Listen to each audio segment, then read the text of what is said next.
semua hal terus berubah. Dan kadang bikin gue pengen nyerah. Tapi banyak mimpi yang harus gue kejar. Gue butuh support yang konsisten biar gue bisa terus naik level, terus berlari tanpa henti. Skin gue banget nih, gue beli aja. Seperti GoPay Games yang setia menemani walau meta dan gameplay terus berganti. Walau yang lain terus berubah, GoPay Games konsisten ngasih yang pasti murah.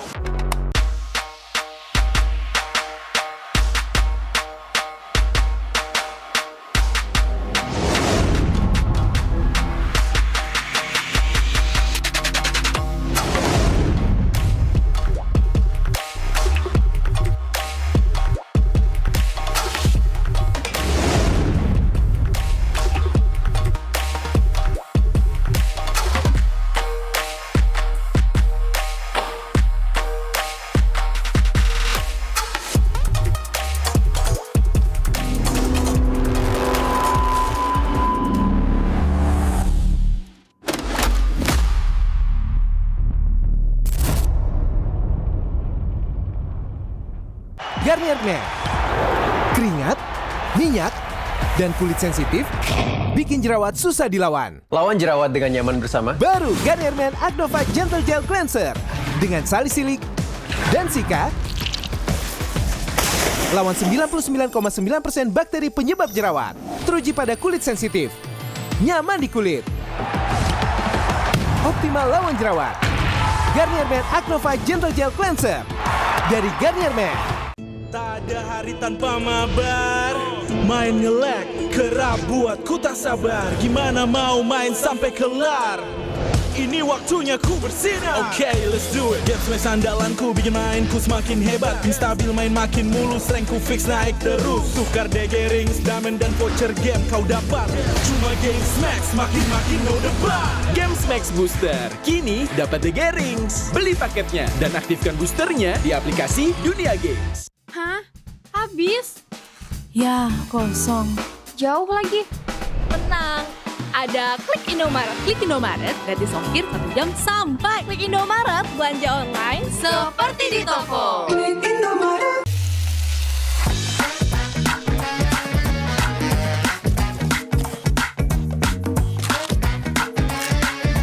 Gimana? Enak?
Jazz No Limit dan Siska Call. Selamat datang, silakan masuk. Tamu berikutnya, silakan. Yo, Aldi Tahir. Silakan masukin.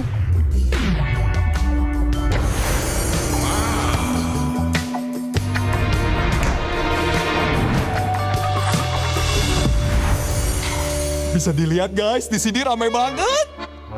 Wow, Masya Allah, sungguh hebat ciptaanmu ya Allah. Aldi Tahir itu bawa burger untuk penghuni kapal. Guys, nih ambil aja burgernya. Malam ini terasa spesial dengan kehadiran kalian. Dan ini baru awal dari perjalanan kita. Enjoy Wendy All-Star Party malam ini. Hah? Wendy mana? Guys, hot news. Wendy jatuh ke laut. Ini semua pada panik. Astagfirullah. Siapa ya yang dorong Wendy? Menurutmu siapa pelakunya? Komen ID ML BB-mu. Petunjuk rahasia akan dikirim ke mailboxmu malam ini.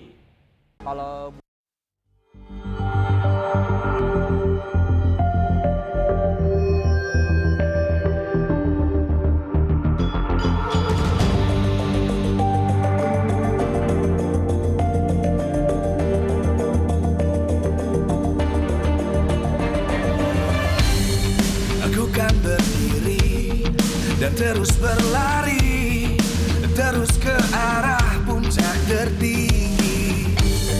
Ku takkan berhenti, hanya sampai di sini. Kemenangan abadi menanti. You know we won't miss if we unite our focus. And if you haven't noticed, we all nyalakan apimu, hadapi semua tantangan, hadang semua serangan, jatuh bukan halangan, bakar semangatmu, janganlah engkau menyerah, kita akan buat sejarah. We all this, we won't miss, we all this, we won't miss. Saatnya beraksi, jalani ambisi. Aku kan menyawakan hari ini. You know we won't miss if we unite our focus. And if you haven't noticed, we all live. Nyalakan apimu, hadapi semua tantangan, hadang semua serangan, jatuh bukan halangan, bakar semangatmu, janganlah engkau menyerah, kita akan buat sejarah. We all this, we won't miss, we all this, we won't miss, we all this.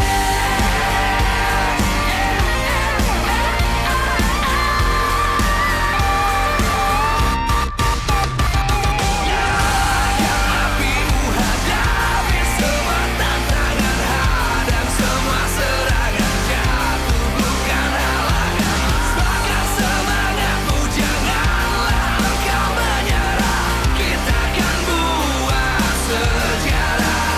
We all this.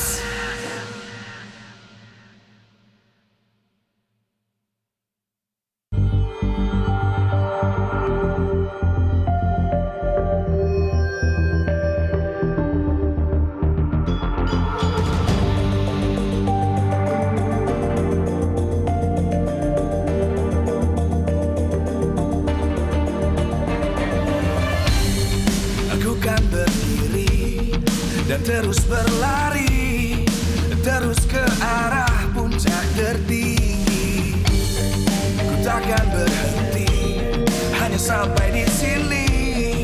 Kemenangan abadi menanti. You know we won't miss if we unite our focus. And if you haven't noticed, we all live. Nyalakan apimu, hadapi semua tantangan, hadang semua serangan, jatuh bukan halangan, bakar semangatmu, janganlah engkau menyerah, kita akan buat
Live from MPL Arena, Jakarta. MPL Indonesia Season 17 is powered by Moonton. Supported by Esports Federation of Indonesia. Presented by official gaming phone, Infinix. Official e-wallet, GoPay. Official gaming chair, Toda. We own this.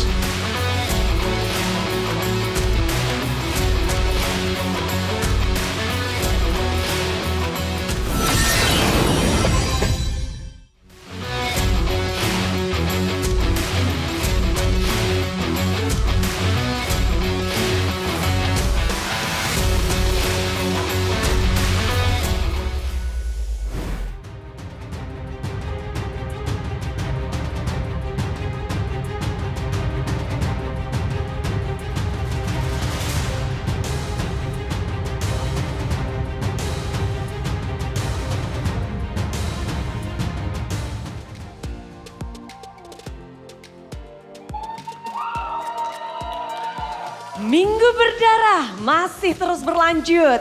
Bagaimana tidak? Tiket playoff masih terbuka. Hanya satu saja yang baru bisa mengamankannya, yaitu Onyx. Sampai detik ini kita masih menantikan bagaimana tim-tim berjuang untuk mendapatkan kemenangan untuk mendapatkan slot babak playoff. Dan di match pembukaan kita, Dewa United dan juga EVOS akan berhadapan satu sama lain.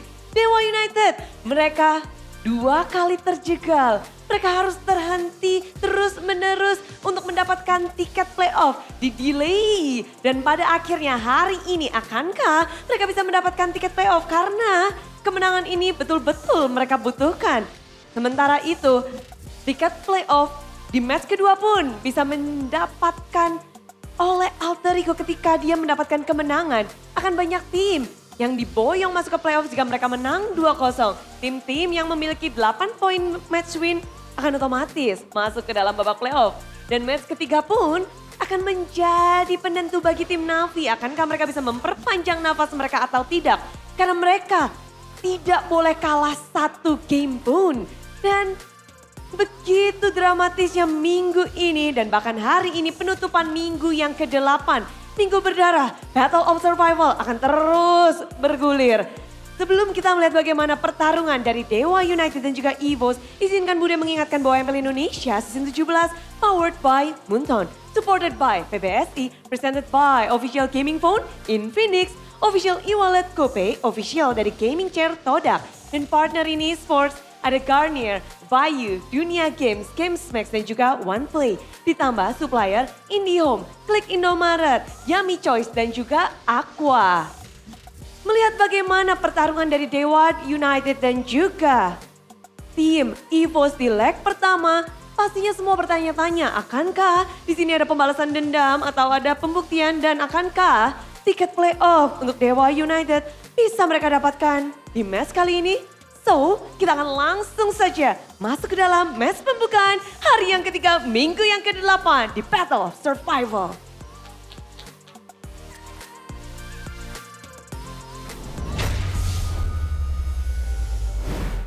We thought at least by week 8 we would have a second playoff team, but hey, reality is stranger than fiction a lot of times, and this is one of those times. Week 8, day number 3, and we still don't know who's the second team to make it to playoffs. That's how crazy Season 17 is. Welcome to the desk here. I'm Miracle. I'm joined here with Realize and Mr. Chaffon over on my left as an analyst.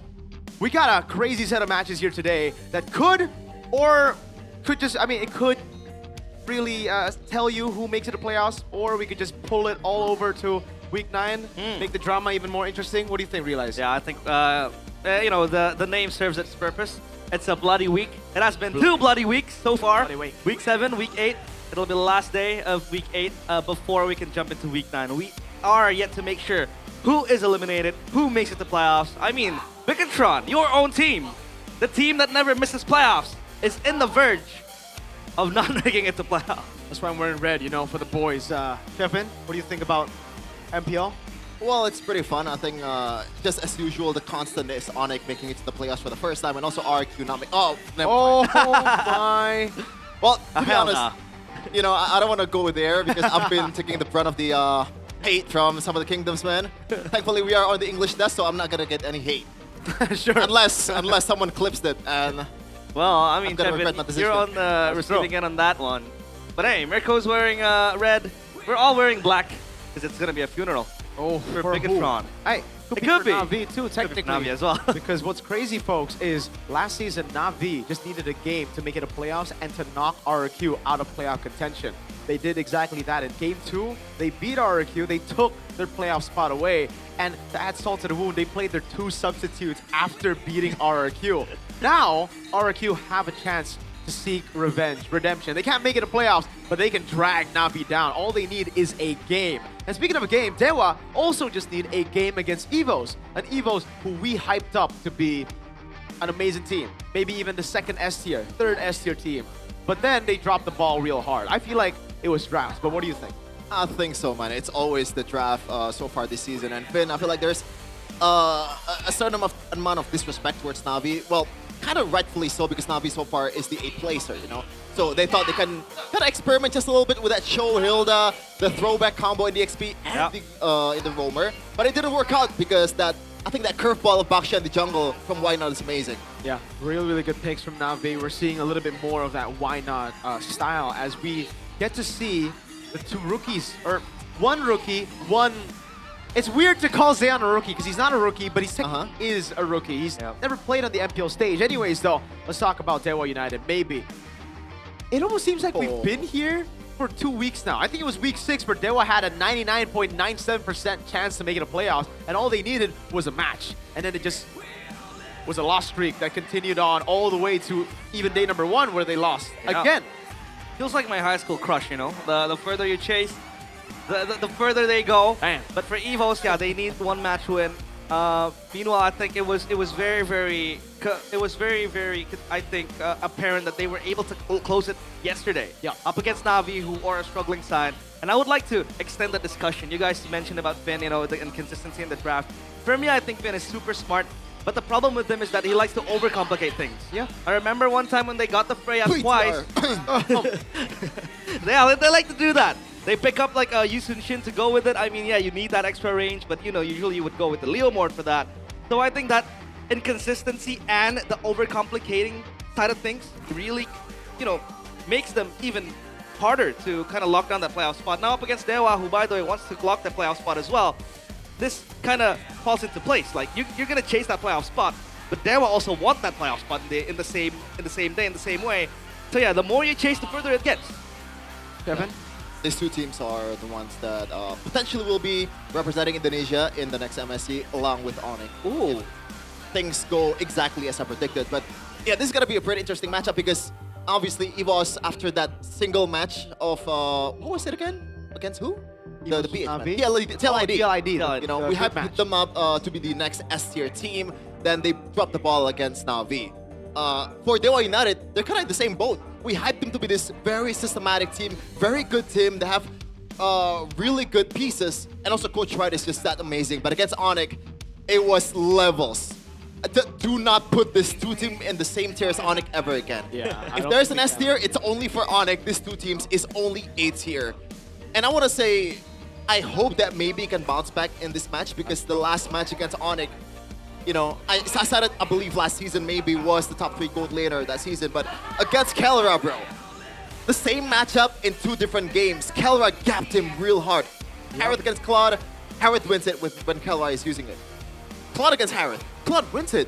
Kelra wins it with a Claude. Yeah, it was. So maybe they, you know, there's a lot of things to work on, especially in that laning, especially against Erlan too, which is pretty good in laning, even better in team fighting. That's true. Catalan, you know, there's a reason he got that nickname. It's because his laning is sublime, his team fighting is great as well.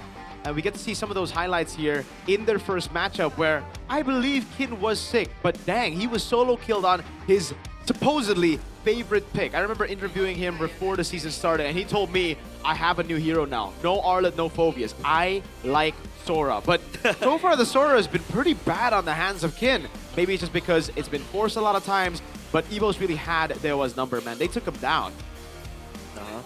When on a Sora, he saw the Kin. On Arlet, he is Kin Sanity. Yep. That's how bad it is currently for Kin. But obviously, I think Luke was interviewed by one of the medias which hero he would like to ban against Dewa United. We can expect the Arlet to get banned in the first phase for Kin because he is just that good. It's going to be an interesting matchup in the EXP lane, right? Because these two are very high ceiling kind of EXP lane. Luke has been dubbed as like the Nile of the EXP lane, for the lack of a better word, last season. But in this season specifically, I think he made a lot of adjustment in terms of like the macro stuff. Absolutely. He's not going in just blindly. He's not trying to make the outplay. He wants to play it as safe as possible. That's been the idea for EVOS for a while currently. Even against Na'Vi, when they actually lost through the draft, in team fights, in macro trades, they're still pretty decent, you know? There are a lot of glimpses of brilliance in EVOS' gameplay, so we can't really rule out that EVOS is going to lose it out against Dewa in this case. That's why we got to bring up the fact that, you know, EVOS' drafts inconsistencies, is that a problem for EVOS, or is it more of a problem for Dewa? Because for me, I think Dewa has been consistent. Even when they take losses, the drafts have been good. So a big question mark now lies on, is EVOS just a better team when it comes down to execution? Do they just lose purely with drafts, with bad drafts? And for Dewa, do they lack execution? Do they need a good draft to perform? Because again, we've been seeing a lot of these inconsistencies from these two supposedly S-tier teams. And I do agree with that, Sheffin. I think Onyx are on their own level, but I don't think it's because we gotta put them, Dewa and EVOS, down on A tier. I think we gotta make a new tier for Onyx, and then these two teams can stay on S.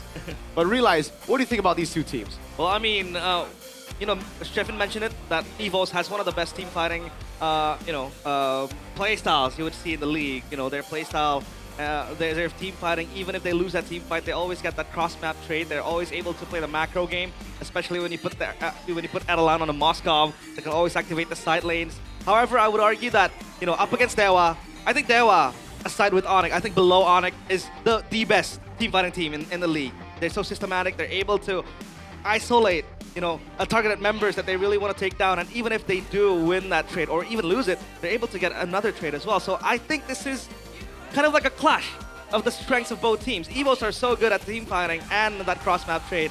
Dewa is also good with that, you know, in that particular scenario and then in that particular area. So yeah, it'll have to come down to, I think, the drafts and the execution. Let's take a look at EVOS' regular season history. Well, their history so far. Again, the 2-0 win against RRQ, sure. The 2-0 win against CLID, impressive. Why was it impressive? Because they were able to slow down the tempo so well. They were able to play with their composition so well, understanding the win cons, understanding each of their job descriptions very, very well. I'd say it's also the opposite against Na'Vi though. Yes, I don't like the drafts, but in game one, they had a Hilda and a Cho, but they didn't want to contest any of the early neutral objectives. So you're technically just giving the winning condition over to your opponents in that particular game. Yeah, and I feel like Vin is still trying new things out with the fact that Cho is buff in terms of damage in the way the Dragon. So maybe they can actually take care of the Harith in a way, be that lockdown towards the Harith, damage trade with a hero that's super sustainable in the gold lane. So maybe that's the idea, but they just didn't do that properly. Or maybe like, it's not meant to be. Yes, there is a buff there with the Cho, but things still should stay in the roam instead of EXP lane. It's a bit too one-dimensional. And in a meta that relies a lot on the AoE, DOTs, the CCs, you know, I think Cho is a bit too underwhelming. Yeah. We've seen Cho twice this week after the buff. We saw it on Rome with Beloyski, able to get a 2-0 win against Bigatron, and a loss in the XP lane. So, makes sense so far. I still think, I agree, I think the Rome position is better. Not just for the Cho though, also for the Hilda. Wink, wink at any XP Hildas out there. Yeah, very impressive. I think I like the combo in nature and its oppressive nature. But yeah, in a high tempo meta like this, it's so hard. But it does make sense why, you know, they want to give Luke the Cho as well. It was one of his strong heroes back in Geek Fam. It was one of the heroes that carried them in the lower bracket, even if, you know, they faltered. Up against EVOS, I believe that was season 13. Yeah. In that Cho game, he played an impressive Cho game. But man, Bronze with the Blazing Duet holding the base. That was a broken 3 base and with the Lord pushing in. And they grabbed that MSC ticket. So hey, let's see if they are able to replicate that. today. Still can't believe that happened, man. That was Especially, that was on crazy. a Natan, right? Natan Yeah, Tadera? That was on a... Yeah, And Helker Beloyski. And Helker Beloyski. Helker Beloyski. We got the Cho. Oh, dude, that was ridiculous. Well, let's stay focused on this matchup, all right? We can reminisce about the past. We can think about that. But now we got to take a look at the ping test by our official gaming phone. Infinix GT50 Pro by IndiHome by Telkomsel. Maybe, like you mentioned, he's more of a team fighting guy, you know? I think he should really just stop trying to lane, stop trying to beat people out consistently. He should just be looking to play around the team. Because one thing that we all agree on, for Dewa, their strength is their team fighting is amazing. So why take the risk now, especially when you're up against laners that might be better than you? This might be. Especially when you're on weak side. If you're on a quad, just farm, right? Yeah. You need to take those fights.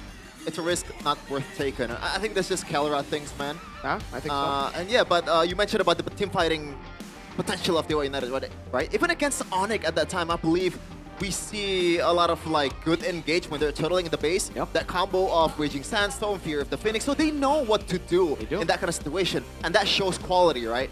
So maybe Onyx is not beatable just yet for these two teams. But against this, like the same tier kind of team, this is where it's at. You know, this might be the match of the week. Previously, it was Onyx versus Dewa. I thought that was match of the week. But it turns out it was a snooze fest. That's true. Let's hope this isn't going to be a snooze fest here as the White Tigers deploy their main five. No Tricky still with the 2-time in the mid lane. Will Luke, Albert, Few, Key, and Erlan push their playoff spot even further? White Tigers make it onto the stage as the fate of playoffs lies in their hand and in the other teams.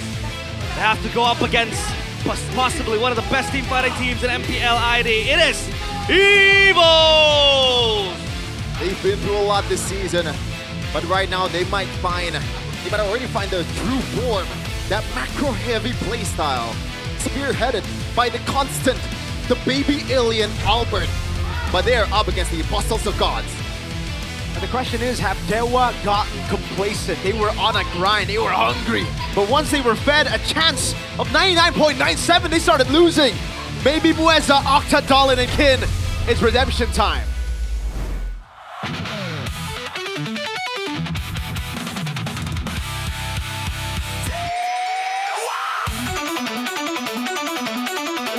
For seasons on end, they were still unable to prove their namesake.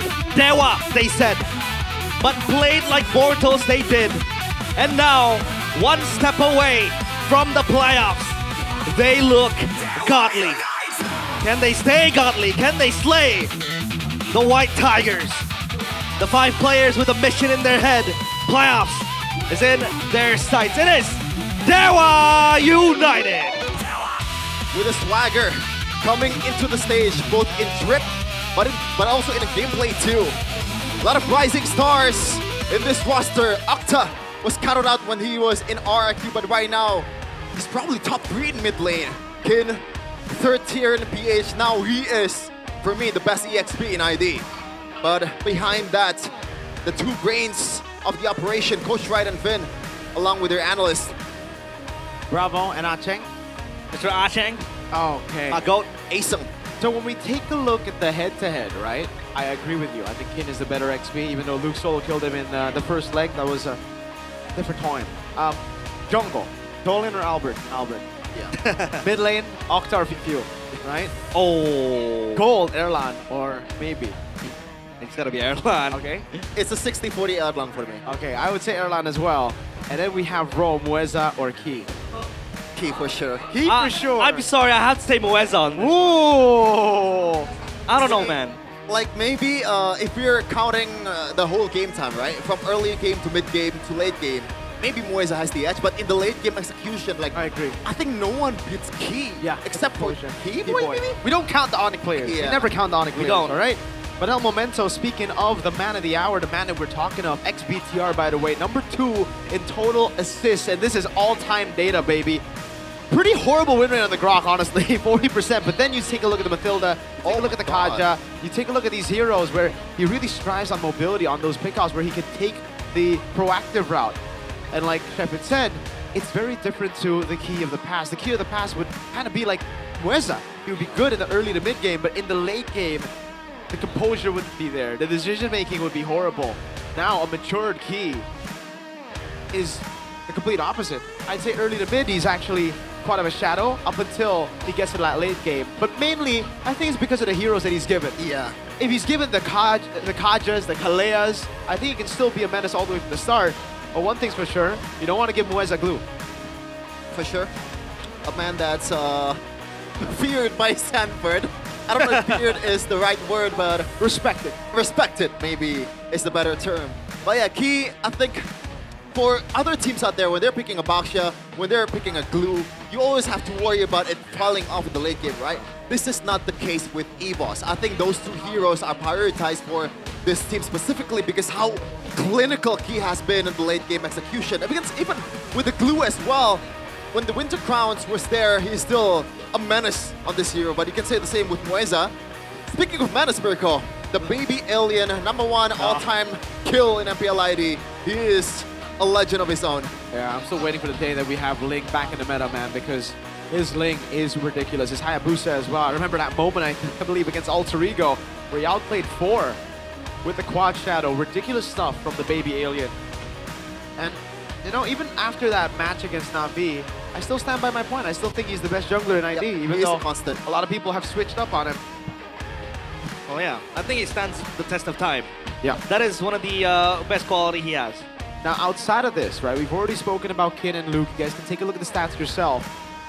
We've compared the players. Technically, Kin is the only one that gets a win, right? And then there's a debate between Mueza and Key. But then in the coaching staff, that's something that a lot of people just forget about. Yeah. I think Dewa has the win there. Coach Wright has been stable, consistent. He knows exactly what to draft for the team. It's just the team sometimes, they don't understand what the drafts are for. I remember the Beleric pick instantly, right? They pick it up and Dewa, instead of waiting for Turtle 2, waiting for that Wrath of the Dryad to be up, they go level 3 Mueza and fight Turtle 1. So it's all about the understanding of the players here with the draft given by Coach Wright. Here's the victory though by Infinix GT50 Pro. Beware of EVOS's macro play. I don't think you can, you just kind of have to prepare for it. You have to be willing to let go of some stuff when EVOS has the upper advantage. So in a way, you gotta mimic what EVOS is trying to do when you're on a losing position. Ban or deny Marcel to anticipate counter setups. I think this goes for almost all the teams in MPL. Marcel is just that broken. You can use it as a setup tool. For a disengage tool, it's that flexible. Even Keyboy, I think he shows the limit of this hero in the last match that they play against Dewa United. He's the victor though for EVOS. Bring comfort draft. This has been the case for other teams out there. Cough BTR. Just have to play with fundamentals, man. I feel like EVOS has been doing it the best out of all the teams in MPL ID, even over Onyx. Onyx, a lot of times the draft has been lackluster, but just the players that they have just carried them to victory. For the second one there, I didn't manage to catch it. It's respect Kin's power heroes, like the Arlet. Oh, okay, yeah. I guess Arlet is the one that you have to watch out for. Other than that, the Phoveus might still be there. The Sora, I think you can let that go based on what's happening so far and statistics. Well, we're going to see the side selection here for both the teams. It's going to be EVOS on red. Dewa, home team, choosing blue side. They have done better on blue side, it seems, you know, when it comes to the stats. So we'll see if Coach Wright is able to stay on the right path. Actually, my bad. It is the red side that is higher for Dewa. Drafting phase. Here we go. Which map are we going to see for game #1? Flying Clouds. Flying Clouds. I think it's Expanding Rivers. Realize, it's that easy, man. Oh, it is easy. When you're slow. No, you're precise. Precise. All Like right. that word. Precise. Chip ban respecting EVOS. It's a Marcel ban on blue. I don't want to test that. So Jusin's available. That's Octa's favorite. So is the Phoveus with the Arlet banned out. Whoa. Is it actually his favorite, or is he is that hero forced to be his favorite though? I mean, he goes and built the Sky Piercer on that Jusin and gets 17 kills. So like, you know, I think Lunox is still in his heart, but Hellcurt mid.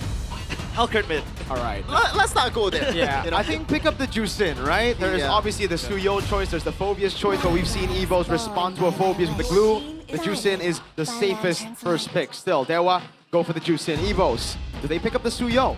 Or Harith? Suyo Harith. That might be the case. That's been the standard, I guess, answer to this Jushin pick. A bit more mobility in the gold lane, so you can't really get knocked up in the air by the Jushin, and that sustainability is ridiculous as Aerith as well. Suyo, it's just a constant for Albert as well, man. Like, you can win the objectives, you can win the team fight, and you can also elevate that macro play.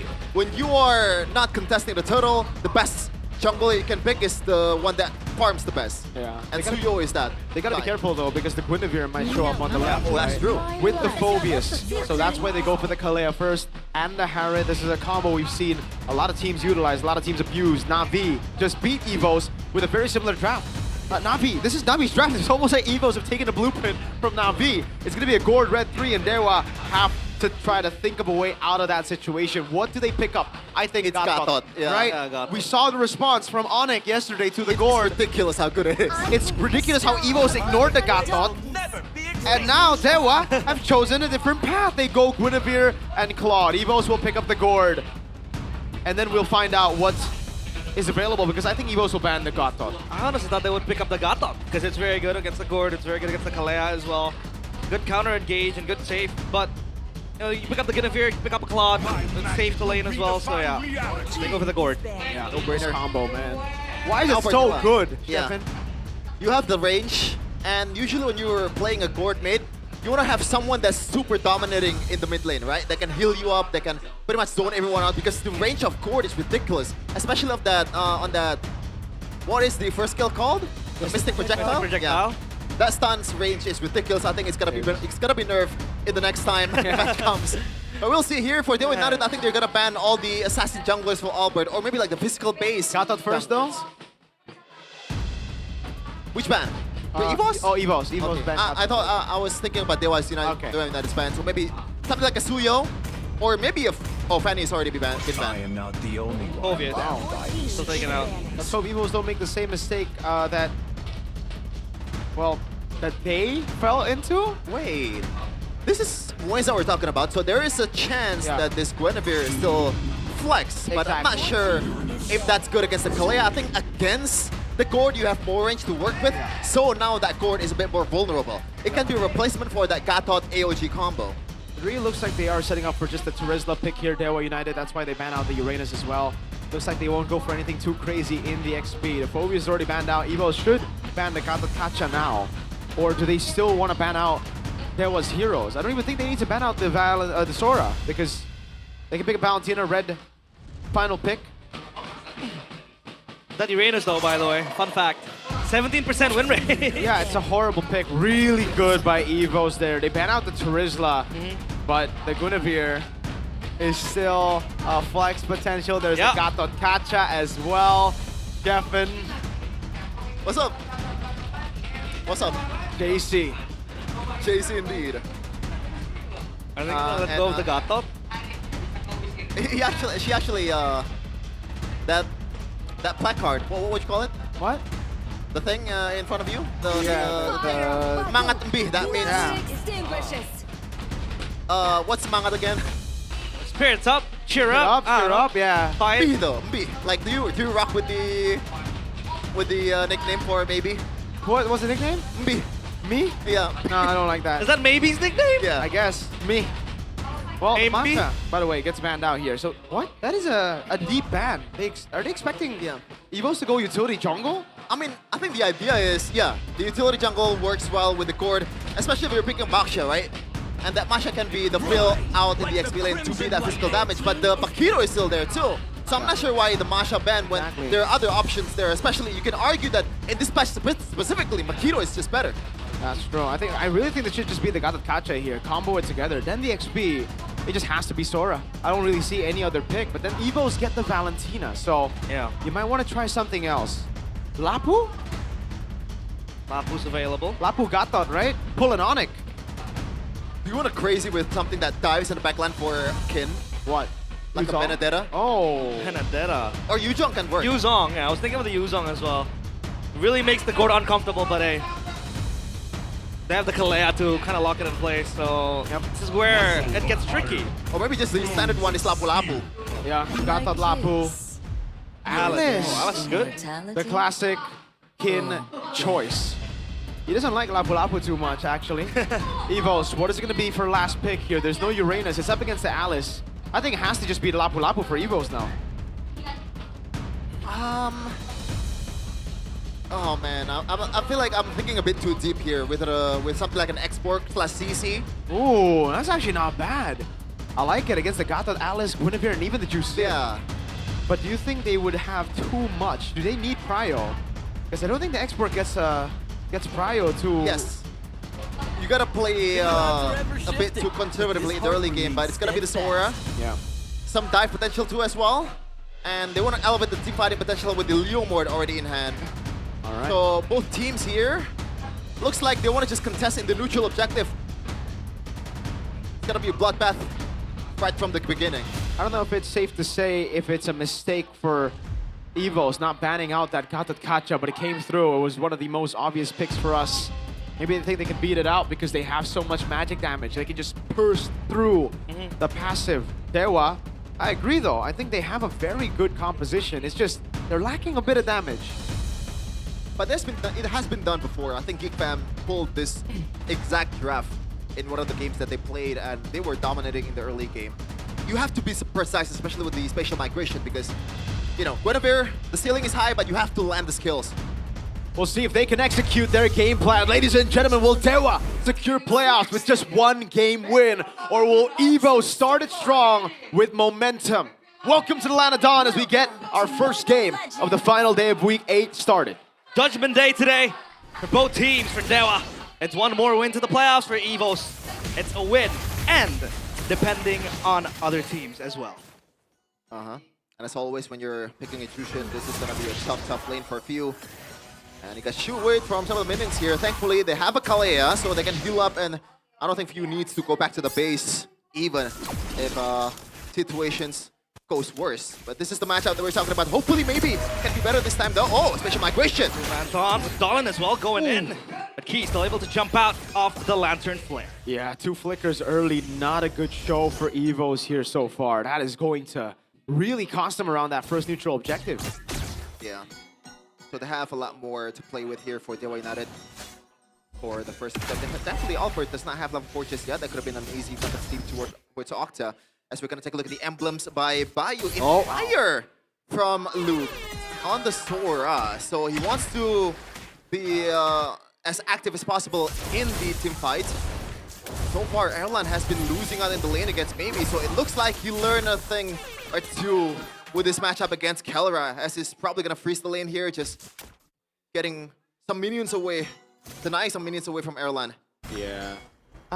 Usually when you go pull yourself together, right, it's when you have Flicker, but when you have Purify, what do you think about that? It's already on a lower cooldown. You don't get the max value of the pull yourself together, Octa? I think it's mostly just preference, and maybe Octa wants to build that Winter Crown too in the late game, that he can get more value with the pull yourself together. Yeah, this is cooked for Turtle 1. Evos cannot contest, and you know, in true Evos fashion, they don't need to contest. In the last 2 matches that they played, I think they got none of the first turtles, so they will just give it away. I think this is a smart move, particularly in this game. He is level 3, but so is Few. They also don't have flickers. 3 neutral objective to Dewa. But the thing is, there's no counter jungling from Albert. It's not on Suyo. He's on a Leo mode. He has to play it a bit more safely here, even though you have more sustainability, but the farm potential is just not there for Albert. Yeah, they got to contest neutral objective too. That's the way that they need to play.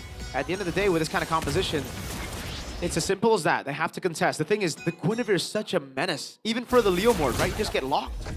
Get the level discrepancy though. Oh no, he's dead. Yeah. The Mystic Gush, Key. Spatial Migration and the Violent Requiem as well. Key is toast. As Mueza gets first blood, Albert might want to join in the fight, but he is not going to be able to pop anything. Luke gets purple form with the ultimate as well. Kin tank the damage. AOG is there. Quick takes the flicker and the taunt connects. As Kin gets a kill towards Luke, Albert pops the Phantom Steed. Mueza still has Revitalize to be able to sustain for Kin. Albert will try to look for something else, but that's about it. Nothing's going right for Evos. Dewa are holding them down through individuals at least. Skill gapping, Evos. Oh my god, look at the level difference from Mueza and Key. It's not level 4. Papulong, MVP and score is minions apparently. Interesting decision. Hey, That's when Evo's beat TLID. So does that mean he's rooting for Evos, or does that mean he's neutral? He's on the minion side. I mean, Papulong does whatever Papulong wants. Yeah, I mean, honestly, W, you know? Minions are the minority in this game. Not a lot of people really like them. But they get bullied as well. Yeah, people play the game to kill them and to stack their gold. So, hey, respect the Papulong, man. Always caring about the lower tiers. Care about the oppressed. I don't know if you want to call these two teams lower tier, but finally, no, I mean the minion. 4. Yeah. Now a second neutral objective. This is where EVOS might have to pull the trigger. Usually you play it super conservatively for EVOS with the counter jungling, but I think Kin will do the homework, and there's not much to do in the top lane if Albert wants to counter jungle. Yeah, that's pretty bad as well. No Zaman force. Let it go. This should, there's no way they can test. They can test? Going in, Tsunami Slam, and the Turtle of Ruin in the back. Albert goes in without Requiem, pops away. Dolan is gone. The backline is going to be Luke pumping in the clouds. Meanwhile, the Lord, rather the Turtle gets stolen by Albert, and they fight it out. Juke it out in the mid lane, and the AOG will be popped that land close in, but the Purifiers are placing duet from Baby. Gets Albert, and Albert is gone as Mueza chases down Luke. He is able to run away with the ball from Kin. Won't take it. No shortcut for him, but Dewa with a slight win. A delayed response from the Tigers. They pounced late to the fight, but they were able to get the neutral objective and a kill on Dolan. Yeah, at least the economy stays the same, or maybe leaning towards EVOS after the minion take here in the mid lane. So I would call that just a slight W for EVOS, because when you have this kind of like late game potential with the clear as well from the board, that Aerith as well, you want to take equal trades for EVOS at this point. They stay afloat with that winning team fight, with the winning neutral objective take, right? Dewa, though, are still steadily ahead, and this is where some of the concerns start to grow. Dewa, we saw that damage, a lack of damage, at least initially. Yes, they do really good damage as the fight goes on, as they've already baited some of those cycles from Evos, but it's really tough to get rid or to get past the cycle, especially when Few has those items, if Erlan is built up as well. I wonder if Octa wants to solve that problem with an early Sky Piercer, maybe, you know? Or maybe like more utility based with the Ice Queen 1. It does have a bit damage too, so you can play around that. Rapid boots for Kin here, even though he's on an Alice. But now he's just gonna get away from the shifting skies. Yeah, very mobile. That's smart. It seems to be the favorite nowadays, you know? Yeah. For a lot of XP laners. Albert with the zone. Oh, they actually don't let the cannon minion die, so I'm not too sure about that. Like, they just used a Phantom Steed as the turtle spawning in, and they don't even make him... Okay! Oh, Tsunami Slam into the momentum, and in the back, Kin tries to survive, flickers forward as Few gets the kill, and this is going to be a tricky turtle for Dewa. Thoughts, Sheffin? It's he's trying to just salvage the situation here. For mine. But Dewa, I think this is a winning trade. Yeah. Outer, bottom is gone. Middle.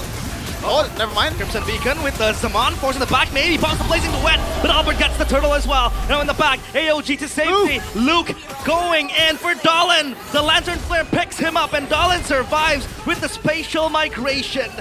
And no one wins that out with a kill and a turtle as well for Evos. Wow. I think it was Evos there, right? He got the neutral objective. Yes, the mid turret did fall, so it's not an all-out win. They will also get a turret down below. Hold on. I don't know why you would go for that fight knowing that you are 4v5, and you already get 2 turrets, man. Just back off. Exactly, and now Evos have even more of a say. I think the only reason they went for that is because they know that Dewa don't have the Mystic Gush and the Tsunami Slam anymore, so they thought they would have enough to really disrupt Evos, maybe steal a neutral objective. But Evos, with the Phantom Steed, with the cycle of skills still available, they're just doing too much damage. And Dewa, again, that concern is now becoming a real concern. It's becoming a real problem for them. No damage. Adaptive gloves, Kevin. 2 of them. Sky Piercer on the way. So it is going to be an early Sky Piercer. And he needs it, man. Like, a lot of this hero can start a fight, but no one can really end the fight. Maybe even as a Claude, this is not a hero that executes, right? It's not a Granger, it's not an Obsidia with a Sky Piercer. This is the one, a hero that, you know, slowly gets you down to 0 HP. Oh, wow. And he needs that, or Octa needs the executing potential, and Dewa is just playing the macro game a bit better here. Just getting some turret hits, but in terms of economy, EVOS has been doing amazing ever since they were down 1.8k. This is W for sure. Yep, a very disciplined approach to classic Evos that we know nowadays. They're up in gold after this. They are up in gold. There you go. It's there. over already. Sky Piercer picked up by Octa. Airlan is building to become a big threat, a big problem as well. That's going to be the Feather of Heaven done. Dolan, second item winner crown. Oh, wait a minute. He has the Crimson Beacon. And Tsunami Slam. Wow. Purified away. That's No. No Tsunami Slam. No Tsunami Slam. He just purified Evos. And he didn't even use the flicker. Oh, Kin! It's gonna be okay in the backline. It's gonna be amazing to win. The AOG as well. The Mystic Gush from Few will tank the damage. It's gonna be Kin. He heals up as Luke has the shifting cloud. But Erlan gets the kill towards Mueza and the Tsunami flicker Slam. forward onto the Tsunami Slam, and Dolan is gone.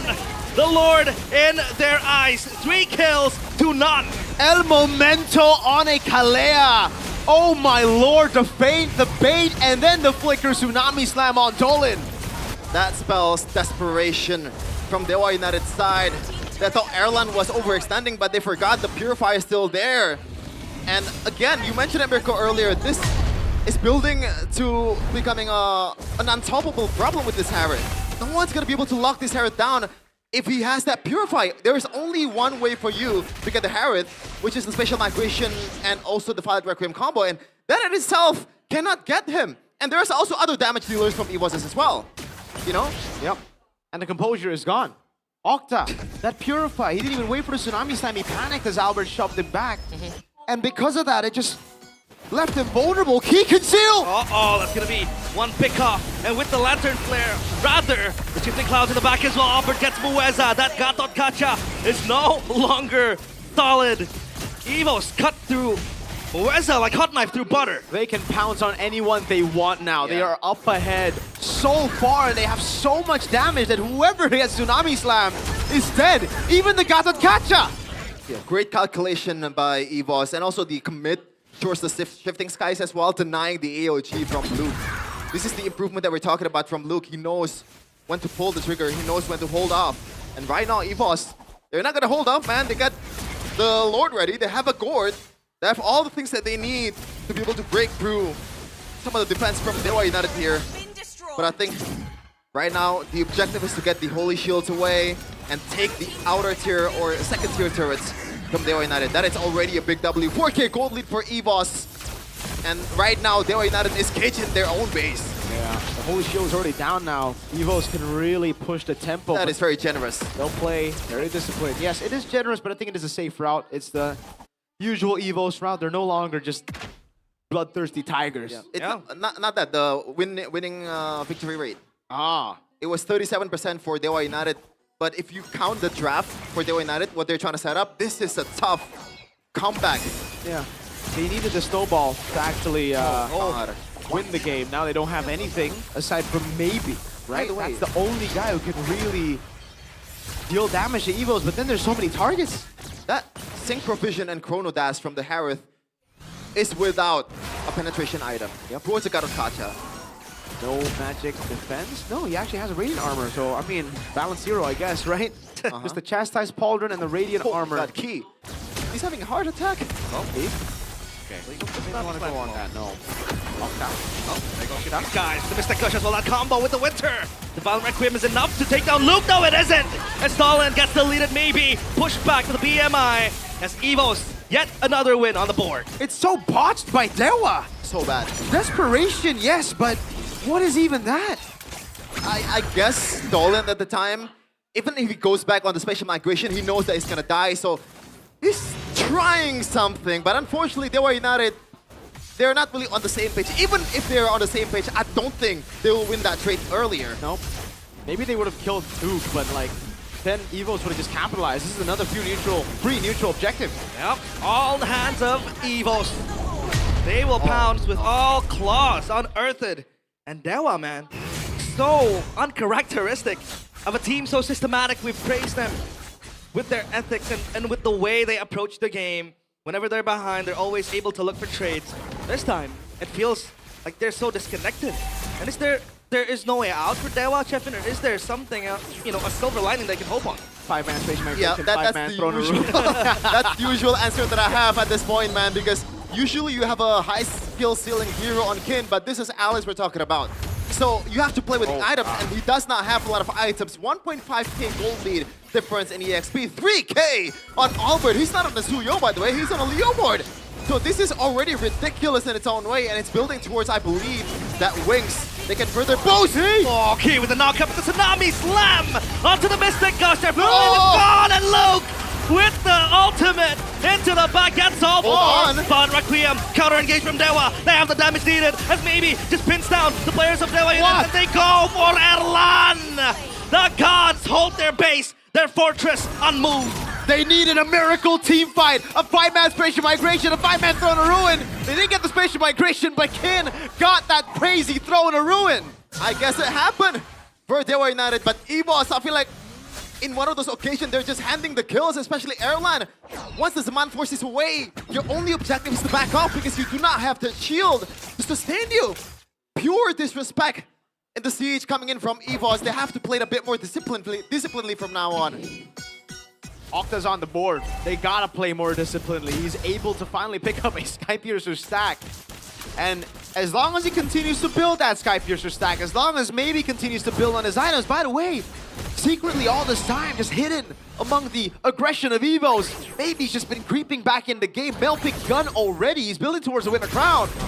Oh, that combo with Dolan, that combo with Kin. If Kin is able to get another massive Throne of Ruin, heck, again, if Dolan is able to get another massive set with that Blazing Duet, Evos are going to melt. Yeah. But it all depends on this Dolan guy, right? Yes, Kin can... Dolan guy. Yeah, it is Dolan. BTR, by the way. X-BTR. He's not X, he's BTR, by the way. Only lone. At this point, like, the only real target is Few, and there's no way Few is in the vicinity of Dolan to get Spatial Migration. So, Kin, once again, another Throne of Ruin, like a 5-man, 4-man Throne of Ruin is needed for them to be able to win the team fight with the lack of damage that they have, and maybe finally securing that Winter Crown. Not only does Winter Crown boost his sustainability, but against a Harith, if you dove a Harith that uses the Zaman Force, there is no proc on the Chrono Dash. So you can melt the Harith real good as a Claude. The Winter Crown is your best friend when you're up against cycle teams, and Evos are definitely that right now. That Winter Crown from Dolan was able to bait Erlan in even, was able to bait the rest of the team in. Now Winter Crown by maybe. I wouldn't be too surprised if there's more Winter Crowns from even Kin or Octa. But Evos are going to play around the neutral objective. Wave up top is good for them. Yeah. Concentrated energy for Erlan. He wants that extra sustainability because he knows he's getting melted. Oh no. But look at Dewa. They're first to pull the trigger on the Lord. And Ki goes into the Tsunami Slam. The Phantom Seed is good. And Albert again wins out the Retribution. Maybe in the back with the Blazing Duet. And Stalin jumps in with the Spatial Migration. But Luke still trying to tank the damage. And he goes oh my God. Guys with the ultimate. Albert gets Stalin. And in the back, in the front, it's all Evos. As Kin wants to get cut down. Few pops out the damage. Kin is surviving. Not for long. The momentum is enough to pierce through the defenses of Dewa. And Evos, with one fell swoop, they pounce and they finish Dewa. Dewa's 99.97% chance to playoffs stays at 99.97%. It will not be the playoff secure that we expected in game one. Evos though, what a win, what a game. The discipline to wait through after Turtle 1, the discipline to take those fights, the decision making as well after a blunder in the siege in the bottom lane. This is the Tigers we expected to show up just yesterday. It was delayed, but we still see the same hunt, the same pounce. Gotta wait for another day for Anak Dewas. Might come after this with a game secured in game number 2, but that is a tall task against EVOS. Dewa United got absolutely systemized by EVOS. I've heard those words before. Oh no, a wild man from the Philippines. They played the result was very good. Huh? But the result was different. That's true, that's true. Hey, the result still can be different here. We don't jinx it just yet. What a stellar early game by Dewa, but amazing adjustments by the Tigers, man. It really was. Over and over again, some great decision making. This time around though, I feel like Dolan was holding on the special, not special, Vile Requiem. Vile Requiem for too long. Yeah, I agree. We should have popped it once Ki is charging that knockup. That is the idea that they have. I think that is a decent gamble by DO United actually. Just didn't really pay off. Yeah, it was an execution diff, but a very, very good gamble, I agree. Dolan, a fall from grace, man. From once being maybe even the top 3 jungler that we said individually. He hasn't been performing in the last few matches here. Not winning those retries, not able to pop off the way he did initially. Well, I mean, I would give him the benefit of the doubt. It's against Albert, you know. He wins out the retries multiple times. And on a Leo mode as well. You have that mini retry with the momentum. But yeah, we talked about him being in the conversation of one of the... Oh, God. I got jump scared by a drum. My it was bad. both of you. Damn. The drum got banged. But yeah, we talked about him being in the conversation of, you know, top 3 rookies, or even the top 3 junglers, and even rookie of the season. But you know, that inconsistency kind of got him. Yeah, the drums, man. Are we expecting someone? I don't know. But Sheffin seems very. I get easily startled. You know that. Oh yeah, I know. I get jump scared. I didn't know about Sheffin. I thought Sheffin would be alright. Well, Sheffin, what's up? Okay, this might be crazy, but listen, they have 2 junglers in their lineup. Kane? Would you? Nah. Swap him out. Hell no. For Kane. Hell no. I mean, it's been working out for a while for Dolan. I mean, maybe if you secure game number 2 like that's. I mean, you're still steering, trying to secure upper bracket. Yeah, I guess there's no reason for you to swap Kane in, because Dolan has been amazing mostly in this season. It's just like, I don't think this game is like made for him in a way. The draft is kind of like very early game based. Once you get to the late game, they're just leading on maybe to deal damage. That's it. And there's not much that they can do if stars are not aligning for DO United. And EVOS was just amazing, man, from the start until all the way until the end. Even in the first neutral objective, they are willing to let it go. Second neutral objective, they're trying to fight, even though it didn't really go for them exactly the way they planned. But there's still something like inkling, right, of this team's brilliance. And this guy is one of the reasons why EVOS has been amazing so far this season. El Momento. El Momento. My captain, ex-BTR, by the way, 93% team fight participation. We literally spoke about it. We were like, okay, maybe on like the high losses, on the Gato Cachas, is you know, he got to play that late game. But when he gets his hands on a hero that can be proactive, the Kalea mainly. I remember what he did to Rins, and he did the same thing to Octa. He just played him like a doll. Just waited until the last moment, until where he can actually capitalize. And oh my god. Just marvel at how good EVOS is. Even Luke, you know, on a hero like this, a lot of great sets as well, even though it didn't really pan out to a clear teamfight victory. But you can see the brilliance too, right? So the much pullback, preparation though, and all that. How did they go in here, no? I'm not sure. That's a question that Coach Wright might pose to the team. And this is where it all just goes towards EVOS. And that previous pull towards Octa that forces on a Crimson Beacon and also Purify at the same time. Not really using the Flicker plus Tsunami Slam. Oh, this one. And that is why EVOS was able to get a clear victory this time too, man. Kin going into, like, that is very un-Kin-like. Yeah. You know, usually he's not really making a lot of mistakes in team fights, but they got us thinking. Yeah. No more insanity. This one is definitely a solid Kin performance. Finally, that moniker comes into use. Yeah. Oh, this one though, 3-man Throne of Ruin, and maybe was free hitting, and then they layer it with the spatial. Why did Erlan goes in there? Like, dude. For the love of the game, dude. He loves MLBB a bit too much, right? He wants a longer game. Oh, wants to get a death. That's his name. Yeah, Route Requiem was late, as Chef had mentioned there. They did get a great Blazing Wet Winter Crown, but there's just no way for them to follow it up. Look at Luke go though. That is an all-in Blazing Duet, by the way. Like, it got everything that he wanted to, but the damage is not too much. Now this is a problem for Dewa. Like, again, we expected some damage, a bit more damage so that it can be balanced. But his hero pool, it's Arlet, sure, he's amazing on Arlet. It's Phobius, sure, he's amazing on Phobius. He's Terizla, sure, he's amazing on Terizla. But other than that, he's only played Valentina and Alice. So no Lapu?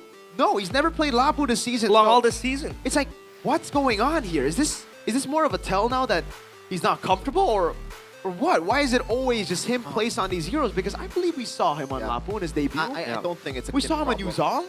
I think this is the game plan that Coach Wright has been already proposed before the game, man. That's why I was asking, is it better to go for a Lapu Lapu? Is it better for, hell, even Benedetta? Because the skill sailing is a bit better. Yeah. And you can chase Few down. And so far, Few is almost untouched in this team fights. The only time that he got taken down, I believe, is when that dive, I believe, right? Yep. With Kin getting that Throne of Ruin. So he's super safe from the start until the end. So that's where the Lapu Lapu comes in. That's where the dive comes in with the Yuzhong as well, potentially. But it's all should've, could've. You can only consider the possibilities of what hero he could have been picked. I just realized this is how it sounds like if you can't hear the Indonesian caster. Yeah. It's very... The speakers have been off for a while now, and I'm like, whoa, there's something different. I just realized what it is. Oh, it's so zen. It's Oh, zen, Lord. but it's eerie at the same Yeah, I don't know. I feel a bit more uncomfortable than Yeah, it's so eerie. anything else. I enjoy this. I enjoy it. Enjoy this? Yeah. Because like sometimes I need my volume to go up, because like the fans go loud, Yeah. the Indonesian casters they go ham as We well. don't need to go loud during the post game, I like it. Yeah, we can chill. Yeah, we can yeah. talk softly. Let's do the drums though. The drums, it gets both of you. Thanks for the jump scare, by the way. You guys should play more horror games, man. You guys- Man, I would easily walk past those horror games. I mean, my rank games are horror, so But it's because of you. You are... Well, no. can ask Aldo about that. 112 Aldo's been scarred. for life. Uh-huh. But yeah, I do agree. There isn't really an insta-kill button. Like, you have the Guinevere, right? That lockdown with the Valiant Requiem is so good, but they don't really have the first hand. That Sky Piercer, I think, came quite late. He couldn't really farm the, He needed the glowing wand. I don't know, I do bro. agree. Yeah. That's literally the second item. Yeah. They could not have gone faster. Yeah, that's true. I mean, yeah, you gotta go for the elegant gem. Yep. Unless And you then want glowing to wand. completely ignore the glowing wand, but I don't think that's You the right can. call. There's a Kalea. For me, it's also kind of like, what's up with the pull yourself together, Shepard? Because for me, the Purify is already on a low cooldown. You don't get too much value from the pull yourself together. You might as well just go for, heck, even Wilderness Blessing, rotate earlier. We saw Octa and Mueza win out mid, but they didn't do anything with it. They just stayed in mid. It's like turrets. I mean, maybe the idea is he knows he's gonna get targeted most of the time. That's why he wants to get the Purify as soon as possible, despite the lack of value from the pull yourself together. But I think this is more just like a personal preference mostly, man. Like, even other heroes, he was using the pull yourself together, right? Yeah, but usually he goes Flicker. That's true. That's the point, right? Like on Purify, it's kind of like You cannot go Flicker here. Yeah, exactly. But then just swap it out. Now I'm wondering if it's just template. He picked up the hero and he didn't change his emblem. Nah. No way, right? Are you talking about that one time where a certain gold laner didn't change the Who was spell? it? Name it. What's his name? I forgot. It was a Harith player with the Revitalize. Ah. I think it was I don't know who it was. Well, it was an honest mistake. Sometimes that can happen, even when you're on the best device. And that's clearly what they have on stage. So an honest mistake is all right? As long as you are able to improve with the Infinix GT50 Pro, you'll always be able to improve. The official gaming phone of MPL ID S17 now yours to own. For those of you who are serious about pushing rank and ready to become an MVP in your games, it's time to upgrade to the GT50 Pro. It delivers a more immersive and precise gaming experience while staying cool with the liquid cooling option. Let me just try to find that real quick. Liquid cooling. It's an Indonesian. I don't think you can. Pendinginan cairan. Pendinginan cairan. I just turned it on. Boom. Look at that. I don't think we can zoom in, but you see it moves. Yeah, and there's some kind of like green light too here. Yeah. Look. Yeah. Moves. Looks crazy. Moves. Where can you find it, boys? Boom. Look at the movement. Look at the movement. It's like me rotating through the rivers. Damn. See that? Where can they find it? Where can they find this phone? They can find it on their favorite e-commerce platforms or even the offline stores of Infinix all across Indonesia. Go get it. If you're from outside, if you're from the Philippines, some of the Philippines, in the Philippines they have, phone stores. It's also available. Yep. It is very affordable. Very, very nice as well. And there are also first sale deals too if you Deal deals. Scan the QR code earlier Oh, on hey, your screen. check it out. After you get your phone, you're gonna need a provider.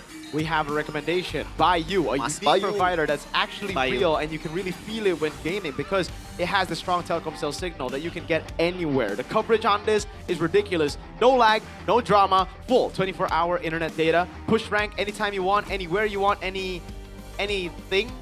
On anything you want. Number that stays active forever, so you don't need to care about, oh, my number's gonna expire. None of that. Play non-stop without interruption. Gaming together gets smoother.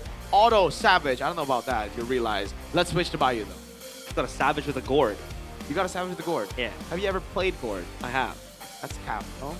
I go Sky Piercer gourd. First item. Of course. And I do whatever I want and I still dominate my enemy. Don't you have like a 50% win rate? 58. You know how many games I've played? 500? No. 342. That's crazy. What's your rank? 60? I'm 63 What? right now. Brother. Yo, talk to him. What about you, Chef? He's got a very bad win rate as well. Oh. Bad? Yeah. Win rate. It's bad for my standard. It's 67. Oh, 6-7. It's a pretty good number, but I prefer Garnier. I prefer Looking Garnier. good. The gameplay wasn't lacking at all, and the players' faces aren't lacking either, right? If you prefer Garnier like all of us here, that's because we got the game face on. The game face bundle is up for you guys. Get your game face on. Look at the choice. I can juggle the choice. You want wasabi extract or do you want sensitive skin? I'm a bit more sensitive, so I guess wasabi. Oh, give him the wasabi extract. I do not recommend this for your hand. Because I got it once. Garnier? I actually used it earlier in Paladin. Oh. You know? So you have always been a fan of Garnier. Yeah. Shout out to Garnier. Actually use your product. Garnier. Actually, I also use a product, but it's not these ones. I forgot what it is. It's the other one. I use the micellar water. The one to wipe off my makeup. That is also very, very good. But Garnier. you know what?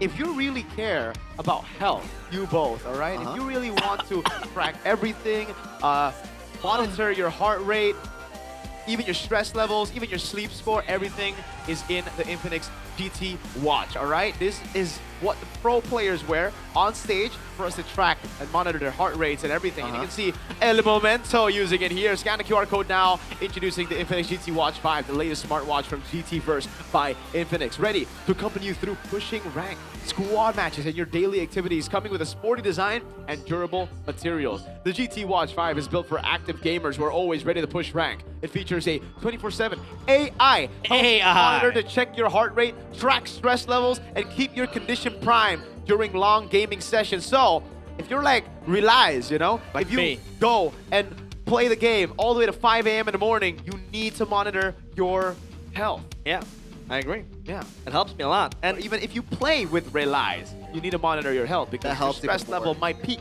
Yeah. It's actually super useful for your health. You can monitor everything through your smartwatch. Not overkill, just invited me to a game. I don't know if you take that. Go on. I don't Go think- on. Start the I don't- game. I don't Start the think I game. can Start the game. I dare you. I mean, No, no, in your Infinix GT50 Pro you can, but like you're currently occupied, so you can't really play at the moment. This smartwatch is really handy, man. It is very handy. Hey, Not like, Kevin. it's not a scam. Handy Not like is my those- middle name. Do you know those Handy. power balance wristband? Yo, did you just drop the brand name? No, Is it a brand? That's a scam. though. That's a scam. Yeah, that's a scam for sure. Do not. How about this win rate though? Is it a scam?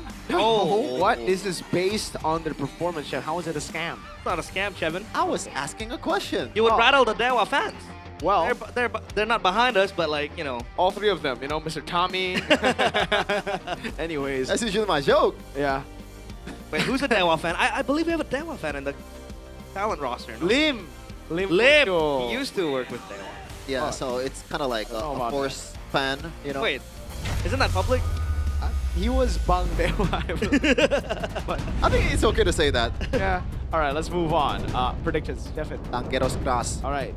Dangerous Broken wall. False, I mean, sorry. Yes, sir. Let's get into the game. Stefan looked very, very disappointed there. It's such a stupid joke. That's it. my own path. Your team At least it's not Gani who's pulling it. though. At least it's not Gani. I prefer Garnier. I prefer Garnier. Oh, gosh. Coach Wright on the left side. Kalea banned out this time around. Juicin? Did they go for the Juicin again? But then the Carrot comes around, but no Kalea. Alright, Suyo. I don't think you want to prioritize Suyo. It's all right. I think We've we're been all- there, done that. Albert specifically though, I think it's not really a bad idea to pull off the Suyo. And one thing that I really like about this Kalea Marcel. Oh yeah, Marcel's fail is Open. Oh, you're right. Like the crimson lightning. for Harris Fillmore. This should be Marcel for Dewa. might be the case. There's nothing wrong with using Marcel. It's not a hero that needs a combo per se. No. It can be super independent. But I want to point out the Kalea ban, not only it denies the Kalea itself, it denies the Gourd. That's true. Yeah. And if they want to put icing on the cake, you know, if they want that extra projectile damage, you can go Ranger to win against the Harith, but then you have a Leo board. Yeah. He's just gonna run over you, so... I think Cloud is still the option. Oh, Phobius is open! Wow. So they... I forgot about that. They just ignore the Marcel. All these are power heroes from Dewa United. EVOS is playing with fire here. Yeah, again, Phobius was also ignored in the first game. Is it? Yeah. Isn't it banned? It was ignored in the first phase. It was oh, they still go for the Gourd! With the Terizla, remember? Phobius Terizla ban. Gourd still comes through. So what do you think about the Gourd as an individual pick? If it's not combo with Harley and Kalea. I don't think it's gonna be an individual hero. I think Glue is gonna be the option here for EVOS if it's not banned. It probably will be banned. Maybe. Just maybe. You have to have someone that owns the bushes. Would someone you that go can for Kaja?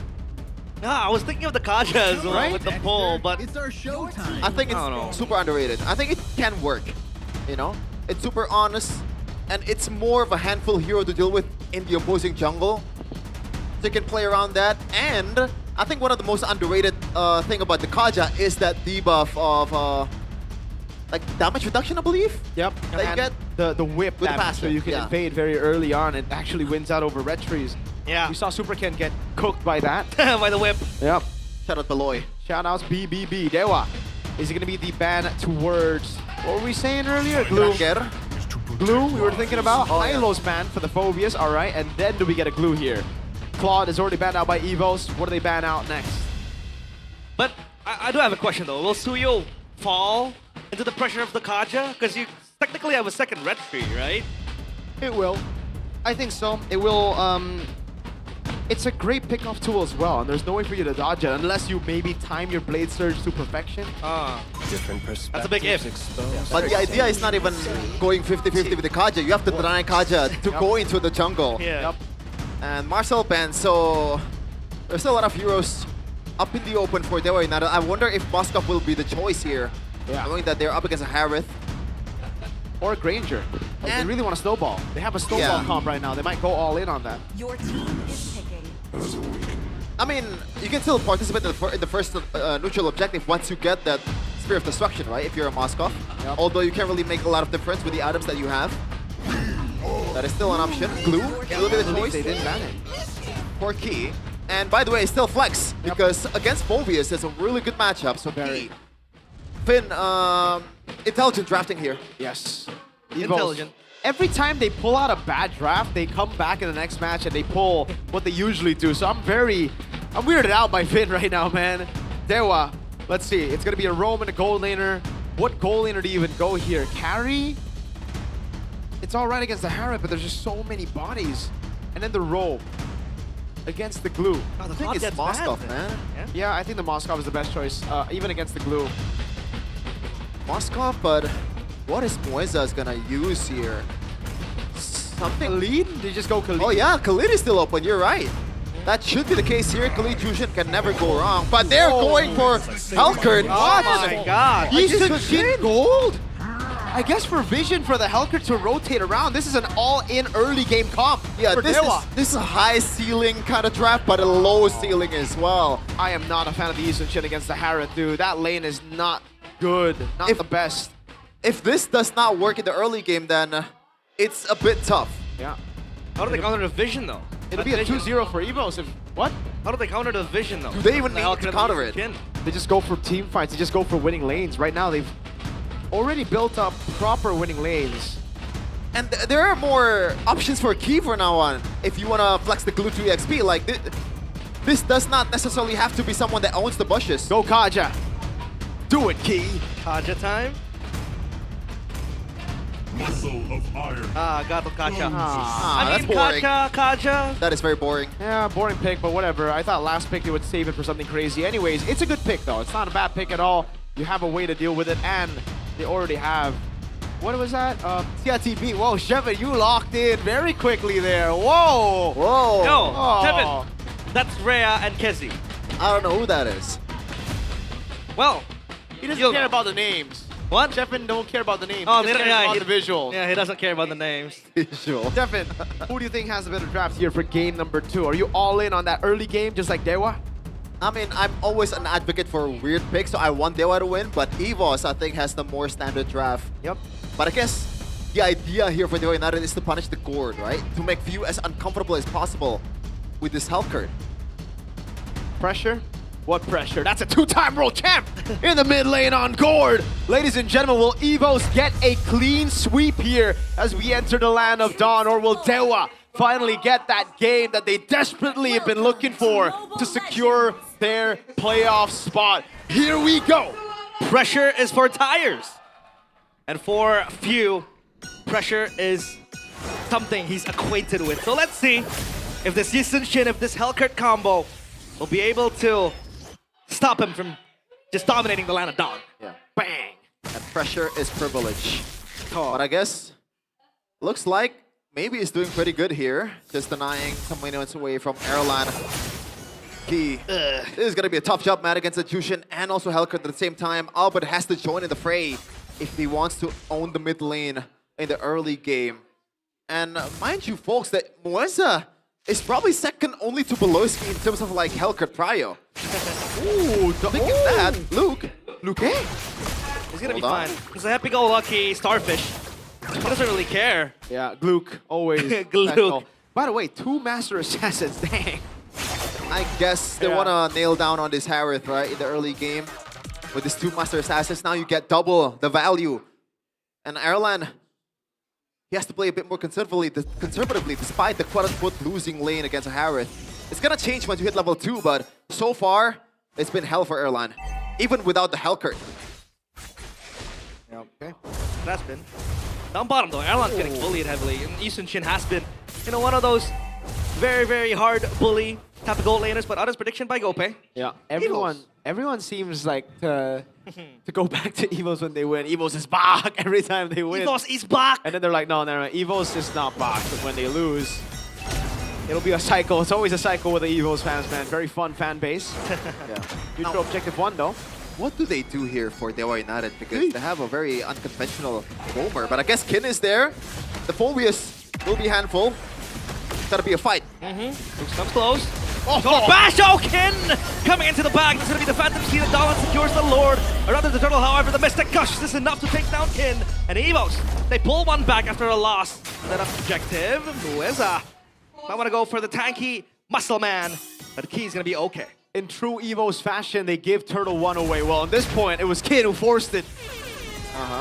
But I guess Dewa United is also willing to let Kin go. Because at that point, with the Flicker as well, he knows that he's not gonna be able to get out. Moeza, as a Hellcurt, cannot really provide anything except that ultimate, right? Just no vision at all for Dewa United, but that's not gonna provide much for Kin's sustainability. All right. Moeza, waiting in that bush here.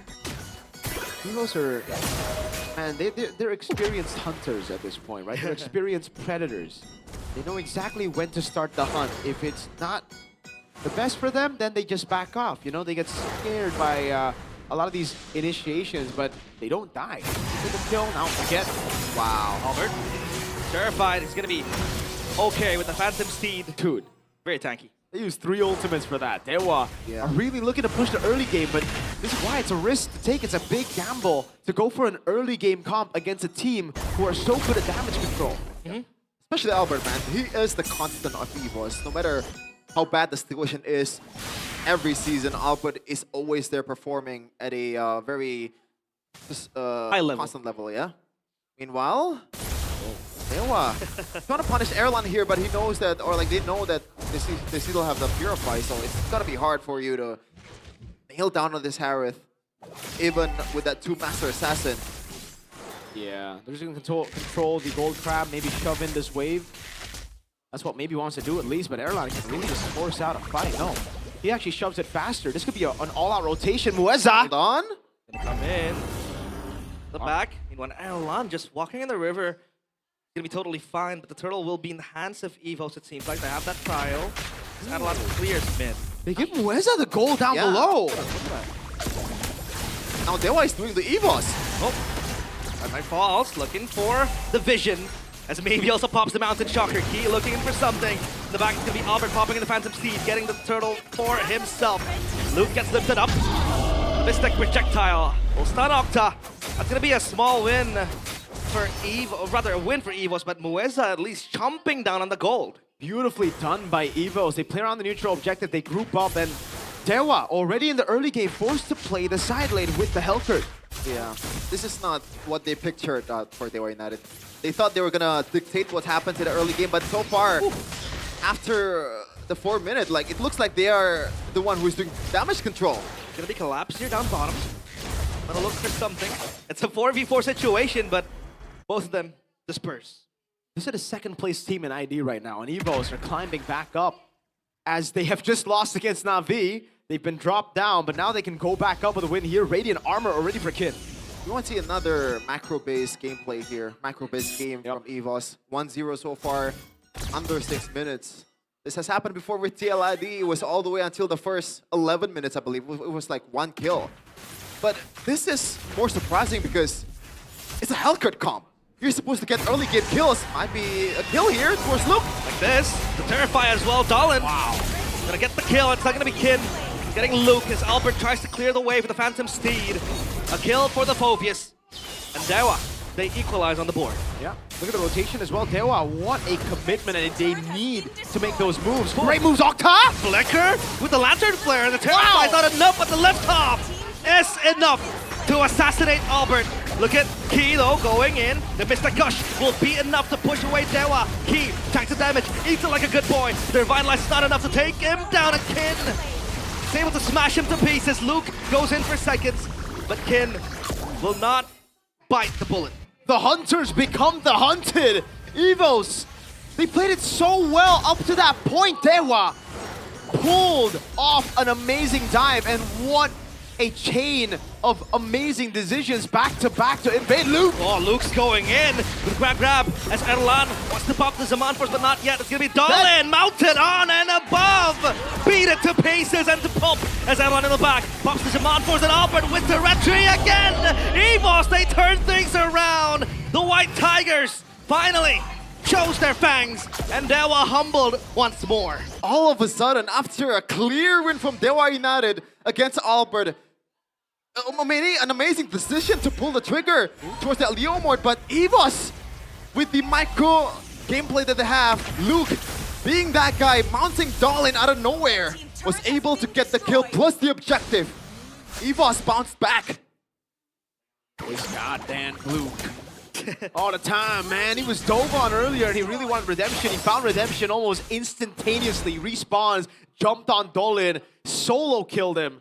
And the game's back in favor of Evos. Dewa are doing some good moves on the map there. That was surprising. That dive all the way to between the tier 2 and the baser up top. I'm not blaming Albert for that. You can't blame Albert. You can't even blame Luke for getting dove like that. You can't blame Key for jumping in and dying. But dang, what a recovery by Evos, and we're back to level 3-3.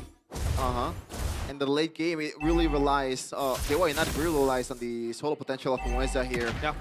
But he can do everything in the late game, whether it's pit pushing or scouting, because he has a lot of mobility to work with like this. A threat or a commitment. I think it's more the former. Mueza looks to pop the stringers, and Evos, they clear the wave. At least for the late game, they have that side lane pressure, but hey, Evos, they want to look for team fights like this. Dang, dude. That's going to be a problem for Dolan. I think he's kind of offline already. He's behind in gold against the Leomord by quite a bit. 1,000 almost. No, not 1,000. 400. My bad. I was looking at up top. It was the Hellcurt that's 1,000. But dang, on a Suyo, the reason you pick it up against the Leomord is because you should have the farming advantage. Yep. And you can see the itemization, right? Respect and fear from Dolan with the War Axe. He knows that he's gonna get hunted, and in the previous exchange earlier, Luke was the one who is pretty much nailing him down, so he wants to go for a bit more conservative route, more sustainability to work with the Suyo. This is the guy that is dubbed the James Panks of Indonesia. But right now, he is nowhere to be seen on this duo. I think it was a bit too early to give him that moniker here. And Evos. Whoa, they see the Helker. They're going to pull the trigger on the Lord. Gonna prove it. Phantom Steed is there. Oh, the Lord knockup actually locks Luke up into the air, but Albert still gets the Lord. Dolan assassinates Luke. The Mystic Gush is enough to take down Kin. And Octa wants to evacuate with the Crimson Beacon. That's not enough. Mueza chased down by Erlan. He's going for the 1v1. Mueza wants to entertain Erlan. He's going to flicker out, and he is on the hunt, looking for the cockroach. It's going to be Evos winning down that trade. What an amazing decision by Evos. No hesitation. They make the decision right as they see the cockroach up top.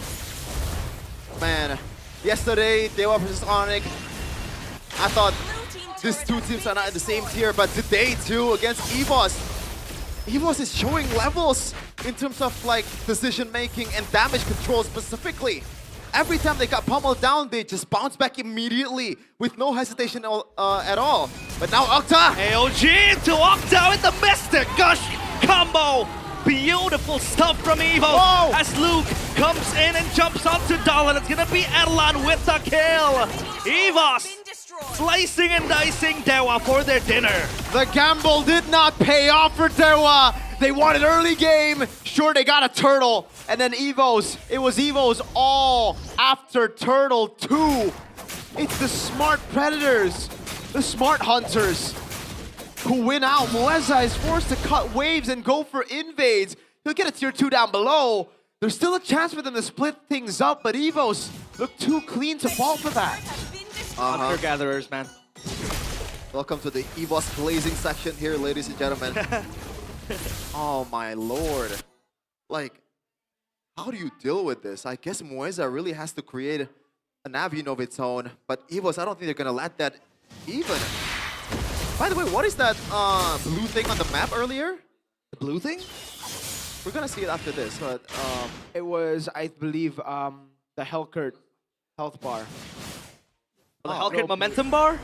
No, like, if you see Helkert on the edge of the map and he has, you'll see it. I saw it earlier too. I thought it was something, but it was the Helkert level. So it was a dual E or something, but yeah. I realized that there's no It's Helkert, it's Helkert. It's the Helkert HP, like the level thing. The HP bar. No, yeah, the HP bar, but the circle. The circle. Yes. Yeah. I saw that as well. Yep. 4K gold lead for Evos here. They're just completely handling the jungles from Dewa United. From at this point, once again, Dewa United, they're feeling deja vu with the way they're turtling in the base, and they're up against the gourd. 27k damage though. This is why I don't like the Yisun Shin. They built the Sky Piercer on Yisun Shin. That's why there was no Sky Piercer on Jusin and Dolan. That's a horrible choice. I don't like it. I don't know why they decide to put it on the Yisun Shin. The Yisun Shin is such a... I don't even like the Yisun Shin against the Harith in the previous patch. In this patch, it's terrible. Terrible indeed. Mueza, though, he's preparing for something here. I don't know if he'll pay off, but Evos knows that the Mount Chakra has been popped and they just back off. Discipline. In before maybe gets a Savage. In before, I like that. Look, see, it's the... Oh, yeah, you're right. Tail. Hold on, Pew. The Dark Wave. Pew's gonna look for Mueza. The Stinger goes on to Luke, and now their focus shifts on the Lord. Meanwhile, in the back, pretty key, tanking the damage. Kin comes in look with at Dolan. Suit, and now the Revitalize goes as well. Dolan looks for an assassination. Zaman Force is good. Erlan stuck in the rock and hard place. The Mystic Gush is enough to dissuade Dolan away, and Kin gets taken down alongside Octa as well. Mueza might look for a Hail Mary play, but there is none to be taken. As Mueza recalls away, terrified with the Stinger, but Few is still alive! As Luke saves the mid laner, maybe has to run for the hills. And Dewa, they lose everything and get nothing. Pressure! What pressure for the two-timer, man? Pressure's that gold laner in the Philippines. Dewa, can they defend? Can they? As Stalin gets ran over and Erlan gets the kill towards Stalin. Oh! The base, the Mystic Gush is beautiful from Maybe. As now The wave marches onto the base. It's just Kin and Octa looking as the base crumbles to pieces. EVOS, they want to look for the end. The momentum with the 3-man Dark Wave. Is it enough to hold into the back line? It's going to be Ken with a kill towards Few. But in the back is Luke sticking his hands onto Kin, the AOG to the base. He doesn't give a damn as the Lord smashes onto the crystal. EVOS with a clean 2-0. It's over! Dewa will still stand at a 99.97% chance to make it to playoffs. All they needed was a game. In Season 17, none of the chances matter. Those probabilities can all go to hell. It's either it happens or it doesn't. Everything is 50-50. Pressure is privilege and also motivation for the two-time world champion. As the EVOS fams, they are celebrating the W. Anak Dewas has to wait another day for that playoff secured bracket or notification. Oh man, how long do they even have to wait for at this point? Playoffs was promised to them 2 weeks ago. But hey, celebrations have to be delayed. As of now, Dewa, they need to take a detour. Go over again. As EVOS, every time they lose miserably, they will always come back in super form. And it is Dewa, their next victims. EVOS, please don't experiment anymore in the drafts, man. Every time they play with these kind of drafts, they just win out, man. They try to overcomplicate things like you mentioned, realize, and then they lose out. But when they have a composition that just does everything, the fundamentals well, they stomp, they pounce, and they hunt their prey so well. What a game. Like that was beautifully executed in the late game too, that objective fight. If this were other teams, their eyes would be diverting in multiple directions. But EVOS, they know, like each individual, they know what to do. Oh gosh. They're not getting picked off, they're still getting the objective. They get the kills also. They are not scattered at all against this composition, man. And you just cannot give Skypiercer to the Yisun Shin, brother. That was clearly a mistake, a gamble that did not pay off. Let's take into the interview to see what the players have to say.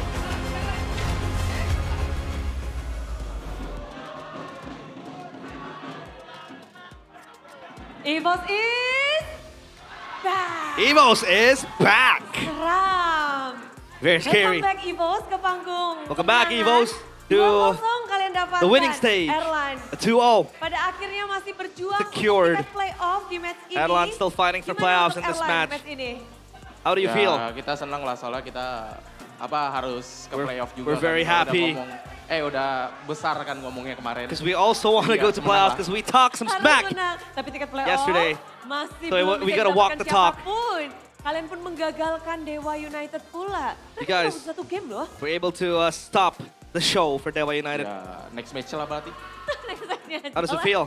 Pokoknya di sini mereka juga sedang berusaha untuk masuk ke babak playoff think, juga. it'll be the next match for them. Momen-momen dimana kita ngelihat sempat kemarin di 2-0 For some moments we did see tim yang berada di posisi zona merah. EVOS, Erlan. you guys Apa lost yang to a terjadi? team down in the red zone. What happened?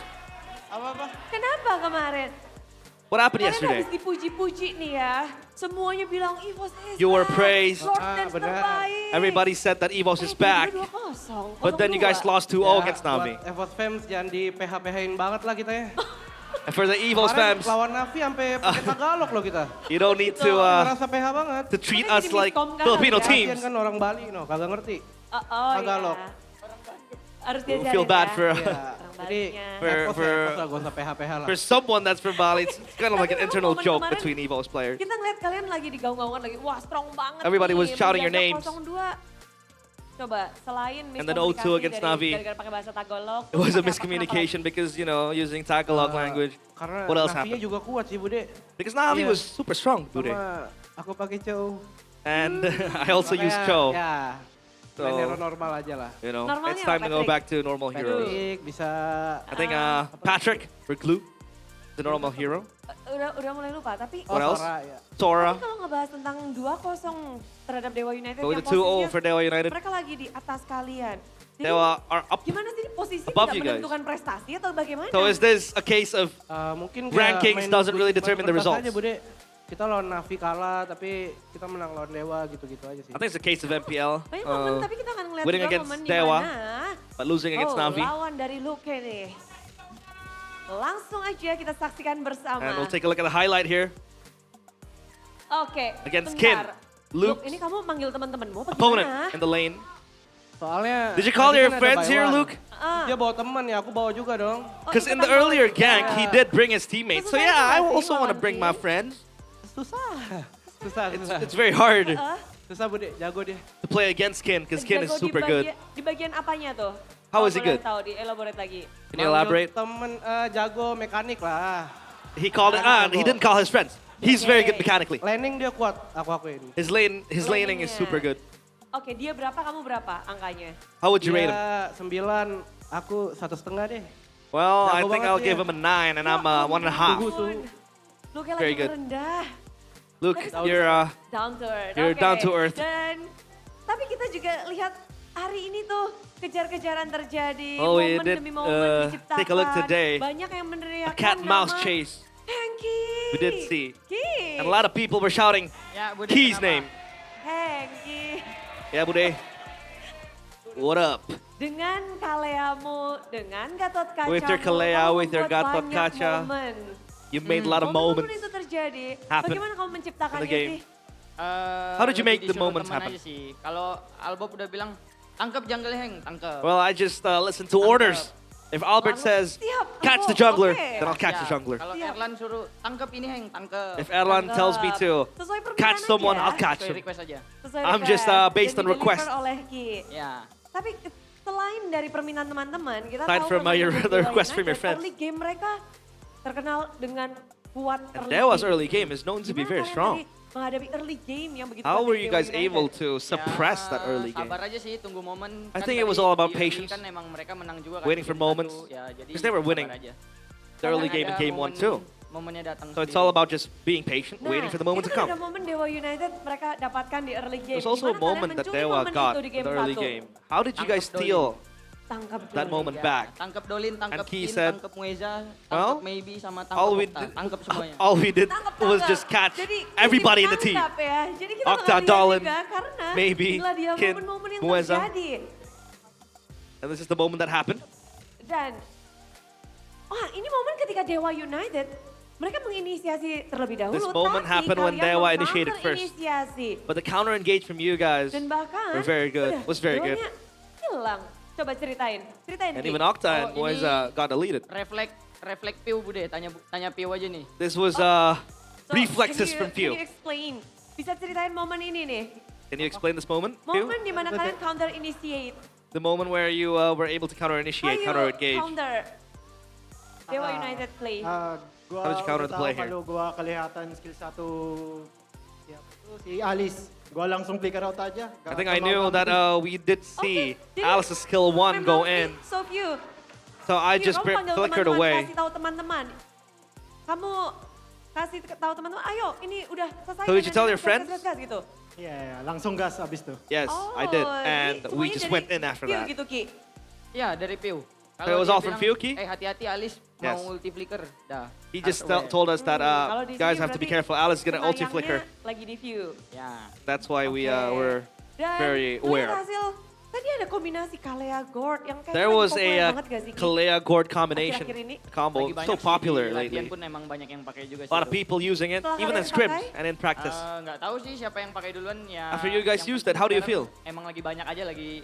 I think lagi pada there FOMO has been a lot of kayaknya. people using Banyak-banyak. it. Tapi setelah kamu pakai di game itu gimana? Emang sebagus itu kah? How did you feel after using it? Atau gimana? Bagus. Boleh Does it buat look good? yang Yes, main it's very duo good. di rank. Oh. You guys can use it if you're duo in rank. Dan ya ngebahas juga gimana gameplay dari EVOS kembali menjadi solid. And the Ya Evil's nggak sih, Bro? gameplay is back to being Gameplaynya solid. Dari EVOS jadi solid. Atau Very solid. gimana untuk match kali ini? What do you feel, Albert? Ya, kita belajar dari kekalahan kita kemarin lawan Navi terutama. We just learned from our mistakes from our losses against Navi. Di match hari We ini. try to make Nah, the match better today. pelajaran apa yang paling membuat kalian mungkin tertampar sih, Bert? Apa yang What was membuat the kalian most benar-benar kaget gitu reality pas slapping Navi?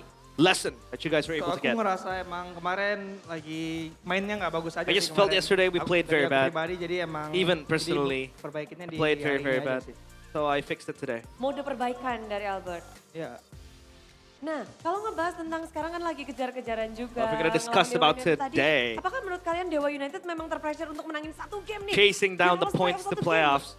Itu ke bawah nggak Was sih Dewa sebenarnya? pressured to win because they were one game away Kayaknya for making it to enggak sih, playoffs? ya. Biasa aja harusnya. Oh, no, I don't think Enggak, so. I iya. think it's Jadi horrible. nggak, memang di sini EVOS yang sudah belajar dari kekalahan dan EVOS membawa learned gameplay mereka from their semakin mistakes, solid dan and they made their kuat. Dan gameplay EVOS is back. a lot more Dan solid. hari ini bahkan tim EVOS melawan And today, even salah satu hero signature dari tim Dewa United. EVOS went up against one of the Banyak signature heroes. hero-hero yang muncul, tapi yang Dewa. paling kita mungkin sorot adalah A lot of heroes dari Moeza. did pop up, You, but many the Hellcurt, times hands of ada Moeza. Hellcurt dari Moeza yang mencoba untuk catch you, untuk A nangkep lot of kamu. times, Tapi the Hellcurt gimana tried sih to kamu chase menghadapi you and catch Hellcurt you. dari Moeza?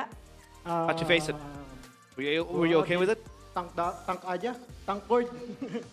I just made Gas board aja, tank. nge-tank aja. Tank Kita build. lihat juga karena benar-benar momennya terjadi. Inilah dia momen dimana game kedua.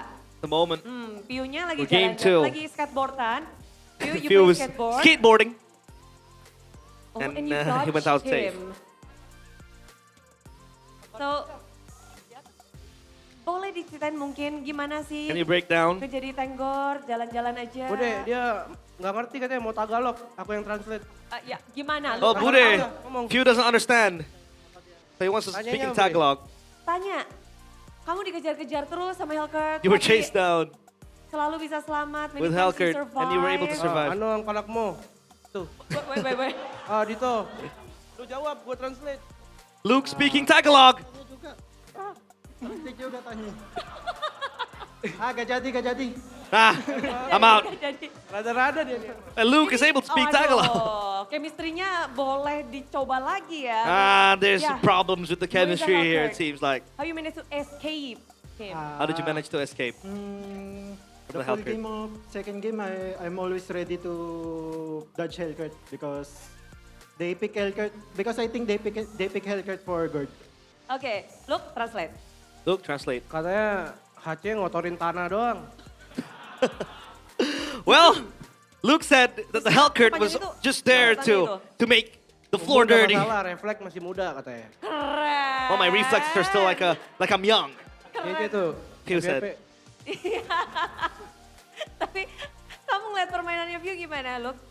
How did you see Few's gameplay? Emang ya? Luke. Jago. 2M series, Bude. It's very good. 2M series, Bude. Oke, tapi Of course he's gonna be hari good. ini kalian tinggal sisa satu match. You guys only have to play one more Luke, match. lawan siapa Luke? Luke, who is it up against? Oni. Onyx. Satu match itu bagaimana nih? How do you Kalian feel going akan up against that di season ini one last match? Jadi penutupan ngelawan yang nomor It's gonna be the satu. closing match up against the best, the number one. Soalnya nggak bisa upper lagi juga kan kita. I don't think we can go upper anymore, so we're just gonna play. Bisa. Oh, we can still go upper? Dapat loh ini, tiket playoff aja masih kebuka. Tiket Nobody upper even masih dikejar-kejar. is able to get the playoffs ticket aside from Onyx, so Luke, get your facts straight. Mungkin dari ROM mahal kali. ROM mahal nih mau ngomong nih. Maybe our roamer, our expensive roamer, wants to Kalian give his 2 cents. melawan Onyx. Your match against Onyx? do the best aja sih. We're just gonna do our best Kan for our last match. ibaratnya sekalian pemanasan juga buat menjelang ke playoffnya nanti. Also, it's gonna be our warm-up going into playoffs, and he says that with confidence. Karena kita bakal melihat juga, tadi kan Luke bilang, ini nggak bisa. 'Cause we're gonna see. Kita buktiin. Tiket upper bracket Because ini Luke udah said that keisi. EVOS Yuk, can't kita go lihat to upper bersama-sama bracket. ya, standing sementara. But let's take a look at the standings now and get our facts straight. Di match ini membuat, And EVOS, Evos ada di mana tuh? EVOS is number 3. Di bawah, nomor 3. Tapi naik Below Dewa. loh. But hey, you guys were able to climb up. Semoga kita minggu depan bisa naik lagi.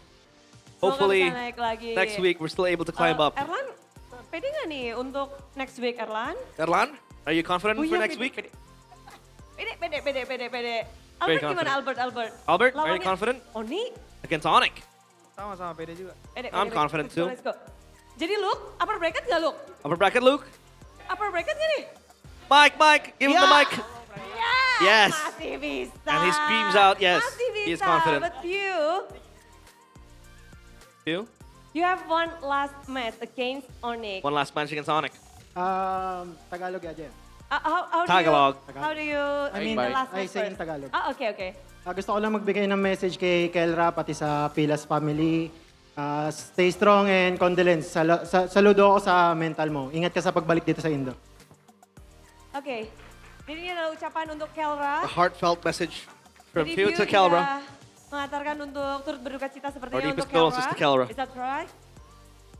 Yap, dan yes, kita juga masih mendoakan dan mereka juga akan menantikan pula bagaimana untuk Prayers are next for week-nya. Kelra Tapi and his minggu family ini at this sudah difficult selesai time. untuk tim But this is EVOS. it for EVOS. So, anything to say to close this week? Nothing you want to say? Look, Luke, Apa bre? say something. EVOS roar. Right. False roar. Next week EVOS is Bah.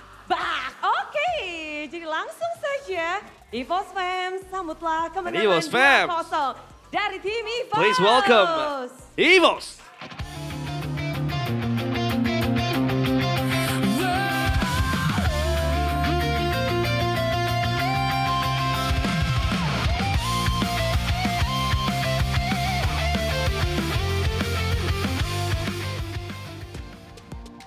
Yes, dan itulah dia 2-0 telah terjadi. Dan ini saatnya untuk kalian semua bersiap-siap karena akan ada GoPay hadiah GG. Gimana caranya? Langsung saja. Udah yakin semua yang ada di sini udah punya aplikasi GoPay? Sudah, yang belum download aja. Cari di Play Store, cari di App Store. Dan kalau udah punya langsung buka. Arahkan layar kamera kalian ke layar putih yang ada di depan. Lalu tinggal scan QR code ketika udah muncul. Kalau udah, klik buka hadiah. Dan ketika sudah buka hadiah, otomatis saldo GoPay kalian akan bertambah. So, guys, ready? Super fans, inilah dia GoPay hadiah GG.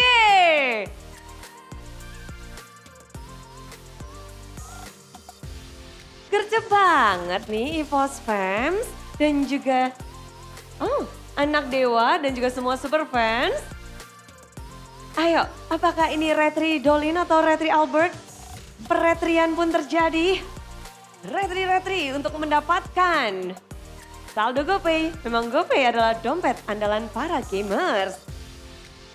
Kegembiraan sudah terpancar dari mata-mata super fans, tapi kita juga mau tahu bagaimana EVOS menambah poin mereka dengan sempurna 2-0. Untuk penutupan minggu ini dari EVOS dan menahan tiket untuk Dewa United. Apa yang terjadi?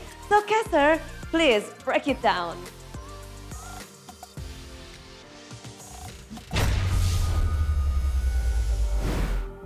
There you have it.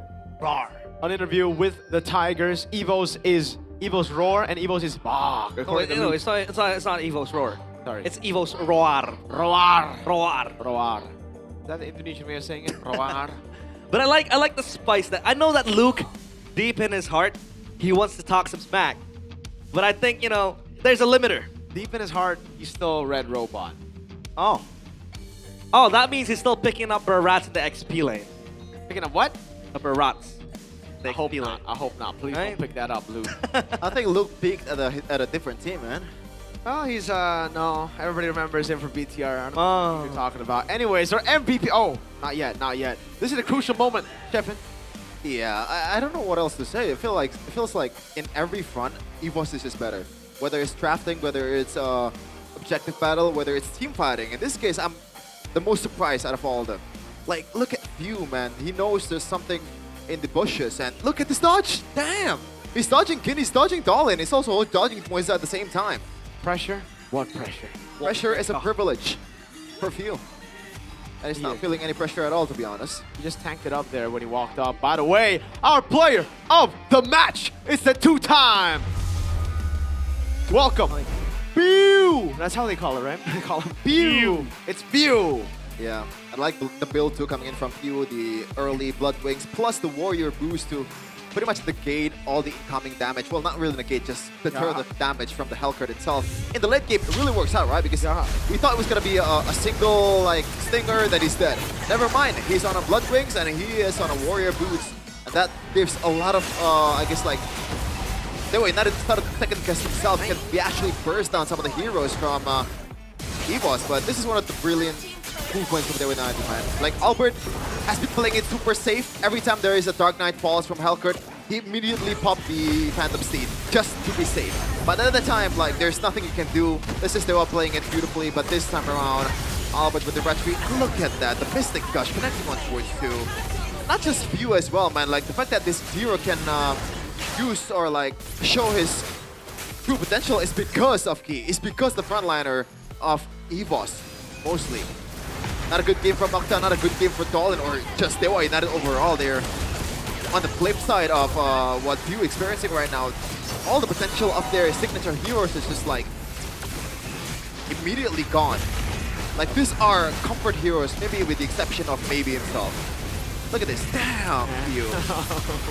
So good. Like, really so good. Yeah, Few. Especially with the game plan. This is a draft that's supposed to handle Few, right? Yep. They did handle Few with that just one moment there. That Bloodwing. Yep. He died a single time in 2 games, I think. This is the only time he died right here in the base, where he went for the kill, and then I believe it was Kin who got a big jump. Oh yeah. Bang, bang, bang, bang. Man, Silver Surfer, man. Someone needs to make the Silver Surfer meme, but with Few's face, you know? It's this lore accurate Silver Surfer. This No. shoot lasers, you know. This is lore accurate Gord. Gord. This is Gord. Few is him, bro. He's Gord. Gord. Nothing much to say, I guess, from the itemization. Yep. So far, pretty standard, but that is one thing that we need to talk about. The Skypiercer on maybe. Now, I guess the idea is Octa will be more of a target from the opposing side, so they don't want to put all their Skypiercer stacked to the one that presumably will die. Yep. But at the same time, maybe on a Yusen Shin, he's most likely gonna die too, man. So you can't really... I don't think there's a decent option here for Dewa United. Someone gotta have the Skypiercer that they just decided that maybe should be the one who's having it. Didn't really work out. Man, oh man, that early Winter Crown didn't really do Kin so good too. Yep. Despite it being a decent item in a losing position. It was unfortunate, man. They just lost out on all fronts. The one time they were able to win was the first neutral objective. That's it. That's when Kin got a big Dark Wave Flicker, and even then he was killed. It wasn't a full win. It was 1 for 1. Turtle for kill on XP. And then it's the EVO's disengage game that's just so good. Well played, man. Well played. GG's to EVOs. We're going to see them maybe take upper brackets away from Dewa United. And Dewa, 99.9, so they just need a game, dude. Oh, man. Oh, by the way, there's a timeline out there where Dewa does not make it to the playoffs. That's crazy. There is 99.97. There's a 0.03% chance that they don't make it to playoffs. Hey, but remember, in ID, there's never any of these like random percentages. It's only 50-50. It either happens or it doesn't. And fun fact, if BTR lose to Alter Ego, Dewa, Alter Ego, Dewa, and EVOS all make it a playoff. 3 teams. Dang. Destiny in one hand. Yeah, they'll all be hoping for BTR's demise. Man. Oh, God. I used to pray for times like this. I think I need to swap my predictions, man. I've been very cursing all the teams. Holy moly. But imagine if Bigger Torontos will make it to playoffs. I don't need to imagine it. It's happening right now, man. Like, this team is so... Time for you to take the helm. Optimistic, man. Come on. Yeah, I've always been an EVO. You got good fan. players. You got good players. What? You got good players. Well, someone said just good players. Who's that? Oh, no. Someone you messaged, actually. Oh. I agree with him. Anyways, damage taken 99.074, or 99,074 actually, sorry. And damage dealt 40,213 from Mr. Few. Mr. Few! Oh, man. Starting to question the draft again. For Dewa?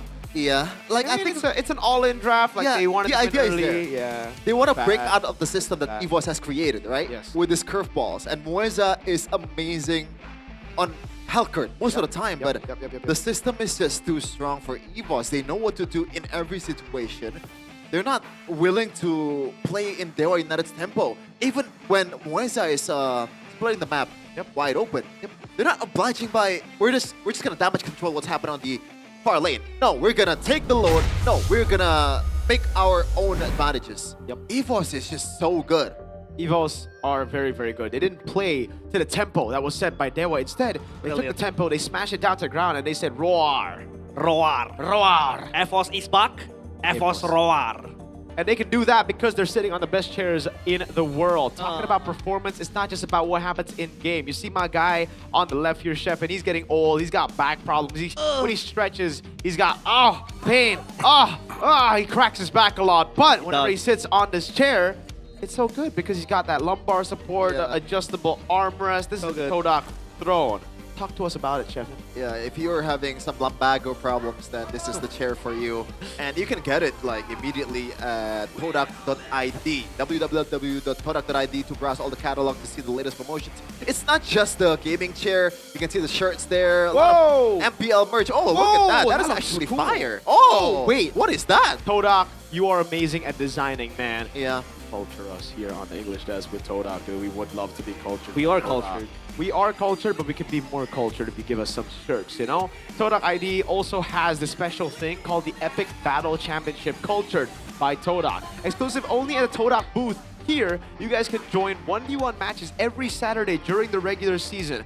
During the breaks of one of the matches, there will be 8 participants. There's a knockout system, and participants who get 3 kills or destroy 2 turrets will be declared the winner. First and second place winners will receive exclusive merchandise from Todak. And guess what? You will also be able to advance to the Epic Battle Championship Finals, which will be held during MPL ID Season 17 playoffs on June 10th all the way to 14 in 2026. So, go get your on that Culture by Todak chair.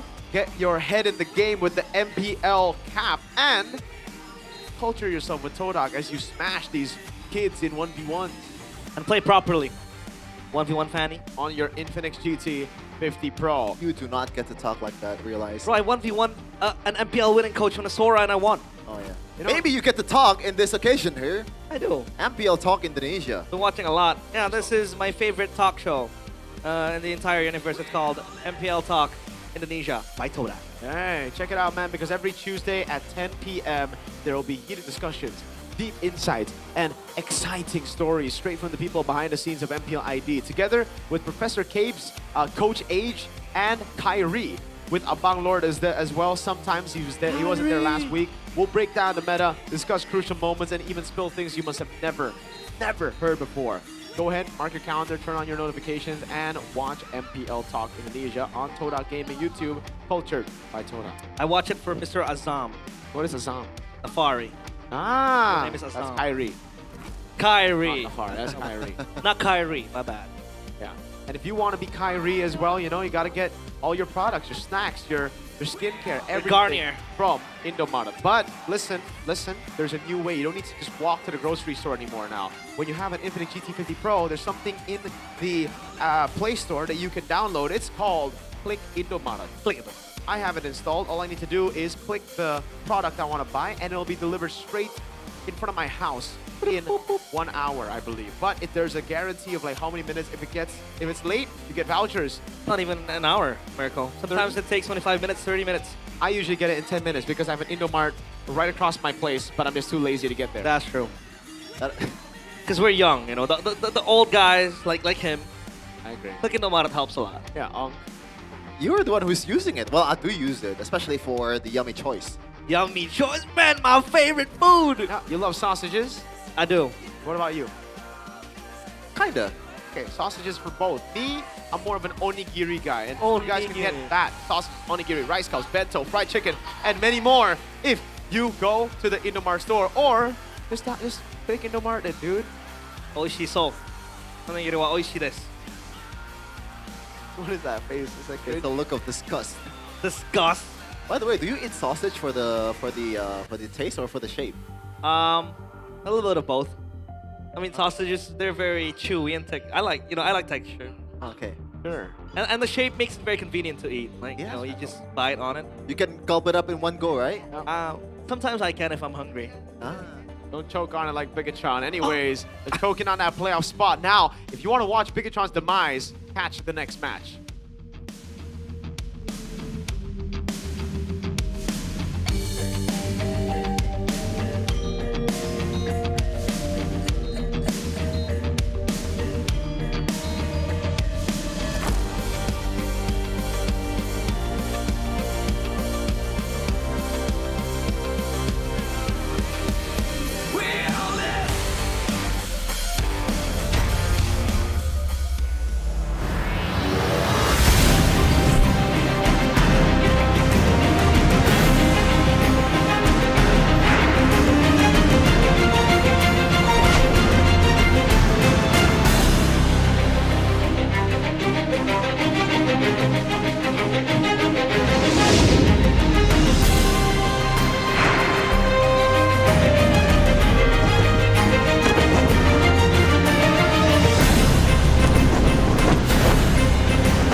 Semua hal terus berubah.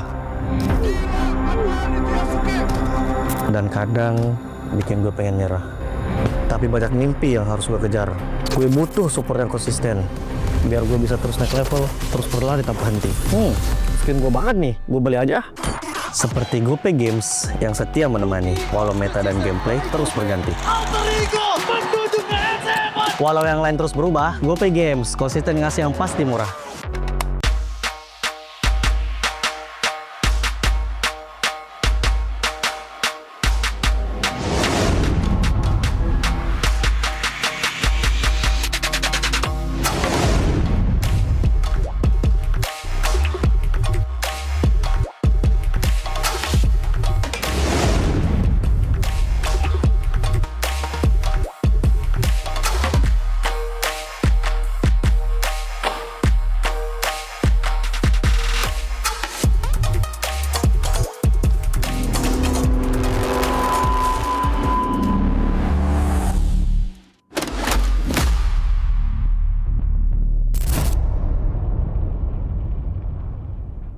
Garnier Men. Keringat, minyak, dan kulit sensitif bikin jerawat susah dilawan. Lawan jerawat dengan nyaman bersama. Baru Garnier Men Acnova Gentle Gel Cleanser dengan salisilik dan sika. Lawan 99,9% bakteri penyebab jerawat. Teruji pada kulit sensitif. Nyaman di kulit. Optimal lawan jerawat. Garnier Men Acnova Gentle Gel Cleanser dari Garnier Men.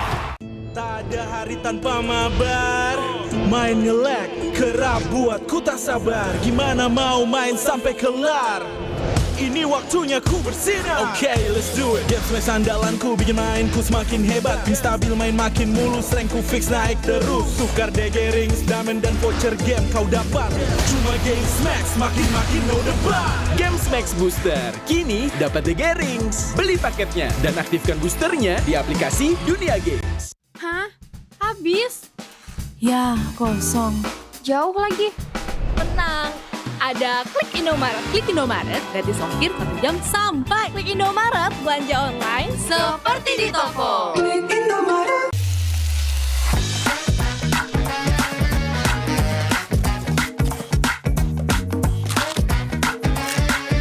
Gimana? Enak?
Jazz No Limit dan Siska Call. Selamat datang, silakan masuk. Tamu berikutnya, silakan. Yo, Aldi Tahir. Silakan masukin.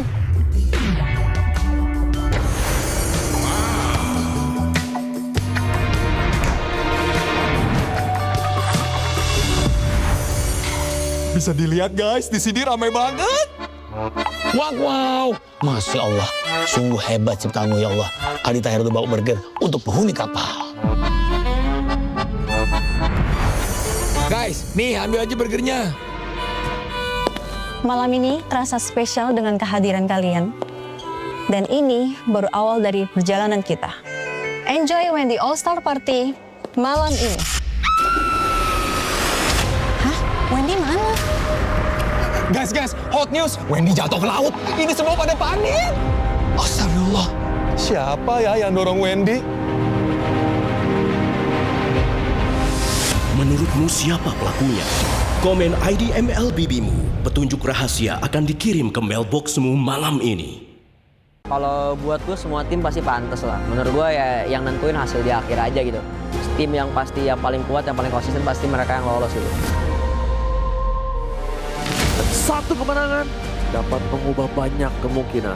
Persaingan akan semakin ketat. Belum ada posisi aman. Persaingan sih, especially di leg 2 sih. Leg 2 berasa banget kayak semua tim tuh udah jago semua, udah saling lawan, udah makin improve lah. Gue ngeliat sih lebih banyak keunikan aja sih. Keunikan itu maksudnya gimana ya di dalam gamenya lah. Gameplaynya mulai banyak yang lebih variatif juga.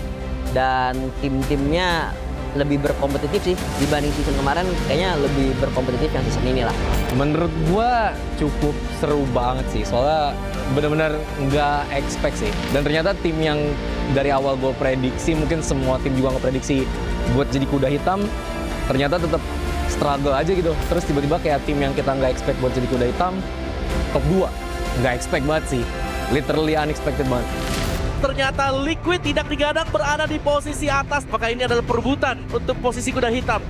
Kalau yang buat dark horse banget season ini menurut gua tim Liquid sih. Karena dari yang season lalu mereka se-struggle itu kan. Dan yang season ini menurut gua mereka bisa compete sama semua tim sih. Cuman inkonsisten aja kayak yang gua bahas di awal. Bagaimana perform mereka up and down, dan sekarang mereka sudah kembali menemukan tempo permainan mereka. Kalau melihat Piala ini nggak konsisten aja ya. Soalnya kan week awal dia leg 1 on fire banget ya. Semua tim hampir bisa kalah. Nggak tahu apa yang hilang dari mereka. Kalau dari TL sih bukan kehilangan jati diri sih. Kayak sesimpel kebaca sih kayaknya. Karena tim-tim lain juga udah pada tahu how to ban-nya buat melawan TL. Makanya mereka cukup terseok-seok lah berapa minggu. Yang akhirnya sekarang mereka udah menang-menang lagi ya, mungkin karena mereka nggak bermain di draft yang itu aja gitu. Mereka mulai explore yang lain-lain. Nah, yang gua ngerasa mereka udah mandang kita ya tim yang kuat, terus juga kayak udah nyari tahu banyak lah tentang tim kita, terus jadi lumayan nyulitin lah buat kita. Jadi kayak sekarang gitu. Dan always kita pantau udah masuk ke leg yang kedua. Mereka semakin lebih meyakinkan. Play demi play, game demi game, match demi match. Banyak yang terpleset karena Geek Fam. Geek Fam so far this season, I think they are really improving a lot. Especially the team fights in Turtle, it's really good, and the way they draft also. It's like similar to how Philippines play. Geek Fam di leg 2 ini ngeri bang. Seram. Kemarin kan gue lawan Geek kan, terus game 1 gue nggak expect gue bantai 9 menit sih. Pas nggak ada Nazara, menurut gue jadi satu suara sih bang. Terus kayak dia benar-benar jadi agresif gitu loh. Gara-gara apa faktor nothing tools juga kali bang. Kalau buat sekarang kayaknya nggak segigit yang kemarin sih untuk yang Kingslayer. Meskipun kemarin ya mereka ngalahin kita juga kan. Tapi ya kurang gigit aja buat julukan Kingslayer. Dewa yang dari kemarin banyak yang bilang adalah tim kuda hitam. Dewa United ngegigit banget sih, jujur ngegigit banget.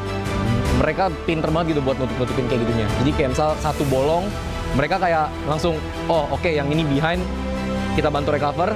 Jadi kayak bolongnya tuh ketutup gitu. Menurut gue emang mungkin dari si Dolinnya juga kayak fit into the team, bukan berarti kayak yang kemarin tuh nggak fit. Karena emang ibaratnya di MOBA itu ya lu chemistry, klop, cocok-cocokan tuh emang udah pasti ada gitu. Kalau jujur gue ngeliat Dewa minim banget sih kekurangannya. Minim banget kekurangannya. Gue rasa mereka almost perfect lah. Mungkin ya cuma perlu konsisten aja sih. Menurut gua dari ketiga tim itu yang masih compete buat playoff, menurut gua mereka semua layak sih buat masuk ke playoff. Cuman ada chance-nya yang dikit, ada chance-nya yang gede. Jadi ya di sisa match ya mereka harus pakai sisa match-nya dengan baik gitu. Mereka akan mencari lagi sebuah kepastian menuju ke velodrome, bukan cuma sekedar impian. Kalau menurut gue emang playoff tuh cara kita untuk berprogres sih. Kayak dari bawah dulu, dari regular season dulu, ke playoff dulu, baru kayak cara kita ngincer juara. Kalau yang gue lihat playoff itu ajang adu gengsi sih bang. Kayak semua tim pengen lolos playoff ya gara-gara dia gengsi gitu kalau nggak lolos playoff. Apalagi kalau tim besar yang nggak lolos. Sepenting apa lolos playoff menurut gue itu penting sih. Soalnya pertama itu kayak gengsi kan.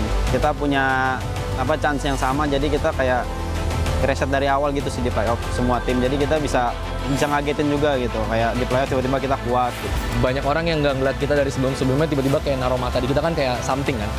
Jadi menurut gue itu lebih ke ajang pembuktian diri aja sih playoff. Kalau buat gue semua tim pasti pantas lah. Menurut gue ya yang nentuin hasil di akhir aja gitu. Tim yang pasti yang paling kuat, yang paling konsisten pasti mereka yang lolos gitu.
ナルトが帰ってきたぞ。飛来神の術。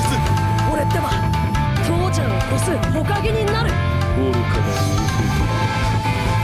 子供騙しが行くぜ。これが俺たちの力だってばよ。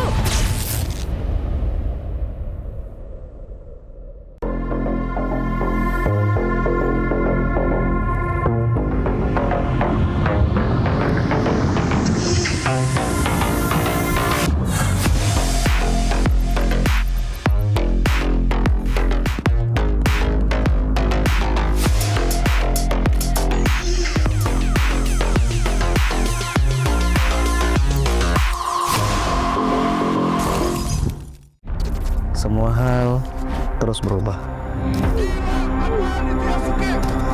Dan kadang bikin gue pengen nyerah. Tapi banyak mimpi yang harus gue kejar. Gue butuh support yang konsisten. Biar gue bisa terus naik level, terus berlari tanpa henti. Skin gue banget nih, gue beli aja. Seperti GoPay Games yang setia menemani, walau meta dan gameplay terus berganti. Walau yang lain terus berubah, GoPay Games konsisten ngasih yang pasti murah.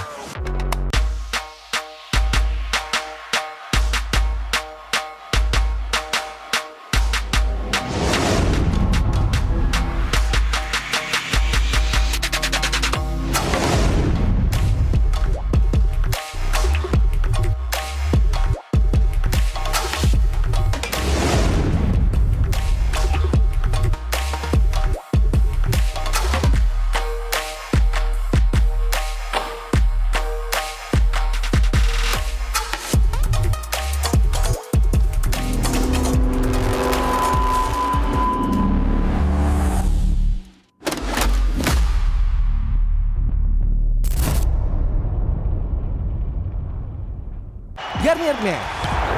Keringat, minyak, dan kulit sensitif bikin jerawat susah dilawan. Lawan jerawat dengan nyaman bersama. Baru Garnier Men Acno Fight Gentle Gel Cleanser dengan salisilik dan sika. Lawan 99,9% bakteri penyebab jerawat. Teruji pada kulit sensitif. Nyaman di kulit. Optimal lawan jerawat. Garnier Men Acno Fight Gentle Gel Cleanser dari Garnier Men. Tak ada hari tanpa mabar. Main nge-lag, kerap buatku tak sabar. Gimana mau main sampai kelar? Ini waktunya ku bersinar. Okay, let's do it. Game smash andalanku bikin mainku semakin hebat. Pin stabil main makin mulus, rankku fix naik terus. Tukar DG rings, diamond dan voucher game kau dapat. Cuma Game Smash makin no debat. Game Max Booster kini dapat DG Rings. Beli paketnya dan aktifkan boosternya di aplikasi Dunia Games. Hah? Habis? Ya, kosong. Jauh lagi. Tenang. Ada Klik Indomaret. Klik Indomaret gratis ongkir 1 jam sampai. Klik Indomaret belanja online seperti di toko. Klik Indomaret.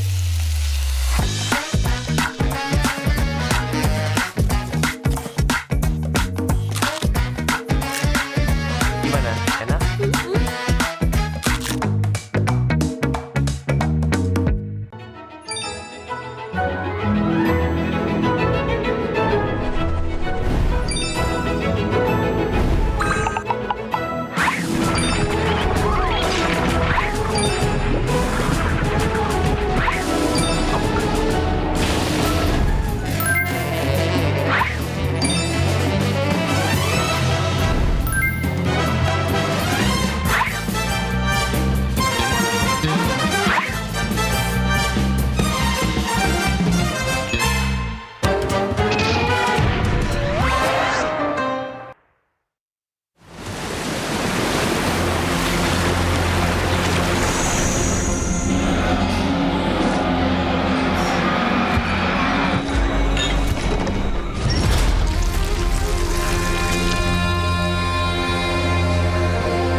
Just No Limit dan Siska Call. Selamat datang, silakan masuk.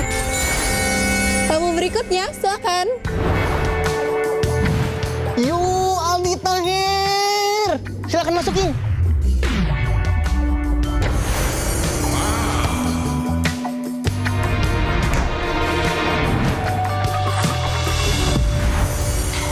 Bisa dilihat guys, di sini ramai banget. Wow, Masya Allah, sungguh hebat ciptaanmu ya Allah. Aldi Tahir udah bawa burger untuk penghuni kapal. Guys, nih ambil aja burgernya. Malam ini terasa spesial dengan kehadiran kalian. Dan ini baru awal dari perjalanan kita. Enjoy Wendy All-Star Party malam ini. Hah? Wendy mana? Guys, hot news. Wendy jatuh ke laut. Ini semua pada panik. Astagfirullah. Siapa ya yang dorong Wendy? Menurutmu siapa pelakunya? Komen ID MLBB-mu. Petunjuk rahasia akan dikirim ke mailboxmu malam ini. Kalau buat gue semua tim pasti pantas lah. Menurut gue ya yang nentuin hasil di akhir aja gitu. Tim yang pasti yang paling kuat, yang paling konsisten pasti mereka yang lolos gitu. Satu kemenangan dapat mengubah banyak kemungkinan. Persaingan akan semakin ketat. Belum ada posisi aman. Persaingan sih, especially di leg 2 sih. Leg 2 berasa banget kayak semua tim tuh udah jago semua, udah saling lawan, udah makin improve lah. Gue ngeliat sih lebih banyak keunikan aja sih. Keunikan itu maksudnya gimana ya di dalam gamenya lah. Gameplaynya mulai banyak yang lebih variak juga. Dan tim-timnya lebih berkompetitif sih. Dibanding season kemarin kayaknya lebih berkompetitif yang season ini lah. Menurut gua cukup seru banget sih. Soalnya benar-benar nggak expect sih. Dan ternyata tim yang dari awal gue prediksi, mungkin semua tim juga nggak prediksi buat jadi kuda hitam, ternyata tetap struggle aja gitu. Terus tiba-tiba kayak tim yang kita nggak expect buat jadi kuda hitam, top 2. Nggak expect banget sih. Literally unexpected banget. Ternyata Liquid tidak digadang berada di posisi atas. Maka ini adalah perebutan untuk posisi kuda hitam. Kalau yang buat dark horse banget season ini menurut gua tim Liquid sih. Karena dari yang season lalu mereka se-struggle itu kan. Dan yang season ini menurut gua mereka bisa compete sama semua tim sih. Cuman inkonsisten aja kayak yang gua bahas di awal. Bagaimana perform mereka up and down dan sekarang mereka sudah kembali menemukan tempo permainan mereka. Kalau melihat Piala ini nggak konsisten aja ya. Soalnya kan week awal dia leg 1 on fire banget ya. Semua tim hampir bisa kalah. Nggak tahu apa yang hilang dari mereka. Kalau dari TL sih bukan kehilangan jati diri sih. Kayak sesimpel kebaca sih kayaknya. Karena tim-tim lain juga udah pada tahu how to ban-nya buat melawan TL. Makanya mereka cukup terseok-seok lah berapa minggu. Yang akhirnya sekarang mereka udah menang-menang lagi ya mungkin karena mereka nggak bermain di draft yang itu aja gitu. Mereka mulai explore yang lain-lain gitu. Nah, yang gua ngerasa mereka udah mandang kita ya tim yang kuat, terus juga kayak udah nyari tahu banyak lah tentang tim kita, terus jadi lumayan nyulitin lah buat kita. Jadi kayak sekarang gitu. Dan always kita pantau udah masuk ke leg yang kedua. Mereka semakin lebih meyakinkan. Play demi play, game demi game, match demi match. Banyak yang terpleset karena Geek Fam. Geek Fam so far this season, I think they are really improving a lot. Especially the team fights in Turtle, it's really good, and the way they draft also. It's like similar to how Philippines play. Geek Fam di leg 2 ini ngeri bang, serem. Kemarin kan gue lawan Geek kan, terus game 1 gue nggak expect gue bantai 9 menit sih. Pas nggak ada Nazara, menurut gue jadi satu suara sih bang. Terus kayak dia benar-benar jadi agresif gitu loh. Gara-gara apa faktor nothing tulus juga kali bang. Kalau buat sekarang kayaknya nggak segigit yang kemarin sih untuk yang Kingslayer. Meskipun kemarin ya mereka ngalahin kita juga kan. Tapi ya kurang gigit aja buat julukan Kingslayer. Dewa, dan dari kemarin banyak yang bilang adalah tim kuda hitam. Dewa United ngegigit banget sih, jujur ngegigit banget. Mereka pinter banget gitu buat nutup-nutupin kayak gitunya. Jadi kayak misal satu bolong, mereka kayak langsung, oh oke, yang ini behind, kita bantu recover. Jadi kayak bolongnya tuh ketutup gitu. Menurut gue emang mungkin dari si Dolinnya juga kayak fit into the team, bukan berarti kayak yang kemarin tuh nggak fit. Karena emang ibaratnya di MOBA itu ya lu chemistry, klop, cocok-cocokan tuh emang udah pasti ada gitu. Kalau jujur gue ngeliat Dewa minim banget sih kekurangannya. Minim banget kekurangannya. Gue ngerasa mereka almost perfect lah. Mungkin ya cuma perlu konsisten aja sih.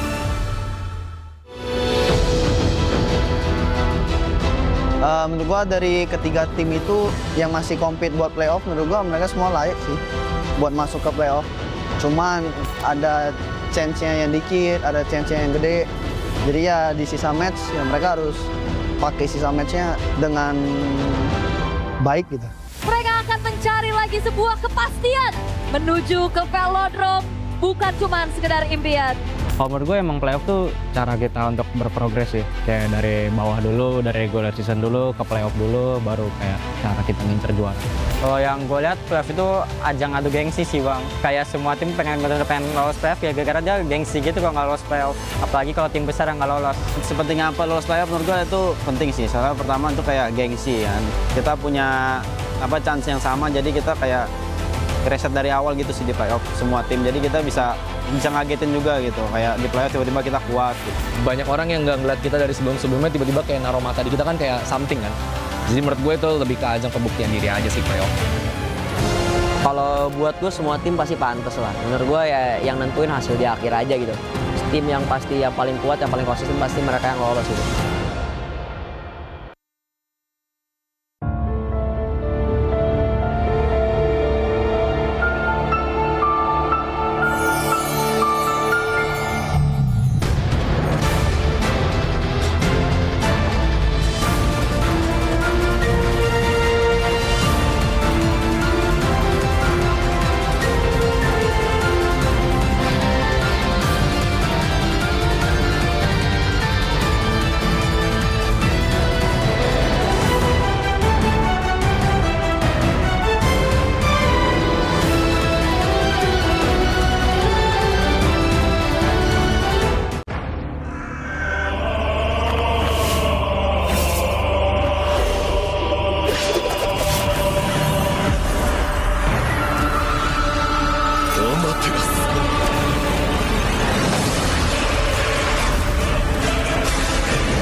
ナルトが帰ってきたぞ。飛来神の術。俺ってば父ちゃんを越す火影になる。愚かな弟。子供騙しか。アマテラス。ふっ。行くぜ。これが俺たちの力だってばよ。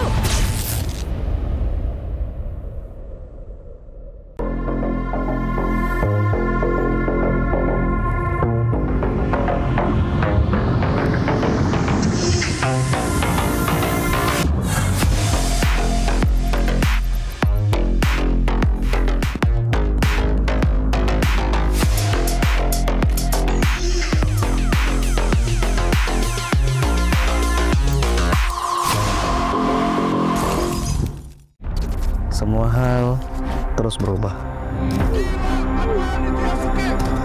Dan kadang bikin gue pengen nyerah.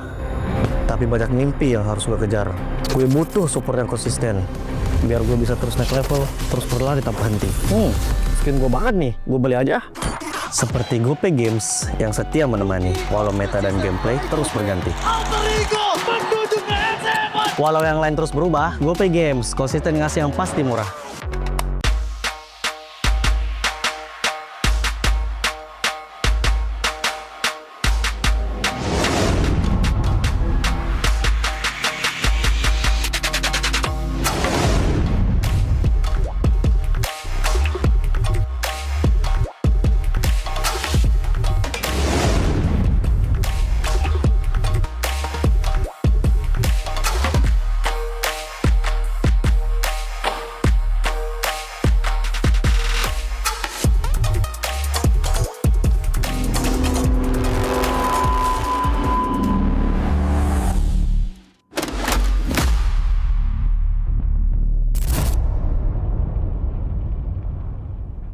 Garnier Men.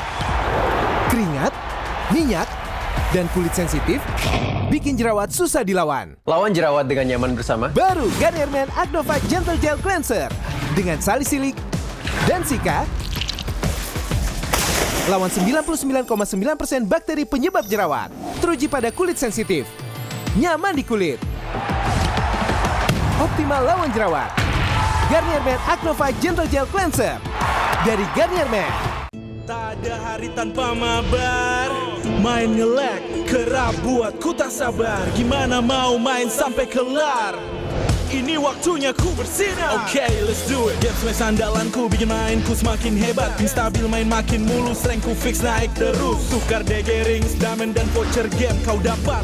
Cuma Games Max, makin no debat. Games Max Booster, kini dapat DG Rings. Beli paketnya dan aktifkan boosternya di aplikasi Dunia Games. Hah? Habis? Ya, kosong. Jauh lagi. Tenang. Ada Klik Indomaret. Klik Indomaret gratis ongkir 1 jam sampai. Klik Indomaret, belanja online seperti di toko. Klik Indomaret.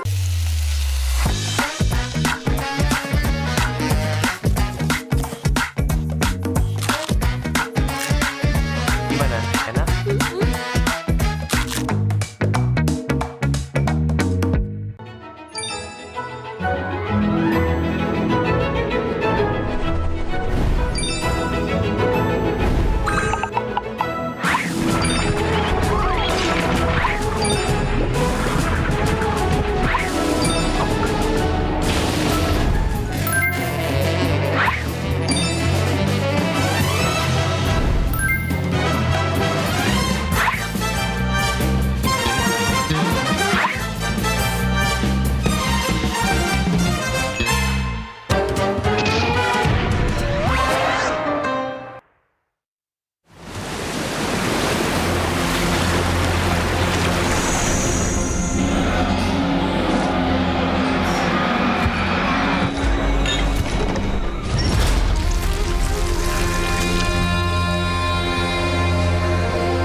Just No Limit dan Siska Call, selamat datang, silakan masuk. Tamu berikutnya, silakan. Yo, Aldi Tahir. Silakan masukin.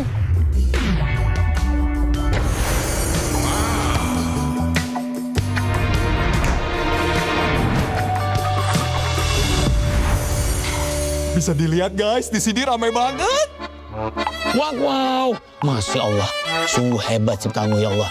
Aldi Tahir udah bawa burger untuk penghuni kapal. Guys, nih ambil aja burgernya. Malam ini terasa spesial dengan kehadiran kalian. Dan ini baru awal dari perjalanan kita. Enjoy Wendy All-Star Party malam ini. Hah? Wendy mana? Guys, hot news. Wendy jatuh ke laut. Ini semua pada panik. Astagfirullah. Siapa ya yang dorong Wendy? Menurutmu siapa pelakunya? Komen ID MLBB-mu. Petunjuk rahasia akan dikirim ke mailboxmu malam ini. Kalau buat gue semua tim pasti pantas lah. Menurut gue ya yang nentuin hasil di akhir aja gitu. Tim yang pasti yang paling kuat, yang paling konsisten pasti mereka yang lolos gitu.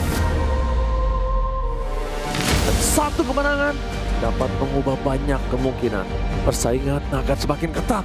Belum ada posisi aman. Persaingan sih, especially di leg 2 sih. Leg 2 berasa banget kayak semua tim tuh udah jago semua, udah saling lawan, udah makin improve lah. Gue ngeliat sih lebih banyak keunikan aja sih. Keunikan itu maksudnya gimana ya di dalam gamenya lah. Gameplaynya mulai banyak yang lebih variat juga. Dan tim-timnya lebih berkompetitif sih dibanding season kemarin, kayaknya lebih berkompetitif yang season ini lah. Menurut gua cukup seru banget sih, soalnya benar-benar nggak expect sih. Dan ternyata tim yang dari awal gue prediksi, mungkin semua tim juga nggak prediksi buat jadi kuda hitam, ternyata tetap struggle aja gitu. Terus tiba-tiba kayak tim yang kita nggak expect buat jadi kuda hitam, top 2. Nggak expect banget sih, literally unexpected banget. Ternyata Liquid tidak digadang berada di posisi atas. Maka ini adalah perebutan untuk posisi kuda hitam. Kalau yang buat dark horse banget season ini menurut gua tim Liquid sih. Karena dari yang season lalu mereka se-struggle itu kan. Dan yang season ini menurut gua mereka bisa compete sama semua tim sih. Cuman inkonsisten aja kayak yang gua bahas di awal. Bagaimana perform mereka up and down, dan sekarang mereka sudah kembali menemukan tempo permainan mereka. Kalau melihat Piala ini gak konsisten aja ya. Soalnya kan week awal dia leg 1 on fire banget ya. Semua tim hampir bisa kalah. Gak tahu apa yang hilang dari mereka. Kalau dari TL sih bukan kehilangan jati diri sih. Kayak sesimpel kebaca sih kayaknya. Karena tim-tim lain juga udah pada tahu how to ban-nya buat melawan TL. Makanya mereka cukup terseok-seok lah berapa minggu. Yang akhirnya sekarang mereka udah menang-menang lagi ya, mungkin karena mereka nggak bermain di draft yang itu aja gitu. Mereka mulai explore yang lain-lain gitu. Yang gua ngerasa mereka udah mandang kita ya tim yang kuat, terus juga kayak udah nyari tahu banyak lah tentang tim kita, terus jadi lumayan nyulitin lah buat kita. Jadi kayak sekarang gitu. Dan always kita pantau udah masuk ke leg yang kedua. Mereka semakin lebih meyakinkan. Play demi play, game demi game, match demi match. Banyak yang terpleset karena Geek Fam. Geek Fam so far this season, I think they are really improving a lot. Especially the team fights in Turtle, it's really good, and the way they draft also. It's like similar to how Philippine play.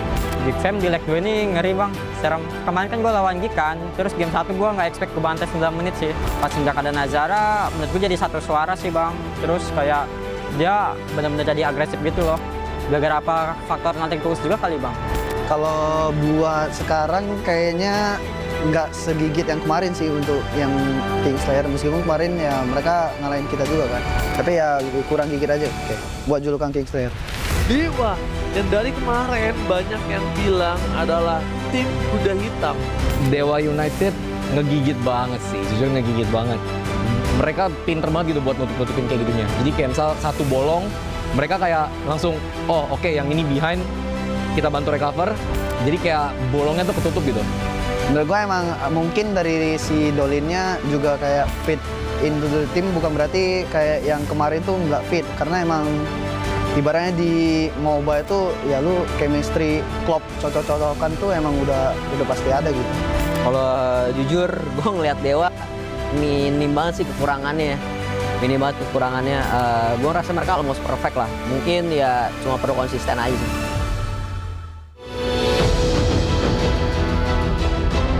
Menurut gua dari ketiga tim itu yang masih compete buat playoff, menurut gua mereka semua layak sih buat masuk ke playoff.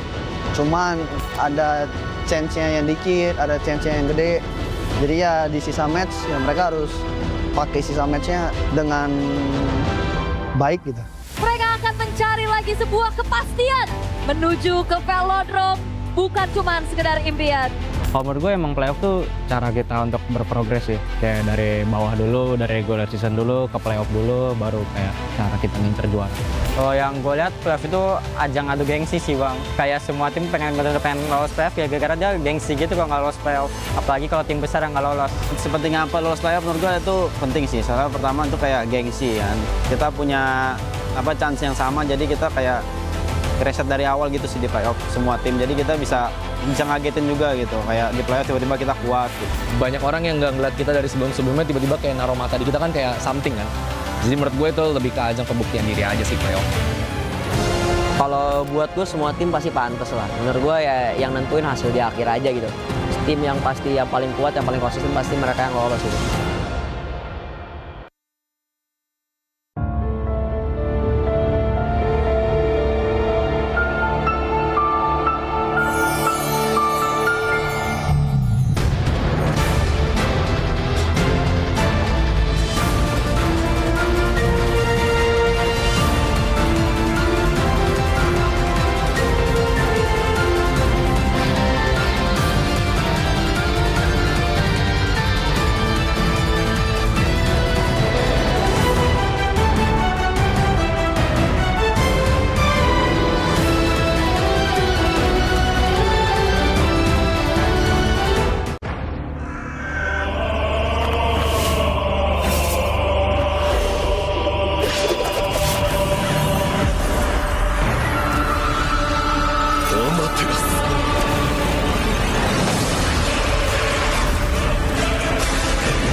かなる弟よ。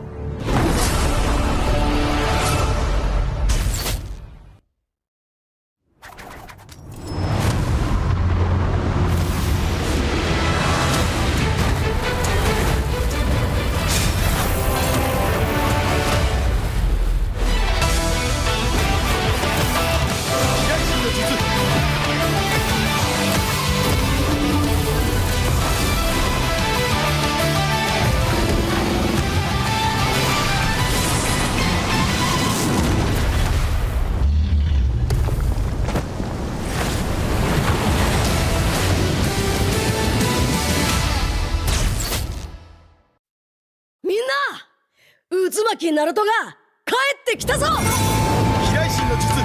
俺ってば父ちゃんを越す火影になる。愚かな弟。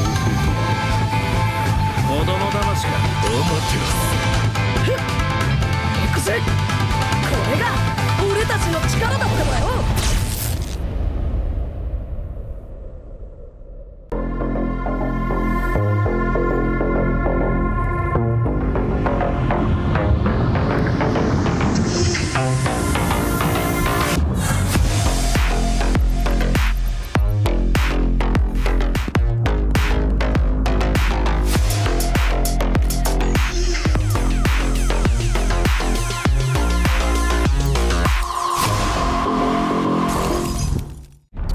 Semua hal terus berubah. Dan kadang bikin gue pengen nyerah. Tapi banyak mimpi yang harus gue kejar. Gue butuh support yang konsisten. Biar gue bisa terus naik level, terus berlari tanpa henti. Skin gue banget nih, gue beli aja. Seperti GoPay Games yang setia menemani, walau meta dan gameplay terus berganti. Walau yang lain terus berubah, GoPay Games konsisten ngasih yang pasti murah.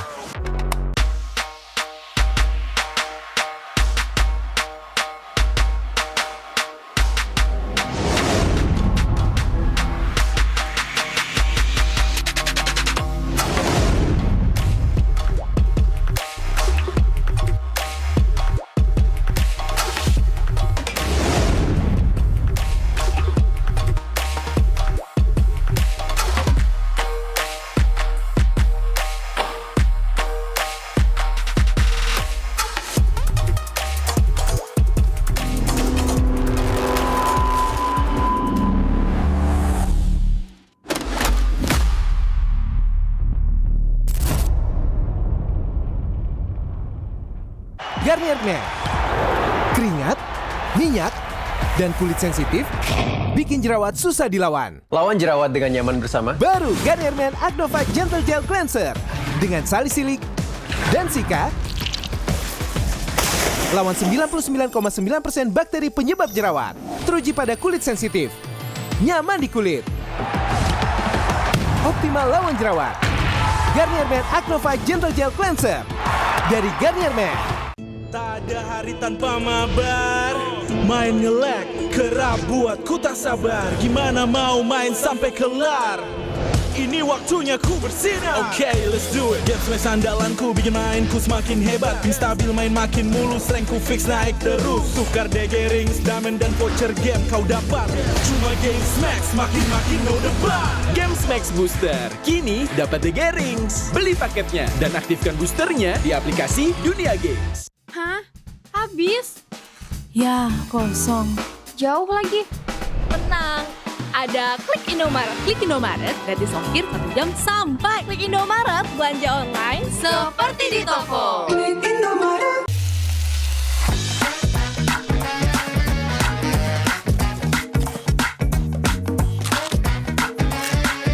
Gimana? Enak?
GS No Limit dan Siska Call.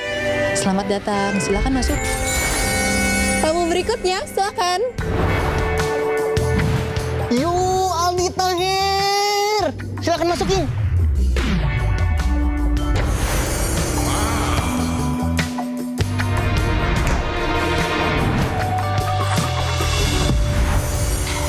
Bisa dilihat guys, di sini ramai banget.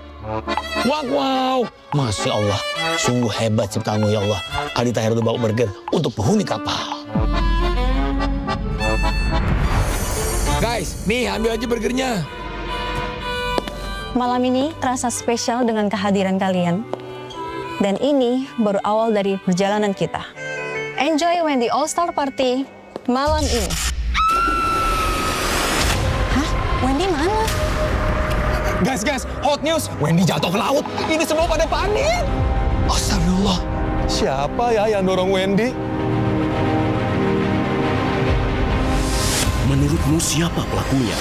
Komen ID MLBB-mu. Petunjuk rahasia akan dikirim ke mailboxmu malam ini. Kalau buat gue semua tim pasti pantas lah. Menurut gue ya yang nentuin hasil di akhir aja gitu. Tim yang pasti yang paling kuat, yang paling konsisten pasti mereka yang lolos gitu.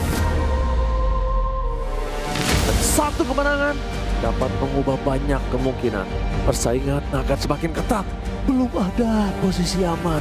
Persaingan sih, especially di leg 2 sih. Leg 2 berasa banget kayak semua tim tuh udah jago semua, udah saling lawan, udah makin improve lah. Gue ngeliat sih lebih banyak keunikan aja sih. Keunikan itu maksudnya gimana ya di dalam gamenya lah. Gameplaynya mulai banyak yang lebih variat juga. Dan tim-timnya lebih berkompetitif sih dibanding season kemarin, kayaknya lebih berkompetitif yang season ini lah. Menurut gua cukup seru banget sih, soalnya benar-benar nggak expect sih. Dan ternyata tim yang dari awal gue prediksi, mungkin semua tim juga nggak prediksi buat jadi kuda hitam, ternyata tetap struggle aja gitu. Terus tiba-tiba kayak tim yang kita nggak expect buat jadi kuda hitam, top 2. Nggak expect banget sih, literally unexpected banget. Ternyata Liquid tidak digadang berada di posisi atas. Maka ini adalah perebutan untuk posisi kuda hitam. Kalau yang buat dark horse banget season ini menurut gua tim Liquid sih. Karena dari yang season lalu mereka se-struggle itu kan. Dan yang season ini menurut gua mereka bisa compete sama semua tim sih. Cuman inkonsisten aja kayak yang gua bahas di awal. Bagaimana perform mereka up and down, dan sekarang mereka sudah kembali menemukan tempo permainan mereka. Kalau melihat MPL ini nggak konsisten aja ya. Soalnya kan week awal dia leg 1 on fire banget ya. Semua tim hampir bisa kalah. Nggak tahu apa yang hilang dari mereka. Kalau dari TL sih bukan kehilangan jati diri sih. Kayak sesimpel kebaca sih kayaknya. Karena tim-tim lain juga udah pada tahu how to ban-nya buat ngelawan TL. Makanya mereka cukup terseok-seok lah berapa minggu. Yang akhirnya sekarang mereka udah menang-menang lagi ya, mungkin karena mereka nggak bermain di draft yang itu aja gitu. Mereka mulai explore yang lain-lain. Yang gua ngerasa mereka udah mandang kita ya tim yang kuat, terus juga kayak udah nyari tahu banyak lah tentang tim kita, terus jadi lumayan nyulitin lah buat kita. Jadi kayak sekarang gitu. Dan always kita pantau udah masuk ke leg yang kedua. Mereka semakin lebih meyakinkan. Play demi play, game demi game, match demi match. Banyak yang terpleset karena Geek Fam. Geek Fam so far this season, I think they are really improving a lot. Especially the team fights in Turtle, it's really good, and the way they draft also. It's like similar to how Philippine play. Geek Fam di leg 2 ini ngeri bang, serem. Kemarin kan gue lawan Geek kan, terus game 1 gue nggak expect kebantai 9 menit sih. Pas nggak ada Nazara, menurut gue jadi satu suara sih bang. Terus kayak dia benar-benar jadi agresif gitu loh. Gara-gara apa faktor nothing tulus juga kali bang. Kalau buat sekarang kayaknya nggak segigit yang kemarin sih untuk yang Kingslayer. Meskipun kemarin ya mereka ngalahin kita juga kan. Tapi ya kurang gigit aja buat julukan Kingslayer. Dewa, dan dari kemarin banyak yang bilang adalah tim kuda hitam. Dewa United ngegigit banget sih, jujur ngegigit banget. Mereka pinter banget gitu buat nutup-nutupin kayak gitunya. Jadi kayak misal satu bolong, mereka kayak langsung, oh oke, yang ini behind, kita bantu recover. Jadi kayak bolongnya tuh ketutup gitu. Menurut gue emang mungkin dari si Dolinnya juga kayak fit into the team, bukan berarti kayak yang kemarin tuh nggak fit. Karena emang ibaratnya di MOBA itu ya lu chemistry, klop, cocok-cocokan tuh emang udah pasti ada gitu.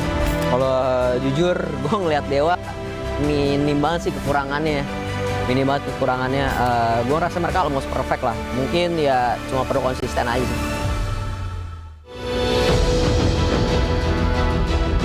Menurut gua dari ketiga tim itu yang masih compete buat playoff, menurut gua mereka semua layak sih buat masuk ke playoff. Cuman ada chance-nya yang dikit, ada chance-nya yang gede. Jadi ya di sisa match ya mereka harus pakai sisa match-nya dengan baik gitu. Mereka akan mencari lagi sebuah kepastian menuju ke velodrome, bukan cuma sekedar impian. Kalau menurut gue emang playoff tuh cara kita untuk berprogres sih. Kayak dari bawah dulu, dari regular season dulu, ke playoff dulu, baru kayak cara kita ngincer juara. Kalau yang gue lihat playoff itu ajang adu gengsi sih bang. Kayak semua tim pengen lolos playoff ya gara-gara dia gengsi gitu kalau nggak lolos playoff. Apalagi kalau tim besar yang nggak lolos. Sepenting apa lolos playoff menurut gue itu penting sih. Soalnya pertama itu kayak gengsi kan. Kita punya chance yang sama jadi kita kayak reset dari awal gitu sih di playoff semua tim. Jadi kita bisa ngagetin juga gitu, kayak di playoff tiba-tiba kita kuat gitu. Banyak orang yang nggak ngeliat kita dari sebelum-sebelumnya tiba-tiba kayak naruh mata di kita kan kayak something kan. Jadi menurut gue itu lebih ke ajang pembuktian diri aja sih playoff. Kalau buat gue semua tim pasti pantas lah. Menurut gue ya yang nentuin hasil di akhir aja gitu. Tim yang pasti yang paling kuat, yang paling konsisten pasti mereka yang lolos gitu.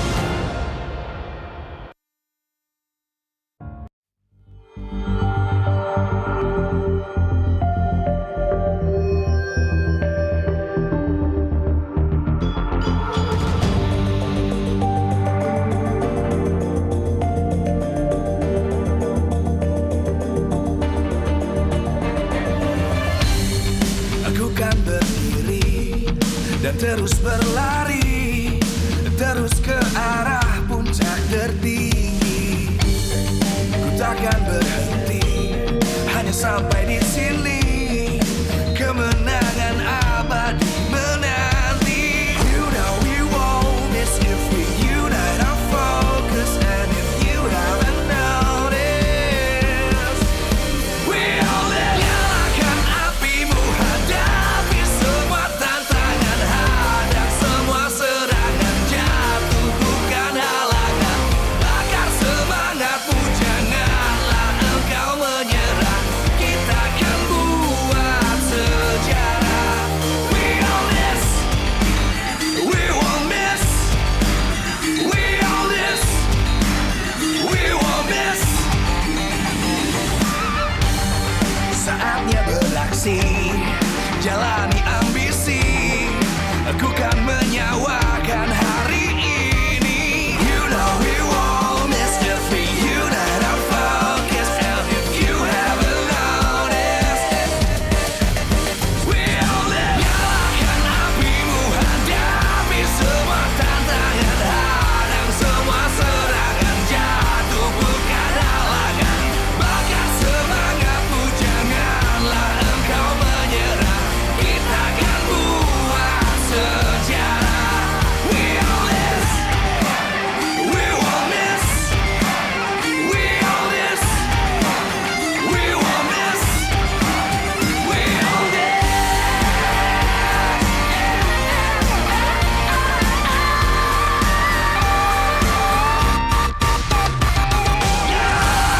Apimu, hadapi semua tantangan, hadang semua serangan, jatuh bukan halangan, bakar semangatmu, janganlah engkau menyerah, kita akan buat sejarah. We all this.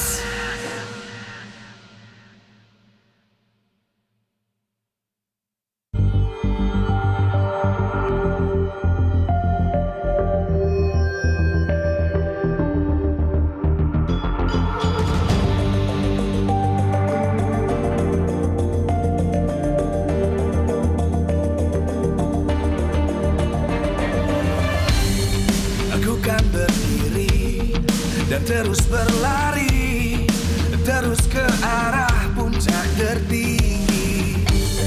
Ku takkan berhenti, hanya sampai di sini. Kemenangan abadi menanti. You know we won't miss if we unite our focus. And if you haven't noticed, we all live. Nyalakan apimu, hadapi semua tantangan.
Live from MPL Arena, Jakarta. MPL Indonesia Season 17 is powered by Moontalk. Supported by Esports Federation of Indonesia. Presented by official gaming phone, Infinix. Official e-wallet, GoPay. Official gaming chair, Toda. We own this.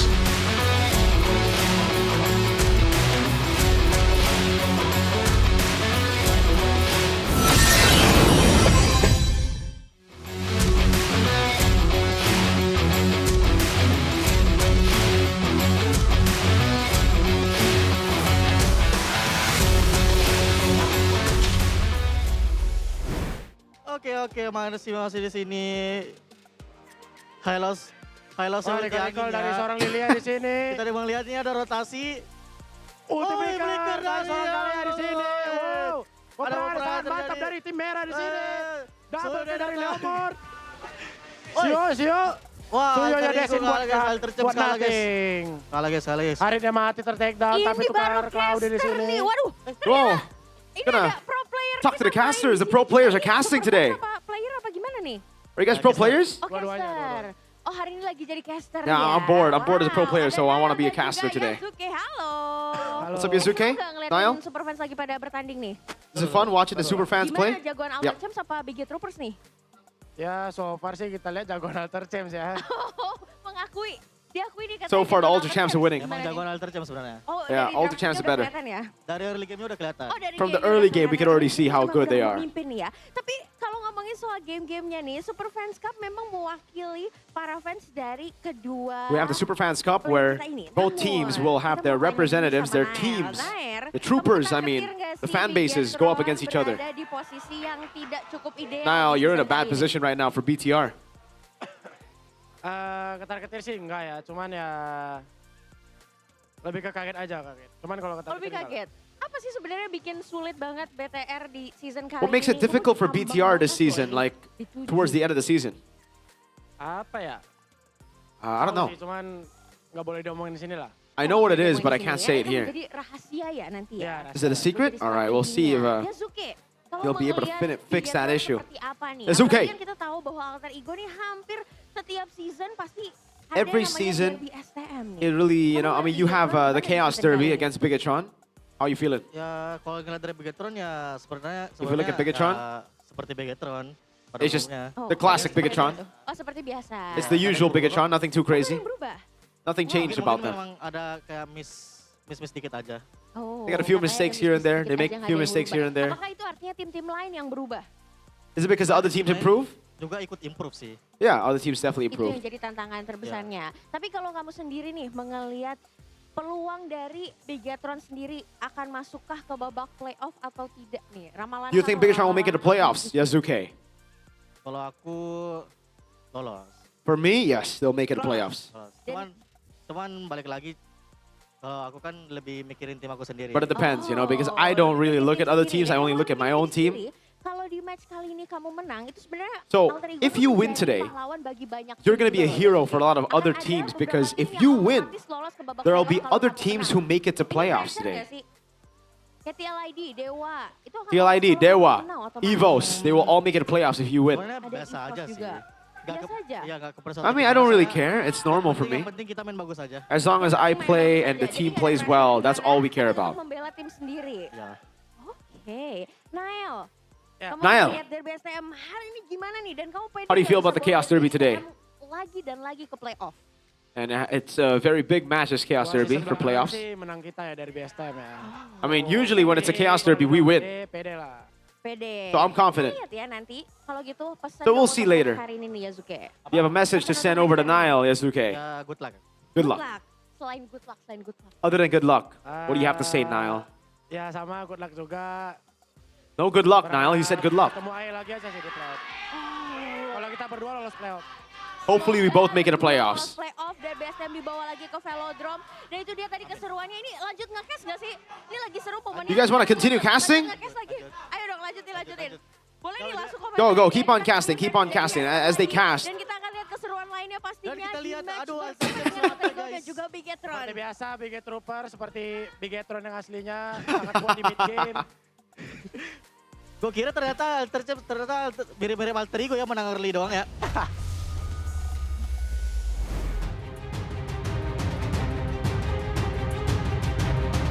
The Bloody Week continues with the Chaos Derby for match 2 here in MPL ID Season 17, the final day of week number 8, the second Bloody Week. Oh Lord, Niall, was that foreshadowing while he was casting? He said the Bigetroopers, they're playing just as bad as the real Bigetron. Gosh. We gotta step up our game, man, because it might be in time for Niall and Izuki to take our places. That's not gonna happen after hearing what our jobs are fine for a long time if those guys are competition. But it's back again with Mirko, Reliz, and Chapon. That's how I'm gonna call you now, Chapon. Chapon kind of sounds like Erbang. Maybe that's what Bigetron need. Oh! You know what MPID needs? We need the power by Moonton. We are powered by Moonton. Supported by PBSC. We are presented by the official gaming phone, Infinix, official e-wallet, GoPay, official gaming share, the GOATs, Todak, partner in esports, Garnier, Bayou, Dunia Games, GamesMax, and OnePlay, and our suppliers, IndieHome, Click Indomart, Yummy Choice, and Aqua. Wouldn't be possible, MPL, without all the amazing sponsors. And now we continue on to the matches Oh, it's getting hotter here. We heard in the interview just earlier, if Alter Ego were to win, 4 teams will qualify, including Alter Ego. It's gonna be TLID, Dewa, Evos, which leaves an 8. BTR and Geek. BTR and Geek fan. And now V technically. But, you know, sometimes we gotta be realistic, you know? 8% chance for now V for BTR, though, is getting dimmer and dimmer by the minute. It's always 50-50. There is no 7%. This guy, after watching Dewa lose, 99.97% chance. They've lost 4 matches in a row now, Shepin. It's 50-50. It has. I don't know about that. I'm a man of statistics. I like statistics. What the hell? What do you mean? You've always hated statistics. You've always hated patterns. What's the switch up, man? Patterns and statistics are different. But you always hate statistics. I love statistics. If you like statistics, what Niall said was true. In the Chaos Derby, Bigetron have done better over the course of history. So that is statistic, but you gotta put it into context. See, okay. No, look seriously. at the record. Numbers do not tell the whole story, but numbers do not lie. All right? Okay. It's up to us as casters, as people, to interpret what is the stat telling us. Okay, so what is the stat telling us? telling us Bigetron sucks. What do you mean? They won against Alter Ego 3 times in a row. But they're going right now, they're on a, I don't know, 4-match losing streak? Yeah, but that's in the past. Yeah. We gotta focus on the future. What is past, though? You gotta. It's 4 weeks. No, like it's 2 weeks earlier, so that's not really past, isn't it? You gotta focus on the now. On the now. You're present. It's all hopium and copium in each nostrils for Mirko, left and right. Kevin, your team isn't even qualified for the playoffs yet. Whoa. I don't care if they don't qualify to the playoffs. Whoa. Oh, really? Damn. I'm a very pessimistic guy. Pessimistic. If we win, yes, let's go. If we lose, yeah, it is what it is. Okay. Don't forget to mute the mic after this. I don't get the joke. Well, we'll talk about that joke later. It's kind of an inside joke to what happened after the scenes closed. But let's talk about this. Wait, we'll talk about that later. Fates in El Familia's hand. Again, if Alter Ego win 2-0, the playoff scenarios look very, very good. They can really be the heroes, not just of M7 for Indonesia, but for Dewa, Evos, Alter Ego themselves, and TLID. Because if they win 2-0, those teams make it. If they win 2-1, then Alter Ego will only need 1 more win in their next match. But Dewa and Evo secure playoff spots. So a win here will guarantee Dewa and Evos. A win with 2-0 will guarantee Dewa, Evos, them, and TLID. So a lot of fates are resting into Alter Egos and BTR hands, in fact. But I gotta say, like, from the looks of it, that is Hijume enhanced by a lot. Now we got a clear shot of Hijume in the camera there. This is gonna be an interesting match. Alter Ego versus BTR. From the looks of it, Alter Ego, despite them losing against Onyx, there were some glimpses of the old Alter Ego in M7, right? Especially in that one game when they won a game against Onyx. It looks like they were super aggressive right from the get-go. They got the Leomore, they got the early game picks, and they were able to use that to the fullest advantage. And BTR right now, it's a different story than the usual. Usually dominant in the regular season, you know, the Cascute days, #1 seed, coaching staff of the season and pretty much winning it out against the big teams, Onyx. But now, not only they're Robin Hooding, they're also losing against the big teams. They went from Robin Hooding to just purely hooding. Alter Ego regular season history here. We get to see it. Thank goodness we don't get to see PTR's regular season history. This would be all losses in the bottom side. But yeah, for Alter Ego, it's also been a shaky road, right? They did lose to Evos. They got a win, a clincher against Dewa United. And they're coming off a loss against Onyx. A loss that I feel was more on the execution side, especially in that game too. They did an amazing job in drafts, and it really feels like Coach Zephyr is finally showing his true colors here in the second leg. He went with a CC Gold, Ruby Gold CC XP, and then we saw the classic Freya in game 1. It's, again, the Alter Ego we were expecting coming into the season. It's very fun when you give them tools that they need to activate their identity, because this team, in M7 they were the meta breakers. They defined that game before being shut down by Aurora 4-0 in the finals. But still, I think even for Onyx, they need to respect, Alter Ego pick. Like giving away the Freya is never going to be a good news. So I think that is what we can expect from Bigatron. But hey, thank you producers for bringing the stat up, because look at what is that record, fam. I'm wearing red. And maybe people think I'm wearing red for BTR. I'm wearing red for their loss streak. Oh Lord. The 2-0 win against Evos was like, oh my god, they're so back, baby. And then they lost 2-0-2 against RRQ. And then everything collapsed, dude. What happened, dude? What happened? I have no idea. Man. What happened, Sheffin? What happened? I think the Kufra pick happened. Yeah. That's the elephant in the room that needs to be addressed. The draft has been, I'm sorry to say this, very shaky. Like, Hey, that's not Sheffin. Give us the real word. Nah, I don't want to say it. I think that's you. You have the right to say anything that you want because you are the BTR fan. I'm a Geek fan. I can really absolutely trash on BTR's draft. They've been terrible. Garbage. Trash. Yeah. Even not just the Kufra pick. Before that, there were a Sora pick into Valentina that's still open. And if you see Marcel using Valentina before, you don't want to pick the Sora. It feels like they're handing the draft on a silver platter. I even asked some of the people in the Geek Fam, like, what do you think about the Kufra pick? They frankly do not know why they picked the Kufra. Yeah, scientists to this day are still trying to figure out what that Kufra pick was for. Because it doesn't it didn't really make sense too much. I don't really feel bad because is it crazy to say that player-wise they are top 2? It's easy to say. Roster-wise? Like, I do not see a reason for them to not finish top 2 in the regular season before coming to the season. I don't know, I feel like I'm reaching a bit too much, but Theo now came from MDL, right? So one of his strength is pocket picks because they use global ban. Now, I feel like it bleeds to MPL, the way he kind of draft into like, oh, I have to pull off something that's insanely genius here. I have to pull off something that's out of the box to be able to gain the advantage. But feels like it doesn't work out at all. I agree. I think if you have the right components, you got to stay in the box. Best example will be the literal best team de facto in the world currently, I feel, TLPH. Do they pick up Kufra? No. Do they pick up Hilda and Khalid? No. They pick up normal stuff, man. Well, they do pick up Hilda and Khalid, but not together in the XP in a row. They pick up Hilda or Khalid for JP. What about you, Mr. Realize? Help them realize something. I think for Bigatron, it's not forcing things when they're out of place. Remember when you had to endure a dreadful week where it was just Bigatron first picking Yisenshin? You know what's crazy? I would take that over the stuff I see now. I would even take the Okay, I don't want to take the Barrage. At least they're kind of winning at that time. Yeah, they were. They were winning with the Yisenshin. Yeah. They beat Onyx with the Yisenshin. But I mean, come on. I know there has been, some shakeups in the coaching department. But now you have 2 analysts, a coach, and you have one of the best goal laners, in the league.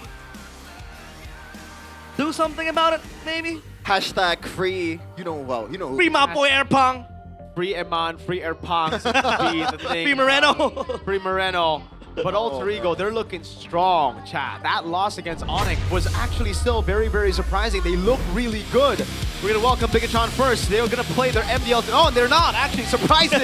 Finn, Shogun, Eman, Moreno, and Nile. The Red Robots down in the dumps. Never have they failed to qualify for playoffs. But maybe the machine has run out of gas. Can they keep it going? Can they activate that killer instinct? It is Bigatron by Vitality. Feels like they've degraded. Everyone is updating to Windows 12, but he's back! They're still using Windows Vista. Right now they have someone in the building, someone that's very important. Oh my God, They he's can't back! just He's win. back! So back, baby! Robbie's here! Oh, Alter Ego! Can they win when Robbie's here? When the Jimat, the lucky charm is here? RP, Alec, Hijume, Yasuke, Nino, he's back! Robbie is back. Puts the Robbie in Robin Hood, but let's see, it's Alter Ego.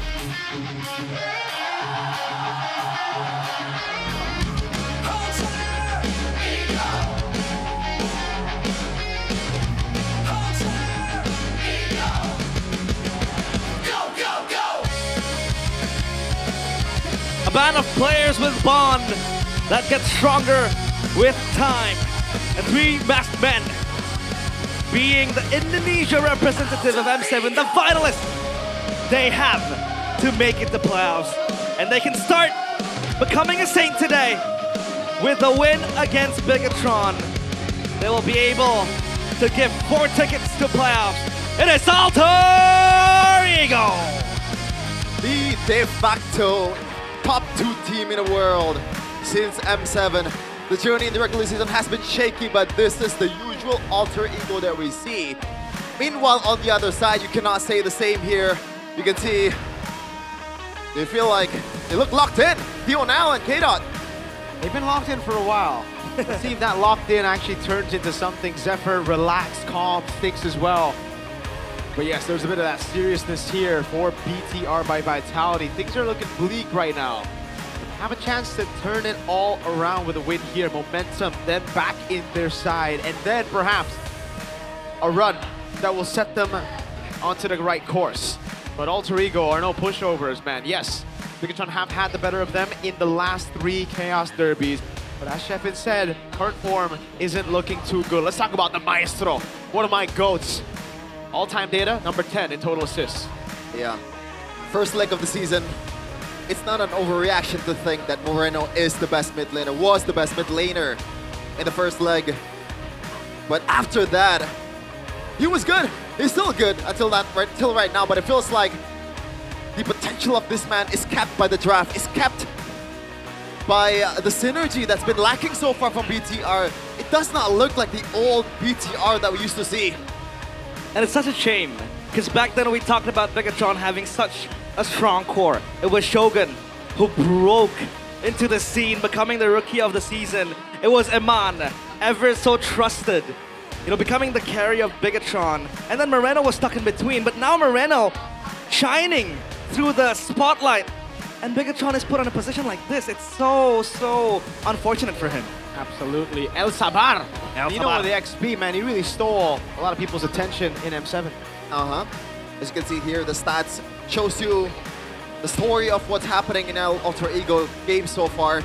But I feel like it also puts into perspective of how much games Alter Ego has been playing. They've always won 2-1, never 2-0. And that's been like the critic towards, not only for the fans, but Zephyr to the team as well. Feels like they cannot close out games without really being equal in the first 2 games.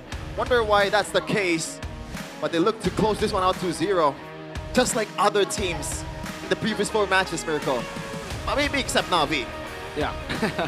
Let's take a look at the total kill rankings here. RP. Oh my god. The Executioner at number 1. The man who's, well, he's had a few more games over some of the other players here. But it just goes to show you how deadly he is. Would you guys call him a Sky Piercer merchant? Okay, he was the Granger merchant, then he was the Freya merchant, and then he was the Maniac merchant, then he's a Savage merchant, and now he's a Sky Piercer merchant. It just sounds to me like he's good at the game. It's just decent, decent enough to get most Savage in MPL ID. Oh, so decent, very decent. Just average enough to do that, just average enough to not top the ranking, just average enough to win out those games. I think you can't really diss RP anymore. Like back in the day, it was cool to call him the Granger merchant and the Freya merchant, but he's shown time and time again how good he can be on any of the picks that he's given. And it's crazy the way he broke to the scene, right? It's literally... I thought it was a matchup, but... Oh my god. Is that Spider-Man? Is that Spooderman? Sporter. Sporter. That's Robbie-man. Was that a 6-7? That I could don't be. think so. Kenapa nya? Gimana nya? You know that signature way of talking. This man is the lucky charm of BTR. Ever since he stopped coming to the MPL Arena, Bigatron have not won a single match. Can't believe Tom Holland flew to Indonesia. Hey, you know, he's got to set up for his new movie. Of course he's got to come over. Right now he's literally far from home. He is far from home, very far from home. Very far. And might have Bigatron no way far home. from playoffs as well. Hey. So, you know, with Robbie here, maybe they could come closer. Okay, let's see. It is red side. Oh. for BTR. Red side is the better side. They can try to make it 50-50 for red side. Remember, stats don't matter. It's how we interpreted it. Right? Talk about it. Talk about it, Chef. Stat. I mean, gotta put it into the context again. What? You gotta put it into context again. But I'm not sure what's the context here for BTR because it's been a shaky road so far this season. It all depends on the draft here. Let's see. Can BTR finally fix the problem that they have so far? And we're gonna play in expanding rivers. Dangerous grass. Whoa! Call me Babe Ruth because I'm calling the shots, baby. Damn. Calling the shots. What a guy. Mr. Ruth. That is aura. So Mr. Ruth. Oh, thank God. BTR banned Freya. If they let it go, it would have been very, very funny. An alter ego. To be able to get that Freya, that is a privilege in this meta. They banned out the Fanny out of respect of Yazuke's power hero. Yep. Hilda ban though. It looks like they want to set up for something like a Harley maybe in the jungle? No, I think it's mainly just respect for Alec. That's one of them, I guess. But if they want to make the Jushin for alter ego, then I think Nile will immediately bite on towards the Harley. Yeah. Harley, Jushin, the two heroes left open. Even the Phobia's banned out here with the Fanny too. Interesting. Alter ego on blue side. They banned out the Fanny yesterday. They were on red side. They left the Fanny open. And Lord, Kyrie abused that pick. It was dancing with that pick. So good. Now it gets banned out. Chushin's available. Yeah, I think it's just going to be the Chushin, no? So it should be the Kalea Gore that BTR are looking for, right? Alter Ego. If they pick up Jushin, the Kalea Gore will go to the hands of BTR. I think Alter Ego might just go and pick up the Kalea. Might be. What now? It's still gonna be the option here. Kalea I don't know Gord? about immediately Kalea Gord though, because you can still pick it on red 3. But if you still show wanna- the Gord here, then the Kalea will be taken by Alter Ego, no?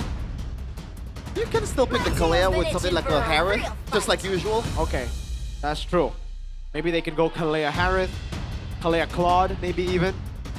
Or maybe. Harith hasn't been too good for BTR, by the way. They've done better on Claude, I believe.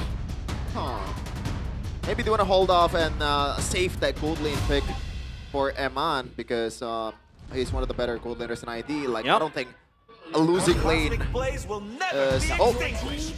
never mind. It's gonna be the Claude. So in a way, it's quote unquote secures the gold lane matchup, right? Yes. Because whether you're up against a Harley, you're up against any hero that's gonna be put in the gold lane, it's still good. It is. They can take the Harith here for Alter Ego, no? I don't think they need to rush into that. I think they pick up the Gato Kacha, though. GK first, yeah. Yeah. I do agree. Just pick it up. We've seen a way for teams to deal with the Gato Kacha even just earlier, right? There was a Gato Kacha against the Kalea Gord. It didn't work out, but I think it was kind of off by Dewa. So it's gonna be a Gato plus Yazuke pick maybe. Suyo? Leo Mord? Yeah, or Leo? Either of those two, I guess. It is a Harith Leo. Okay, they just don't care about the Gato Kacha. A lot of teams have started doing this now. BTR, you have to set up. You go for the Gord, but in the end, kind of sacrifice Nile in the jungle, right? You can pick up a jungler too, but then the Gord will be banned out. I think you just build for the combo you already have. And I think the Harith pick is also giving Arfi a better chance at a team fight. You know, he's up against a Kalea, so you want to have the gold lane that can rock a Purify. So Obsidia, like those kind of heroes are out of the question for him. Yeah. Can't really. Should just be the Gord. It has to be the Gord, especially with the combo. It's so prevalent lately in MPL ID, and super strong as well. But if they go for something else, or do you want to go just play all good Eve? Never mind. Because it's Hijume, man. Hijume and Cyrus usually use the Eve. Yeah. But I guess this is right now a better Eve at this point. Yep. I agree. I think it is the better Eve right now. So much damage as well, because when you go for the Eve, it's hard to burst the Harrod down. Yeah. You have great poke, but when Leomord Juicin jumps on you, it's tough. But Gord, like you mentioned, crazy range on that Mystic projectile, and ridiculous burst with the Mystic Gush. True damage, by the way. True damage, by the way. Yeah, Tuyo gets banned out there. We already expected this, though. If they pick up the Gord, Nile is going to be sacrificed in the banning phase. Khalid banned out. BTR just taking all the screening picks away. Do they ban Gatot? I think they kind of have to. Or Cho. The rate that we're going with BTR, I don't think that's even in their option, Miracle. Maybe. Just maybe.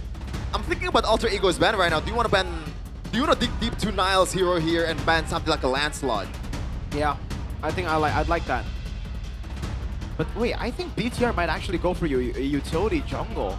Huh, yeah, because they have already an abundance of damage, but at the same time, Nile and utility jungler does not go hand in hand. Nice ban, got them Kacha. They've learned from their mistakes. Took them 5 match. Whoa, that is what Alter Ego used yesterday. So they're trying to anticipate a possible copy from BTR on their own blueprint to beat Onyx in, not beat, but win in game 2.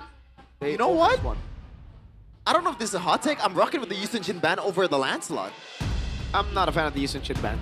Just because of the fact that these two are backliner heroes, and it's hard for Alter Egos come so far to punish those.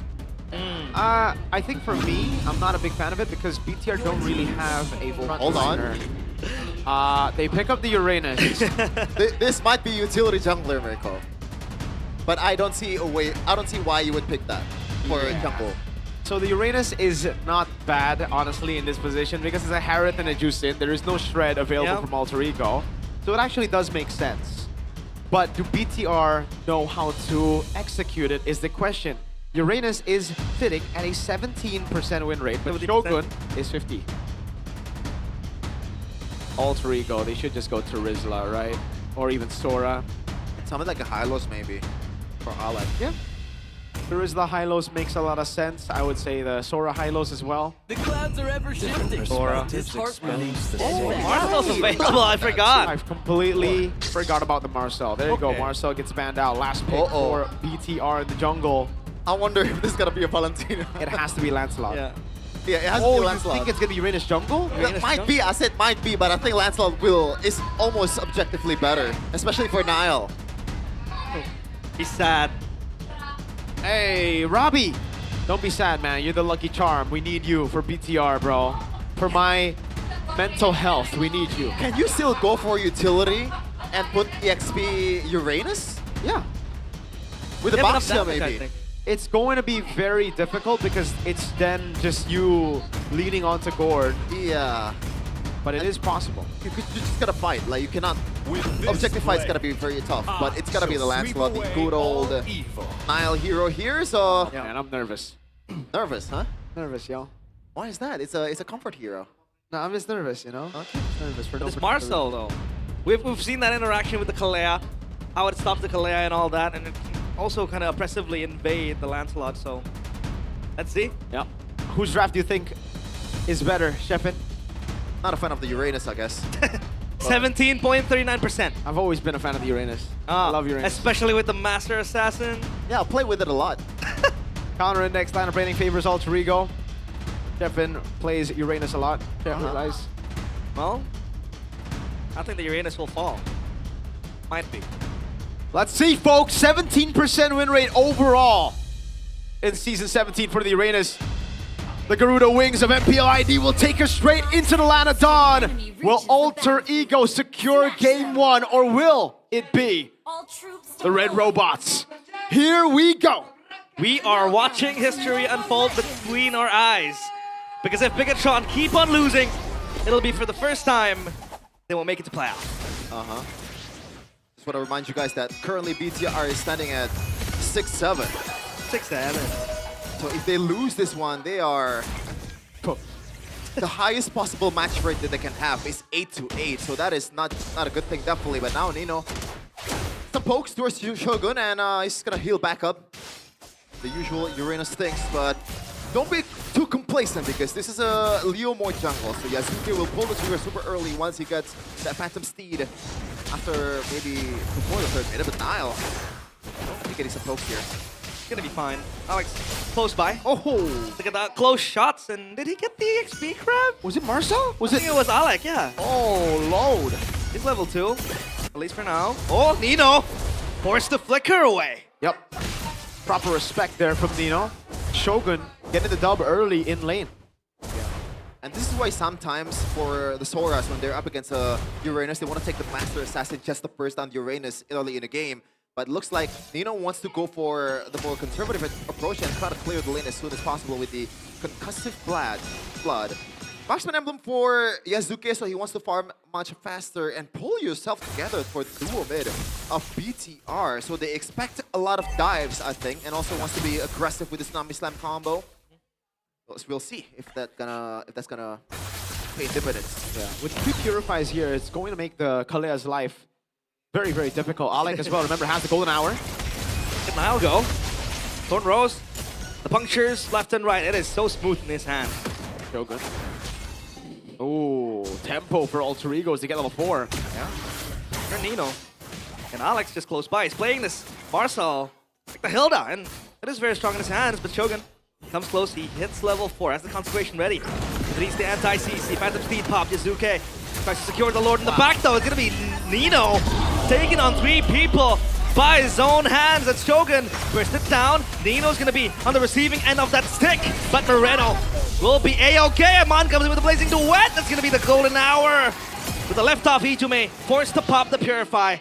Alter Ego with a neutral objective control, but BTR answer with a kill. Yeah.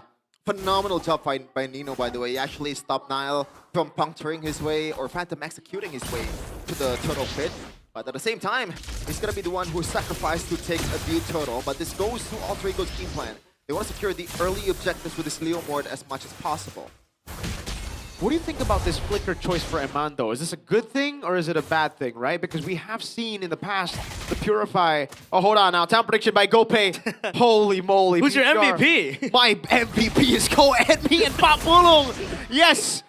W Co-Ed. Anyways, I've never seen Papulong vote BTR. I don't know if this is a good thing or a bad thing. Definitely a bad thing. You're activating the Mirror Curse again. Oh, God. Flicker on Eman. I guess more skill sailing for Eman. It's the more, I guess, aggressive route. So you can chase down the Jushin, especially with that Purifier, right? So even if the Jushin goes in or like goes out with the Crimson Beacon, Eman can still somehow chase around the Jushin if they want to go for that one. But at the same time, the knockup might already stacked enough for Eman to be knocked up in the air. So, gotta watch out here, Shogun. Infinix, guys. Shogun has the Consecration, but he's lifted back again. Knocked back with the horse. And Shogun eats dirt. Free pick down below. Alter Ego with the tempo in mid. And Jusin just, wait, hold on. No, okay. It was a great rotation by Hijume. He gave up a wave in favor of going for tempo and getting the kill. Yeah, it feels like every time Alter Ego picks the Leo Mord, this is what you get, that early dominance. Yeah, I said it earlier, in the early game, you gotta watch out for that Phantom Steed when it hits. Now it's a mid-game, so maybe Shogun is getting a bit too complacent. First item for Nino is Radiant Armor, by the way, so he can take a lot of beating from pretty much everyone Nile from missed the puncture. Nile missed the puncture, by the way. No, they get reset. Not a reset, rather. It's gonna be a cooldown. The golden hour pops onto him, and Moreno in the back. It's gonna be the puncture, and Nile secures the turtle with the Phantom Execution. Yazuki's gonna be able to get two. It's gonna be Nile all alone as Nino has to run for the Hell's Nile with the triple, and the Maniac goes to Nile. Nile, cold-blooded as ever. Beautiful set by Finn on the Kalea. Amazing job, but that golden hour from Alec, I feel like it kind of kills them. As we're going to take a look at the replay here for Nile's brilliance.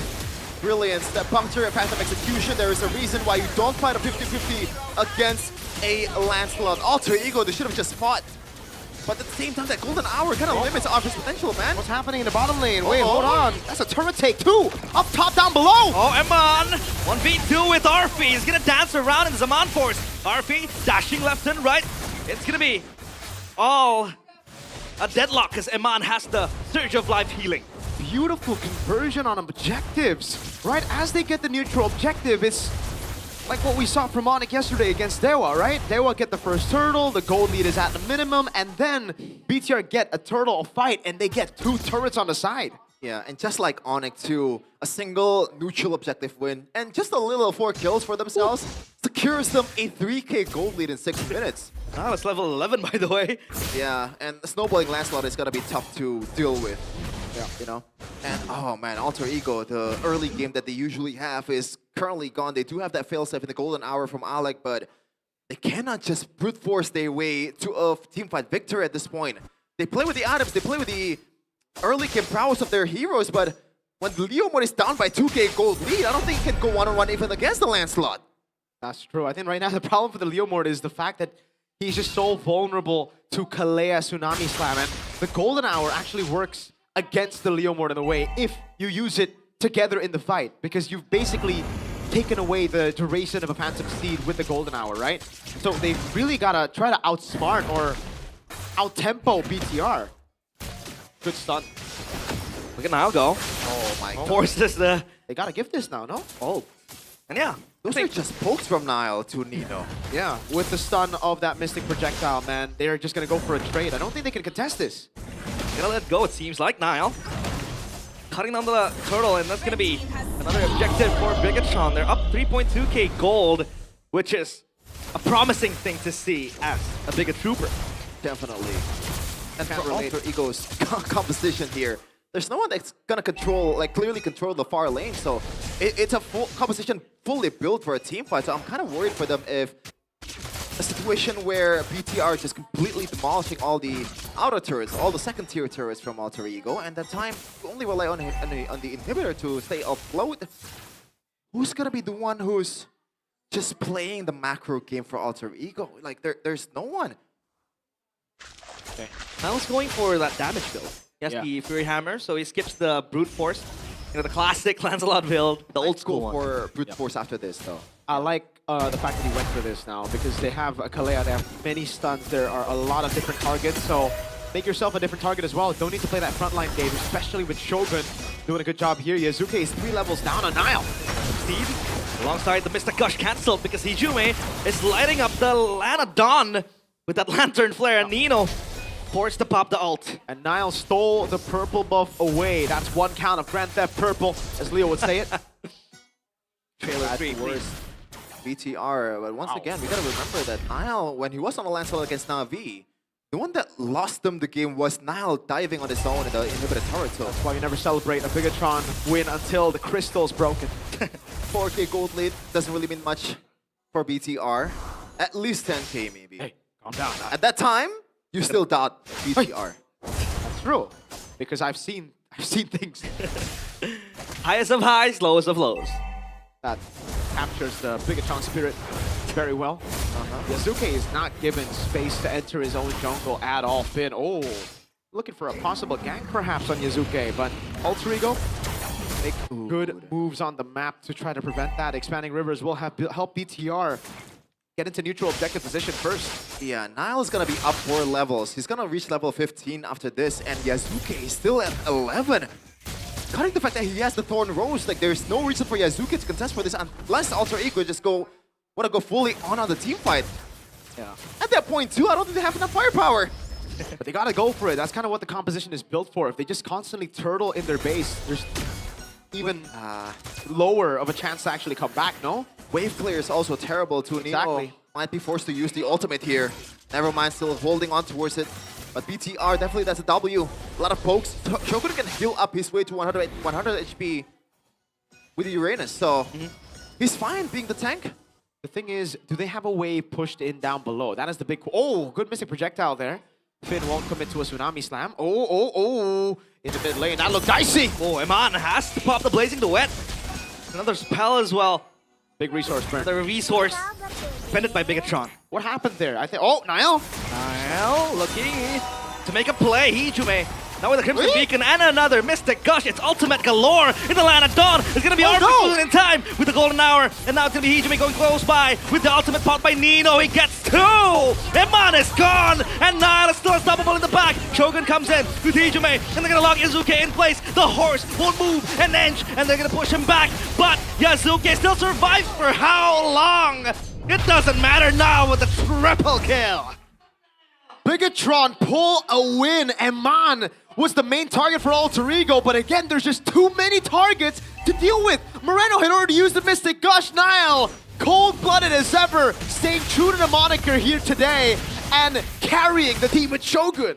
At the same time, though, that golden hour once again. Yeah, right. Double-edged sword, even for the Harith. It does not work like a Granger. You cannot proc your Synchro Vision and Chrono Dash at all on a Harith. So the pass, the spam, and the DPS is not there for the Harith.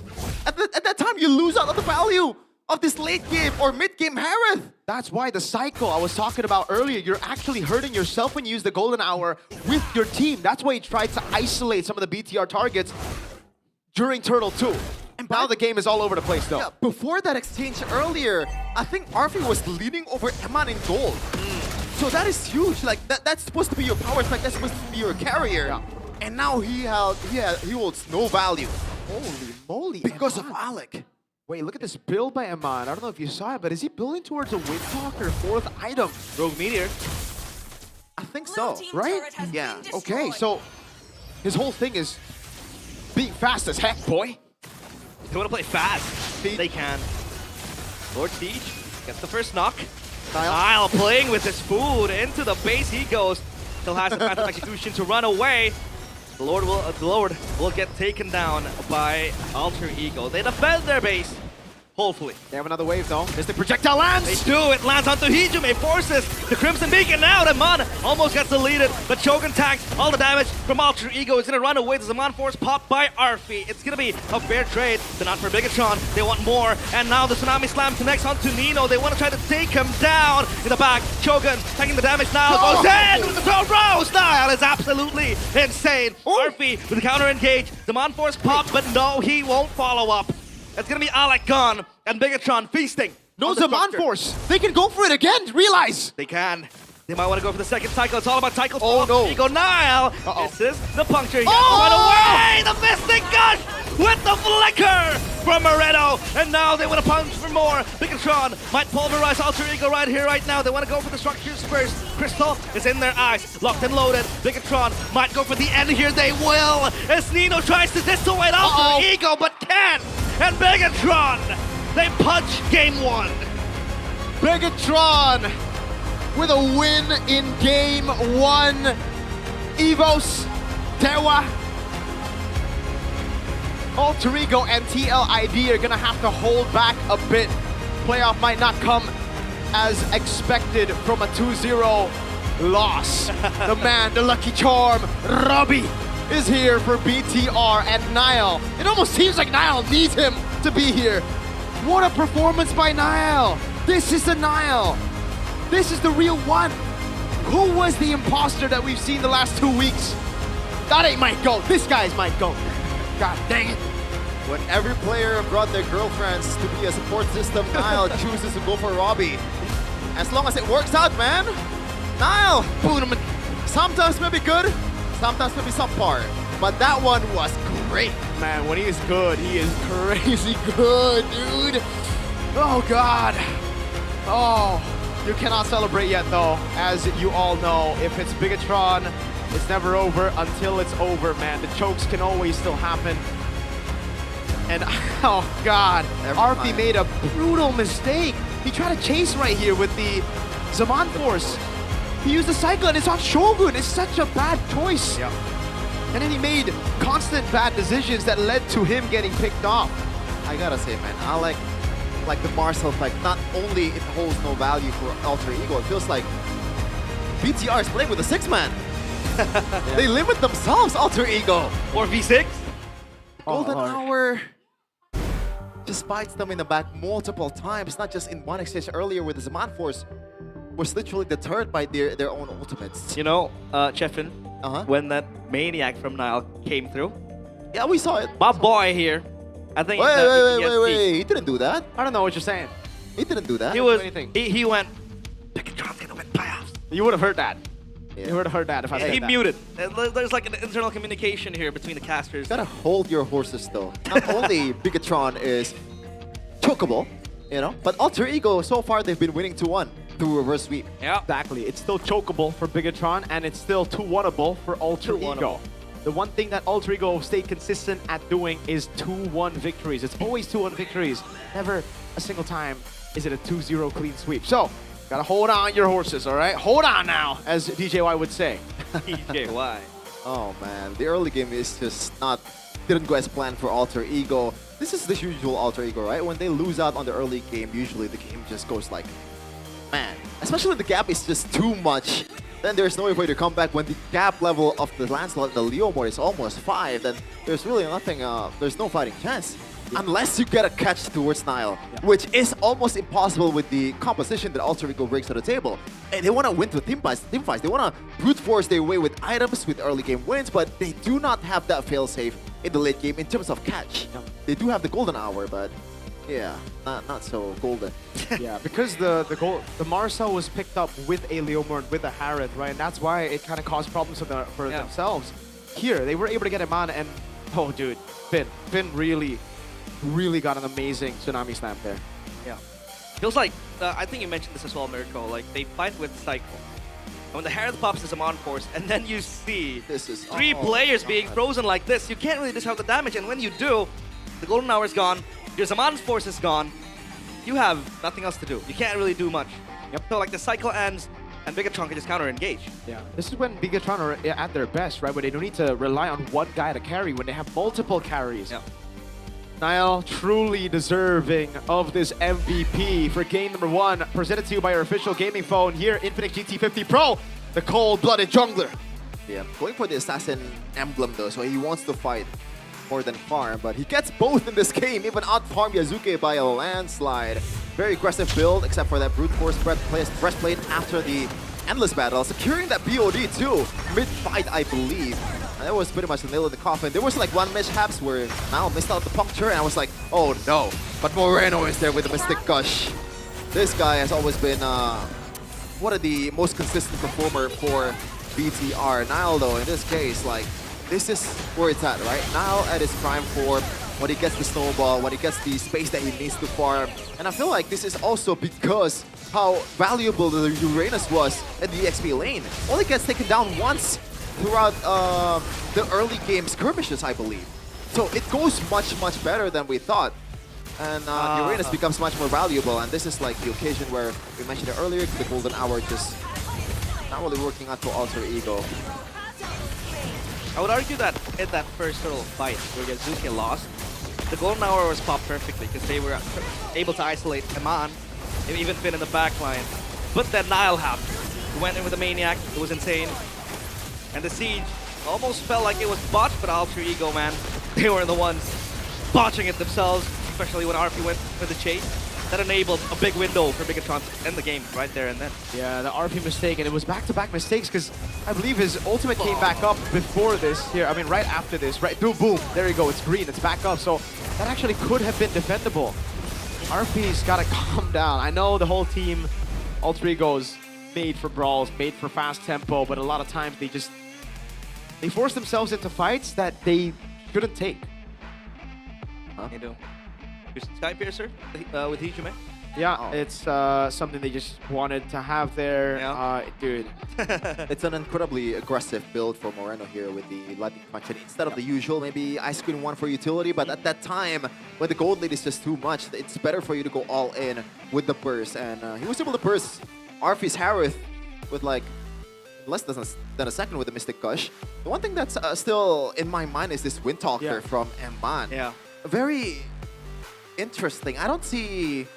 do you just want to kite? I think I see the vision. It's all about jumping in, running away, and then coming back, right? It's all about mobility against a one-cycle type of team. But I think if it's a one-cycle kind of team, then Winter Crown just works as well, right? Especially against a Harith, against a Jushin, you don't want to get those stacks up, right? If you already chase the Jushin with the corrosive side also, it already slows her down, so you can get a full shot of a Blazing Duet. But I guess it's Might want to ask Ammon about it. Maybe it's just personal preference. And he goes for what's the attack speed emblem again? Swift. Yeah. Thrill. A thrill, yeah. Oh, it's No, Swift. Yeah, the attack Set speed, up sorry. Yeah, Thrill. So he's very confident with his laning, not really trading the HPs with the art of thievery. He knows that he can actually hold off on his own in the gold lane against a Harith. And it is a technically winning lane too, right? Despite on a weak side gold lane for this Claude. Yeah. I guess it works out for him. It does. It does in the end. I agree with you, though. I think the Winter Crown is still the better option, but Iman's always been very experimental with his item builds. Even in his RSG days, loves to go for picks or items that you usually would stay away from. Yeah. Or was he? Man. Was he a clairvoyant? Was he able to see the the end game angle and he went for the Wind Talker maybe? Maybe. Technically, it did help with the end. That's more attack speed. I'm not rocking with the first phase Harith pick, man, for Alter Ego. At that time, you already know the matchup, right? It's gotta be a Claude. I think Gatot Kacha just holds so much value. You can see in the damage taken earlier from Moreno. I agree. He was less than 10k damage taken. Agree. Like he is damage taken 9k, damage dealt 36 or 32k. That is insane. He was untouched in this game. No one was able to solve this gourd problem. Yeah. Moreno was untouched, and I mean, he's the lowest TP on the team, 36%. It was mainly a Nile Shogun Finn game. Even Iman, right? He was just 0-1 and 5, I believe, or 0-1 and 6. Yeah, especially on RV too. This is a guy that plays literally every gold lane in the box. Yeah. Even Coach Van told me he played also Khalid Gold, Argus Gold. Yeah, Argus. Argus. But yeah, obviously, it's not gonna be brought up in MPL. Hey, who knows, man? Who knows? Maybe they secure their playoff tickets and they want to have some fun? Experimentations? Maybe. Oh, dude. Honestly, though, I hate Uranus, but this is the only time where I was like, it's actually not a bad pick. I see the vision. There's no one that can actually burst. And they played it right. They played it with the whole team not falling behind like crazy. And there you can really see the true version of Uranus that you would see in ranked games. Usually you're like, oh my, why is he strong in ranked games? Because no one knows how to deal with him because the enemy team is still even. But usually Uranus is in MPL ID. They brawl too early. They take random fights in lane. They get behind. They fall behind, rather, sorry. That is why usually you do not pick all your damage-dealing combatants in the first phase. You reveal all your cards. Now, all the beefy boys is available to pick. That's true. That is an easy... Not really an easy Uranus pick. You're still a hater of the Uranus pick, but at the same time, that one is a good one. It opens up a lot of avenues I've always for loved Shogun. I love Uranus too, Miracle. We all love Uranus, chat. I'm a fanboy. I'm part of the fan club of GoPay. Oh. Yeah, you know about it? I do. Because if you are an Altered Champs, then you can also register for the Altered Champs membership on the GoPay app. You want to do it? Here. Yeah. Try to do it, all right? Because when you do it, there's a membership card, level up your champs, GG account to unlock even more benefits from the GoPay coins vouchers to exclusive merch, including signed jerseys. What is this wallpaper? That's Arashi. There's That's a lot of Arashi exclusive stuff that you can get from here. Look. Yep. There's the golden rings from GoPay by Fairy. There's the gaming chairs from Todak, the Todak Throne. There's smartphones as well that you guys can get every day on the GoPay app. Yeah, you can simply vote for your favorite MPL team before the match starts. And then, if you're lucky enough to get the vote right, it adds a bit of pride and prediction. Pride. Just open the GoPay app, just scroll down and click View All Features. Then, search for Champs GG. Hurry up because there are so many rewards exclusively for Alter Champs. Wait. Yeah, there's a card. There is. The rarest one. card? It's Codelwyn. It's a Codelwyn card. One of one. I wonder, right? A 1 of 1. If there's someone that's gonna pull it, Codelwyn might buy it actually. Because Codelwyn's also in the TCG. Would he buy his Kind own of. card? Yeah. I think he would. It's one of one, man. Yeah, but kind of loses value if you're the one who... What? No. Okay. It's for collectors. I think it increases the value because the card has been touched by Codelwyn. Right? The owner and the man portrayed in the card. That's true. That would be pretty expensive. It would rise in value, but something that will never rise in value is the free WDPs because it's always free for y'all back at home. Guaranteed GG on GoPay Game Special for MPL ID Season 17. GoPay Games gives you a free weekly Diamond Pass. Just scan the banner that you see right there. Scan Buat Claim. That means scan to claim. And claim the promos, brothers. Top up MLBB Diamonds with fair prices, easy and secure payments using the GoPay app, and of course, plenty of promos for y'all on top of all that. WDP. WDP. It's not LDP. What's L? Like LW, you know, it's a WDP. It ain't an LDP, you know. Loss DP. So weak, it's a win DP. It's a win DP. You like the carry skin, Stefan? You a fan? I don't know what, I feel like the effect on the skin is so tame. I can't feel like I'm shredding my enemy. I think people look at the splash art more than they do the effect. Let me check just a second. Let me check just a second. I feel like I saw a detail that I don't really like. Whoa. I think the best carry skin should be the Starlight skin. Oh yeah, I'm not a fan of Carrie's feet. What? It's a reptile feet, bro. Is Carrie a reptile? Why are you looking at? Okay.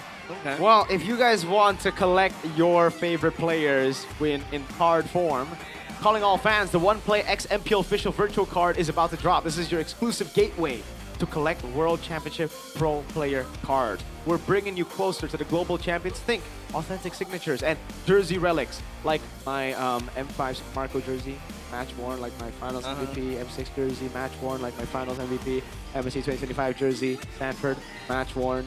Oh, very cool. I thought of something. Imagine, like, usually we would like to have jerseys of the players, like in a grand final. Imagine if a fan comes out to you and asks you, can I have your suit? It's a match-worn suit, casting grand finals in M8. Okay, firstly, suits are way more expensive. I don't think that'll be... I mean, the jerseys are also expensive. Not expensive, not as expensive as a suit, no? Oh, but less expensive. For example, if there's a fan that walks up to you, can I have your game-worn socks? Game-worn socks? Cast-worn, not game-worn. Yeah, game-worn. Nah, you shouldn't, man. That's disgusting. Oh, he pulled up with the Bigatron sock. Bigatron pair of socks last week. Yeah, Wolf gave it to me. Wolf. Yeah. You know what else Wolf gave to me?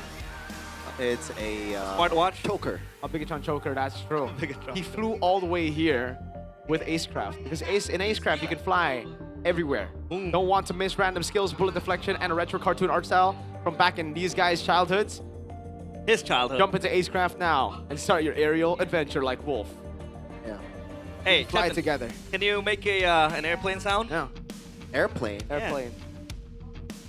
I don't know how you would mimic an airplane Have you ever seen an airplane before? Gonnie's still taking over, mama. Fun fact, dude. When we had a play, we had a do playoff. stand-up comedy. You should do sit-down comedy. You're sitting down. When we had playoffs in PIC, it was an airplane. TMI, brother. TMI. And Gonnie made a joke. He's like, Sheffin, that right there, that's an airplane. And I don't know why I laughed so hard. It just felt. Yeah, and I pointed out to a couple, and Gonnie, that's a relationship that's still going on. Oh! Oh my God. God, that was a good burn right there. Good. Oh, who is going to represent Indonesia in Asian Games 2026? Coach Zephyr reading the news about the disgusting, I will say it, disgusting, nasty, ridiculous lineup from the Philippines. You guys don't have mercy. What is that lineup, man? It's bad enough that you have the 4 horsemen of TLPH, and you get Kelra?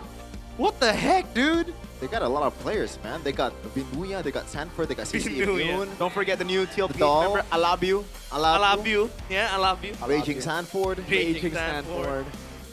And then they got Chessman, Carl. Oh, so this one was different with the other qualifier they had. It was with Kyrie, Kelra, Baloyski.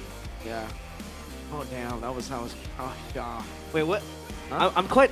Well, yeah. It's quite hard to topple down Sanford because I was thinking maybe Kin could get a shot, but is it too early? Before Kin gets a shot at Sanford, he needs to beat Vinuya, I love you, CC Immune, Doll. That's like top 5 VXP lane of all time. Yeah. Top 5. Yeah. All 5 with different shapes and forms. Alabu is super strong. Very strong. Is Alabu the best XP? I think or Raging Sanford? He comes second after Raging Sanford. Yeah. I'm more of a CC Immune kind of guy.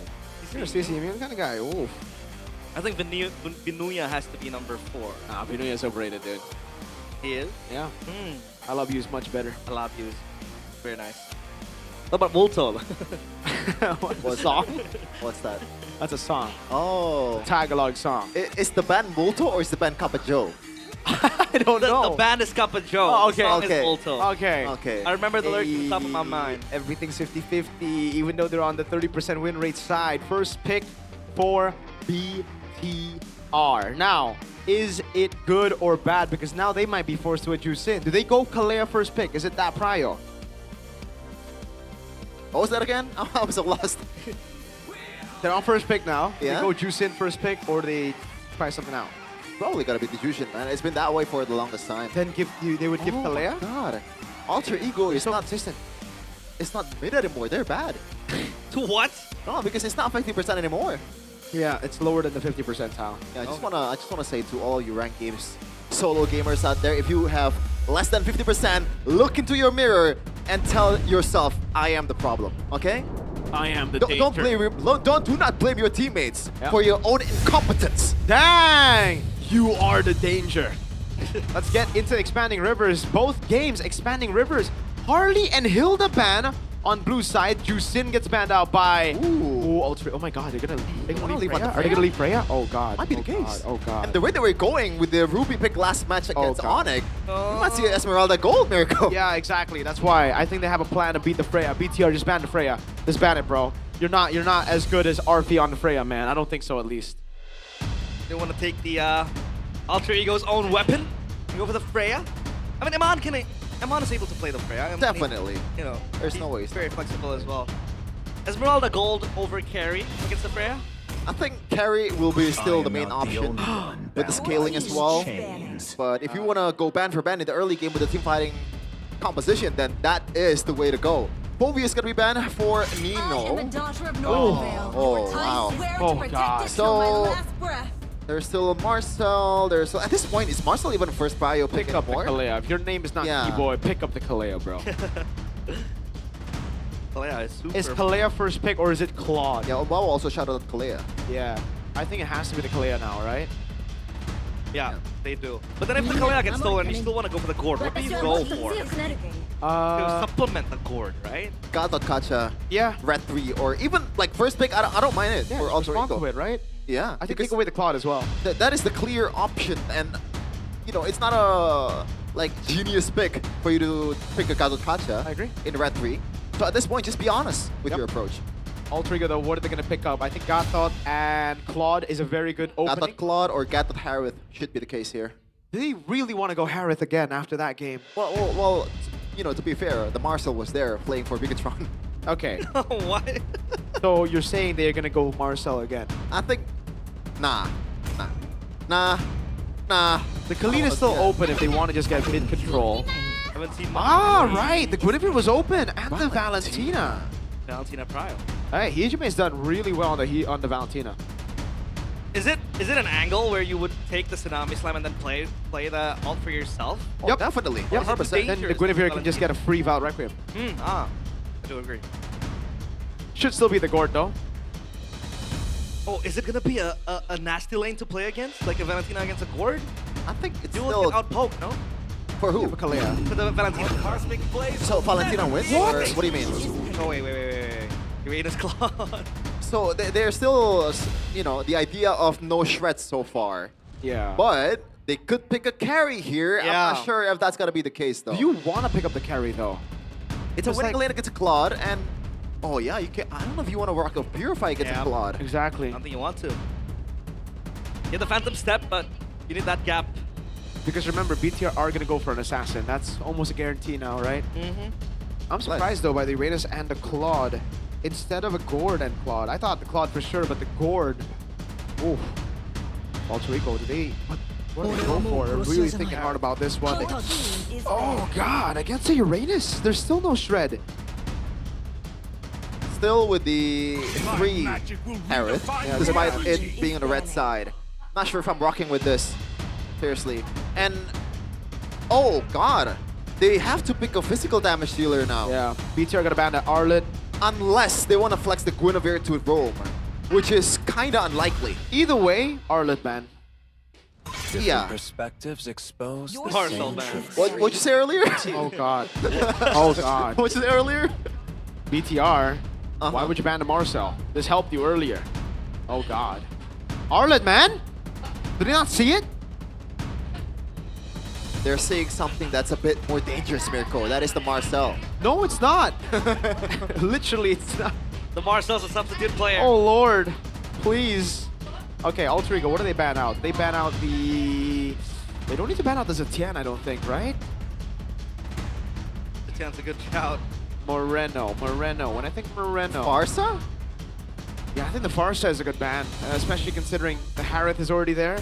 And the combo with the Kalea too. Yeah, You're kind of out of range with the Guinevere. Oh, they ban out the Lancelot instead. They're taking away a hero that could really be a problem for the Guinevere too.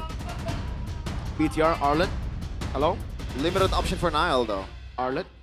Hello? I feel like they want to force Nile into either a Yi Sun-shin or a utility jungler. Yeah, or a Leomord. Oh, Leomord is still wide open. And Suyo too! What the hell? Don't think you want to go Suyo though. Yeah, but still, like, now the Lancelot back ban becomes a bit of a question because there are still a lot of heroes on the table. Arlet. No, Miracle. We're gonna do it our way. He's out of here. He's out of here. Not off the Sora. You don't understand, Miracle. They're playing 4D chess. You know? 4D. The Palantina has already been picked. They know the Alter Ego is building up for a Sora pick.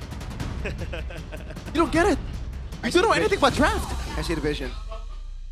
4D chess? I say it's 5D. I just want to point out that the Sora lost last game. They do. I want to make a statement about that. Glue is also wide open. Oh my god. Wait. Do you take the Arlet? No, Uranus already picked up. You have to go mid. What mid laner? Vexana. Vexana. But then the Valentina can just, you know. I don't think it's that much of a trouble. Well, yeah, that's true. It's not that valuable, I think, for Valentina. Paramis? No, not against Valen, no. Yeah, I think that's yeah. that's definitely what you don't want to do. That is a problem. This is a last pick Arlet though.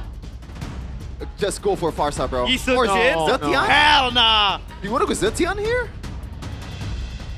Oh god. Lord. Wait. Oh, Farsa. Lord. Farsa. Cyclops! Come on, Cyclops! Go for Cyclops! Are you okay, Miracle? No, Alter Ego, are they gonna pick up the Arlet? Or do they just, you know, like, oh god. Dude, do you want to go Benedetta here? No. I think the Arlet's safer, dude. You have a combo with the Guinevere. The Benedetta is solid too against the two marksmen and the Eve. There's not too much peel. They do have a... It's Nino, man. It is Nino. Yeah. If there is a Benedetta game, it is now. They lack the physical damage. Oh, man. All shot at that Yuzhong too, so I guess that works out decently. Yeah. They need physical damage. That's the... Don't think Paquito is good. Isn't easy prey? Oh, they don't go Arlet. Oh, thank goodness. Oh. Answers the Yi Sun-shin and the Eve as well. They get such an easy combo with the Arlet. The Yuzhong is pretty easy too if you combo Furious Dive with Valor Requiem. But Purify should be available for BTR, right? For Nile, no. And I guess Eve can really rock a Purify. All right. Hey, you know what? They didn't pick up the Arlet, so there's a bit of relief on that side. Oh. Let's see it.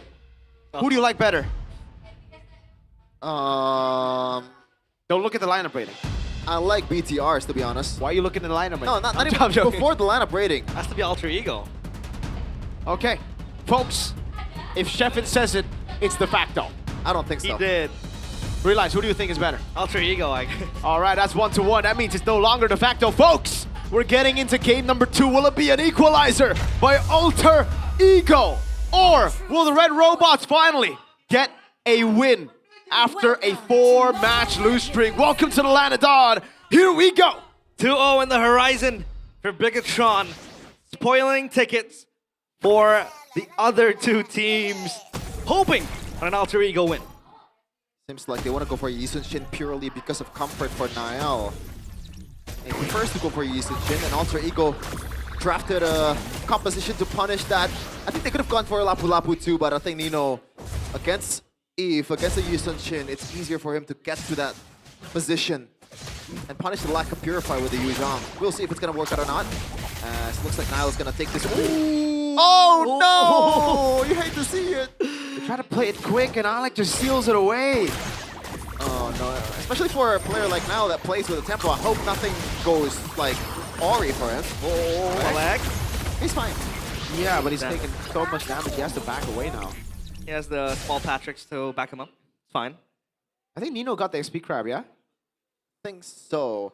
Looking at the emblems right now, it's gonna be a bargain hunter for Eman. So you want to play fast. Wow. Just experimenting, I guess, too, for himself and double pull yourself together. This time for BTR side.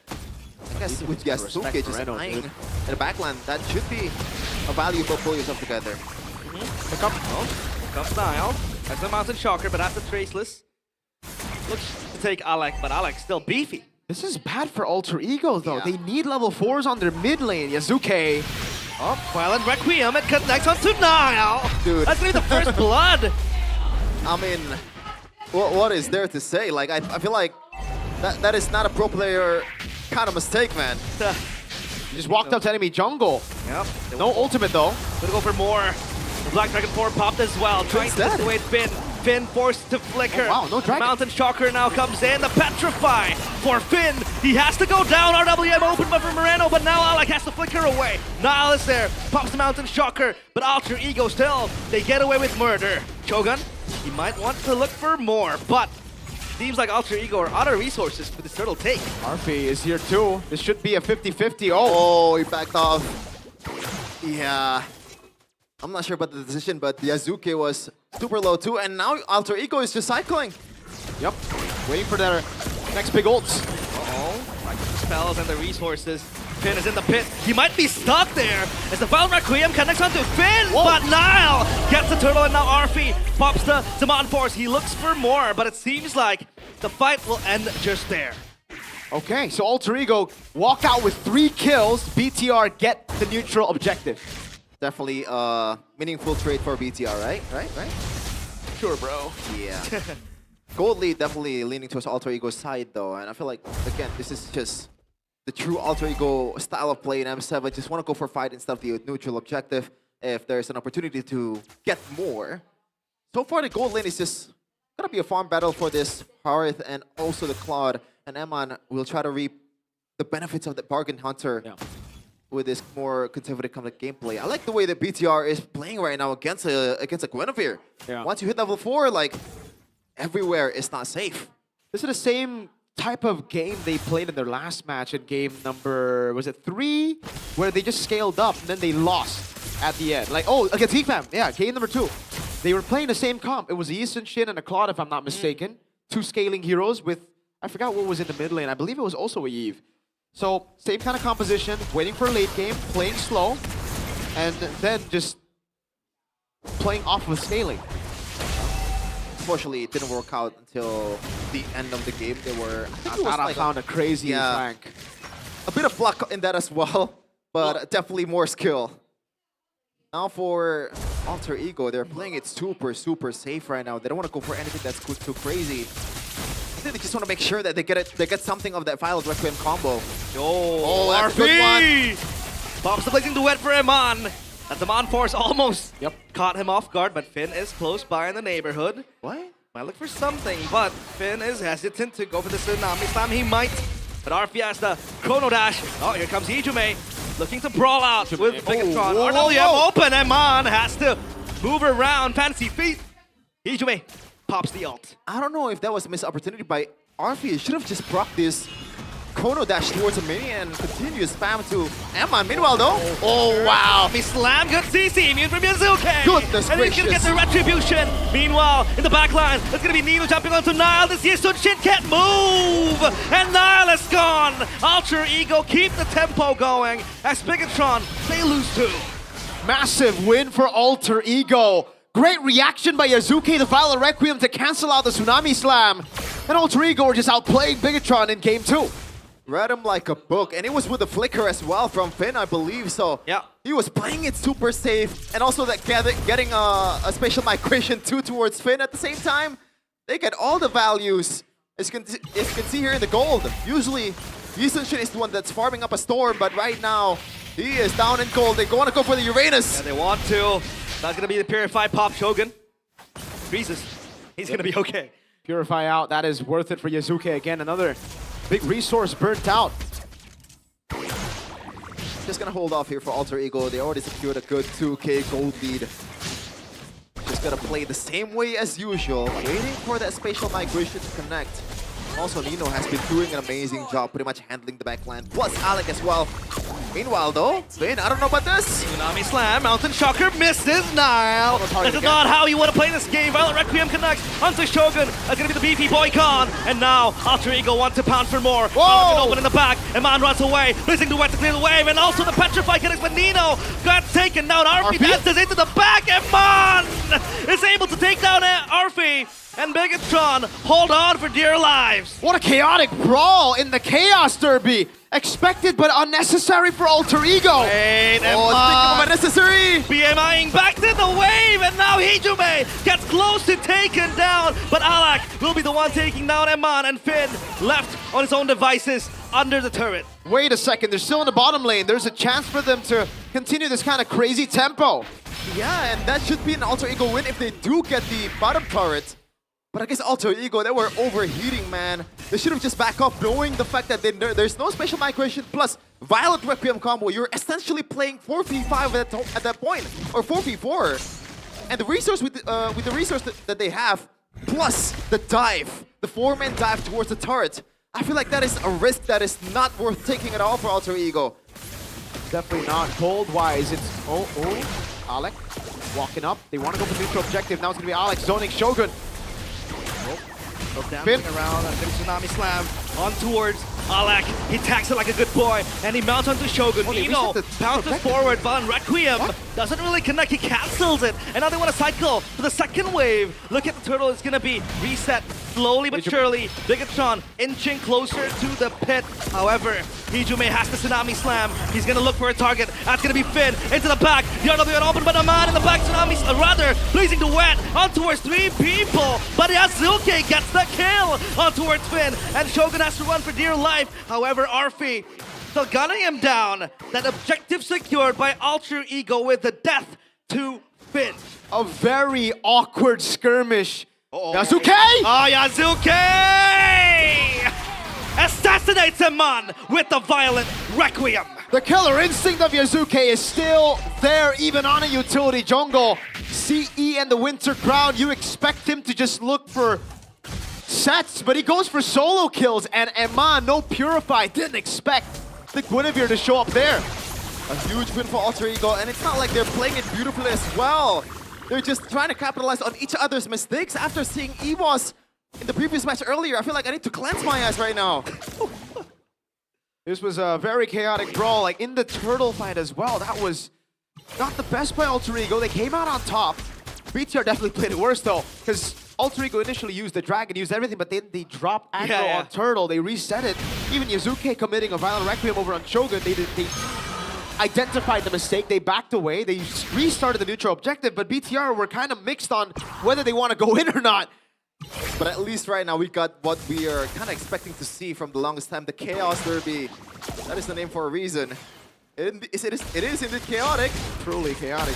I don't know if that's a good thing or not by this time, but yeah, this is the MPL ID we know for sure. Finn secured that Chastise Cauldron, so if Yazuke goes for him, it's going to take a bit more time for the whole team of Alter Ego to burst him down. Gold, man. Arfi is 1,000 ahead of Eman. And then it follows with Guinevere, Yazuke, Nino. Then we see Eman. Yeah. So even with the Bargain Hunter, he still hasn't hit the Swift Trinity. That's what you really want to get here. Arfi's going to get the Holy Crystal by the time he lands the Swift Trinity, Eman. And by that time, I think the Holy Crystal trumps the Swift Trinity. Oh, whoa! Jump in, Tsunami Slam onto the right target. Moreno deleted, and now Alter Ego will party in that mid lane. RP pops as Eman forced to clear the wave, and they have Prio on the Lord. Hijume with the Valentina. When the flicker is up, you gotta just be careful. He stole the Tsunami Slam earlier in the last fight. He stole it again, and that's the reason he went pull yourself together in game 2. Another chaotic kind of pick-off from Alter Ego. Yazuke went for Shogun, but never mind. Hijume got someone better. Someone that can be easily bursted down. And down goes Moreno. First death of this game. Oh boy, 5k gold lead. And they have a pretty decent, I guess, stage potential with the Yuzhong as well. They can just go trade for Blacking Form for an inhibit sword if there's a need to do it. But the first objective is definitely just getting all the second tier tower away for Alter Ego. Yeah, and you can see this time around the Uranus really takes that beating. Unlike previous game where they really had that lack of damage. I mean, the Harriet could do that, but now equipped with the Guinevere, equipped with the glue as well, mounting on top, this Uranus will bite bullets. That gold gap is insane, dude. Yeah, a 2,000 gold lead for Alec. The Trinity. And a 2,000 gold lead for RP again. RP already on the Holy Crystal, and only now has Aman finished the Swift Trinity. I like that Alec is going for a more defensive build here. So no glowing one, no genius one, or ice queen one. No more the ones for this patch, right? Because he knows that this composition of BTR can just hide away easily. And also they have an abundance of damage with RP snowballing the heck out of his mind. Yazuki on 404-2. Nino is also in a way a damage dealer. So he's gonna be there attacking in the front line. It's still play. Oh, they're looking for something. Yazuki botches the engage. But look at Nino in the back. The Tsunami Slam onto Finn. Cancelled, but Shogun takes taken so low. Looking in the back line. It's gonna be Hijume getting the turn. And now they push the base wide open. Finn, low HP, but Alec once more. They re-engage. It looks like they want to go for Alter Ego, but Alter Ego has to be content with a losing trade. That's value. That's not a losing trade. They got a base turret on the far lane. Yes, they lost Nino and RP, but I'd take that any day. Yeah. It feels like a deja vu, no? There was a bottom turret push. Alter Ego was forced to shoo away exactly the same like game number 1 for BTR, I believe. They punch and engage. Meanwhile, though, BTR is trying to just take down this mid turret, and there's no way Alter Ego is stopping that one. Plus Nile, another conversion, trying to just ameliorate the situation even more for himself. How do they push the bottom lane is the question now. I guess they have a Claude. So Alter Ego, when they decide to group up around a neutral objective, BTR are going to have to try to find a sneaky way into a fight, either a flank or, again, Eman pushing the bottom lane. They need to build a forced error, but Alter Ego have already taken the far lane, so again, that's why. Yes, they lost the mid turret. Yes, they lost 2 members. It was RP who was also taken out, but whoa. What is RP build? Is that a wind talker for RP? A rogue meteor. RP? Oh, what the heck? Right? That might be the wind talker. Is there a buff or an adjustment that we forgot about this item? Are we out of the loop? Oh gosh, is this generous or is this accurate? I think it's generous. It's always 50-50. It either happens or it doesn't. Yeah, I'm still stuck on the Windtalker potentially built by RP here, so maybe there's an adjustment that we don't know. We'll see after this. But he's a marksman right there. He's not a mage. Look at him. I guess I believe this Chrono Dash and Synchro Vision can actually crit. Usually you build a Berserker's Fury when Harith was first introduced in the Mobile Legends, but migration. Look at that. Purify. Well, Requiem will not be maximum because that purifies. There's a Tsunami Slam onto the back! Hijume is down! And now Begatron look for an opening! But Nino with the Black Dragon form as Alec just mounts onto Eman. Yazuki has to run back. He is low on HP. No. Finn gets taken down to half. And now Alter Ego needs to play with 4 members standing. And Begatron might look for an angle, but the wave down bottom will be cycled again for Alter Ego. They want to go for more. Shogun tanking the damage, but Alter Ego taking it slow. They know they can delay this. They have a slow push down bottom. What a flank. We were talking about it. BTR needed to look for a flank, and Alter Ego were on the initiation while that happened, so Hijume wasn't careful enough. RP looking for something. Shogun pops the consecration, and he evaporates. And now they have their sights on the Lord as Niles showed down bottom. That wave is going to push once more for Alter Ego. Meanwhile, Bigatron, Hail Mary play is required. Alter Ego, they group as 5. I think they just gotta give this. There's no way, right? Without Shogun, without a front line, that ain't gonna happen. That flank again, it would take Alter Ego a massive blunder to throw this around, so BTR decide to just back away. I guess the Windtalker kind of worked out for RP there. A lot more movement speed. You can see it just by Ites. It's just roaming around the map super fast. And also the crits, it proc sometimes there. And also some magical damage proc as well. Extra one from Windtalker. Attack speed as well too, so more spammability. So this might be a new Harith build. It might just be a Windtalker thing. I mean, both games. If I got a penny for every time Windtalker gets built up, I would have 2 this series. It's not a lot, but it's weird that it happened twice. Yeah. Emma not building 1 though. He's going for Rose Gold Meteor. Rose Gold Dog. not sure if you want to go for Rose Gold instead of the Winter Crown. I guess you want to just tank the potential spatial migration if it lands, He's I guess? thinking of the long fight, right? He's thinking of dealing damage. Man, that enhanced auto attack after your chrono dash with the Wind Talker effect as well. Kind of nasty. Ooh, good dodge from RP. This will, at the bare minimum, be 2 base turrets, right? It will be BTR stripped down. Hold on, Nile is handling the wave though, so maybe only one of them. Conceal play. The Chogan. wave spawns as well. It's not a bad place. Not quick enough for the concentration. They will be able to get that turret. But Yazuki in the back! He gets taken down! And Megatron defend for their life. Shogun has to go back. The Black Dragon form will evacuate Nino into a better place. And Alter Ego, they do get the turret. But it's not a winning trade. Finn the human!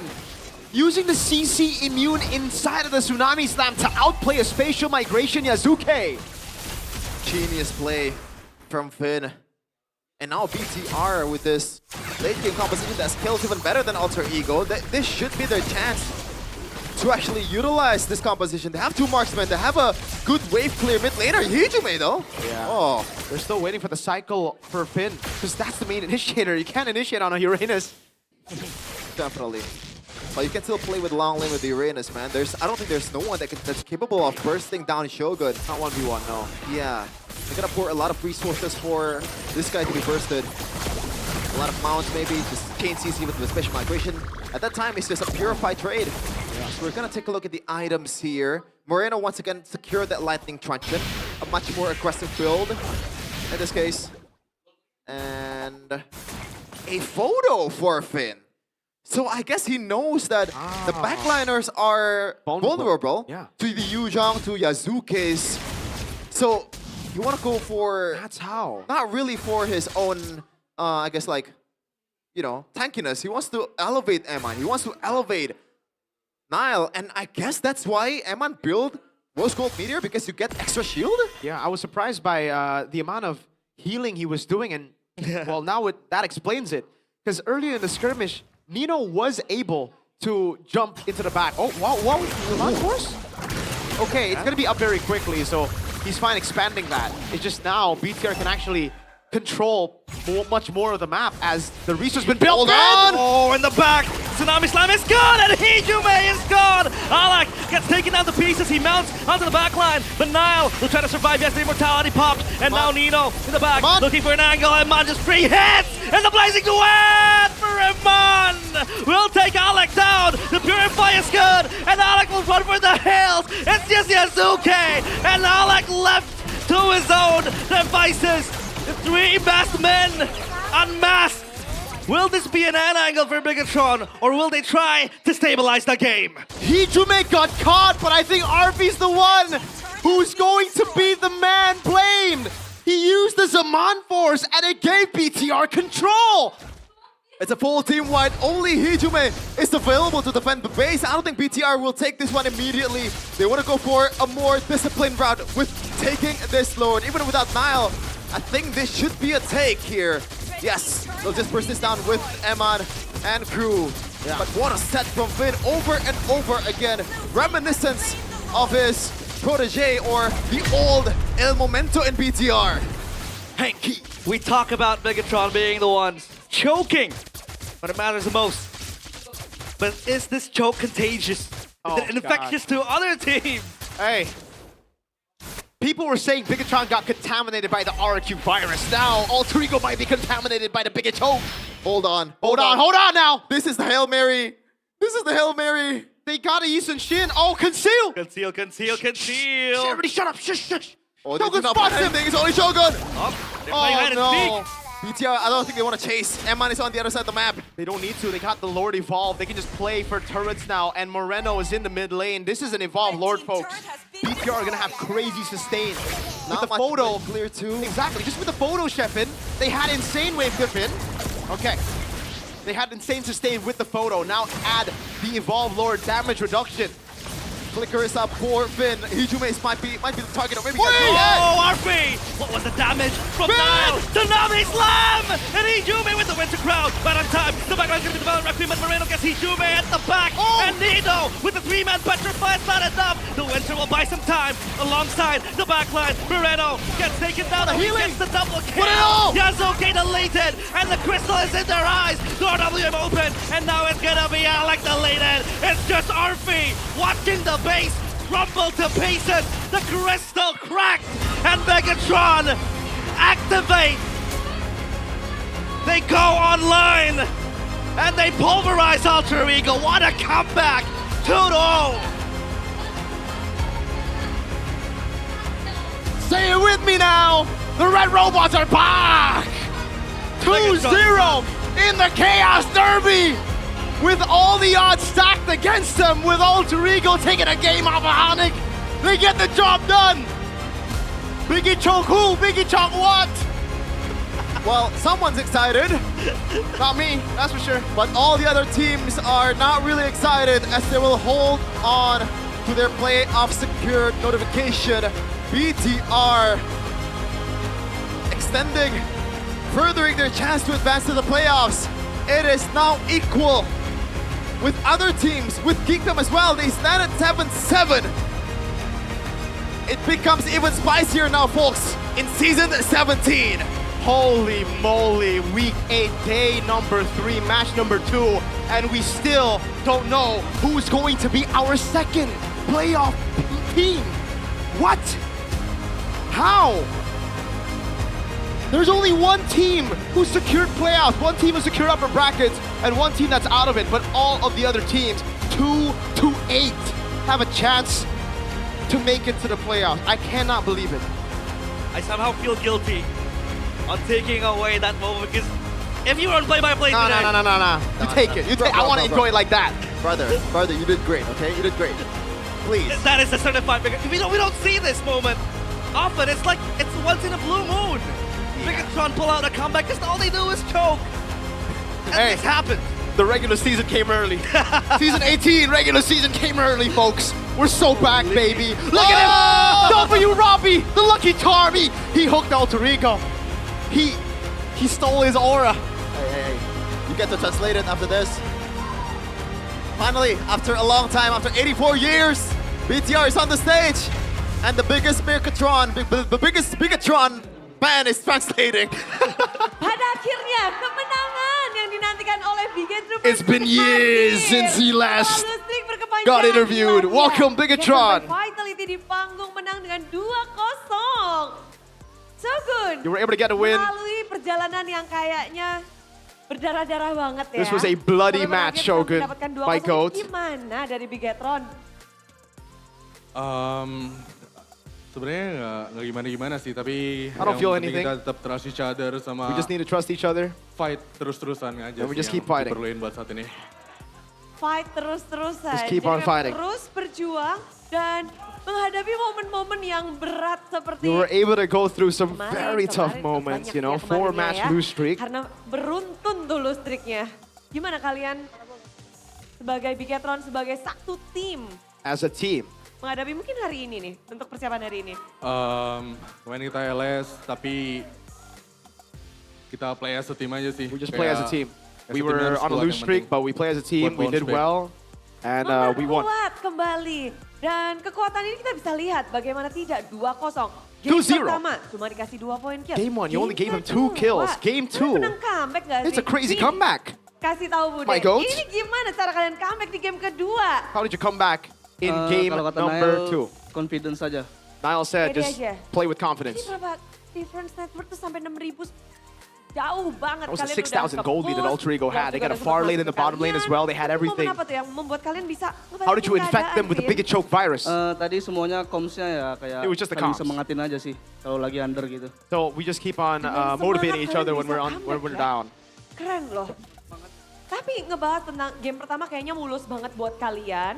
Bahkan cuma 2 poin kill kalian berikan. Apakah ini dari Finn juga You only gave him 2 combo dengan kills. Moreno? So Finn, what is this Lagi-lagi combo ini with Moreno? Kalea dengan Gord. Kalea and the Gord. We saw that in game 1. Jadi kuncian kah itu di game pertama? Is this the key for the win? Iya sih, karena semua tim harusnya udah pada coba Kalea Gord dan A lot of teams have played Gord. Works. It works Apa definitely. nih It's just really komentarmu good tentang combo. Kalea dan Gord ini pasangan Especially the combo Kalea rasi atau gimana? and Gord. Iya pasangan. Yeah, they're just they're a duo right there. You gotta pick it together. Kalau ngebahas game pertama juga, kita ngelihat banyak momen-momen dan ada maniak pertama di season ini dari Nanael. Nanael, maniakmu pertama nih di season ini. Lagi mengganas? Lagi mengganas buat Nanael? Niall, what happened? You were ferocious today. Enggak sih, lebih main as a team lah sekarang lah. We just play as a team. That's it. Point kill, 0 death, kita bakal lihat bersama-sama bagaimana Nanael mendapatkan maniak pertamanya. You got your first maniac this season. Look at this maniac. Let's play together, man. Bisa savage gak sih, El? Niall, you could have gone to savage, Bisa, no? cuman gak usah lah. I could have gone to savage, but I don't need it. Tapi ini momen-momen dimana sebenarnya turtle pertama kalian kalah. Ini di turtle kedua, apa yang kalian plan sehingga ini menjadi turtle kalian? In the second turtle, what did you guys plan for this to actually be your turtle? For you to claim it? Tabrak aja, tabrak. We just fight. Oke, tabrak aja, tabrak. Fight. Dan berarti momen ini udah komsnya tabrak aja, tabrak. Iya. Just hit him, yes. Rupanya sesingkat itu ya, yang penting tabrak. Tapi permainan dari Nanael hari ini juga tajam But Niall, you were sharp Apakah today. memang ada buffnya Nanael nih? Spesial datang. Ini kamu yang You got your buff, man. Your buff Robbie is here. Iya, dia habis liburan sama Bang Lutfi Limawan juga kan. He went on holiday with Lutfi. Terus baby datang lah gitu. Ya udah dia datang, menang, terus ada Robbie Pancoro juga kan. We thought about his Ini girlfriend, but it's like, special yeah, Robbie's here too. That's the real support system right there. They're both fighting. Niall's girlfriend and Robbie to be the real support system. Ya, hadir ke sini dan kalau nggak salah 100% win rate nih dari Obi. Ya kalau bisa buat Bang Robbie Pancoro. For Robbie, minggu depan datang lagi. please come again next week. Bisa nggak, Cek? Minggu Can depan you come datang next lagi week? ya. Spurman. Langsung jadi Spider-Man. Nanti request apa lagi nih Nana? What are you gonna request? Request the cosplay for him. Mungkin Hulk atau enggak Iron Man. Maybe Hulk or Iron Man. Mintanya ya. Oke, karena mereka butuh kekuatan super sih. They need the superpowers, man, to make it to playoffs. Posisi juga lagi deg-deg banget dan Moreno. Ini momen di mana Bigetron yang kita biasanya lihat kuat banget di regular season. We see you guys always, you're really strong in the regular season. Mengkhawatirkan nih But what Moreno. happened? You're not in playoffs yet even. Iya sih, dan sebenarnya nggak expect juga tiba-tiba kita. I didn't expect the drop in form because our loss streak was definitely unexpected. I hope. Kebiasaan itu berbalik. I hope we're able to fix those habits. Hopefully we can, reverse it. Maybe we choke in regular season and do well in playoffs. Berarti kalau sebelumnya playoffnya yang goyang, ini So usually you choke in playoffs. Playoff strong. Now you're gonna choke in regular season and do Harapan well in besar playoffs. Yes, pastinya hopefully dong. we do Kita harus that. positive thinking terus. Tapi ngedapetin 2-0 hari ini, apakah ini pertanda kalian memang Is this a sudah sign? mungkin ngedapetin ritme kalian kembali, That you game got your point rhythm kalian back? kembali. Karena banyak yang bilang, ini Bigetron kayak kemarin pas kalah, nggak kayak Bigetron A lot of people saw you guys, you played very weird in the last few matches. Dari kita berlima aja, Yes. kalau Asa itu masih ada lah. All 5 of us played really weird. We still need to fix a lot of problems. Ya, kita harus terus berjuang sih. But we can keep on going. We need to keep on doing our best. Karena tiket playoff masih terbuka. Baru Onyx doang yang punya. Only Onyx has secured a playoff spot. Alter Ego yang menang itu beda cerita. Tapi ini karena kalian menang, tiket playoff masih bisa diperebutkan. You can still fight for the playoff spot because you won here today. Yeay, iya. Tapi Eman berjuang di season Eman, ini. playing this season Untuk Eman sendiri, for you. fighting for this season. Is it different? Ini Is it beda nggak different? sih dari season-season sebelumnya? Kalau menurut gue ya beda, soalnya For me, it's different. season lalu tuh kayak kita Because last kompak season banget, we tapi were ya so good, we were so sama coordinated in the tim regular juga season. Kayak udah tahu juga gimana cara metanya puter gitu. Last season we knew the meta. This season Lebih berasa it was di season different. ini ya, banyak perubahan But we have a lot of more terjadi. dynamics here. We need to learn a lot more. There's a lot of Kalau changes. lihat dari sekarang begitu You see 2-0 the position ini, now. You got a apakah 2-0. Dari Eman sendiri merasa For you, Bigetron Eman. sudah kembali kuat Do nih. you think you're back? Do you think you're strong? Semoga ya. Yes, hopefully. Tapi kalau menurut gue ya kita pasti For me? main yang bagus gitu lah. We play well. That's it. We just have to play well. Bagus terus. Dan tapi 2-0 hari ini gimana sih menurut Eman di sini Bigetron yang lagi What do you think about the 2-0 win here Alter today? Ego yang kamu rasa berbeda? Kalau menurut gua You ya think all three go are 2-0 different? hari ini ya itu penting banget buat kita soalnya kita lagi ngejar juga kan buat ke Yeah, playoff. for me, I think we improved. We're really fired up. Ya, apa? because we want to make it to playoffs?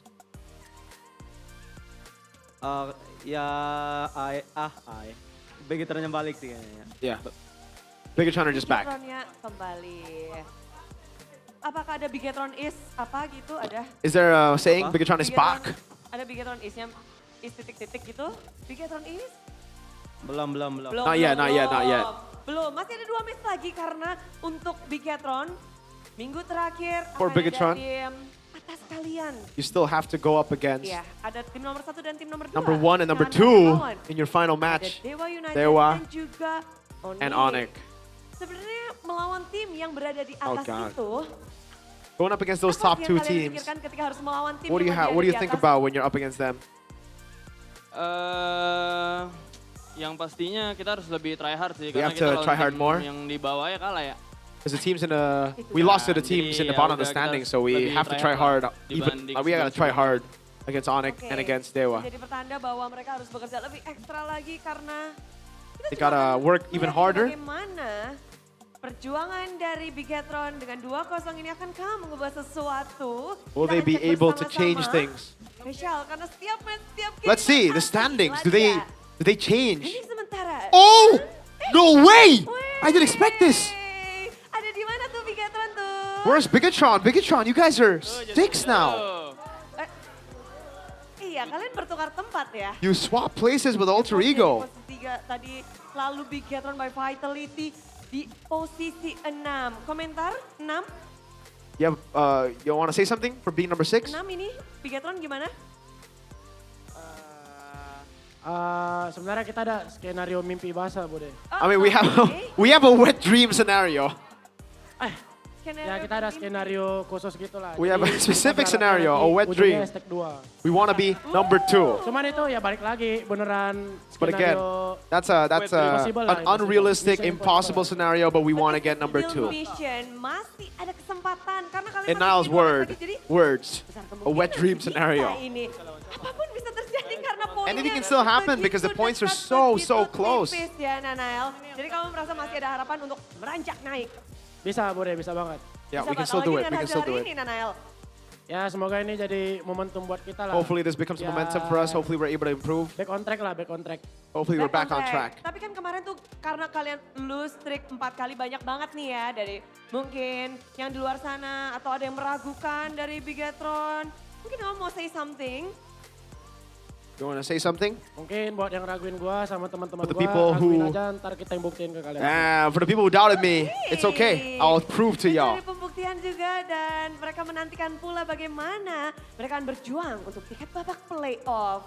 5 tiket masih sedang diperebutkan, tapi kali ini But this time, Biget Troopers udah Biget lama Troopers, kan?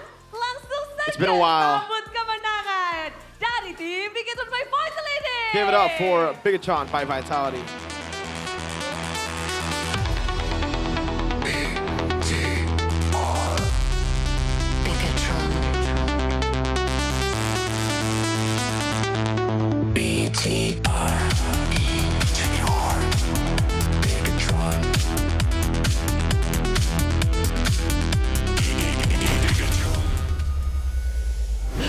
Robbie, what do you? You know the Tahu sampai bro. You know the Blood thinks he's on the team. You know what? Yeah, the penguin. Who is this guy? Who invited my man? That photo of Drake in a Kentucky, I think Duke, I think film session or something. Oh God, that's so funny actually. Oh God, man. Congrats by the way, Mirko. Your What? team just beat the ID representative. No. Just wait, they Alter- announced it. Alter Ego ID representatives. They did. And Bigetron beat Alter Ego 2 times in the regular season here. I think de facto they are the best team in the world. No, because Alter Ego, you said, are the Look at the cope he's in. No, but he said it. Go down. He said in the opening. He said it. The de facto second best team in the world as for M7. Okay. So the team that beats, right? You said it, dude. Why you pissed? He said it. I didn't say it. He said it. I want to have a turn happen. I just want to say I've never doubted the Uranus. Uranus is the best thing in the world. Statistics don't lie. 17% win rate. I told you. I don't care. There's a chance, right? So it does not lie. It's 50-50. It either happens or it doesn't. That's all an MPL ID, dude. Oh man, but now it becomes even more spicier this season. My God, There's dude. 3 teams currently that's 7-7. That is No insane. longer 6-7 for BTR. The second placer is 8-6. The 7th placer is 7-7. Dude, this is insane. It's so nice being Onyx. They qualified and they get to watch all the chaos brew out in the land of Dawn. You know, it's all chill because our eyes now are set on MSC. Our? What do you mean our? Bro thinks he's on the team. What? You're flying there? This is a thing when you're a fan of a team. It's a collective type of thing. That's you know, true. That's true. You the know, I gotta fans give a fight props along for the that. Players.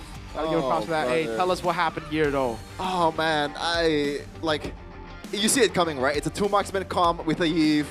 You know, if it's RQ, it's not gonna happen, but it's BTR. What? Goodness gracious, Finn though. Oh, my dude, Finn, god. Finn. That's why he's my goat, baby. Even before the siege, the last siege, I said it. Hijume is gonna watch out.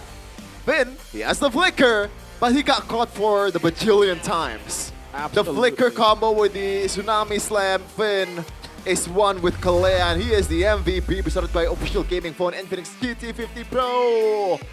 Also 100k damage there, kind of Kalea. Definitely something to be happy about. That photo build is definitely helping a lot in the team fight. M1 was able to sustain until the end. Nile was able to sustain until the end, you know. Some more HP bars to work with. Even a build that was called Meteor also, so a lot more sustainability through the shield and photo combo.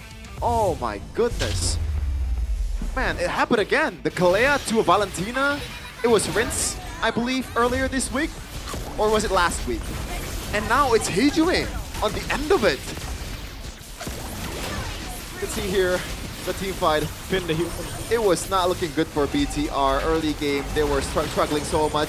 But once those picks fall off, once that one cycle combo via Zuket does not land, then it's all gone.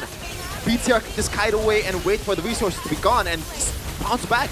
And this is one of the reasons, and this is one of the occasion. They got a lot of marksmen, you know, and this flank from Finn, amazing with the steel play as well. Hijume does not expect that. Oh man, I can only marvel at how good Finn is at pickoff heroes. One of the, I guess, like under the radar player this season. I should have been hyped before. Yeah. Shades of, back then it was Keyboy, right? He, I think, Divine Judgment of Valentina that wants to go in. Yup. No, he tsunami slammed Akaja. Yeah. It was Witty who flickered in. I was talking about like the MSC. Oh yeah, okay, that one, yes. But there's another occasion where Keyboy is brilliant, but this time around Finn is also brilliant. And Eman does not care with the mount as well. Shogun is too tanky at this point. And another pickoff to Hijume. I don't know why he's so upfront, while also he's on a RWM, by the way, so he has no business being in that position, man, especially after God knows how many times you get picked up by the Tsunami Slam. I thought by that time you would learn. Dude, that photo was disgusting, especially when you have a Uranus. Like, look at that Shogun, dude. Insane. Actually insane. There's nothing that Did he go Oracle? he can do at that point. He did go Oracle.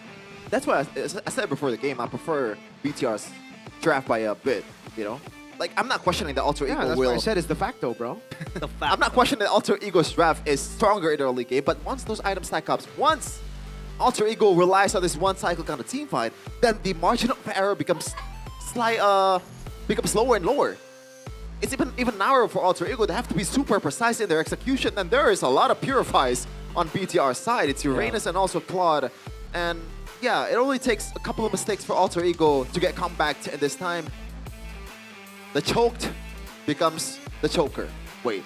They infected Alter Ego with the Bigger Choke virus. Alter E choke? Hey, no. They got infected by the Bigger Choke virus. Oh, okay. So they're patient 0 then. Yeah. Just like how our Bigatron were infected by the RQ virus after they RQ. lost 2-0 to RQ. Now they passed it on to Alter Ego. Generational disease right there. But yeah, as Hijume, you know, would also quite question him, getting caught multiple times by Kalea. Tsunami Slam. He can't really even run Purify because you want to be aggro on the Valentina, right? Because you're gonna steal some of the ultimates, and that was why he was able to put Alter Ego on the lead as well was because he was able to find some Tsunami Slams here and there. And if you're unpurified, he couldn't be that aggressive. So then that leaves him in a susceptible position in the late game where Kalea or Finn would just jump in with the Tsunami Slam, shut him down completely, and it just becomes a domino effect towards Alter Ego. Yep. It's crazy that no one benefits from this result, man. Huh? Like, Alter Except Ego. BTR. Yeah, EVOS, they were hoping for a Alter Ego win. Now V, it becomes harder for them because the 6-7 team now becomes 7-7, not 6-8. Now it becomes harder for them to catch up. They gotta win all their matches 2-0. Literally, no one wanted this result except Pikachu fans. They're selfish, man. What can I say? They're very selfish. They've already given enough. Oh, God. Yeah, I think it's time to be greedy. It is time to be They greedy have been for generous BTR, yeah. for the most part of Season 17. They have given back, and now they need to take back what's theirs. Unfortunately, though, Bigatron and Alter Ego, they are standing at the exact net game. Bigatron and Alter Ego. Yeah, Bigatron and Alter Ego. Yeah. At -3. Yeah. But Geekfam, they're on -1. But that does not mean anything, man. They're still not safe. Yeah. No to one's the playoff safe. No one's contention. safe. I would even Dewa. So Yeah, Geek, they are pretty safe. Though. Yeah. They Geek just is need a 7-7. game. They just need a game to secure playoffs. Bigatron 7-7. Alter Ego 7-7. Yeah. Yeah, Oh, Geek man. one more. The reason BTR are above Alter Ego is because of the head-to-head, folks. In the first leg, BTR beat Alter Ego 2-1. In the second leg, now it's 2-0. So for Alter Ego, they really got to start to rack up those points, because if not, it could be really dangerous if it just goes to head-to-head. So it's game rate and then head-to-head, right? It is match, game rate, head-to-head. Man, this season could have been even better if RQ is actually good and Onyx sucks. I've been saying that since the season started. Imagine if RRQ stepped up. Imagine if they didn't choke to 112. How much more competitive could the season be? I don't know. When you have RRQ also competing for that top spot, and Navi is quite, resurging back to life after that win as well. If you guys want to have stable connection, just like the boys that played earlier today, then hey, get IndiHome Internet Plus game package with 1-to-1 upload and download speeds. Your connection stays stable and MLBB matches become even more optimal. Starting from 385,000 rupiah, you can get internet up to 150 Mbps, including various in-game benefits. Subscribe now on my Telkomsel or tcell.id/daftar-indihome, because it's not even 150 Mbps. You scratch that, it's 200. There's a big 50 Mbps bonus for y'all. That's how I play my Mobile Legends. In the home. In my home. In the home. Get it? Like what's in the home as well? Okay, realize. I'm 20. I'm 12. You're 12. I'm young. Times 5. Look at him. 42. You're 42, right? Whoa, you're 42, Ong. That's why you need the lumbar support from Torak Throne, right? Because if not, you crack your back. Yeah. Hey, if you are that old, Chefin, your mechanics are probably garbage. So, hey, go and play MCGG. It actually requires just strategy instead of, micro skills. So, strategy and luck. Your kind of game, Chefin, as an old man. Right? Are you an old man? The method is super easy also. You guys can scan the QR code on the screen right now and then follow all the official Magic Chess Go platforms. Starting from Instagram, TikTok to YouTube. For those who love event updates, funny content, gameplay, the latest meta, and prize information, go and check it out. Everything is there. There's an NMAX, cool smartphones, and even vouchers ready to be taken home for free. NMAX. That could also help your mobility, NMAX, right? Huh? You want an NMAX? I haven't won an NMAX. Yeah, you want an NMAX. Okay. Right? Yeah. Yes. Then follow. It's not a want, it's a need. It's for his mobility. Yeah, that's right. He's brother, old. I swear to God, I can outrun you on one knee, bro. Oh! He can outrun you with one knee. I tore my meniscus 7 years ago. I haven't had a surgery since. I can outrun. I tore my Achilles. Are you actually? Yeah. Oh, dang. When I was back in high school, I tore my muscle tissue in my stomach. Man, I've been to war. Don't worry. Oh, damn. Sucks for you. At least I don't have movement issues. Well, it seems like both of you need to get off MLBB because y'all both bad, right? Get on MLA instead. It's a relaxing idle RPG. Collect 100+ heroes, level up with ease, and enjoy idle rewards. Anytime. Build your strategy in auto battles, explore endless game modes, and fight players worldwide in global PvP. Download MLA and start your idle adventure today. I've gotten old myself. I've actually downloaded the game. It is very fun. It is very fun. You know MLA what? is very fun. I think I already know. I already know the answer on who is this. This is Smartest with a new skin. Wait, really? But why is everybody using their classic skin? that's the the revamped artists? Is it revamped? Oh, just a new skin? I'm not sure. It's just a new skin. Well, I can't wait Is it for an MLA skin? It's like MLA artist? Martis Legend. Oh no. Martis Legend. Maybe it's a new skin line. Adventure. Could be the case. Yeah, right? I would do that if I were Munton. Yeah. Yeah. I would give Miracle a little bit more diamonds if I were Mutan. Dude.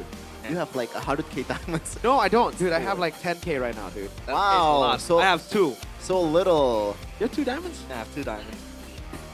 Yeah, how many diamonds? I don't know how. I got like 1k or something. That's a lot right there. Because like I have to pay diamond tax. Diamond tax? Oh, you gotta give it to your girlfriend? Yeah. Gifts every month. Oh, okay. I'm like, who's taxing you? Is it the? Okay, it's the girlfriend. I thought it was the other word that starts with G. No. Don't forget to pay your taxes though. Be a responsible citizen. You want to be a responsible citizen? Tax assistant. Okay, shut up now. Okay. Maybe we don't ask questions to realize, Sheffin like that. But, folks, that's it for match number 2. We're going to see match number 3, Na'Vi versus RQ. Can Na'Vi pull a miracle run?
Semua hal terus berubah. Dan kadang bikin gue pengen nyerah. Tapi banyak mimpi yang harus gue kejar. Gue butuh support yang konsisten. Biar gue bisa terus naik level, terus berlari tanpa henti. Skin gue banget nih, gue beli aja. Seperti GoPay Games yang setia menemani, walau meta dan gameplay terus berganti. Walau yang lain terus berubah, GoPay Games konsisten ngasih yang pasti murah.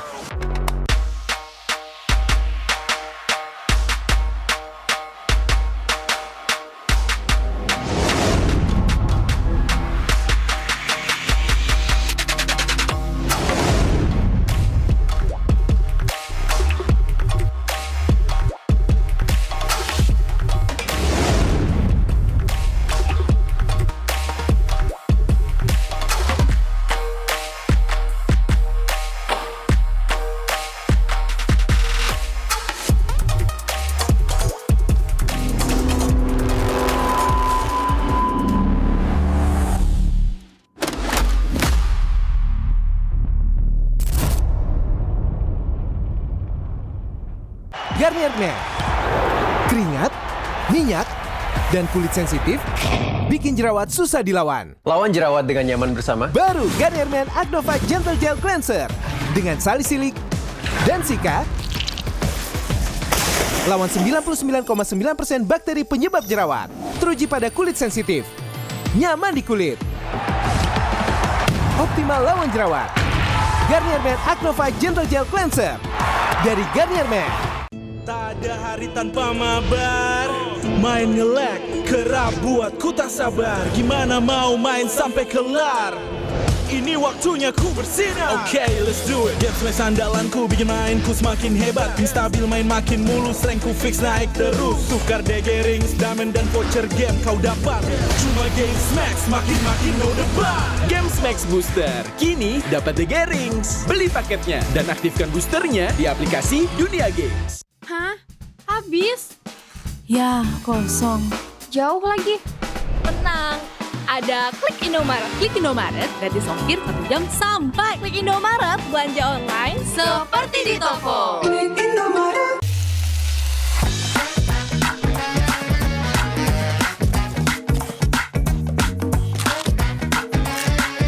Gimana? Enak?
Jazz No Limit dan Siska Call, selamat datang, silakan masuk. Tamu berikutnya, silakan. Yo, Aldi Tahir. Silakan masukin.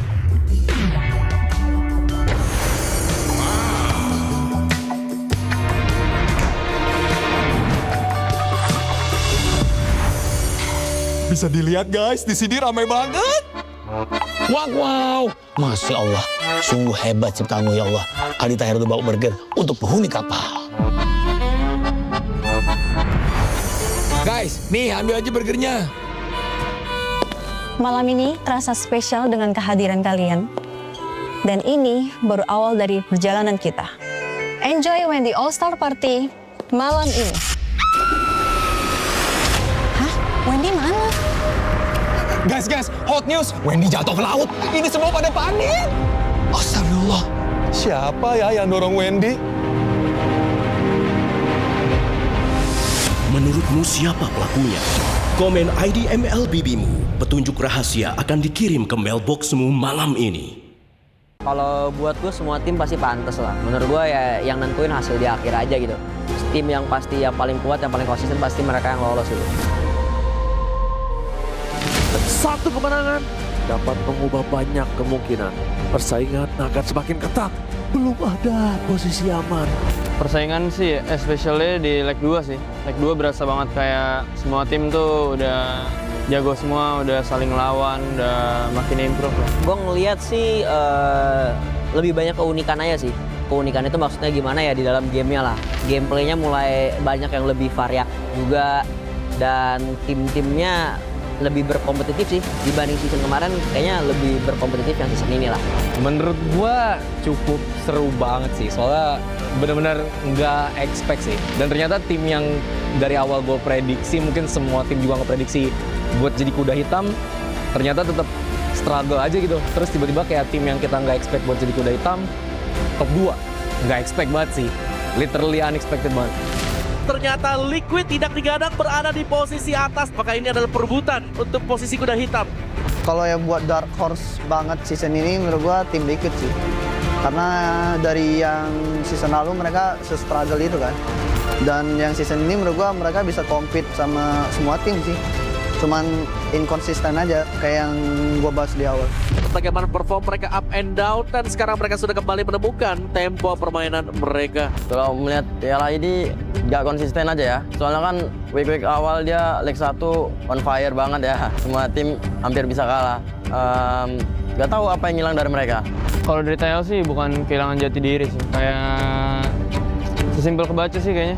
Karena tim-tim lain juga udah pada tahu how to ban-nya buat melawan TL. Makanya mereka cukup terseok-seok lah berapa minggu. Yang akhirnya sekarang mereka udah menang-menang lagi ya, mungkin karena mereka nggak bermain di draft yang itu aja gitu. Mereka mulai explore yang lain-lain gitu. Yang gua ngerasa mereka udah mandang kita ya tim yang kuat, terus juga kayak udah nyari tahu banyak lah tentang tim kita, terus jadi lumayan nyulitin lah buat kita. Jadi kayak sekarang gitu. Dan always kita pantau udah masuk ke leg yang kedua. Mereka semakin lebih meyakinkan. Play demi play, game demi game, match demi match. Banyak yang terpleset karena Geekfam. Geekfam so far this season, I think they are really improving a lot. Especially the team fights in Turtle, it's really good, and the way they draft also. It's like similar to how Philippines play. Geekfam di leg 2 ini ngeri bang, serem. Kemarin kan gue lawan Geek kan, terus game 1 gue nggak expect gue bantai 9 menit sih. Pas nggak ada Nazara, menurut gue jadi satu suara sih bang. Terus kayak dia benar-benar jadi agresif gitu loh. Gara-gara apa faktor nothing tools juga kali bang. Kalau buat sekarang kayaknya nggak segigit yang kemarin sih untuk yang Kingslayer, meskipun kemarin ya mereka ngalahin kita juga kan, tapi ya kurang gigit aja buat julukan Kingslayer. Dewa yang dari kemarin banyak yang bilang adalah tim kuda hitam. Dewa United ngegigit banget sih, jujur ngegigit banget. Mereka pinter banget gitu buat nutup-nutupin kayak gitunya. Jadi kayak misal satu bolong, mereka kayak langsung, oh oke, yang ini behind, kita bantu recover. Jadi kayak bolongnya tuh ketutup gitu. Menurut gue emang mungkin dari si Dolinnya juga kayak fit into the team, bukan berarti kayak yang kemarin tuh nggak fit. Karena emang ibaratnya di MOBA itu ya lu chemistry, klop, cocok-cocokan tuh emang udah pasti ada gitu. Kalau jujur gue ngeliat Dewa minim banget sih kekurangannya. Minim banget kekurangannya. Gue rasa mereka almost perfect lah. Mungkin ya cuma perlu konsisten aja sih.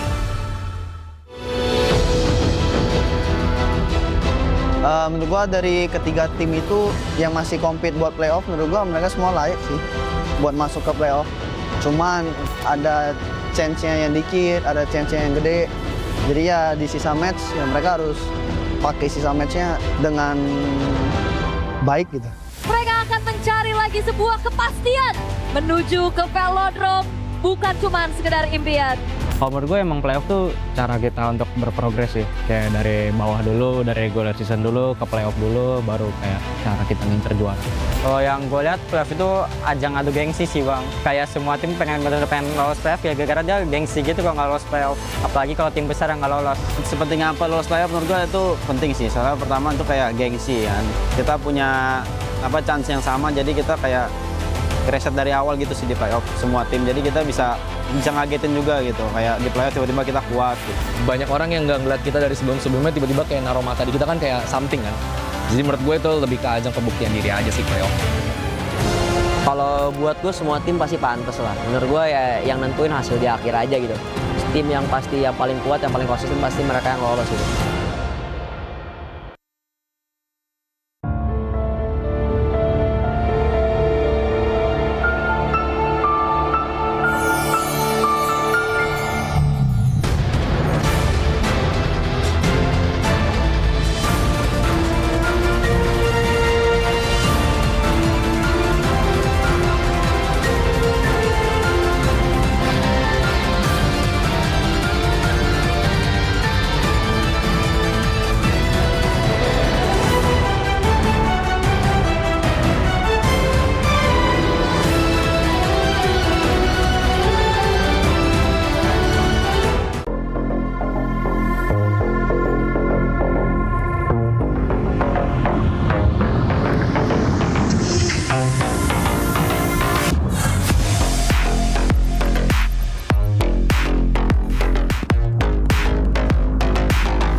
Dan kadang bikin gue pengen nyerah. Tapi banyak mimpi yang harus gue kejar. Gue butuh support yang konsisten biar gue bisa terus naik level, terus berlari tanpa henti. Skin gue banget nih, gue beli aja. Seperti GoPay Games yang setia menemani walau meta dan gameplay terus berganti. Walau yang lain terus berubah, GoPay Games konsisten ngasih yang pasti murah.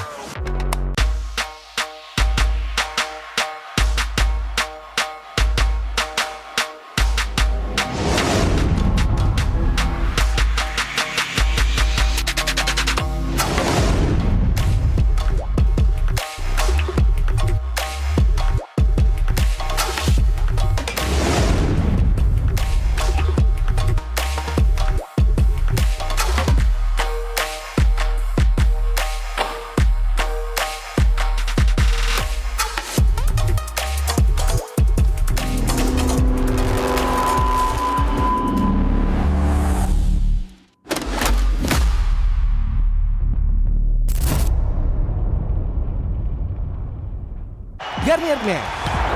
Keringat, minyak, dan kulit sensitif bikin jerawat susah dilawan. Lawan jerawat dengan nyaman bersama. Baru Garnier Men Acno 5 Gentle Gel Cleanser dengan salisilik dan sika. Lawan 99,9% bakteri penyebab jerawat. Teruji pada kulit sensitif. Nyaman di kulit. Optimal lawan jerawat. Garnier Men Acno 5 Gentle Gel Cleanser dari Garnier Men. Tak ada hari tanpa mabar. Main nge-lag, kerap buatku tak sabar. Gimana mau main sampai kelar? Ini waktunya ku bersinar. Okay, let's do it. Game smash andalanku bikin mainku semakin hebat. Pin stabil main makin mulus, rankku fix naik terus. Tukar DG rings, diamond dan voucher game kau dapat. Cuma Game Smash makin no debat.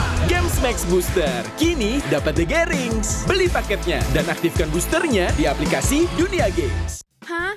Habis? Ya, kosong. Jauh lagi. Tenang, ada Klik Indomaret. Klik Indomaret gratis ongkir 1 jam sampai. Klik Indomaret, belanja online seperti di toko. Klik Indomaret.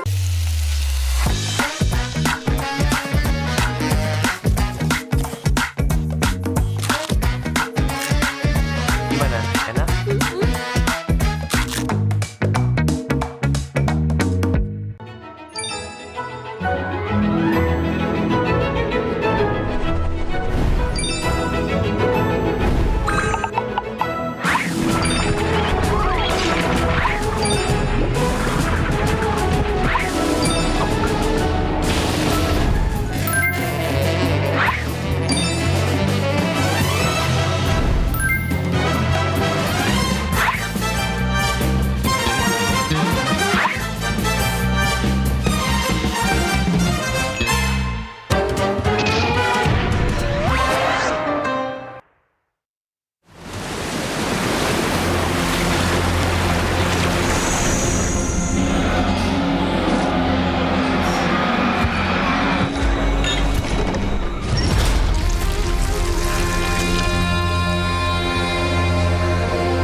There's No Limit dan Siska Call.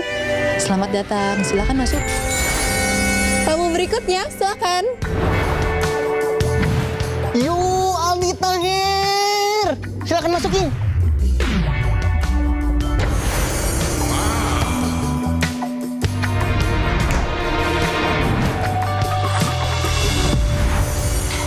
Bisa dilihat guys, di sini ramai banget.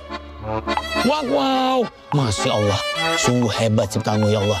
Aldi Tahir udah bawa burger untuk penghuni kapal.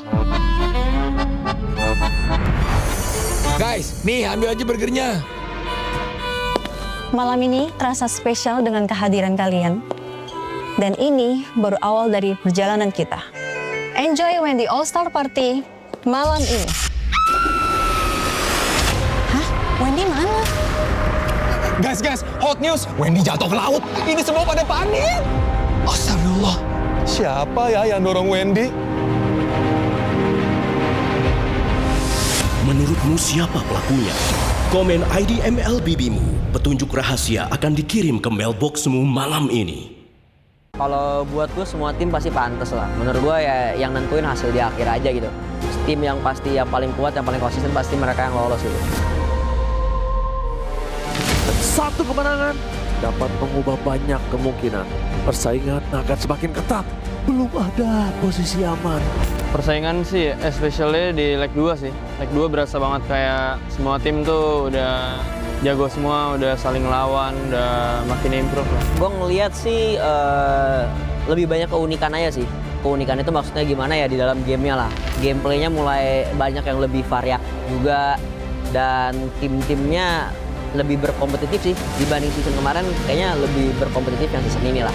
Menurut gua cukup seru banget sih, soalnya benar-benar nggak expect sih. Dan ternyata tim yang dari awal gue prediksi, mungkin semua tim juga ngeprediksi buat jadi kuda hitam, ternyata tetap struggle aja gitu. Terus tiba-tiba kayak tim yang kita nggak expect buat jadi kuda hitam, top 2.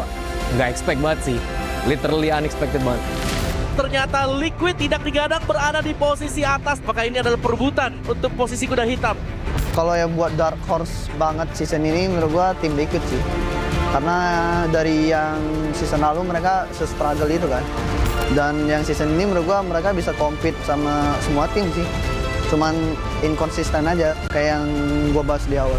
Bagaimana perform mereka up and down, dan sekarang mereka sudah kembali menemukan tempo permainan mereka. Kalau melihat MPL ini nggak konsisten aja ya. Soalnya kan week awal dia leg 1 on fire banget ya. Semua tim hampir bisa kalah. Nggak tahu apa yang hilang dari mereka. Kalau dari TL sih bukan kehilangan jati diri sih. Kayak sesimpel kebaca sih kayaknya. Karena tim-tim lain juga udah pada tahu how to ban-nya buat melawan TL. Makanya mereka cukup terseok-seok lah berapa minggu. Yang akhirnya sekarang mereka udah menang-menang lagi ya, mungkin karena mereka nggak bermain di draft yang itu aja gitu. Mereka mulai explore yang lain-lain. Yang gua ngerasa mereka udah mandang kita ya tim yang kuat, terus juga kayak udah nyari tahu banyak lah tentang tim kita, terus jadi lumayan nyulitin lah buat kita. Jadi kayak sekarang gitu. Dan always kita pantau udah masuk ke leg yang kedua. Mereka semakin lebih meyakinkan. Play demi play, game demi game, match demi match. Banyak yang terpleset karena Geek Fam. Geek Fam so far this season, I think they are really improving a lot. Especially the team fights in Turtle, it's really good, and the way they draft also. It's like similar to how Philippines play. Geek Fam di leg 2 ini ngeri bang, serem. Kemarin kan gue lawan Geek kan, terus game 1 gue nggak expect kebantai 9 menit sih. Pas nggak ada Nazara, menurut gue jadi satu suara sih bang. Terus kayak dia benar-benar jadi agresif gitu loh. Gara-gara apa faktor nanti tulus juga kali bang. Kalau buat sekarang kayaknya nggak segigit yang kemarin sih untuk yang Kingslayer, meskipun kemarin ya mereka ngalahin kita juga kan, tapi ya kurang gigit aja buat julukan Kingslayer. Dewa, dan dari kemarin banyak yang bilang adalah tim kuda hitam. Dewa United ngegigit banget sih, jujur ngegigit banget. Mereka pinter banget gitu buat nutup-nutupin kayak gitunya. Jadi kayak misal satu bolong, mereka kayak langsung, oh oke, yang ini behind, kita bantu recover. Jadi kayak bolongnya tuh ketutup gitu. Menurut gue emang mungkin dari si Dolinnya juga kayak fit into the team, bukan berarti kayak yang kemarin tuh nggak fit, karena emang ibaratnya di MOBA itu ya lu chemistry, klop, cocok-cocokan tuh emang udah pasti ada gitu. Kalau jujur gue ngeliat Dewa minim banget sih kekurangannya. Minim banget kekurangannya. Gue rasa mereka almost perfect lah. Mungkin ya cuma perlu konsisten aja sih.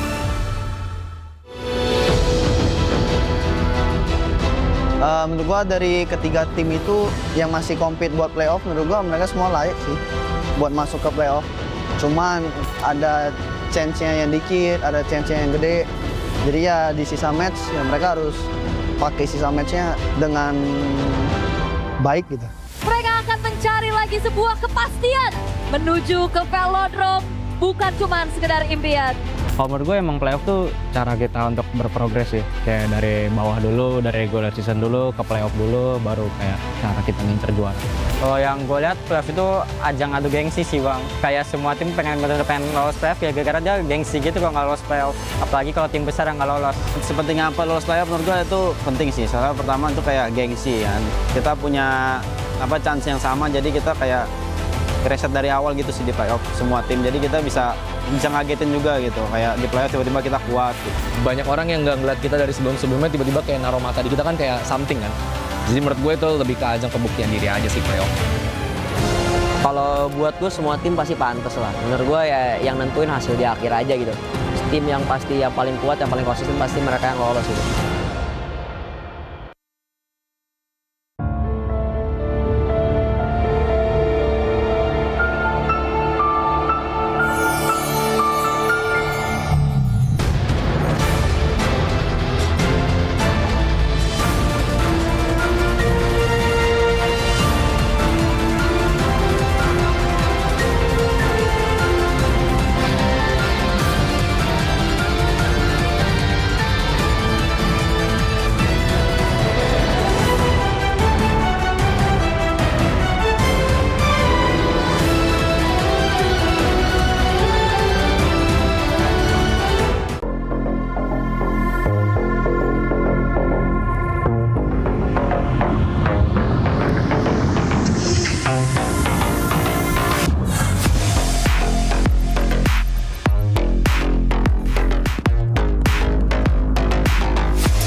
Semua hal terus berubah. Dan kadang bikin gue pengen nyerah. Tapi banyak mimpi yang harus gue kejar. Gue butuh support yang konsisten. Biar gue bisa terus naik level, terus berlari tanpa henti. Skin gue banget nih, gue beli aja. Seperti GoPay Games yang setia menemani, walau meta dan gameplay terus berganti.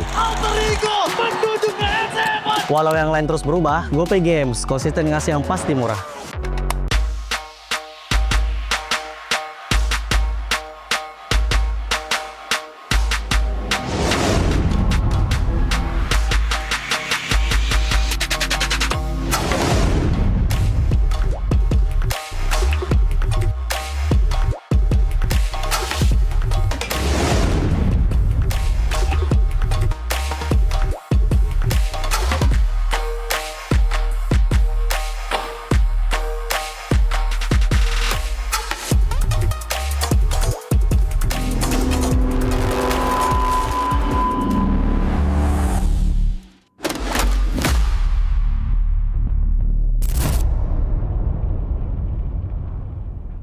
Garnier Men.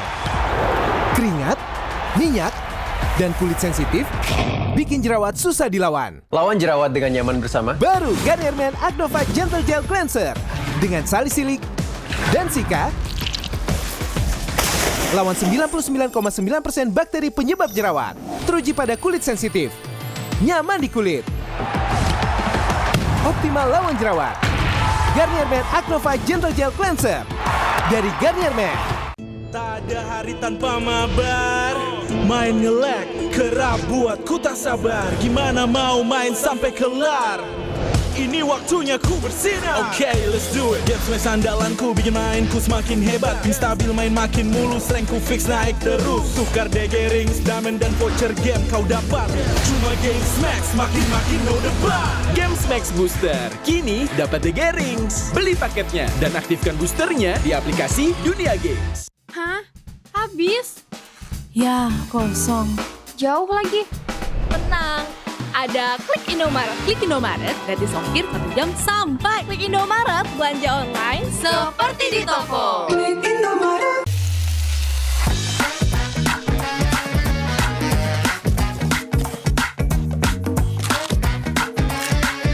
Gimana? Enak?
Jazz No Limit dan Siska Call.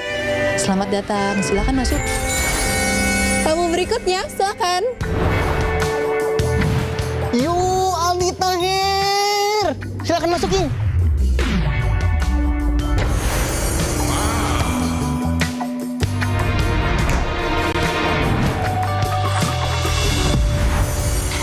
Bisa dilihat guys, di sini ramai banget. Wow, Masya Allah, sungguh hebat ciptaanmu ya Allah. Aldi Tahir udah bawa burger untuk penghuni kapal. Guys, nih ambil aja burgernya. Malam ini terasa spesial dengan kehadiran kalian. Dan ini baru awal dari perjalanan kita. Enjoy Wendy All-Star Party malam ini. Hah? Wendy mana? Guys, hot news. Wendy jatuh ke laut. Ini semua pada panik. Astagfirullah. Siapa ya yang dorong Wendy? Menurutmu siapa pelakunya? Komen ID MLBB-mu. Petunjuk rahasia akan dikirim ke mailboxmu malam ini. Kalau buat gue semua tim pasti pantas lah. Menurut gue ya yang nentuin hasil di akhir aja gitu. Tim yang pasti yang paling kuat, yang paling konsisten pasti mereka yang lolos gitu. Satu kemenangan dapat mengubah banyak kemungkinan. Persaingan akan semakin ketat. Belum ada posisi aman.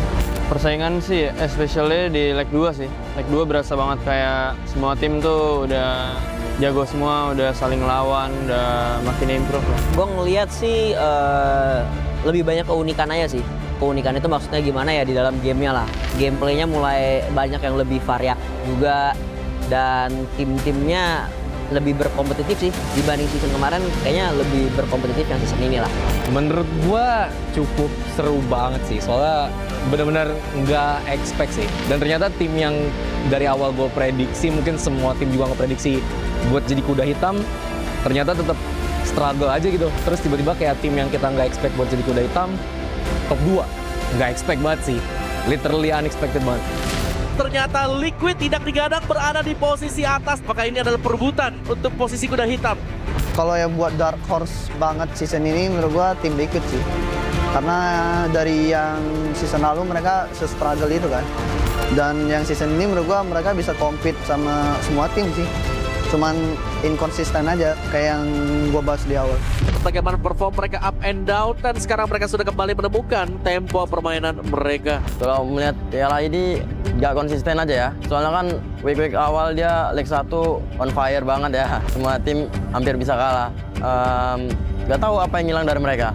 Kalau dari TL sih bukan kehilangan jati diri sih. Kayak sesimpel kebaca sih kayaknya.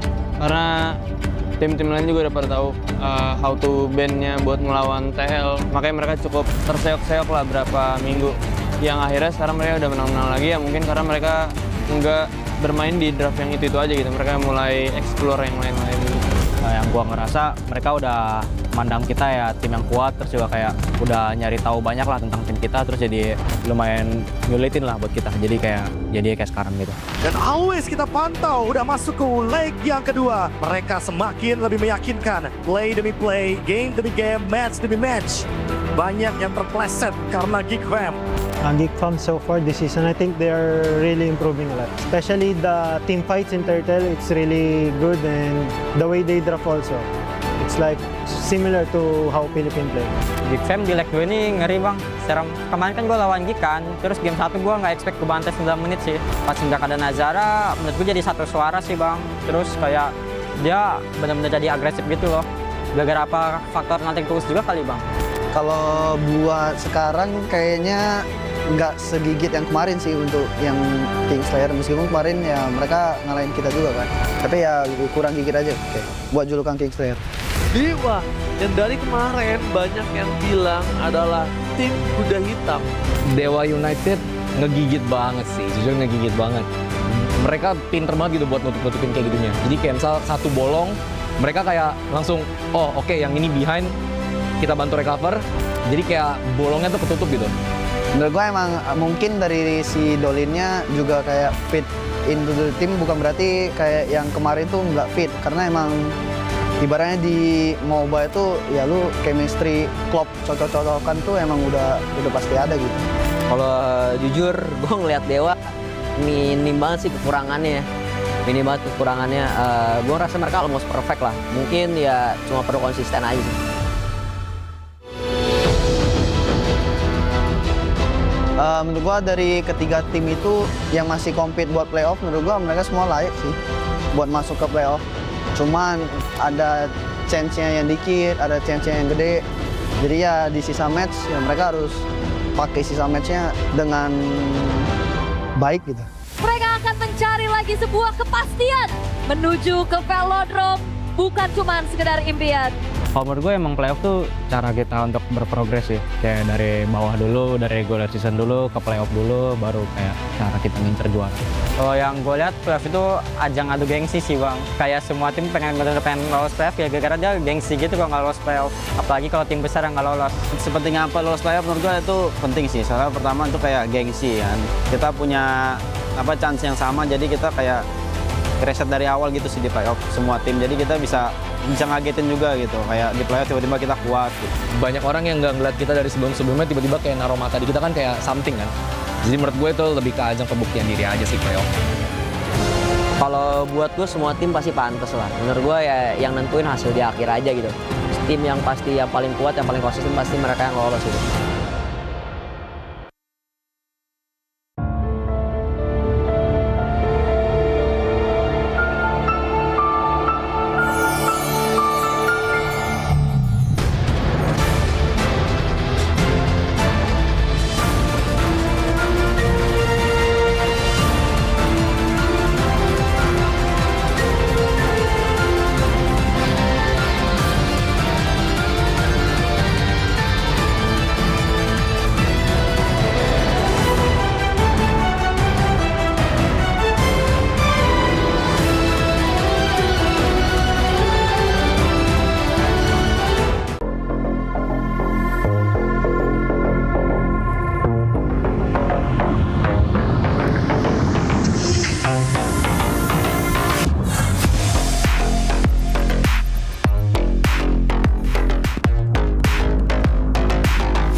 mahal, terus berubah.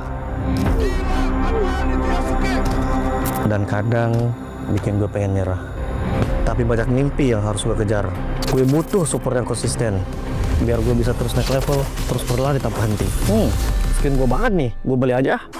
Seperti GoPay Games yang setia menemani, walau meta dan gameplay terus berganti. Walau yang lain terus berubah, GoPay Games konsisten ngasih yang pasti murah.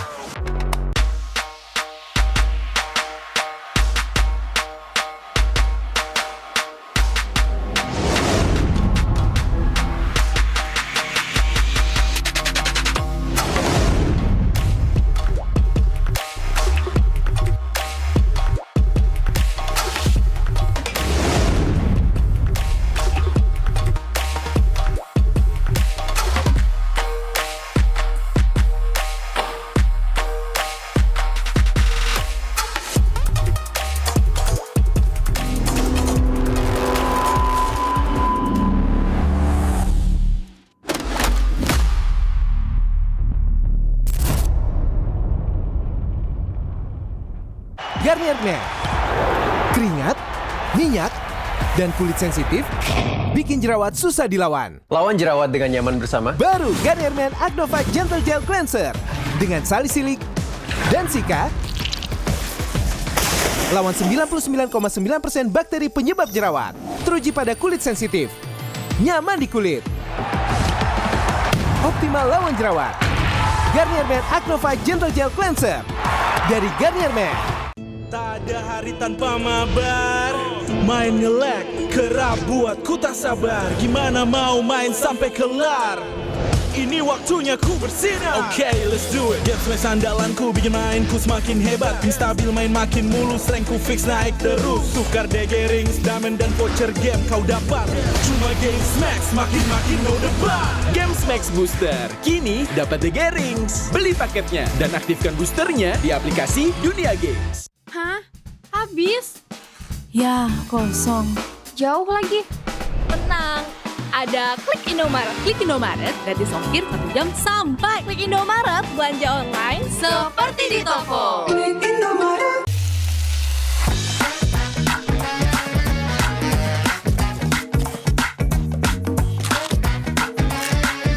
Gimana?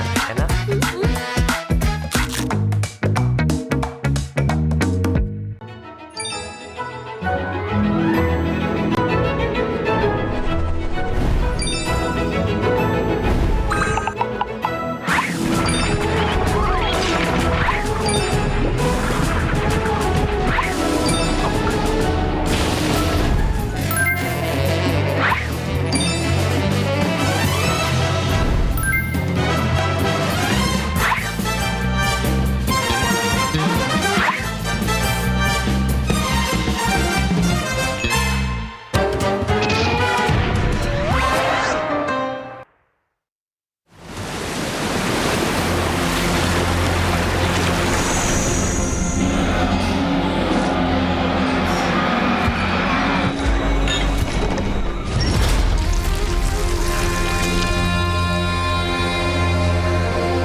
Yes No Limit dan Siska Call.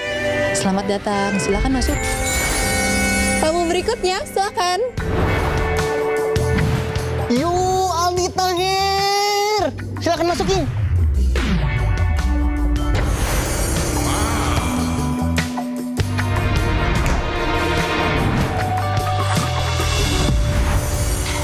Bisa dilihat guys, di sini ramai banget. Wow, Masya Allah. Sungguh hebat ciptaanmu ya Allah. Aldi Tahir udah bawa burger untuk penghuni kapal. Guys, nih ambil aja burgernya. Malam ini terasa spesial dengan kehadiran kalian. Dan ini baru awal dari perjalanan kita. Enjoy Wendy All-Star Party malam ini. Hah? Wendy mana? Guys, hot news. Wendy jatuh ke laut. Ini semua pada panik. Astagfirullah. Siapa ya yang dorong Wendy? Menurutmu siapa pelakunya? Komen ID MLBB-mu. Petunjuk rahasia akan dikirim ke mailboxmu malam ini. Kalau buat gue semua tim pasti pantas lah. Menurut gue ya yang nentuin hasil di akhir aja gitu. Tim yang pasti yang paling kuat, yang paling konsisten pasti mereka yang lolos gitu. Satu kemenangan dapat mengubah banyak kemungkinan. Persaingan akan semakin ketat. Belum ada posisi aman. Persaingan sih, especially di leg 2 sih. Leg 2 berasa banget kayak semua tim tuh udah jago semua, udah saling lawan, udah makin improve lah. Gue ngeliat sih lebih banyak keunikan aja sih. Keunikan itu maksudnya gimana ya di dalam gamenya lah. Gameplaynya mulai banyak yang lebih variak juga. Dan tim-timnya lebih berkompetitif sih dibanding season kemarin, kayaknya lebih berkompetitif yang season ini lah. Menurut gua cukup seru banget sih, soalnya benar-benar nggak expect sih. Dan ternyata tim yang dari awal gua prediksi, mungkin semua tim juga ngeprediksi buat jadi kuda hitam, ternyata tetap struggle aja gitu. Terus tiba-tiba kayak tim yang kita nggak expect buat jadi kuda hitam, top 2. Nggak expect banget sih, literally unexpected banget. Ternyata Liquid tidak digadang berada di posisi atas. Maka ini adalah perebutan untuk posisi kuda hitam. Kalau yang buat dark horse banget season ini menurut gua tim Liquid sih. Karena dari yang season lalu mereka se-struggle itu kan. Dan yang season ini menurut gua mereka bisa compete sama semua tim sih. Cuman inkonsisten aja kayak yang gua bahas di awal. Bagaimana perform mereka up and down, dan sekarang mereka sudah kembali menemukan tempo permainan mereka. Kalau melihat Piala ini gak konsisten aja ya. Soalnya kan week awal dia leg 1 on fire banget ya. Semua tim hampir bisa kalah. Gak tahu apa yang hilang dari mereka. Kalau dari TL sih bukan kehilangan jati diri sih. Kayak sesimpel kebaca sih kayaknya. Karena tim-tim lain juga udah pada tahu how to ban-nya buat melawan TL. Makanya mereka cukup terseok-seok lah berapa minggu. Yang akhirnya sekarang mereka udah menang-menang lagi ya, mungkin karena mereka nggak bermain di draft yang itu aja gitu. Mereka mulai explore yang lain-lain gitu. Nah, yang gua ngerasa mereka udah mandang kita ya tim yang kuat, terus juga kayak udah nyari tahu banyak lah tentang tim kita, terus jadi lumayan nyulitin lah buat kita. Jadi kayak sekarang gitu. Dan always kita pantau udah masuk ke leg yang kedua. Mereka semakin lebih meyakinkan. Play demi play, game demi game, match demi match. Banyak yang terpleset karena Geek Fam. Geek Fam so far this season, I think they are really improving a lot. Especially the team fights in Turtle, it's really good, and the way they draft also. It's like similar to how Philippine play. Geek Fam di leg 2 ini ngeri bang, serem. Kemarin kan gue lawan Geek kan, terus game 1 gue nggak expect ke bantai 9 menit sih. Pas nggak ada Nazara, menurut gue jadi satu suara sih bang. Terus kayak dia benar-benar jadi agresif gitu loh. Gara-gara apa faktor nothing tulus juga kali bang. Kalau buat sekarang kayaknya nggak segigit yang kemarin sih untuk yang Kingslayer, meskipun kemarin ya mereka ngalahin kita juga kan, tapi ya lebih kurang gigit aja buat julukan Kingslayer. Dewa, yang dari kemarin banyak yang bilang adalah tim kuda hitam. Dewa United ngegigit banget sih, jujur ngegigit banget. Mereka pinter banget gitu buat nutup-nutupin kayak gitunya. Jadi kayak misal satu bolong, mereka kayak langsung, oh oke, yang ini behind, kita bantu recover. Jadi kayak bolongnya tuh ketutup gitu. Menurut gue emang mungkin dari si Dolinnya juga kayak fit into the team, bukan berarti kayak yang kemarin tuh nggak fit. Karena emang ibaratnya di MOBA itu ya lu chemistry, klop, cocok-cocokan tuh emang udah pasti ada gitu. Kalau jujur gue ngeliat Dewa minim banget sih kekurangannya. Minim banget kekurangannya. Gue rasa mereka almost perfect lah. Mungkin ya cuma perlu konsisten aja sih.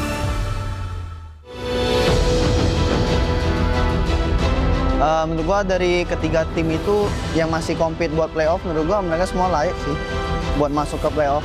Cuman ada chance-nya yang dikit, ada chance-nya yang gede.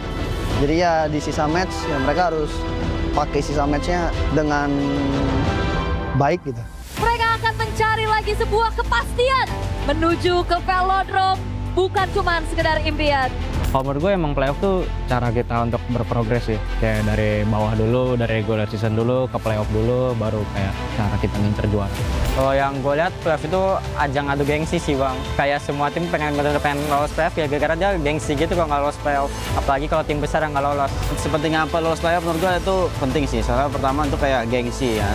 Kita punya chance yang sama jadi kita kayak reset dari awal gitu sih di playoff semua tim. Jadi kita bisa ngagetin juga gitu. Kayak di playoff tiba-tiba kita kuat gitu. Banyak orang yang nggak ngeliat kita dari sebelum-sebelumnya tiba-tiba kayak naruh mata di kita kan kayak something kan. Jadi menurut gue itu lebih ke ajang pembuktian diri aja sih playoff.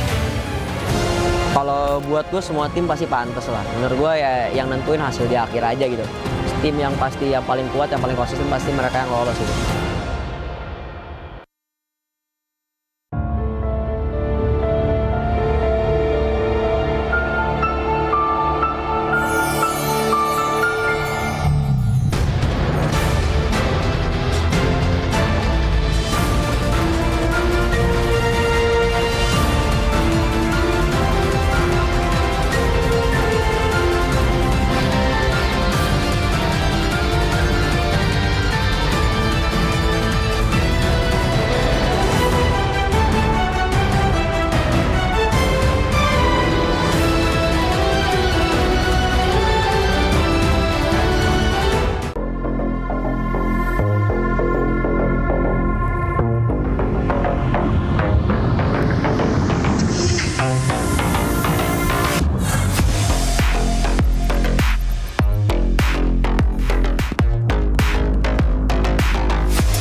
Semua hal terus berubah.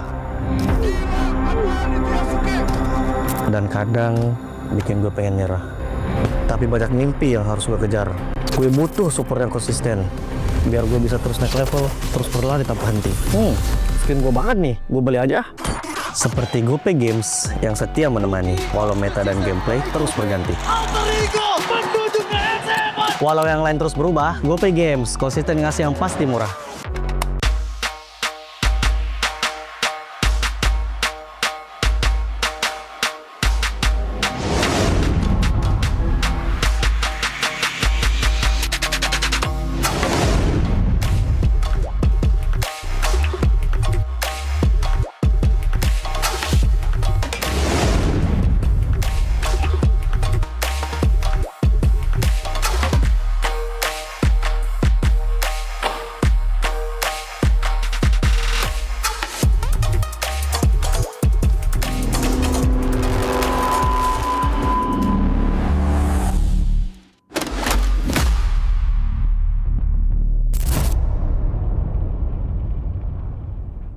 Garnier Men. Keringat, minyak, dan kulit sensitif bikin jerawat susah dilawan. Lawan jerawat dengan nyaman bersama. Baru Garnier Men Acno 5 Gentle Gel Cleanser dengan salisilik dan sika. Lawan 99,9% bakteri penyebab jerawat. Teruji pada kulit sensitif. Nyaman di kulit. Optimal lawan jerawat. Garnier Men Acno 5 Gentle Gel Cleanser dari Garnier Men. Tak ada hari tanpa mabar. Main nge-lag, kerap buatku tak sabar. Gimana mau main sampai kelar? Ini waktunya ku bersinar. Okay, let's do it. Game smash andalanku bikin mainku semakin hebat. Pin stabil main makin mulus, rankku fix naik terus. Tukar DG rings, diamond dan voucher game kau dapat. Cuma Game Smash makin no debat. Game Max Booster kini dapat DG Rings. Beli paketnya dan aktifkan boosternya di aplikasi Dunia Games. Hah? Habis? Ya, kosong. Jauh lagi. Tenang, ada Klik Indomaret. Klik Indomaret, gratis ongkir 1 jam sampai. Klik Indomaret, belanja online seperti di toko. Klik Indomaret.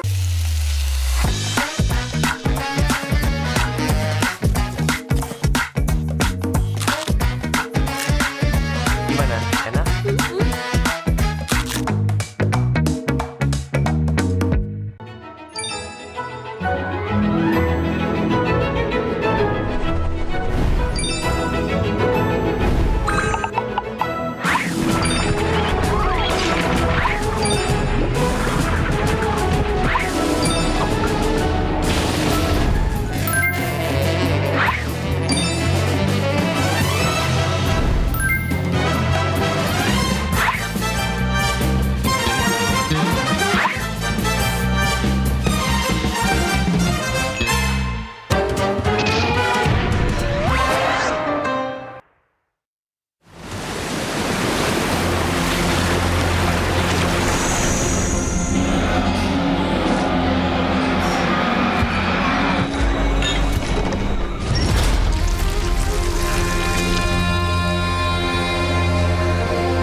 Jazz No Limit dan Siska Call. Selamat datang, silakan masuk.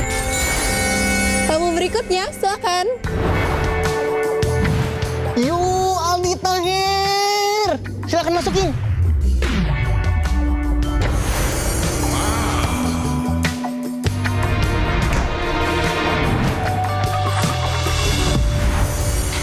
Bisa dilihat guys, di sini ramai banget. Wow, Masya Allah, sungguh hebat ciptamu ya Allah. Aldi Tahir udah bawa burger untuk penghuni kapal.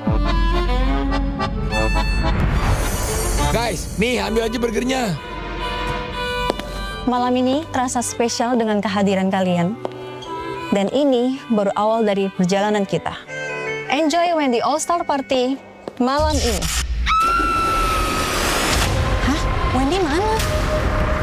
Guys, hot news. Wendy jatuh ke laut. Ini semua pada panik.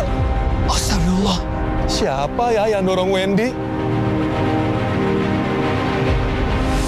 Menurutmu siapa pelakunya?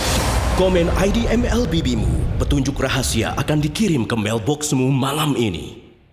Kalau buat gue semua tim pasti pantas lah. Menurut gue ya yang nentuin hasil di akhir aja gitu.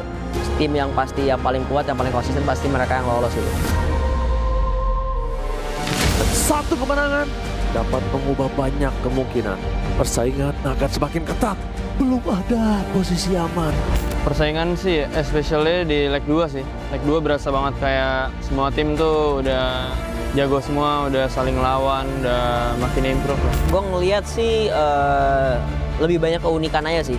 Keunikan itu maksudnya gimana ya di dalam gamenya lah. Gameplaynya mulai banyak yang lebih variak juga.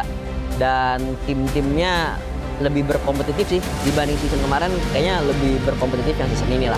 Menurut gua cukup seru banget sih, soalnya benar-benar nggak expect sih. Dan ternyata tim yang dari awal gue prediksi, mungkin semua tim juga nggak prediksi buat jadi kuda hitam, ternyata tetap struggle aja gitu. Terus tiba-tiba kayak tim yang kita nggak expect buat jadi kuda hitam, top 2.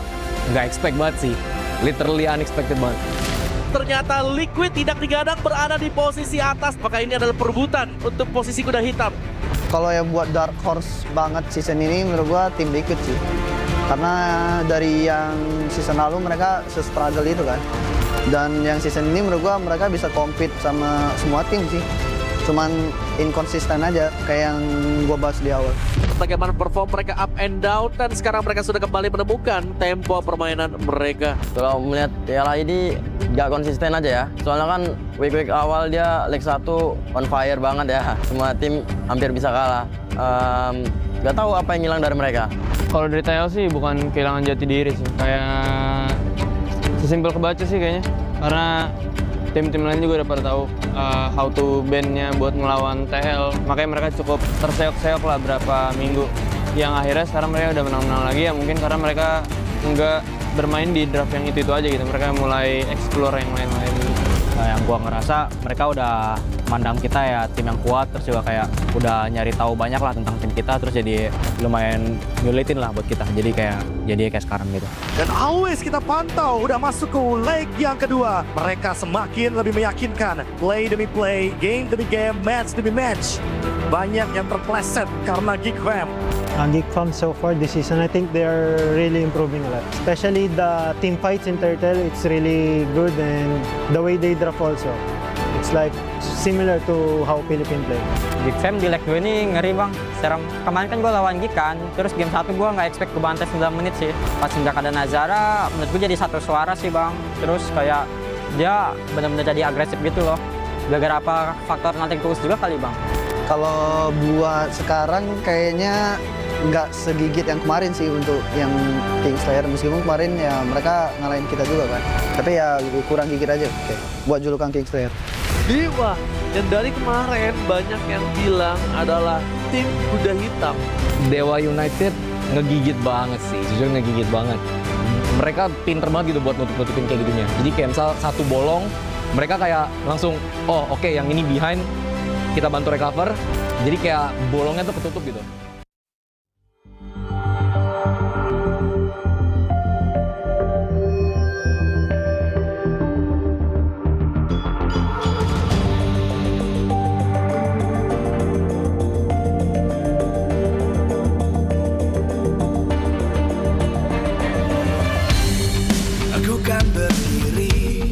Dan terus berlari, terus ke arah puncak tertinggi. Ku takkan berhenti, hanya sampai di sini. Kemenangan abadi menanti. You know we won't miss if we unite our focus. And if you haven't noticed, we all nyalakan apimu, hadapi semua tantangan, hadap semua serangan, jatuh bukan halangan, bakar semangatmu, janganlah engkau menyerah, kita akan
terus berlari, terus ke arah puncak tertinggi.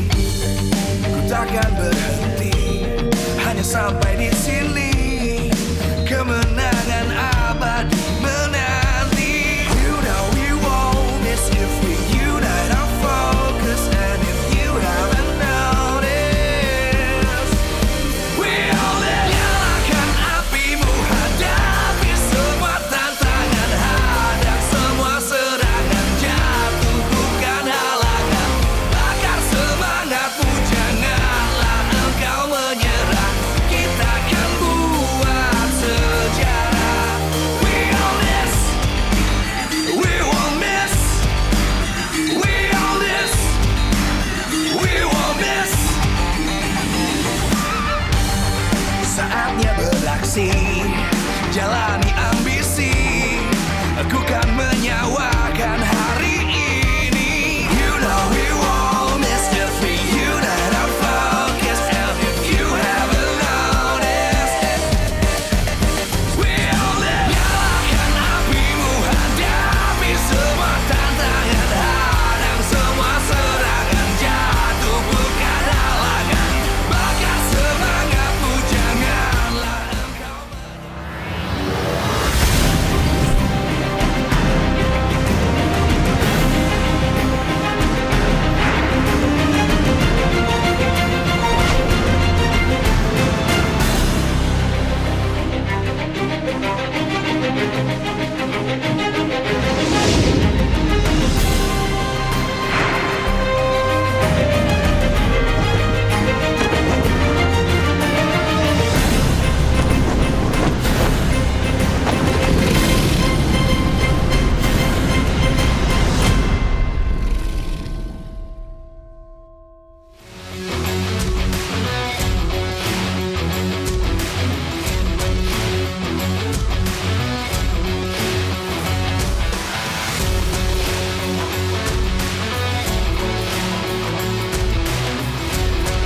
Live from MPL Arena, Jakarta, MPL Indonesia Season 17 is powered by Moontalk.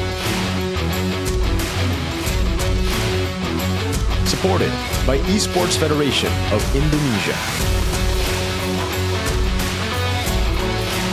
Presented by official gaming phone, Infinix. Official e-wallet, GoPay. Official gaming chair, Toda. We own this.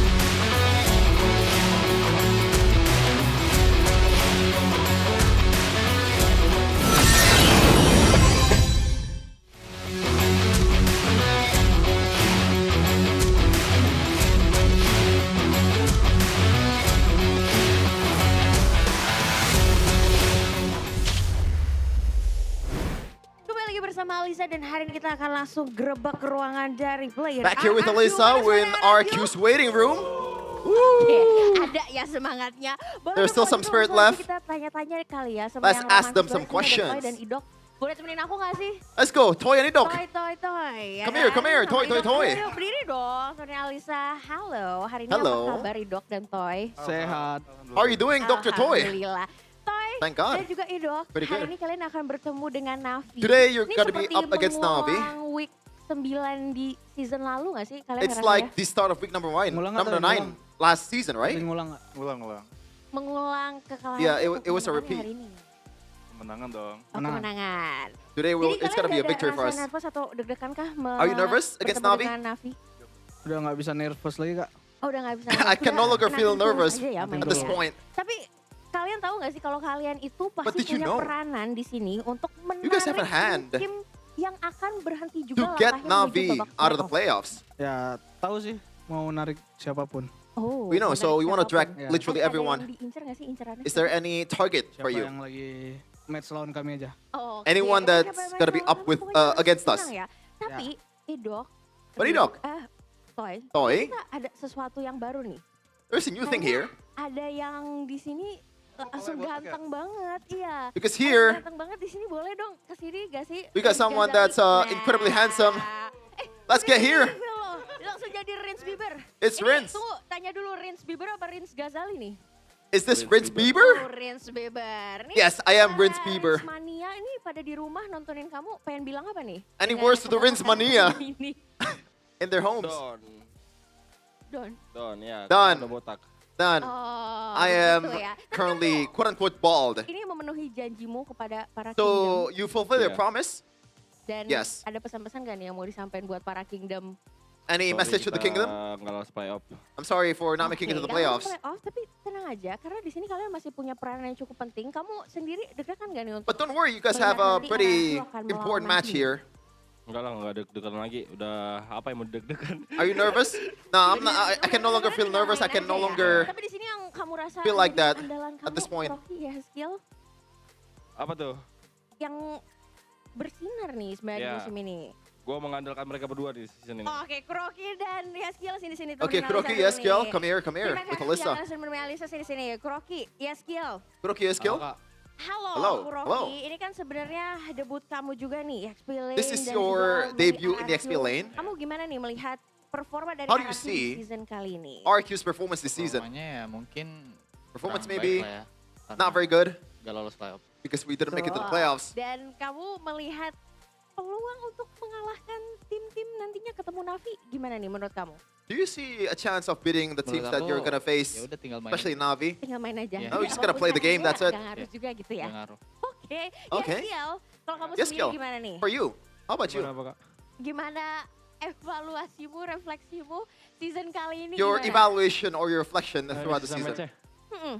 Dari sisa match-nya kita bakal paling narik orang juga sih supaya ikut kita. For the rest of the Aku pengen matches, tahu prediksi hopefully we can kamu win the yang rest of bakal them. kamu tarik bersama dengan RRQ yang akan menjadi penonton. Is there anyone that you want to drag out of the Navi playoffs? satu, terus minggu depan Navi, AE for juga. sure. Oh, Navi dan AE. Ini And menarik Alter sekali. Ego. AE itu musim lalu menjadi runner up dari M7. Ya, Tapi betul. kamu Alter yakin Ego. banget kenapa- Last season they were kenapa runner up of AE? M7. Why Alter Ego though? Because we're gonna be up against Alter Keduanya Ego. ya? That's it. Kedua itu ya. Kamu gimana nih, Kuroki? So those two. Menurut kamu prediksinya sama apa ada Any yang prediction for you, Kuroki? Yang pastinya kita akan Any melakukan difference in yang prediction? terbaik, dan semoga kita bisa Obviously, narik we're gonna orang do our best. hari ini ataupun Hopefully, we week can depan. win this game semoga and bisa also the narik next orang, matches. Tapi kayak udah pasti ada yang ketarik nih. Apakah pasti kayaknya. sama jawabannya sama Yaskiel? Enggak sih, enggak sama sih, cuman pasti ada yang tarik. Pasti ada yang ketarik ya. Hopefully, we can Oke, drag some kalau teams gitu to udah tanya-tanya, the siapa, red zone. Siapa menurut kamu? Dua. Harus sebutin nama, nggak boleh diam-diam.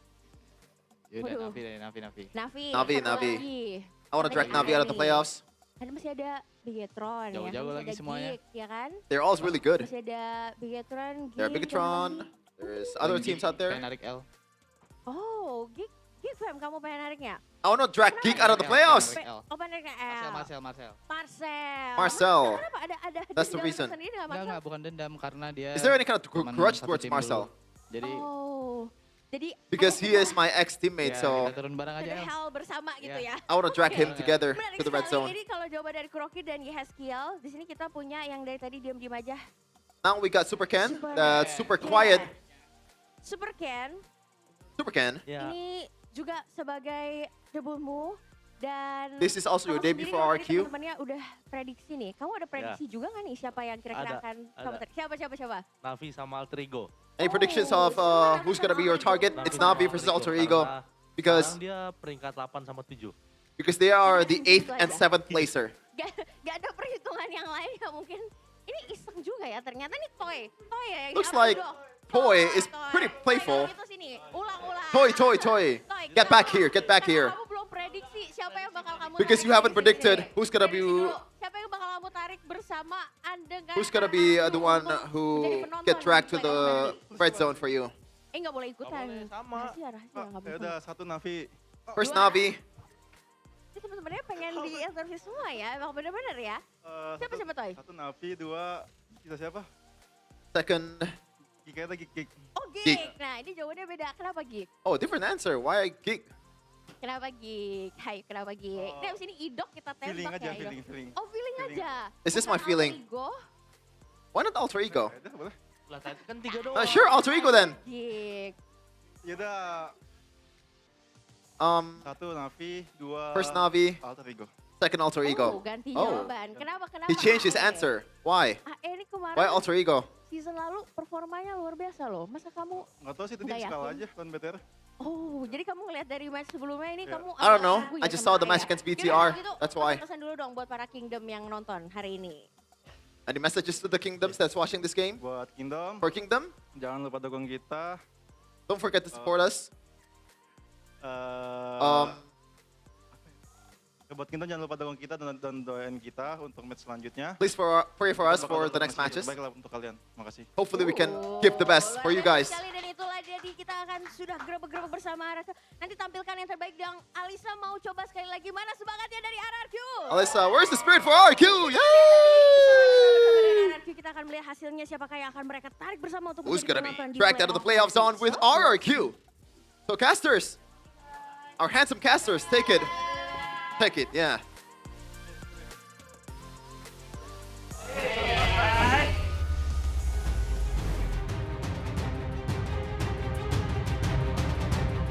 Brins made a promise before the season started, and he kept that promise. Now will the promise of bringing Alter Ego and Navi down with them come true as well? Welcome to the final match of the second bloody week here. Week 8, day number 3, match number 3. I'm back here on the desk with Realize and Chiffon.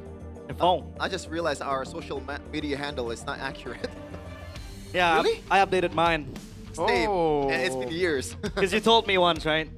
I need to be more searchable. Yeah. So I changed it to Realize. That's why, Mirko, I always take your advice. And now he's an analyst, so great advice taken That here. one, I'll try my best. Okay, we'll see later how it goes, but ladies and gentlemen, MPL ID Season 17 is powered by Moonton, supported by PBSC, presented by our official gaming phone, Infinix, official e-wallet, GoPay, official gaming chair, Todak, partners in esports, we got Garnier, Bayou, Dunia Games, GamesMax, and OnePlay, and our suppliers, IndieHome, Click Indomart, Yummy Choice, and Aqua. Getting that out of the way, thank you so much for helping get MPL to this position. And now we're in a position where, still, aside from Onyx and RQ, nothing is certain. Analyst, man.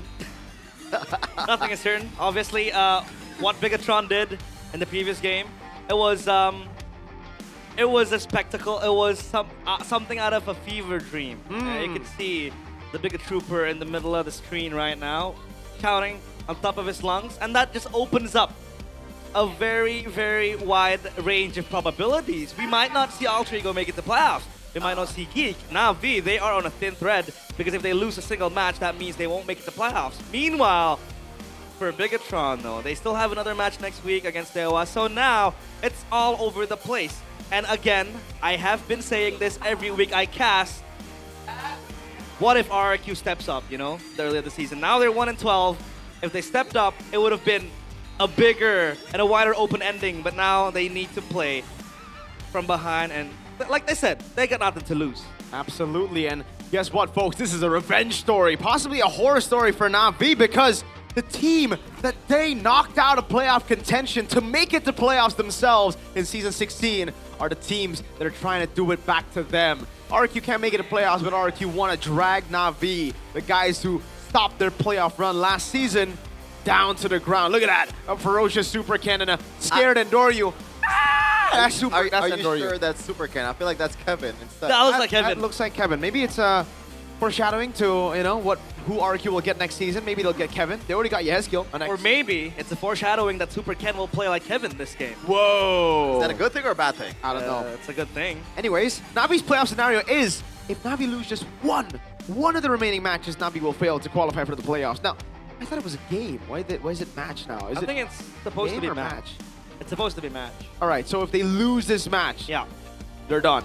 But I'm not so sure if it's a game or a loss match here. But anyways, last season, we got to take it back here. This is exactly what happened. Navi, they, to make it a playoffs, took a game off of RQ. But remember, this is where it gets a bit bitter. This is where it gets a bit spicy.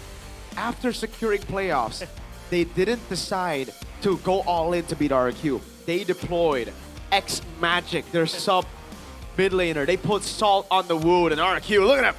Look at that bald Rins. He's feeling the heat.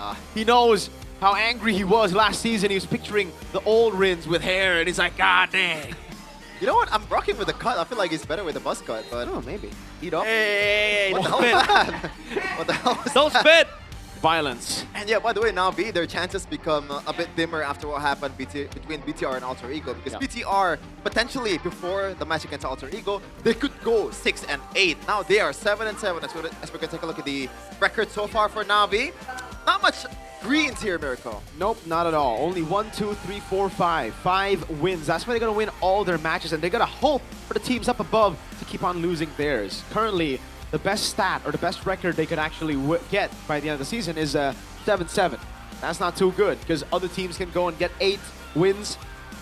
Here we go, folks. RQ now, and then week 9, day 3. Wait, Na'Vi look in form, Chefin. Geek Fam still have to go up against Na'Vi. Light work. Whoa. Light work. Just kidding. Man. You can never be too sure with Geek Fam 2. We've been out of the playoffs for a while, or a long time even. But we got the updated chance to playoffs for every team here. Na'Vi only boasts 4.29%. Damn. I mean, that's still a percentage, right? Even Dewa, 99%, they're still yet to make it to playoffs. Evos as well, they were banking on Alter Ego to beat Bigatron. But hey, Bigatron has, you know, they're trying to carve their own story. Meanwhile, Alter Ego, they dropped to 55th. And for Na'Vi, 4.29 is such a slim margin. And it's such a small number to account for. But still, the possibility is there. They were able to beat Bigatron 2-1. They were able to take down Evos yesterday.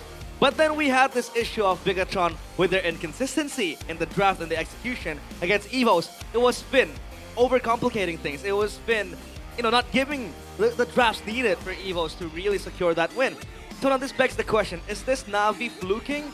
Or is this Na'Vi finally showing their true potential with Jize, with Zeon on the lineup? We glazed them. You talked about, you know, Zeon being, you know, a very good rookie.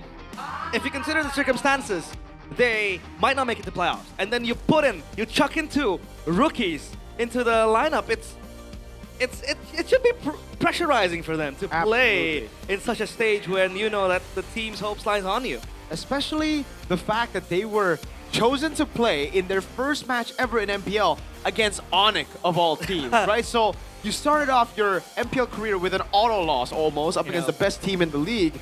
Toy, though, in his first season, it was spectacular. Season 15, I think a lot of people, including myself, we all had our doubts about RQ. We were like, I don't know, RQ without Skylar doesn't look like a team that would do too well. Toy stepped in, they got top 2 in their first season. I thought the sky was the limit for that roster. But then in Season 16, obviously, we saw some changes that were unnecessary. Season 17, changes that we thought were necessary, but turned out worse than Season 16. So, yeah, Zeon, you had a few words to say about Jize backstage. Yeah. Apparently, you guys are more impressed with Zeon. I'm more impressed with Jize. I think I have some kind of bias towards a player that can actually execute at the highest of levels. He barely misses on the feathered airstrike, man. It's almost 100% hit. I remember Few is pretty much, you know, erased out of the team fight just because of the fact that level 4, you pour all that feathered airstrike to the 2-time world champ, and Na'Vi was able to capitalize on that. And not just that, on the court as well, he was pretty good. Granted that I think Apro did most of the work at the time. Exactly. His Kalea, amazing as well. Beautiful. The fact that Na'Vi were able to beat Evos, and Evos just showed their class today, they were able to beat Dewa of all teams. How are RQ going to beat Na'Vi? I don't know, man. I think Na'Vi sold us dreams.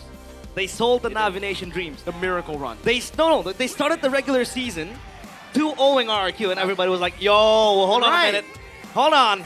Na'Vi, they might be contenders, and then, that's just a weak RQ side. So, like, you know, the dreams have been sold by Na'Vi, and now they gotta face reality that, you know, they might not make it to playoffs.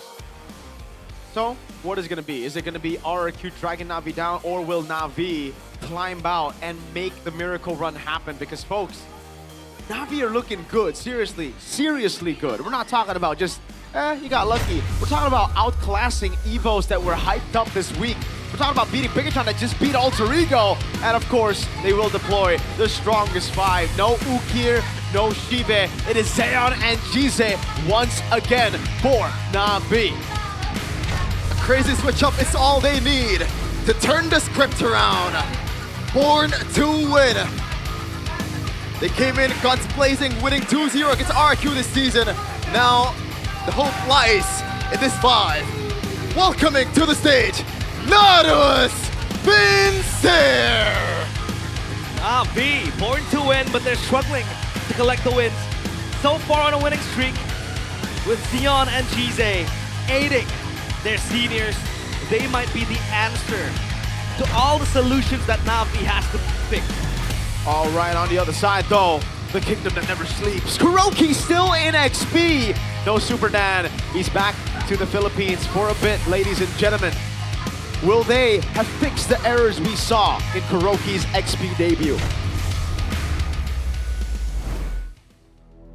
They are the king of kings. The crown is not given, it is earned.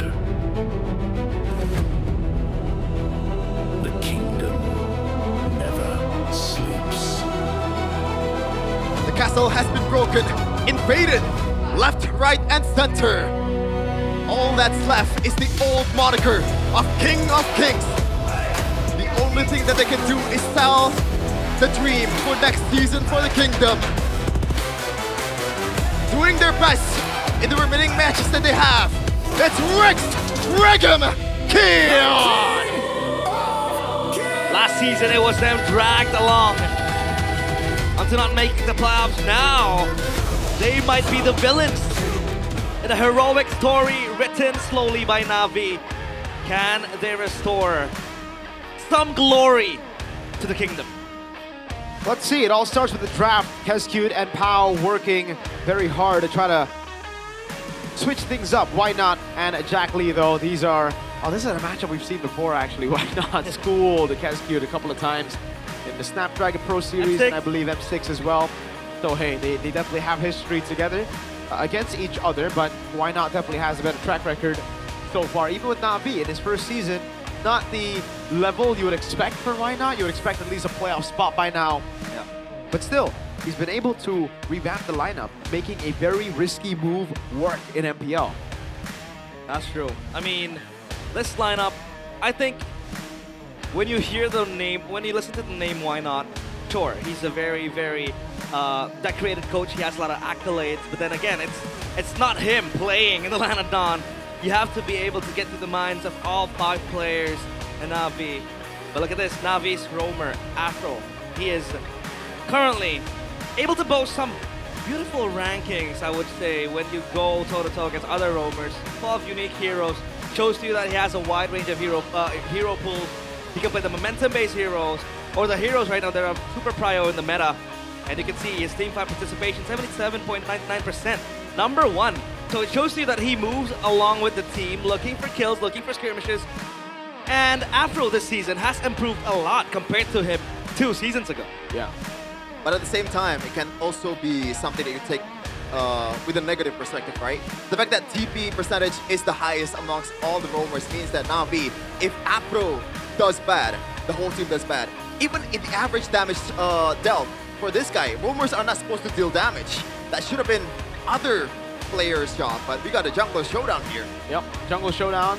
#1 unique hero, not Super Ken, and #4 total turtles. This is a very, very misleading stat, you know, because if we put out kills, if we took put out, you know, assists, if we put out total lords and total turtles, he would lose straight up to Andoryu. So the only thing he's able to do this season, which is, hurts me to say because he's my GOAT, is pick a lot of different heroes. Yeah, I think we had that question. Which hero suits Super Ken the best? Is it the Guinevere? Is it the Baxia? No, it was the Assassins, the Lancelot that they were able to put out on that maiden win that they had in the regular season. That Lancelot was so good in the hands of Super Ken. I believe it was against Bigatron in the second leg. And you can see that when you give him the Assassins, he gets comfortable. But then again, can you compensate that Assassin pick and accommodate your teammates when you know your team does need that utility jungler? That's why they kept on putting him on the Guinevere, on the Baxia, on the Fredrin, which by the way hasn't been able to show some success. Draft pick recap, leg 1, Navi were able to 2-0 RQ. That was a long time ago. Well, not really, but like, you know, time flies. It was a long time ago though. It was. 7 weeks ago. That was the first match in MPL ID, I believe. If you take a look at the picks, man, Navi were really able to outdraft the game plan for RQ. RQ tried to go for the crazy Uranus first pick. It was wild. It was insane for me even to see. I hate Uranus, by the way, unless it's Bigatron when it picked it up. Even the Faramis pick up. Then we saw the Belric. Yeah. These were the picks that really sold us dreams, sold us the idea of, whoa, why not can actually win games from the draft. And that's something that we saw from Kescute back in the day. He would literally win these games in the draft, but this season, it looks really, really weird for RQ in general. Second pick selection for Na'Vi. That means RQ have taken the blue side as home team. Yeah, 50% on blue side though, so it shows to you that Na'Vi can dictate the draft, especially through Why Not. You can see along the lines, throughout the season, excuse me, that they're still able to draft good playable drafts that are easy to execute, sometimes very complicated, but it gets the job done. But then they have to be on red side now, which by the way doesn't really boast good stats. Drafting phase alongside map selection. We'll be playing Broken Walls on Dangerous Grass. Oh. We all guessed wrong. Damn. That's insane. Come on, man. There was a that's crazy.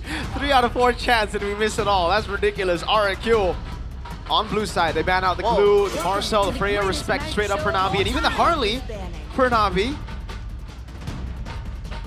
So Harley ban. Is there a particular target ban I'm thinking of that RQ might want to go for? I think none. Because we have seen GZ with the Farsa multiple times, and I don't think that is going to be the ban. They respect the Kalea. Yeah. That Kalea ban. And the Kalea has been proven to be so popular, it brought a lot of problems for Alter Ego, even for the teams playing in match 1. It was Evos. Exactly. With Dewa.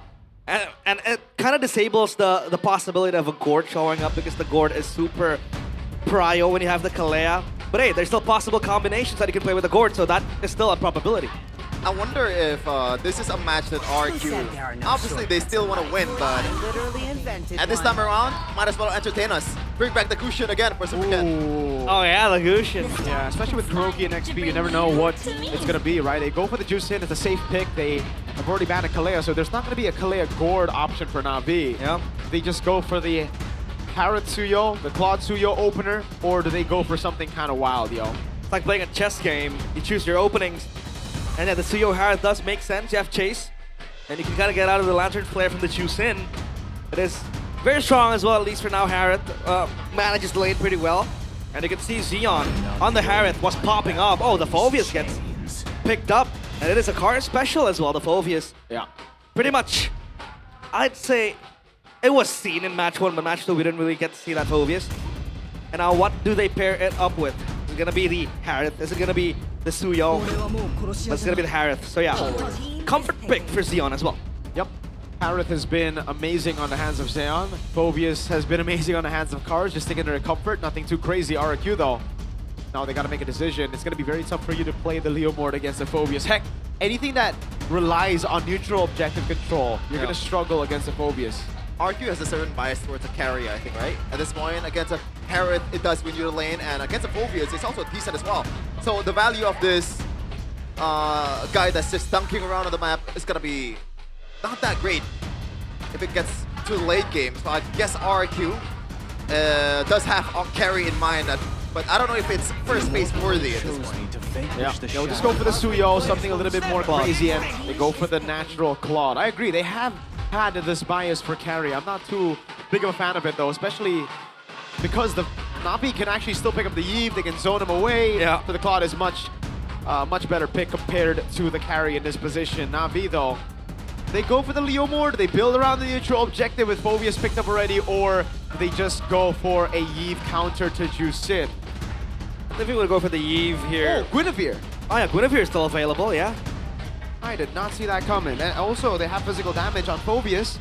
It's just, is it enough physical damage? Because you already have a Harith. Yeah. So I was thinking maybe they could go for the Leomord, and yeah, they do. So they kind of need that neutral objective contest. You lack that physical damage. If it's only going to be the Phoveus, the Harith will do numbers. Yep. But the Leomord pick is very, very nice. So now, Na'Vi, a lot of options to be banned out. The XP lane. Possibly matchups, either for the Phoveus, but I was thinking that maybe for RQ, they have to take out the Eve, possibly as an option. CRTB. CRTB! The Khalid? CRTB. Ah, Khalid ban, yeah. Yeah. I don't know though, like for Na'Vi, ban or RQ? For Navi ban. Okay, I don't think they care too much. I think the Phobius actually strives against the Khalid, right? You get all those dashes, so they ban out Terizla. By the way, fun fact, that's the only hero Kuroki has played.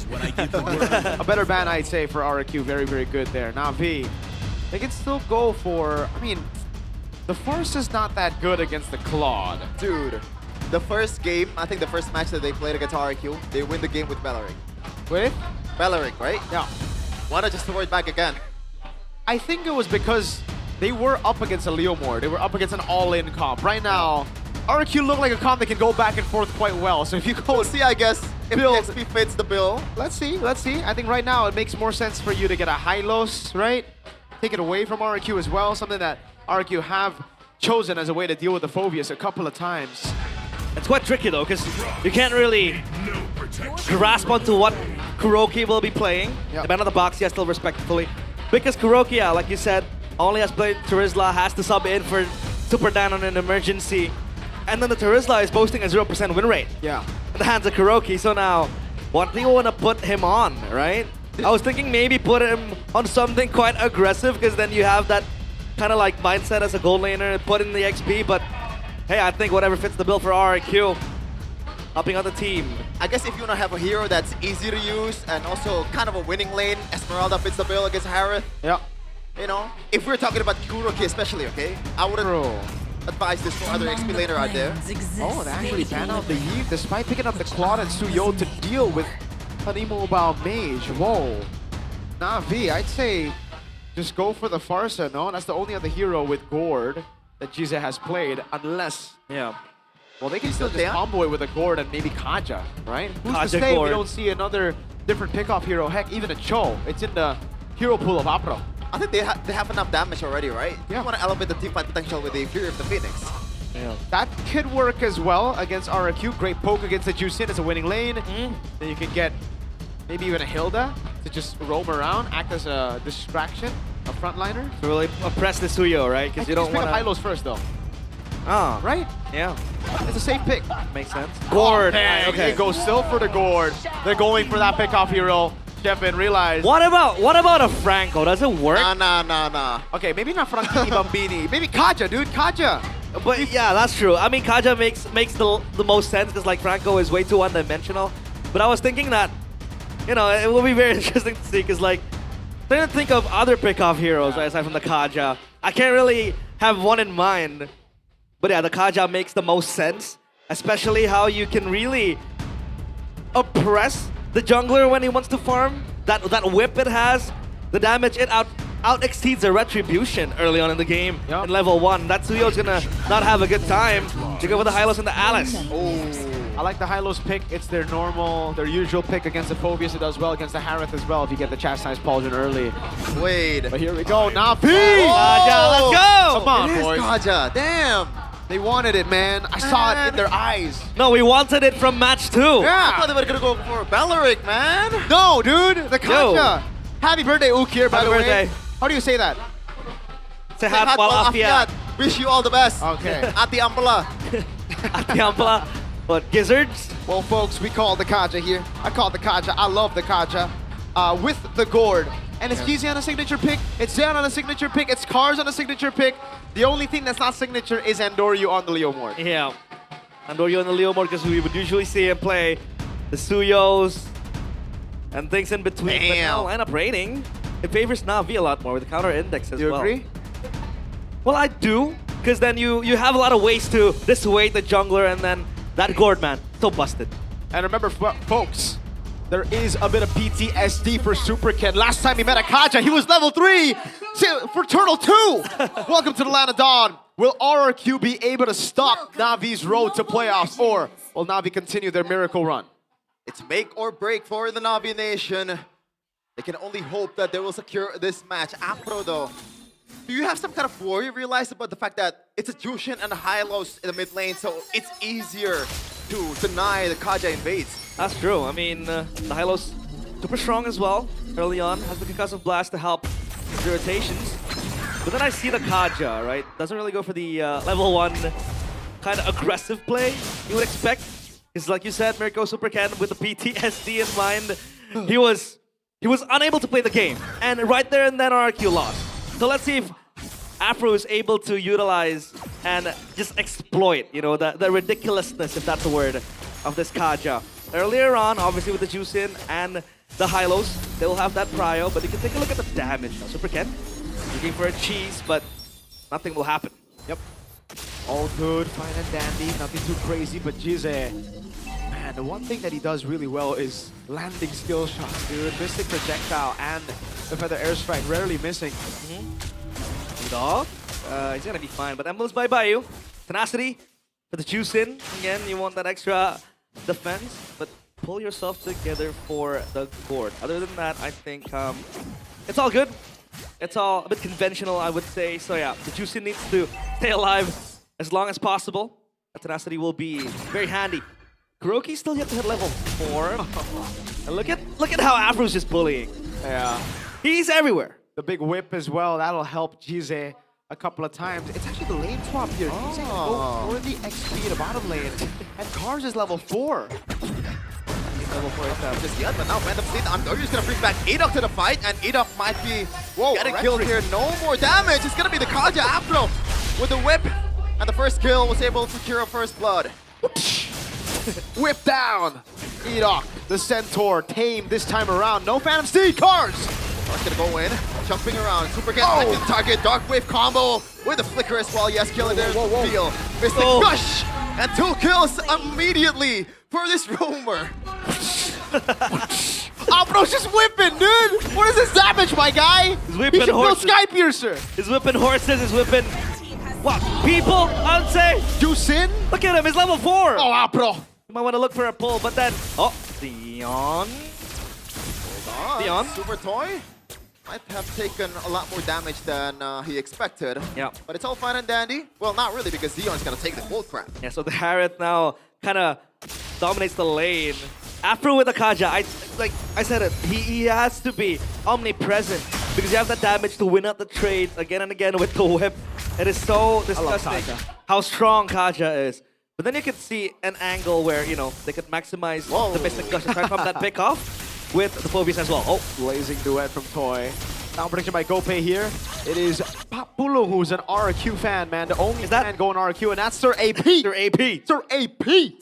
Okay. By the way, just saying. Afro has all of Navi's kills. That's true. And by the way, it's actually really good against... Never mind, I was going to say good against the Harith, but the Harith is their team, my bad. Yeah. Steal leg plates for Afro. Gonna have that extra physical defense, but this is why you would see Afro, like we look at the stats, the TPs, the damage. It's all on him. Especially now he has the Kaja in his hand. You can see the prio that Navi has. It's still 35 seconds to the turtle. Meanwhile, down bottom, the Cars is just playing on an island. Kuroki's not gonna do much, but hold on. The Phobius is crit. Insane! The pull! You can see it from a mile away. The first ever ultimate from Afro with the Divine Judgment plus the Mystic Gush. Makes it more easy, right? Rather than the Kalea, I think. Exactly. You can't purify out of it. You just gotta take it like a good boy. As Afro just whips you, bro, and then Jize comes in with a laser beam, gushing all over. Yeah, we might finally see Kaja back slowly. Because like I'm telling you, this is a good pick. Why don't we see it more often, man? If the Kalea gets banned, sure, the Kaja can come in. The difference is that maybe, you know, the Kaja doesn't have that same ability like the Kalea has, plus the healing as well. That's true. But then you have that spell-binding lockdown that can't really be purified. Or his pathway, Kuroki picks up the corner to win. Meanwhile, the turtle is gonna be a 50-50. It's gonna be Antoryu with the retribution. Now Kuroki's stuck in no man's land. Not much CC coming in from Navi. It's gonna bring back to the team fight with another Divine Judgment. 2 kills. Or 3 kills, I think, for Afro. No, it was Andoryu. Afro's wilding on the Kaja. His weapon. And Super can't retreat. What the heck? He can. That was a miss, a complete miss on the retreat. Skill 2 and retreat. Yeah. Andoryu was there with the momentum as well, so you have that mini retreat to go with. The original retreat. But you can take a look at how oppressive, again, I can't stop talking about how the Kaja is so oppressive. Oh no, Edok, bang! Gets him out of the glorious pathway, and that's a kill for Xeon. First kill on the board for the gold lane. That's not good. Wow, this is a stompy stomp. Navi are making quick work out of RRQ right now. So now I'm looking for angles where RRQ might want to engage. Obviously, the target is gonna be the most sensible part is obviously the Gourd. Because Xeon, you know, he has the Purify, he has the shield with all of its beauty with the Harris. But if they go for the Gourd, this Kaja will always be ready. The Super Ken! Oh! Super Ken, where do you think you're going? Another set from Apro and another kill for Na'Vi. They're up 4K in 6 minutes. PTSD. PTSD. Apro is just getting all of it, dude. All of the chases. It started with that Doryu there with the horse, and then the whip came through. Divine Judgment. First item chastised Pauldron for the Kaja. Yep. Oh, very, very strong. You have that extra HP regen when you drop down. And that really enables him to fight longer distances. He's able to fight even in longer scenarios, and then that's going to be for the Cloud as well, completing this corrosion site. Other than that, I think it's just all fine and dandy. First item Oracle for the Alice, that extra healing and the shield. But man, I don't know what's going to stop the Kaja, because once you get Divine Judgment onto your head, you're toast. You're basically done. And that is to say that they don't even kind of need GZ's damage. Yeah. You know, the Leo Mortis there, Xeon's close by as well. They can combo with a lot of things. Oh, top lane too. And even that one as well. Nothing given, man. Look at the rotations from Na'Vi. Just so clean. Xeon's taking turrets. Leo Mortis taking a turtle. Apro and GZ are just standing by in case RQ want to go to the bottom lane to trade for a turret, and they can't get anything. Apro! Holy! I think it's trying to bait a reaction. Oh, yes, kill. Is this going to be a killer's game? I'm not sure, man. Crazily enough, out of all the games that RQ played so far, this might have been the most dominating from the opposing side in the first 8 minutes. What is this? Afro is higher on levels compared to Yeskel. Oh my lord. Afro is about to be same level as Super Ken, bro. This is ridiculous. Oh my goodness. Redonkulous. Blood Wings, second item for GZ. Extra safety. You have the movement speed as well. Cars. The cars. Up. Oh. Dark Wave almost lands. That could have been scary there. Wait, is that a second item? It is a second item chastised Pauldron after the Radiant Armor. They really don't want to give kills to RQ. Completely dominating them. Another ultimate to the Horsey, and Kuroki might be next here. Blazing Duet Boys is gonna get out of there. Didn't even win out on the trade damage. With the ultimate, now GZ flickers forward. Triple for Andoryu. The horses are going crazy. Brother, this isn't just any other Na'Vi game. They are humiliating RRQ. They are stomping them down. Apro just Divine Judgment, the horse, the roamer. And they didn't even care. Dude, I don't think there's no comeback from this. Yeah. No, I think it's done. You gotta wave the white flag at this point. Could be done, because Afro also has the fleeting time. Yeah, I was about to say, I don't think... And the cycle will be so fast, because he's gonna be constantly in the fight. He's the one initiating, and he's the one engaging onto the fight. I'm surprised he didn't go fleeting item first item. And this isn't even the case of the Gourd, you know, being so strong in the third meta. Xeon, he's gonna be fine. It's a bait. Okay. But the Kaja, man, the pressure it has. Well, obviously in the packing order, you know, people will still try to champion the Kalea even more. But this just opens up loopholes, you know, and when the Kalea is not available, the Kaja will come to play. So now for RRQ, I'm trying to think of ways they can come back. No. Maybe a good assassination to GZ, but no, I'm too optimistic. They gotta get a 5-man Law and Order, a 5-man Dancer player. This is too graphic for YouTube. A 5-man plug off the phone. Yeah. Oh, Sky Piercer. Sky Piercer. Wait, still goes for the James? Not even the They James broke tank, the though. audience prediction, dude. Who I don't is think. piercing? Is it actually 50-50 or is that a bug? It looks Audience like prediction. So like, you know, audience. Yeah, but like, you see the it was full red. Usually it's red and black. Okay, Xeon. Oh! Ultimate Mystic Gush, another kill. Dion, second kill. At this point, I'm just mentioning what's going on in the screen. 10k gold in 10 minutes. That's play-by-play, baby. I mean, talk to us about the Sky Piercer. Realize is what is even that? Is it out Well, of I mean, nonsense? I don't know. He's maybe trying to look for possible assassinations of targets. Hold on a minute. A bit too much damage to deal with from RRQ. All the flickers are coming forward. And now we secured an inhibitor turret without a Lord. Oh, there's a Lord. I they completely get forgot two. about that. They get two. My God. top lane. Super can 1v1 against Andoryu. He does not have defensive speed just yet. Navi can end the game right here, right now. Afro flickers forward. GZ Mystic Gush. Finally a kill for RRQ. It's yes kill on the board. And now in the front line, it's Dion going crazy on Dodi with the horse. Horse jumping all over the place. And Navi is able to secure this game in 11 minutes. The run continues for Navi. Born to win. We finally get to see what a born to win Navi looks like. Apro, the whole game.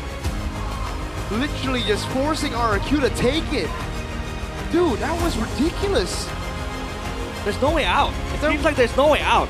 It almost seemed like RRQ threw in the towel in the mid game with that Sky Piercer by. It almost seems like they were just done. What the heck was that? Yeah, the Sky Piercer purchase just adds insult to injury, because you wouldn't see, you wouldn't be able to construct a reality where the Suyo might get 2-3 kills and then you get the stack and then you snowball, you come back. No, because it was done and dusted. There and there for Navi. It's just done. You couldn't do anything about the Kaja, right? Because the Kaja, when he once pulls you in, there's no way out. Super can no purify. Obviously, you have to go for the red tree, but then you can't even purify this divine judgment. Yeah, the Suyo is just completely disabled, right? Usually, when you're up against a Suyo, one of the troubles that you face is how hard it is to catch the Suyo. Yeah. But you have a moving suppress. It's not even a Franco. You can just slow him down and get an ultimate. And I guess, ladies and gentlemen, this might be the turnaround where people or like teams realize that why not just pick the Kaja when the Kalea is not available? Dude, that's what I've been saying. It's that easy. That's what I've been saying. It's so simple. But does it fall to the pecking order, though? I think Kalea is still #1. Yeah, I think if Kalea is open, you still get it because of the healing, the mobility. gap closer, so many things that you get from the Kalea. But if it's not open and you still want to force a gourd, it doesn't look too forced when you add a Kaja into it. I think the drafts were actually a bit longer than the game. It was an 11-minute game, folks. The pre-game was longer. I think so. I think it is longer. The interview is definitely going to be longer than that. Oh, my. Yeah, what do you want to talk about, chat? Yeah? The only thing chat could talk about was... How's your day? The only thing chat could talk about was, oh my god, what are the casuals saying? And 0... Or they were just spamming eggs. Eggs. For a while. Uh-huh. What is that referencing to? 0 kills. 0 wins? Oh, 0 kills. Okay. Yeah. And look, Kuroki hasn't even Super Toy rather, sorry, he hasn't even completed his Swift Trinity. Dude, when I saw the Sky Piercer, I tapped out. Like,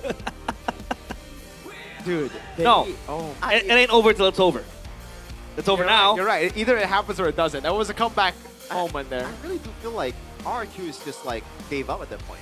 But then this then raises the question: is this the case of them with the mindset of nothing to lose? They play like this, right? Because you don't really care anymore. You're not in the playoffs contention.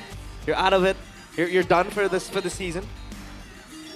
But you don't play like this. Yeah, right? you don't. This was horrible. This was absolutely horrible. And to think that they would... What? Super Toy, blazing duet forward and just flickers out of there. He's like, I got you, Kuroki. Out. Never mind, bro. That's kind of lost on that one, dude. They just let Jize do everything. It's crazy. It's like, I don't get it. Yeah, we did see a possible overextension down bottom. It was Sion. But he was just poking around with the holy defense. But yeah, the man on your screen, this guy. Pro! Our MVP for game #1. That 11-minute game was brought to you by the whips of Apro. Dude, I wonder how much brain capacity Apro used that game earlier. I think I was playing with one hand. What was the heartbeat earlier? Was it low cortisol? I think it was low cortisol. It was like one of the lowest cortisol games for it, maybe. Yeah. All right. This is the highlights. Well, early on, you know, in true Kaja fashion, you would look for the invade, for the prio in the mid lane. But then once that ultimate gets unlocked, you have multiple ways to zone out the Suyo. Look at that zoom in to Kuroki landing and ultimate to Natalia. That's crazy. That's about it, right? Why are you gonna diss BTR like that, bro? Oh, yeah, Bigatron too. And at one point, it wasn't even the gourd anymore. It was just the Kaja pulling in players, and they had sufficient damage to just burst down RRQ. This obviously with the Mystic Projectile, it adds more damage. But then look at this. there isn't a way out of that divine judgment. Unlike a tsunami slam where you can't really purify. Super Toy just drives by. He can't do much. It's like a FOMO friend, you know? Just walks in. He's like, wait, what? Hey, what up? Why am I not invited to the hangout? Comes in late to the trend and everything. You know, it's crazy to say. I don't think it's crazy to say. But I think Afro had more of a reason against Sky Piercer than Supercat. Yeah, I agree. That Sky Piercer purchase, I don't know, man. Because he was so far behind. 0-2, we thought maybe, you know, a possible assassination target. But then you could only see the Gord, and the Gord was playing far behind. You can't really kill the Harriet. Not even the Leo board, let alone the Fovis and the Afro and the Kaja. So then, the Sky Piercer, 1-4, right? Items, nothing out of the ordinary. Maybe just Afro going Chastise first, and then the Fleeting Time second. Super aggressive build from GZ, apart from that Blood Wings, because you know he needs that movement speed plus the shield. He went for the Lightning Truncheon, third item, so that he has that extra damage. And I think Andoryu built the Endless Battle first, and then he went for the Brute Force. Because then that extra damage really helps when Afro does catch someone. But other than that, I don't know, man. This was the least to say, a snooze fest. Yeah, Afro had it a was pretty fun, though. 2.5k gold lead. Yeah. Arakitora just lost 2-0 against IG in MPL Malaysia. Shout out now. Coach Bam. With EA3? W Coach Bam, yeah? Yes. Yes, with I just EA3. realized the whole team of RQ didn't have as much gold as the lowest of Navi. Man, Afro has 7.5k. It's not even Afro, it's Cars. It's Cars, I know, 6.9k. But like in the Oh order, my god. obviously. Cars is more gold than Card. You're right. What? Yeah. See? Afro has more than Cars. It's Dude. super insane. I don't know what to say. Emblems, well, yeah. We talked about the tenacity, maybe the Harith emblem, super simple. Inspire for the Kaja. Other than that, I don't know. Everything seems very, very normal. But I would argue it wasn't even a bad craft from RQ, wasn't it? Okay, it was pretty bad, honestly. I think there are it's still ways playable. around it. It's just you have to win the neutral objectives. Yeah. But they just didn't mean that at all and a half. No, but I told you guys, when the Fovi's already picked up, they can't go Suyo, can't go Leomorn. I tried to take the Guinevere and they picked Suyo, and I was like, okay. The Guinevere, yeah. It's just so hard when you're up against a team who's so coordinated and who have mid-prio and who have a freaking Phobius on Cars. And are looking for a playoff spot. Guys, I'm about to blow your mind. The highest damage dealt for RQ is the S-Kill with 13k. The lowest my for god. Navi is Afro, 123k. How do you deal this low? They honestly have tapped out. With 7.2k on the Claude with the damage dealt. No, they honestly have tapped out. Yeah, This the is Claude wasn't ridiculous. participating in the team fight. No, this is ridiculous. These are horrendous numbers. No, this is record break. Have we ever had this kind of game? 7,000 damage dealt? 7,000? He's a tank at this point. Look at him. 33k damage taken. Bro. It's even bigger than Afro in the Kaja. Like, they basically forfeit the match. It felt fast. It did. What the heck are they doing? I don't know. Well, yeah, not the best of games for RQ Hoshi. This has been, I don't know, borderline. I wouldn't say, I don't want to say the word embarrassing, but like. I think it is embarrassing. Yeah, there you go. For an org as big as RQ. Yeah.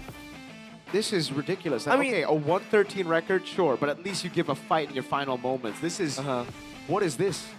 I know they're out of playoffs contention. And that just spices things up a bit because now you have to play.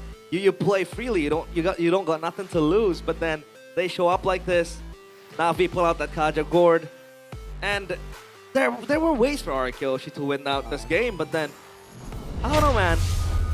They decided not to show up today. When Navi were 0-16, they still tried their best all the way to the end. They were just outclassed. When Aura went 0-14, it was the same. When TLID last season went all the way down as well, they did better as we got into the later weeks. What the heck is this? Yes, because, all right, Super Dan is not in the roster. You don't have a real XP laner, but then... Oh! MPL KH update! Pro Esports become the MPLK Season 10 champions. Congratulations. 4-0 against Galaxy Legends. Yo, we got another EWC representative from Cambodia. Reps. All right, Pro Esports. W Pro Esports. Pro Esports. Congrats on the win. A 4-0 victory. Have you ever seen a 4-0 final lately? In the latest M7. M7. Oh no. I won't talk about that, but yeah. Wait, I want to see Pro Esports lineup. Pro Esports. Gotta be like 2 Filipinos there, bro. That's the Filipinos? Pro Esports. I'm just guessing. They got Felix. They got Sa. They got Kuzin, Coil. Yeah, 2 Filipinos. There you go.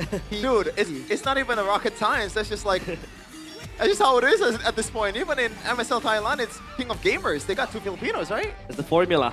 That's been the formula. But hey, All-Star event available. Oh, wait. Do you guys know about this? You guys have to choose. You both haven't chosen, right? So who do we choose? Okay, you'll choose later. For you guys, 2026 All-Star event available from the 30th of April. It's up now. Team up, dive for fortune. If you are wondering, why are my junglers all of a sudden so neutral, objective-based? Why do they always want to get Lord? You know, all right? Okay, here's the story, chat. 5 KOLs were invited, all right? 2 Wendy's party. But suddenly, Wendy disappeared. Who made Wendy disappear and why? Based on the clues you have already obtained, now it is time for you to determine the culprit. Join the All-Star event and every player is entitled to receive the Siren Mask avatar and the Jess and Siska sticker pack. Make your choice now, alright?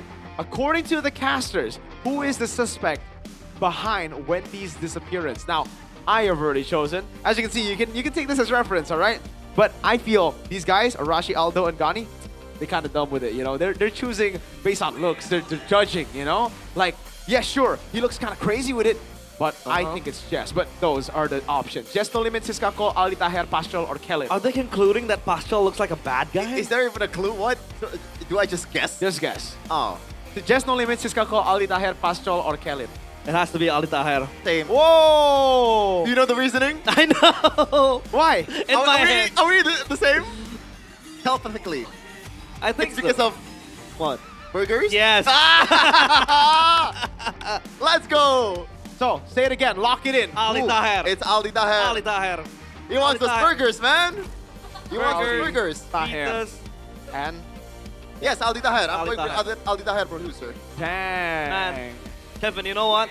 I once received a congratulation video from Ali Taher. Why is that?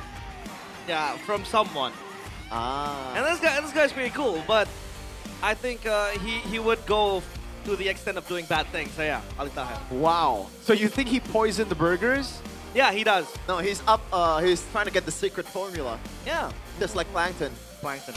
Interesting. From Wendy? Because it's Wendy. Oh, okay, sure. Oh, hey. All right, sure. I think it's just the limit. That Why? guy looks too clean.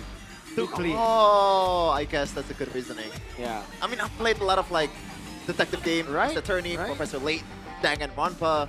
So usually the one that looks, you know, the most normal is usually the most sus. I don't like detective games. It freaks me out.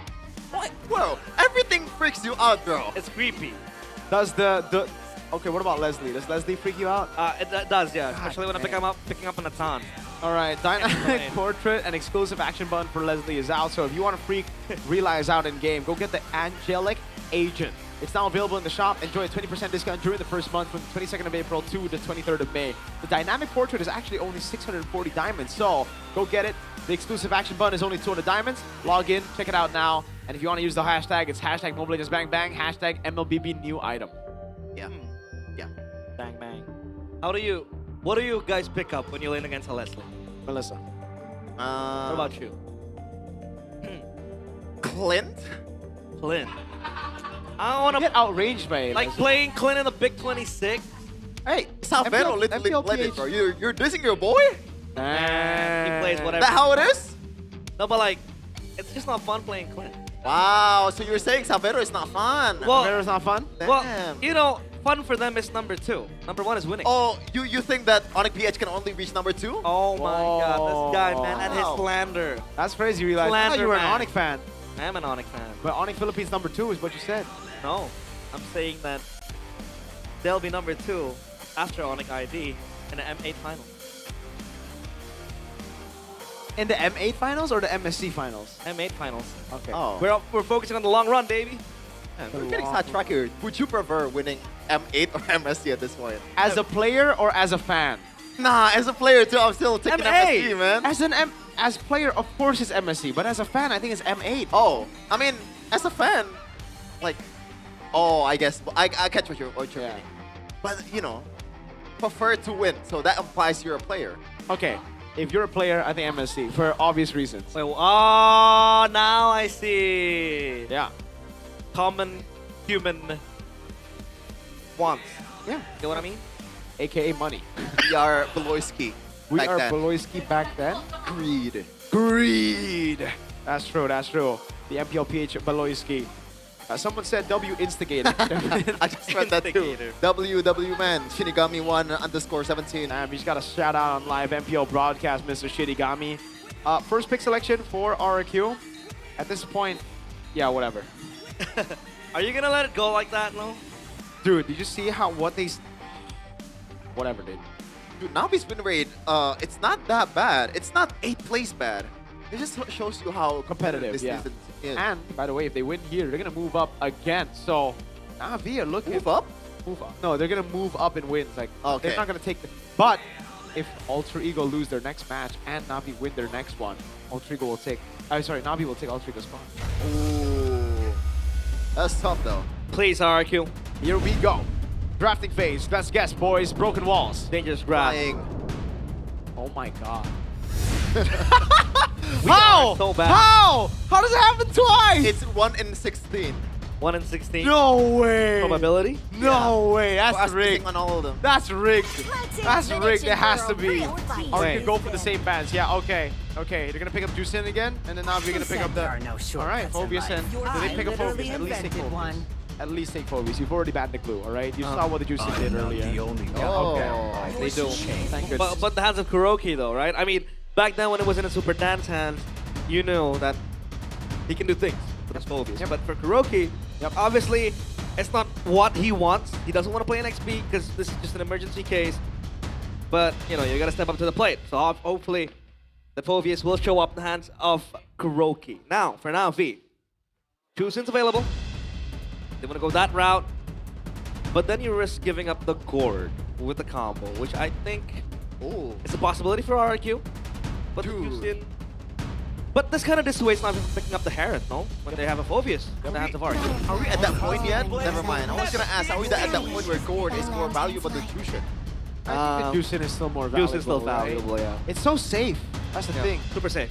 But RQ, you have a chance now. Pick up the gourd. The Suyo makes sense too. The Leomord makes sense. Everything makes sense for you, all right? You have a Phobius already. Yeah. At least they're prepping for the gourd, right? With the Claude. Yeah. Wait, Juicin's super safe. So that means if I die 8 times on a Juicin, is that skill issue? Yes. How do you die 8 times on a Juicin? It wasn't me. It was a friend of mine. Okay. Trying to tell some stories. Sure. But yeah, RQ, they give me the ones that they want to go for the Harith. Yep, they go for the CO and the Harith. The classic bread and butter for most teams in this meta. For Navi, how do they respond to this? By not picking Leomord, I think. They go Guinevere. No, Guinevere's still available, yeah. Yep. The Guinevere is just the best pick here. Then you can build upon it, maybe force out the Arlet ban, still get some of those setting heroes. There's still a Sora that's available, so you can ban Arlet. Oh, sorry, you can ban Valentina, right? And you pick up the Sora Red 4 if RQ don't ban it. If they ban it, then there's going to be another hero, another combo hero that is open. I don't know, man. I feel like I prefer the Leomord over the Guinevere just for the fact that it's easier to execute, and you don't want to mess up this game. Whoa. That is an easy way to execute, I guess. Yes. But I wonder why they're not going for Guinevere. I thought it was very good against the Phobius too. Get a combo win, right? Yeah. The Guinevere was pretty strong as well, match 2.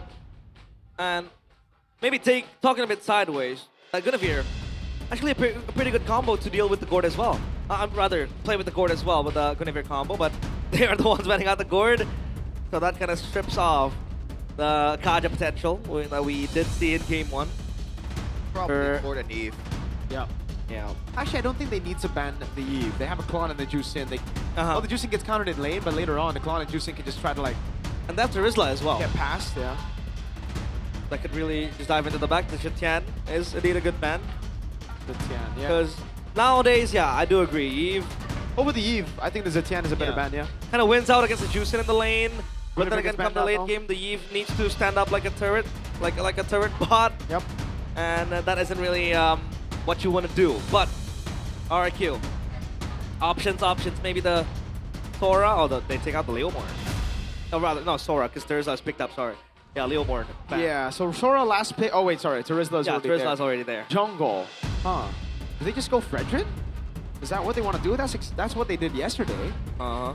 I mean, they went Baksha yesterday. What about Baxia? Baksha's not bad, actually, but it does get countered a bit by the Phobius, right? You get chain. All right, though, if you get a combo with the Baksha and Terizla, it still should be good. That means this is a very Claude-reliant composition. Or a Snowball-reliant comp. Yeah, I think they want to elevate it with something like a Khalid for Apro. Or maybe, hear me out, Kaja again against Harith. Hey, I am actually not against it. Yeah. I like the Kaja. It's just, what the heck is the combo? Kaja into Lantern Flare?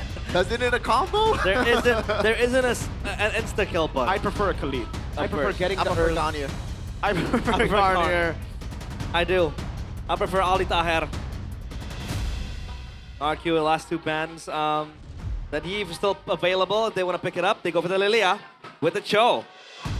They have that pick-off approach as well. The Cho that kind of locks the Cloud in place. The Cloud's going to have to run the Purify now V. One roll. The Khalid, like you said. Yeah. I think the Hilda instead, though. Really? Yeah. Hilda? I guess it's, yeah, it works the same way. But you don't give as many dashes. Oh yeah, the Khalid does have those multiple dashes. Or Hylos. To protect No, lives. Hylos, yeah. Just against the Harith and the Phobius, very good. Damn, this is a yes kill game, man. Yeah. Yeah. This A Lilia. lot of tanky boys. Shred from the glooms. Will the glooms. slowly eat Na'Vi from the inside. But hey, Na'Vi, they're gonna hide the 2-0. If they do, man, RRQ, I don't know what else they can hope for. Let's get it, folks. All right, Realize, make the call. Who do you like better? Man, I would root for Na'Vi 2-0 because it'll be so good for them. Oof. But I guess I would decide for RRQ now, even if the lineup rating says otherwise. Kevin? Navi. I'm gonna say Bigatron. Ladies and gentlemen, Bigatron. we're gonna get ready for game number 2. Navi can keep the miracle run alive with a win over RRQ. Another clean sweep victory will raise their chance to make it to playoffs, to make it to the Jakarta International Velodrome. Welcome to the land of Dawn for game number 2. A rematch of the first match ever in Season 17. And it might be a deja vu. RRQ, their playoff hopes were killed by Navi last season. This time around, RQ is trying to do the same. But so far, not looking so good. Yeah. Look at that mid trade. Afro has to pop the early Revitalize. Wow. The damage from the Lilia is actually very, very stinky. Yep. Can eat that, those glooms left and right. But now, at least for Andoryu, right? You kind of match the pace that the Suyo has. Because the problem with the Suyo is that it farms very well. It rotates very quick. The Baxia doesn't farm as efficient, as fast, but you have that rotational play that you can do with the Shield Unity. And that kind of matches the tempo of the Suyo once you hit level 3 or even level 4. So at least, you know, you have an extra body when a skirmish happens. Actually, early on with Concussive, he's farming quicker than the Suyo. Yep, emblems. Bye-bye you. Agility, Wilderness Blessing for the Juicin. So GZ wants to be all around the map, unlike that first game where Yaskiel went for the Tenacity. Other than that, agility as well for Kuroki. So it's gonna be skirmishes all around the map alongside cars as well, going for that green shoe. Okay. Slow build up. Super Ken. Level 4, Andoryu level 4, but Andoryu is going to have a bit of an advantage, but they did get Kuroki in a very, very good spot with the XP crab take. Look at Andoryu. Oh my. It's close by. Expanding Rivers also kind of supplements the rotation. I think it's over Kuroki. Andoryu is going to jump back. So yeah, 4 seconds to the turtle. And Cars yet to hit level 4. Obviously for both XPs, they want to farm the XP as fast as possible. Hold on, the fight is happening in the bottom lane instead of the turtle pit. And now Andoryu is going to reset the turtle. Trying to feel out the situation first. Yes, Gil poking down the frontliners of Navi. That was a good poke. Half HP already for Afro. He already has to revitalize. Yep, look at Neon, he's coming in. He has the Blazing Duet, so he might add more damage. Amazing penalty zone by Cars, and the Blazing Duet is there. First kill for Andoryu. Edok might be next on the table, and he gets the kill. It is Xeon finally rotating down below and getting a kill for himself, so that is double the value for Navi. Navi are so quick with the Baksha and the decision by Cars. Wow. Yeah, very, very beautiful. I'd say sequence of events that Navi were able to bring up. They maximize the rotational plays that the Baksha really have, you know, that edges out RRQ. They were able to get a trade down bottom, and then they were able to get the turtle as well. That was Dion coming in with extra artillery. 1v1. Charisma is super strong, but Kuroki, I want to look for more. Look at Cars, he's level 6. Kuroki is struggling with level 4. Yeah, that penalty zone was beautiful, dude, and it was comboed together with the shield unity. Beautiful. That landed. What a flank, seriously. Yeah. By Andoryu on the Baksha. This could be another hero that teams are going to have to look out for when they're up against Navi. Yeah. I like the decision to double lane early for this Claudio. Claudio Afro still has the glorious pathway. Andoryu is rolling around trying to get the kill here, but it looks like it's just going to be an exchange of resources. No ultimate has been burned for RQ. Yeah, it's like you're playing bowling with the carpet, and then Andoryu just rolling around. Afro. Here's the kick. That's a kick. That's a revitalize. It's enough already. Super Candle gonna get jumped on. Edok getting knocked up in the air and getting brought back to the team fight. Andoryu still wants more. He has to kill a little bit of the target, and he just flickers out of there to safety. I'd say it's almost a 50-50 trade, because then both junglers did get the kill, and the kills were towards the roamers. But this enables at least some sort of space. Dion, not gonna be able to kill him. Yep. Just a bit of poke there. He thought he could deal more damage with the Zaman force down. Unfortunately, it wasn't the case. He didn't have DHS even. I was gonna look at the items to say maybe he had enough items. Maybe he had enough damage, but no, he didn't even have DHS. So yeah, that explains it. Or act completed for Cars. He's gonna be extra sustainable now. That is a word. Very, very environmental friendly, by the way. Now they want to go for the turtle. And Navi, they have Pry on this. Xeon is going to rotate again and again. He has the DHS. So he is quite possibly team fight ready. Looks like Navi pulls the trigger first. It's going to be a dog wave immediately by Kuroki and gets the kill to GZ. Now the fight goes on. Supergan is in a precarious situation. Super Toy rotates down below. Blazing Duet by Xeon. Good dodge by Xeon. Now Ada super low. Now Super Toiler getting chased down by two members of Navi. All the BB boys is going for the little boy. Car steals the final blow with a single basic attack. Navi once again winning it out in all fronts. Another win for Navi. Good zone right there from Andoryu. Just not enabling Yaskiel to play with the team fight. It looked like they were able to turn things around for RRQ. Because Super Toy was close by. The Harith was dishing out damage. But then again, Navi, they were super strong. They kind of hit that power spike as well. The War Axe, the DHS, it helps a lot. They were able to get GC early on. Navi pulled a Kurt Angle. You're a boy in a man's world. Kurt Angle. Oh, God. That was so... Oh, cursed helmet rush. For Andoryu. Look at Supercan. No wonder he's able to tank up the damage and also dish it back out. That's just ridiculous. Yeah, Supercan. He's trying to look for an angle. Are they really gonna kick Apro? Edok? Does not have the Shanpu, and he is now say goodbye to your life. Man, that was terrible. Completely shut down Afro. Pops the carpet. This one, folks, I think Super Toy's gonna be out of there just fine, but GZ might get the turtle, or the turret, I'm sorry. Rico, another Sky Piercer purchase. This time around, it's the James Banks route with the Fury Hammer, knowing full well that RQ are playing from behind. Dude, he can't even... Oh. He can't even do anything in his own jungle. What is the Sky Piercer purchase, bro? Streamer mode! Like, that's actually crazy.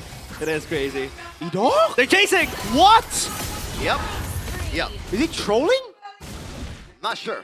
That's twice now. Yeah. Maybe we don't rebuild on Edo. Maybe we rebuild the whole team. What the heck is RQ? What? Oh, that is an aggressive round. And immediately, good dark wave though by Kuroki, canceling anyone out. Meanwhile, there's gonna be a trade. Haskell taken down. GZ in the front line, or the back line, getting targeted by Kuroki. Car's a bit too late to the party. And it is gonna be a trade for a mid laner and a roamer. Kuroki though, that damage is insane. Hello? You should not deal that much damage in this early of a game. Okay, game is not the game that RQ expected. What the heck is going on? Super Ken, he's farming the jungle. Level 10 to the utility jungle's level 11. I don't know, man. This is looking very bleak for RQ. Is it gonna be the case of them waving the white flag again before Na'Vi can really close out the game? Because it looks like they are so comfortable at taking on these fights for skirmishes. This Claude hasn't even completed the Swift Trinity yet, and he's dishing out that much damage towards Kuroki, the Phobius. They see Andoryu rolling, and they are trying to get out of there. Kuroki stuck in no man's land, and there is no way you're surviving that much damage. Another kill by Na'Vi, 6k in 8 minutes. Looking like a deja vu right now. Yeah, Oracle even for cars. He's gonna have extra lifesteal, he's gonna have extra regen as well. So that helps him sustain in the team fight. Now Jize is the one who builds the Sky Piercer too. But that makes sense. It makes sense, yeah, I know. It makes sense. Because like the Juicin, you know, is quite ahead as well, you would say. And this time around, I think it's even harder, Miracle. Because that's the Suyo. Who do you really want to assassinate? Everyone's super safe. No one. You can't kill anyone on the Suyo right now. Oh, Yehezkiel! Oh no, back shoes. Man. You know that meme you sent me? Yeah. Which one? I'll show it. I don't think it's safe. It's one of those games, Realize, where it's hard to analyze. They knew that Realize was an analyst, so they were like, yeah, let's play a funny game. Let's play this kind of game. And they knew Chef This is the game. by play, so they gave out the easiest match to play by play. Yeah. Rage bait or Rage bait or I don't know. I don't know how to replace the word, but one of my favorite memes on stream. Yeah. W. But I don't see an opening for RQ. I mean, if they can kill 4 players, all 5, that would be nice, but you built the Sky Piercer. You can't get yourself on a killing angle, not a kill threat even. You can't get the stack for what for, right? Yep. Maybe you could try to pick off Sion with a possible kick, but then Sion has to purify. They just brute forced the turret in mid. They didn't use minions. It was just oh gosh. Where's this where's this all talking that RQ was saying, I think we're gonna drag out Na'Vi alongside us to not making to playoffs. They're playing like this. It's so hard to. I'm sorry. I was about to bring that up, but it's a bit. Oh man, I don't know. All the players and the coaching staff are doing right now is bringing the org's name down. That's the only thing they're dragging down. Holy Shield taken down. With it's not. It's not taken out. Thank God. Oh, there you go. Oh. At least Super Ken is getting a trade off of this. Look, he's tier 2. Well, at least the Suyo can activate the side lanes, but what for? Because this Lord is gonna pounce into the base. Yeah, another blaze sweat now from Sion, and the damage is there. Everyone from RQ is falling left and right. 2 kills already. Oh it's over. Sion is gonna go back. Lord coming down. There's the 5-man strong. No way! Sion goes immediately to the base, but the Lord is already getting taken down. Edok, a valiant effort, or maybe not so much. Still 5-man strong is Na'Vi. It's only Super Toy and Super Ken, the 2 supers trying to hold on for dear life. Saban by Super Toy, but Na'Vi ended up toying with Toy. And that is the fastest series in Season 17 so far. I haven't fact-checked yet. Ladies and gentlemen, what the heck? That was such a quick game! Not the fastest game we've had. The fastest game is still Geek versus TLID, with Geek winning at 8 minutes and 55 seconds. But I think it is the fastest series. 11 minutes and 10 minutes, a total game time of 21 minutes! It's a shame that video won't be available in YouTube in about an hour. Yo, I got the yellow demonetization sign very soon. RRQ takes a 0. And Na'Vi continue their miracle run. Only 4% they say. Well, to that I say, it's 50-50. It either happens or it doesn't. Everything's 50-50. Everything's up for the taking. But man, I don't even know who's my player of the match is. Because everybody played a good game, yes. But man, Ark, you did not show up at all. Now I will say it boldly, that was embarrassing from RQ. But it is what it is. Not much they can do. Like, well, what do you even want to say to this? What do you even want to analyze? They got diff. That's the only thing you should say here. They got diff. The type of games where I type all chat team diff. Yeah, it was team diff, it was coach diff, it was all the diffs you can possibly imagine. It's literally a gap. It's such a massive gap. It's a canyon.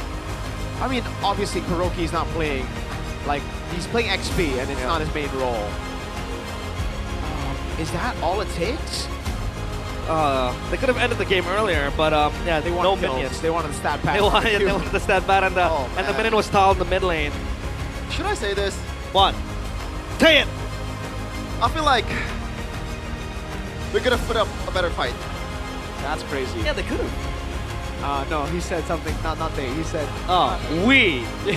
Anyways, folks, we're gonna throw it over to our interview with Navi, Born to Win, and our live translator, Chapon. Harapan untuk Navi masih terbuka. The hopes for RRQ lives on. Mereka juga untuk ke babak playoff karena 5 tiket To get to the masih playoffs because 5 tickets are still up in the air ini for all of the teams. Navi di minggu ini begitu Navi kuat. this week Ya is nggak sih, super Kars? strong. Isn't it like that, Cars? Navi mode strong. Lumayan. Maya. It's pretty good. It's Tapi decent. kita tahu melawan RRQ di leg kedua Up against kembali, RRQ in leg number tapi kalian 2. berhasil mendapatkan 2-0 kembali. This time around 2-0 again. Apakah memang kayak ya udah kalian udah tahu nih cara untuk memenangkan lawan But it RRQ. looks like you guys figured out RRQ in leg 1. Nggak fokus sama musuhnya sih, Bude. We're not really focused Fokusnya on apa our enemies. Sama tim kita aja. We just focus on ourselves. Fokus ke tim kalian. Hari ini apa yang kalian fokuskan untuk Today, Navi? what's the focus for Connect satu sama Navi? lain aja. Connect satu sama lain. Just Makin be yang connected mungkin to udah each bisa other. telepati gitu satu sama lain? Belum. Oh belum. So you guys were able to telepathically Dari communicate mana? with each other? Tahapnya No, dari not apa really. nih Not kalian? yet. Ngobrol aja sih. Ngobrol. How do you communicate? We just talk. Dari obrolan itu bisa menciptakan So, gameplay, through that talk, gameplay yang apik ya. It created Karena an amazing game 1, gameplay. Game 2, nggak nyampe 12 menit dua-duanya. Because in game number 2 and game number Begitu cepat permainan 1, kalian. it was less than 12 minutes. Faktor apa nih yang membuat game kalian What is the begitu main bersih? factor Disiplin that aja sih makes kita. the game is so easy for you guys? Disiplin aja. It's discipline. Kita bakal lihat ya bagaimana gonna permainan see mereka di game 1. their play Main here. bareng-bareng nih. Karena Up in the stage, we're gonna see it permainanmu together. dengan Popheus. Because Cars Lagi mau endgame. With your Lompat tuh. Kars. play jauh banget here lompatmu, Kars. was able to dominate the game. Udah You were pasti jumping end around ya. the place, all around the place. Gas terus aja. Emang yakin? Emang kamu gak takut ini bisa jadi momen comeback? Were you not afraid of this moment become a comeback Enggak. moment for RQ? No, Kenapa? not really. Why? Udah pasti end soalnya, Bude. Dikasih udah Because it was player almost udah for sure we're gonna win. Karena cuma 2 poin kill dari kalian berikan itu adalah momen-momen terakhir Because kan? 2 of the kills that you guys Momen-momen gave in terakhir game number yang 1 was in the membakar last sama moments, Afro. where Apro and Cars Bisa got dicengin taken down.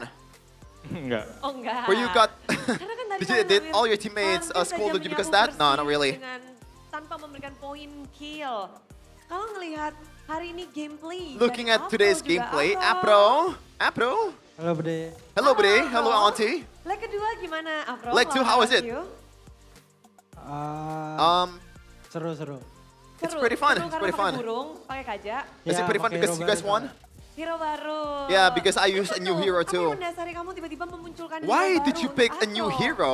The Kaja, Apro. Tadi Budi bilang Kaja aja Pro katanya. Ya udah saya pakai. Because someone said, just Kaja Pro. Karena Budi. Budi said Ya, kira-kira. Apro. Karena kita bakal Budi cek said kabar Kaja. bagaimana. Kaja dari Afro. Terbang di land of Kaja's Dawn. Apro flying around in the land of dawn. We're gonna see it in a second. Well, Well, Afro, Apro, gimana nih? how was it? Kamu tangkep. You were apa, catching tugasmu apa sih di everyone. sini? Kayaknya kamu juga lari-lari Cars. terus. What were Apa your tugas- apa duty tugas here? We're just Budi running sama around. kamu Apa sih? Kalau ini enggak sih, ini sesuai gameplay aja. Gameplaynya we're gimana? just Fokus ke apa sih? Playing Kayak based gimana on nih? our winning Fokus condition. initiate, udah. I just Fokus initiate, that's it. Siapapun di depan mata atau ada player yang Anyone in memang front of you, sudah or is there kamu anyone that you lock target dari locked? awal? Enggak sih, Not really? siapa aja yang bisa. Anyone in front of me? I'll take it. Lima-limanya tuh. All of them? Satu-satu. Yes, one by one. Tanpa terkecuali kalau ada satu, tarik. Ya. Dan gimana keadaan tadi? Narik-nariknya berjalan mulus? Did the pool game Alhamdulillah, mulus. goes well? Apa Yeah, yang it was menyebabkan pretty good. Kamu bisa ngebaca pergerakan dari RRQ atau memang RRQ-nya yang jalan-jalan? What's the factor? Were you able to read RQ's movement or? Prepare aja sih. Jadi Because we prepared better. That's why I Prepare. pulled them better. Kalau ngebahas tentang Pulled them easier. preparation juga dari Navi, di leg kedua nih kayaknya lagi ribut, In leg lagi two? pamer-pamer sesuatu Navi. ya. Mereka lagi sibuk sendiri nih. Kalian pamer apa? Ada apa? What's going on here? Ah, What are you guys showing kamu ya, off? mereka sibuk sendiri nih. Apa? Jize, ada apa? DJ. Ada apa-apa, Bude? Not really, not much going on, Bude. Dingin. Oh, It's cold, dingin. Bude. Bukan capek habis berjuang. Enggak. You're not tired after the fight? 2-0. Nah. Menitnya juga cepat. 2-0. Ini berkat You are apa, incredibly DJ? fast as well. Why is that? It's because of Budi. Ini semua karena Budi. Budi Terima is kasih, Zion's Budi. name. Tapi kalau Jize sendiri, ini kan kali pertama juga untuk melawan RRQ.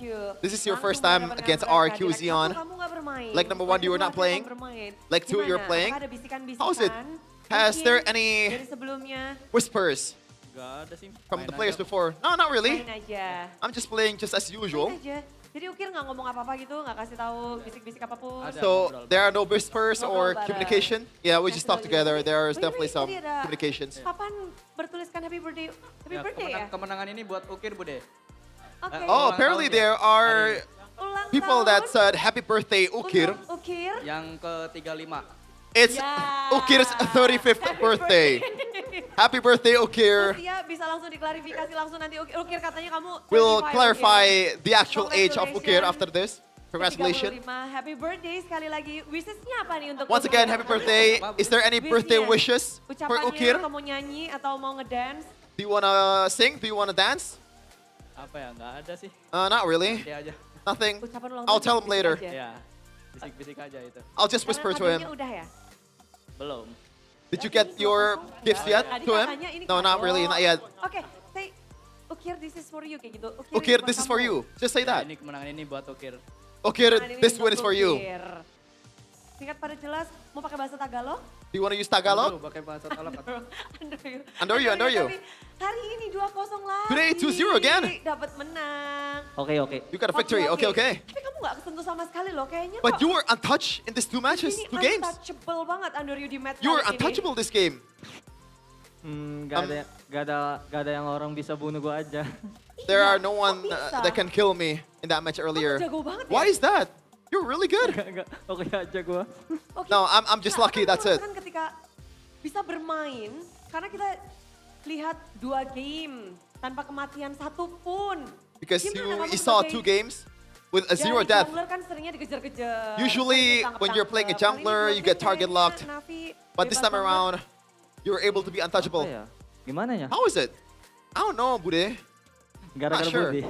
It's because of Budi. oke. It's all because of Tapi ngebahas Budi. tentang kita juga fight yang dilakukan dari tim Navi pun belum berakhir untuk berjuang masuk ke dalam babak playoff masih terbuka, benar-benar ada 5 tiket. sama Playoff 10 chances are still open for Navi. Dan ngebahas match kalian untuk satu match terakhir.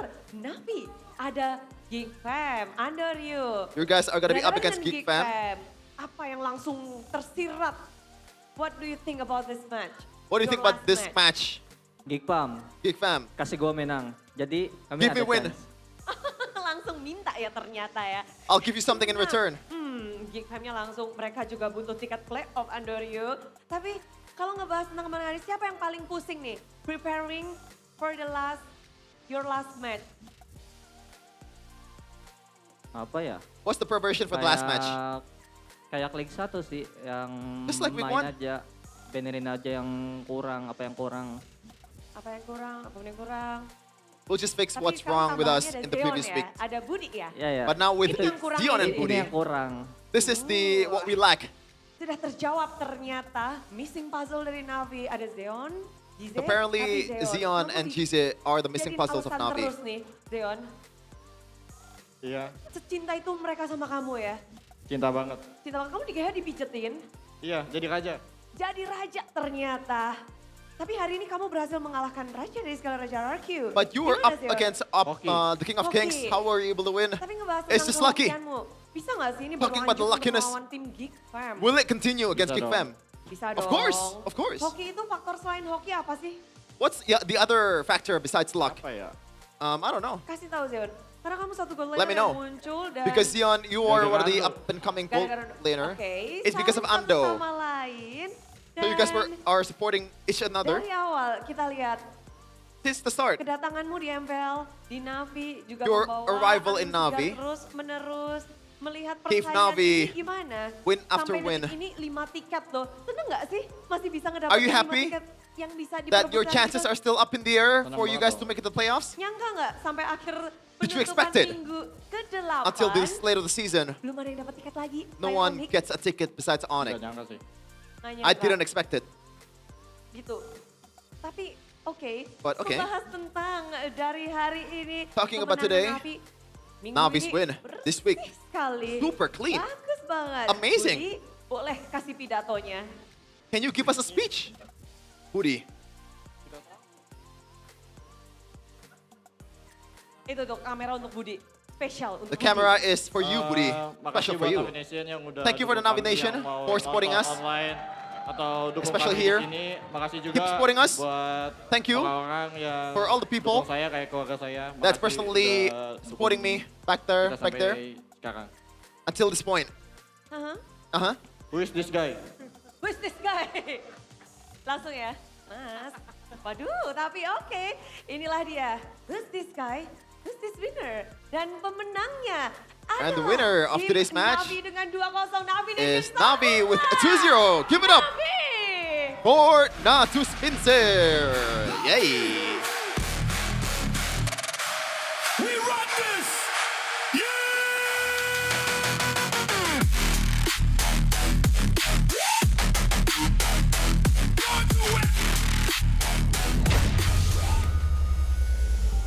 Bang, bang, bang, bang, bang. Bro, it's been a while since we've heard the Navi track back to back like that. It was early Okay. weeks, I believe. Evo's better.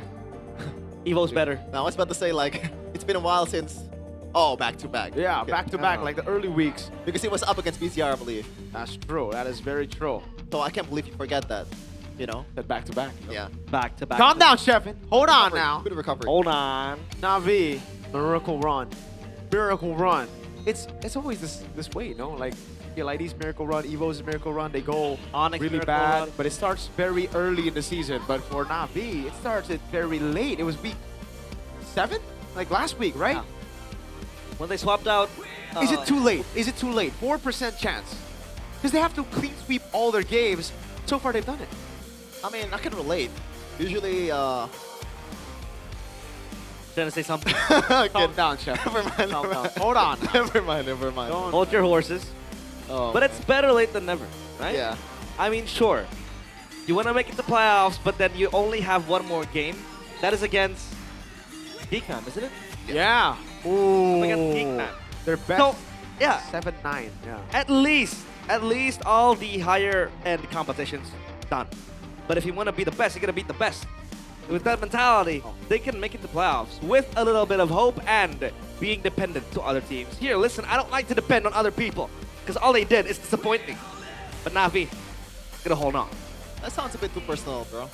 Well, depend on yourself because at the end of the day, you die by yourself. So Dang. it's all you by the end of the day.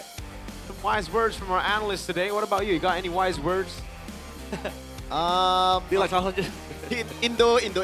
Di na kayo natuto. Oi! That's wise words, right? Wise. That is wise words. Wise indeed. That's a good wordplay right there. Let's take a look at the crucial moments here, boys, together with our analyst and with our play-by-play caster here. You have to stop by. I don't know, man. So Scar's just balling out because he had the War Axe. They were all ahead. And Edok, this move What the heck was going on, was dude? super questionable. I don't know what he was doing there. He disrespected the chase potential from Navi because they had the Glorious Pathway. And here you can really see. Usually when this happens, it isn't really an end angle. But then they lost Kuroki, they lost Yeskiel, no wave clear.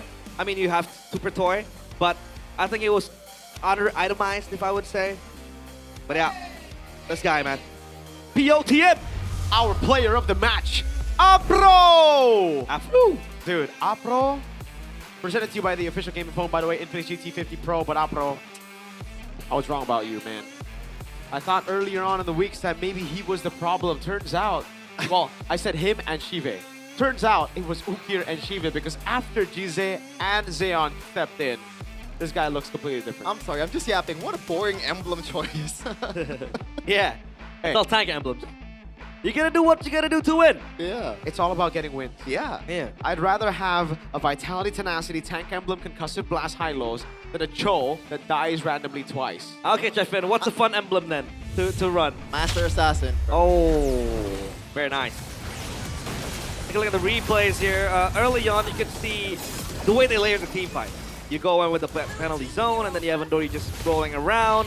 This was a pick-off towards Afro, which I don't think is valuable, but at the end of the day, it became kind of like I'd say, a deadlock. Because like you lose your roamers, both of them, both kills went to the junglers, and even Super Toy was chilling. But there isn't really a way for Super Ken to enter the pit. He was completely zoned out. He couldn't do much. He couldn't do anything, and he still bought the Sky Piercer back-to-back, both games. That kind of begs the question, what is in his mind? And then you see Cars, like I said, falling out. He's just dominating. There isn't really much to break down because Na'Vi was just running over RRQ. You know. Bro, if you like horses so much, play that horse racing gacha game instead of this. Rashi loves that one. Yeah, he does. He likes horses. And yeah, it just makes life easier. Because look at this. This was the Claude before he had the Swift Trinity. Yep. And he was able to gun down a Phobius. Yep. With the Radiant Armor, sure, and the Steel Leg Plate, but still, it is some damage. And then this was the end moment, which usually doesn't really happen. In like a losing but still playable game, this isn't an end. But this was, in the case of RRQ. Yeah. They fucked out, bro. Yeah. They just threw in the towel. I don't know what they were doing. It was stalled as well. The end was stalled because that they ran out of minions and the minions were stalled in the mid lane, but they were able to clear it out. They have clocked out. That's the only explanation. 10:52 is the final timer, so yeah. Total game time, what, 23 minutes? It's like a boring office job. You clock in, you clock out. It basically, I think for the RRQ players right now, that's what they're doing, right? Because the way they're playing, the itemization they're choosing, Super Ken, you're my GOAT, bro, but why Sky Piercer both games? Like, it's almost like he's done. Uh-huh. And then Edok, bro. It really looks like he's just done. Am I just reaching, or are they just maybe trying to play with the turret aggro? Because that's the only way for them to get a kill, right? At that time, before, I think Sky Piercer, if you want to reach just a little bit, you know, the return is high. The risk is definitely higher. Sure. I mean, if we want to take the optimistic route. Yeah. Optimistic route. And to be fair, RQ was optimistic before the game. You see the interview with Alyssa? The vibes are all... Is that optimistic or is that acceptance? Yeah. Acceptance, but the vibes are still pretty decent. I mean, that's the way it's about perspective, Chefin. Some of the kingdoms that I read online, they were saying that the players disrespected the fans. Oh. I think with a performance like this, I'm leaning more towards Realize's point. Yeah. I'm leaning more towards the fans, saying it feels like, I mean, I'm supporting the team in the MPL arena. I bought the tickets. Brought drums with me. I brought drums. I'm supporting with all my heart, and all I'm seeing is them laughing in the back rooms and then playing like this. If they were laughing in the back rooms and they started winning or, you know, had a close game, it's like, sure, they're giving their all. Even though they're out, this is true nothing to lose. This is a nothing to lose that you would expect out of a team that doesn't need to play anymore. Yeah. They're just like playing fun matches, it almost seems. Did you even read what the banner said from the kingdom, Chefin? What is it? The banner said, just keep on playing. Don't worry about us because we will always support you. Damn. And then they come and see that. I would be disappointed. Total game time of 23 minutes. Is that the highest so far in MPL ID? lowest. The lowest, not the highest. Season 17. I mean, like the fastest. Yeah. I mean, I said it after the game. Like, this is the fastest series this season. I have not fact checked that. Average game time But this I am season pretty sure is 16 minutes. I'm pretty sure I'm right, bro. The average game time is 16 minutes. Average. I'll bet my house on it. Bang. You're a gambler, Chevin. That ain't good. No, I don't have a house yet. I'm renting. That's it. Okay. Yeah. I don't know what else to say. Yeah, shortest game time still held on by Geek. That match against TLID. Oh. Look at the damage now, right? At least I was right in this is a Yeskill game because he was the main carrier. Yeah. I think both games were skill games. Nah, game one was cooked. It was cooked. This Lilia was the silver lining. 42k damage dealt. I don't even know if this game is worse or game one. Because game one, they had 7,000 damage dealt on their gold laner. Yeah. But I think this is a culmination of game one. Right? We expected much more from them in game one. And maybe it's just a draft thing. Maybe it's just an execution thing. Maybe it's also because of this emergency that Kuroki needs to step in as the XP laner. Turns out, game 2 didn't even go any better. I don't know, dude. I don't know. They don't got no shred. They pick up the Harriet. They pick up the Suyo. They've revealed their damage dealers. There's not too many other mid laner picks to go for. They did go for the Lilia, which is really, really good. The choice, I guess, for mid prio. But, yeah. Navi just took it by a landslide. In every single department, they smacked RQ. They gapped RQ. It was a canyon. It was a valley, I would say. Up top, even the XP lane where we thought Volvius, you know, the poster boy of XP lanes currently. Because back then he used to be Terizla for a few seasons. 12, 13, 14. And, yeah, he's back trying to earn his spot. But, yeah, the Volvius didn't even really, you know, brought the impact you would expect from a Volvius. Wasn't even able to play. And the funniest thing is that in the objective contests, you would argue that, okay, a Suyo with the second skill might have, you know, that potential of taking out the objective, but he wasn't really able to even enter the pit. Na'Vi were just corralling him, circling him like sharks, and this was an unplayable game from Super Ken 2. Game 1, he was completely shut down with a Kaja. Game 2, it's almost the same story. This time, you know, the damage isn't as hard as Game 1. Man. 6-7. 6-7. Shut up, bro. Now that you guys are already seeing the game, like, what do you think about the Chopik? This is a late Chopik, right? It's a blue 4-5. Oh, I honestly thought it was for a Bikov type of playstyle that maybe RQ wants to have in the side so that they have kind of like a plan B. But yeah, mainly it was for the mid prio, right? To really help out push. Because you have the Lilia, you have the Cho, the Concussive Blast as well. You can dish out the damage. It was apparent early on. Afro had to pop the Revitalize. Yeah, my thoughts are 6-7, bro. Like 6-7. My brain's not braining. Bro, 6-7. 6-7. Do it, Champion. Come on. Come on. I know you're old, but like... Yeah, come on. Join the trend, man. Huh. What's the team fight participation, Vito? 33. No, that's... Leon. Can we race? Or rather, can we compete? Let's go. 3, 2, 1. 6-7. I can go as long as I can. Looking with absolute disgust right now, bro. This is what the older generation thinks of 6-7, 6-7, Rokunana. Okay, that's crazy. Yeah, I win. That's crazy. You take the dub, you know? That's crazy right there. He went 6-7 and then into like weeb stuff, man. Weeb stuff. I said 6-7.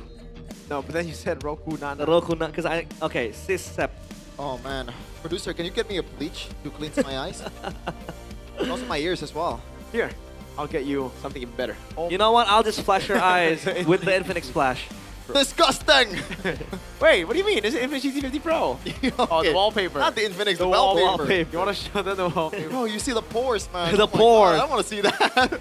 Hey. So, fun fact, Turner took a picture of Arashi and zoomed into his face. So yeah. It is pretty...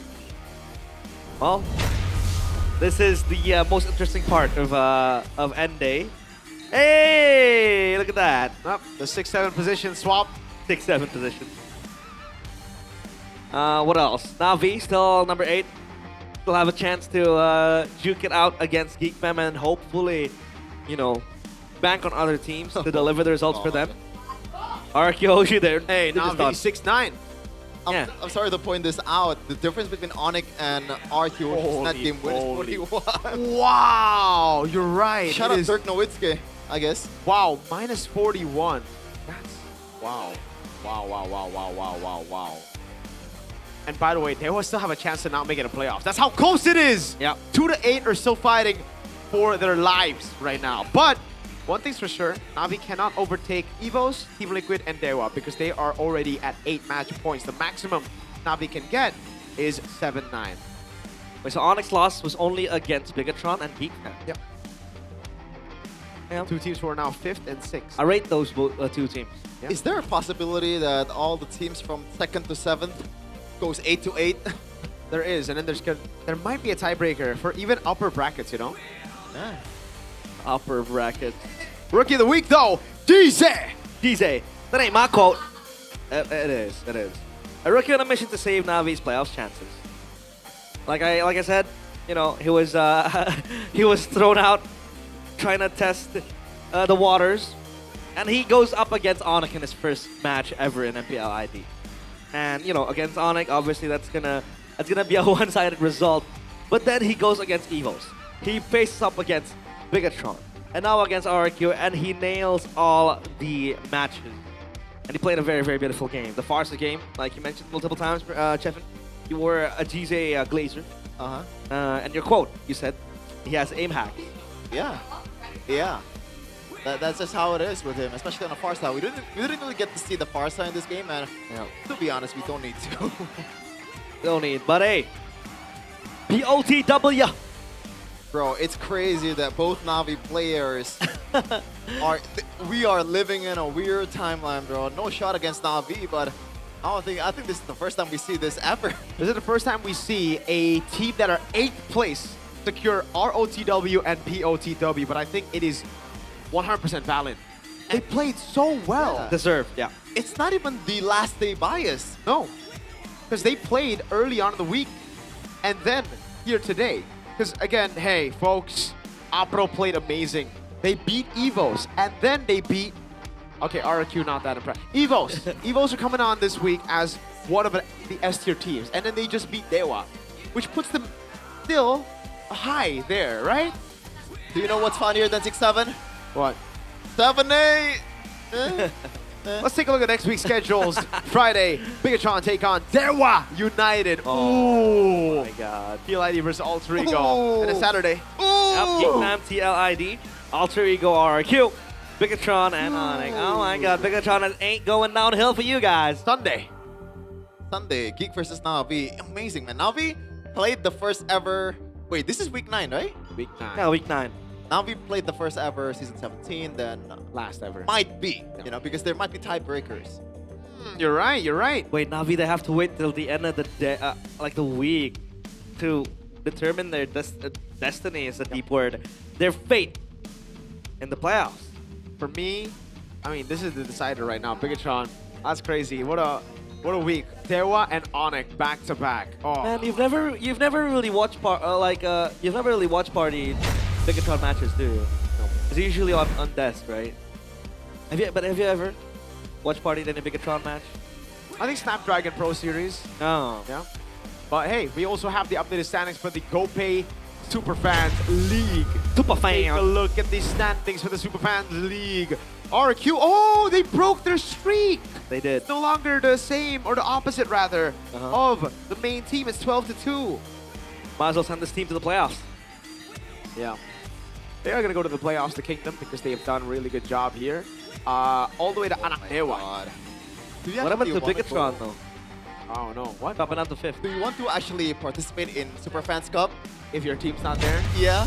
I mean, sure, right? I mean, there's a lot that you guys can get. Yeah, Fans I can compete. guess. We also have the chance to win exciting rewards such as diamonds and weekly diamond pass, cashbacks from GoPay. Don't miss the fun. Get your tickets now, and you can represent your favorite team in the Superfans Cup. It's kind of bittersweet, man. Like, Yeah.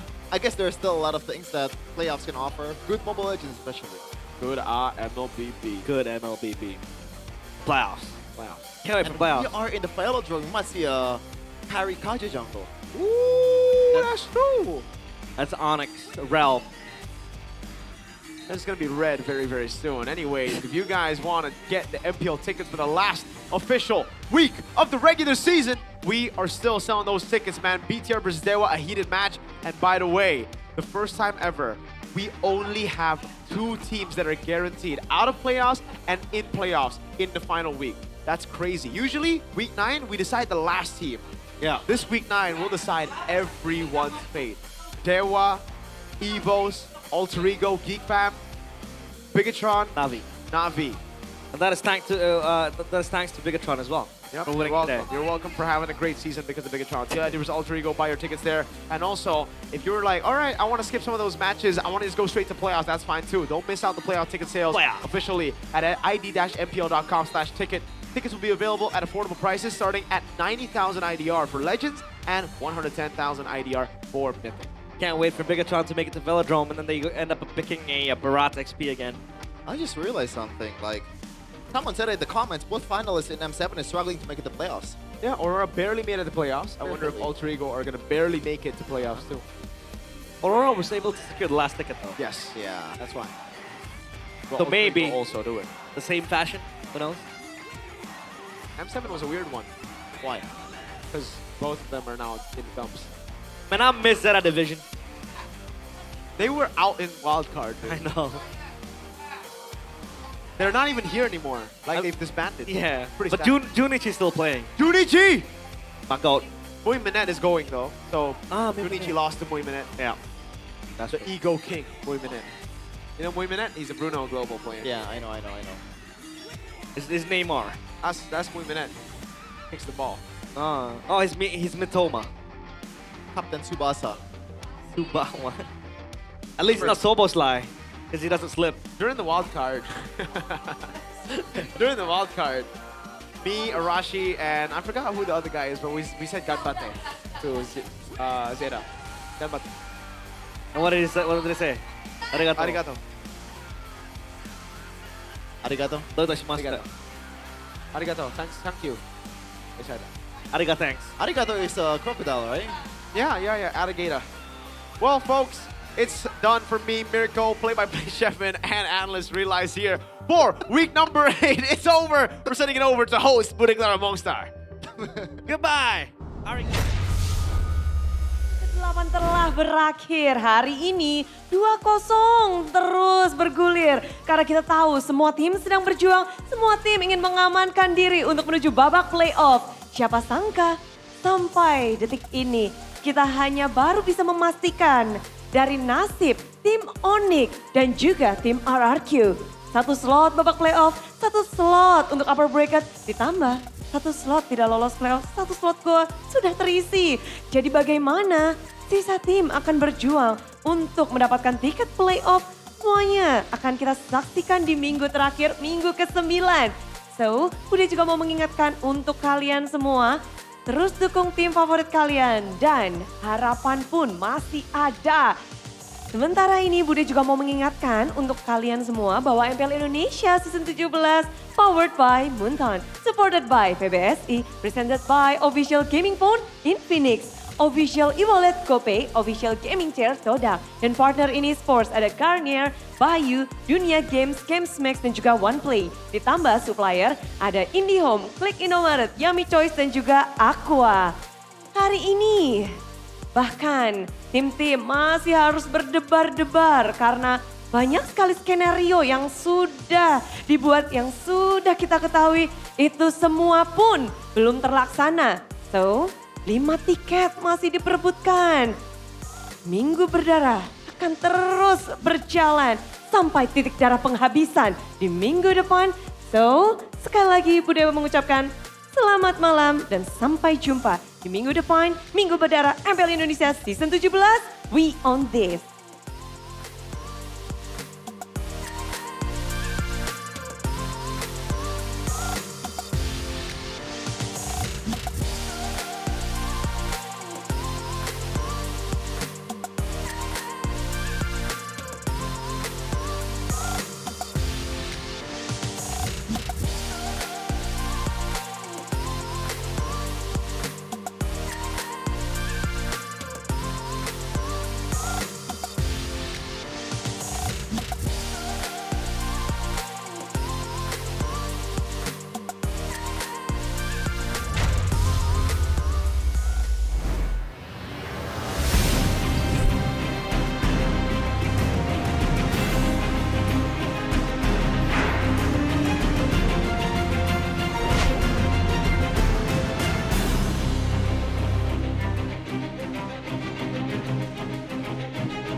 dan terus berlari, terus ke arah puncak tertinggi.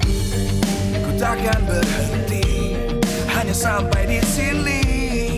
Kemenangan abadi menanti. You know we won't miss if we unite our focus. And if you haven't noticed, we all live. Nyalakan apimu, hadapi semua tantangan, hadang semua serangan, jatuh bukan halangan. Bakar semangatmu, janganlah engkau menyerah. Kita akan buat sejarah. We all this, we won't miss. We all this, we won't miss. Saatnya beraksi, jalani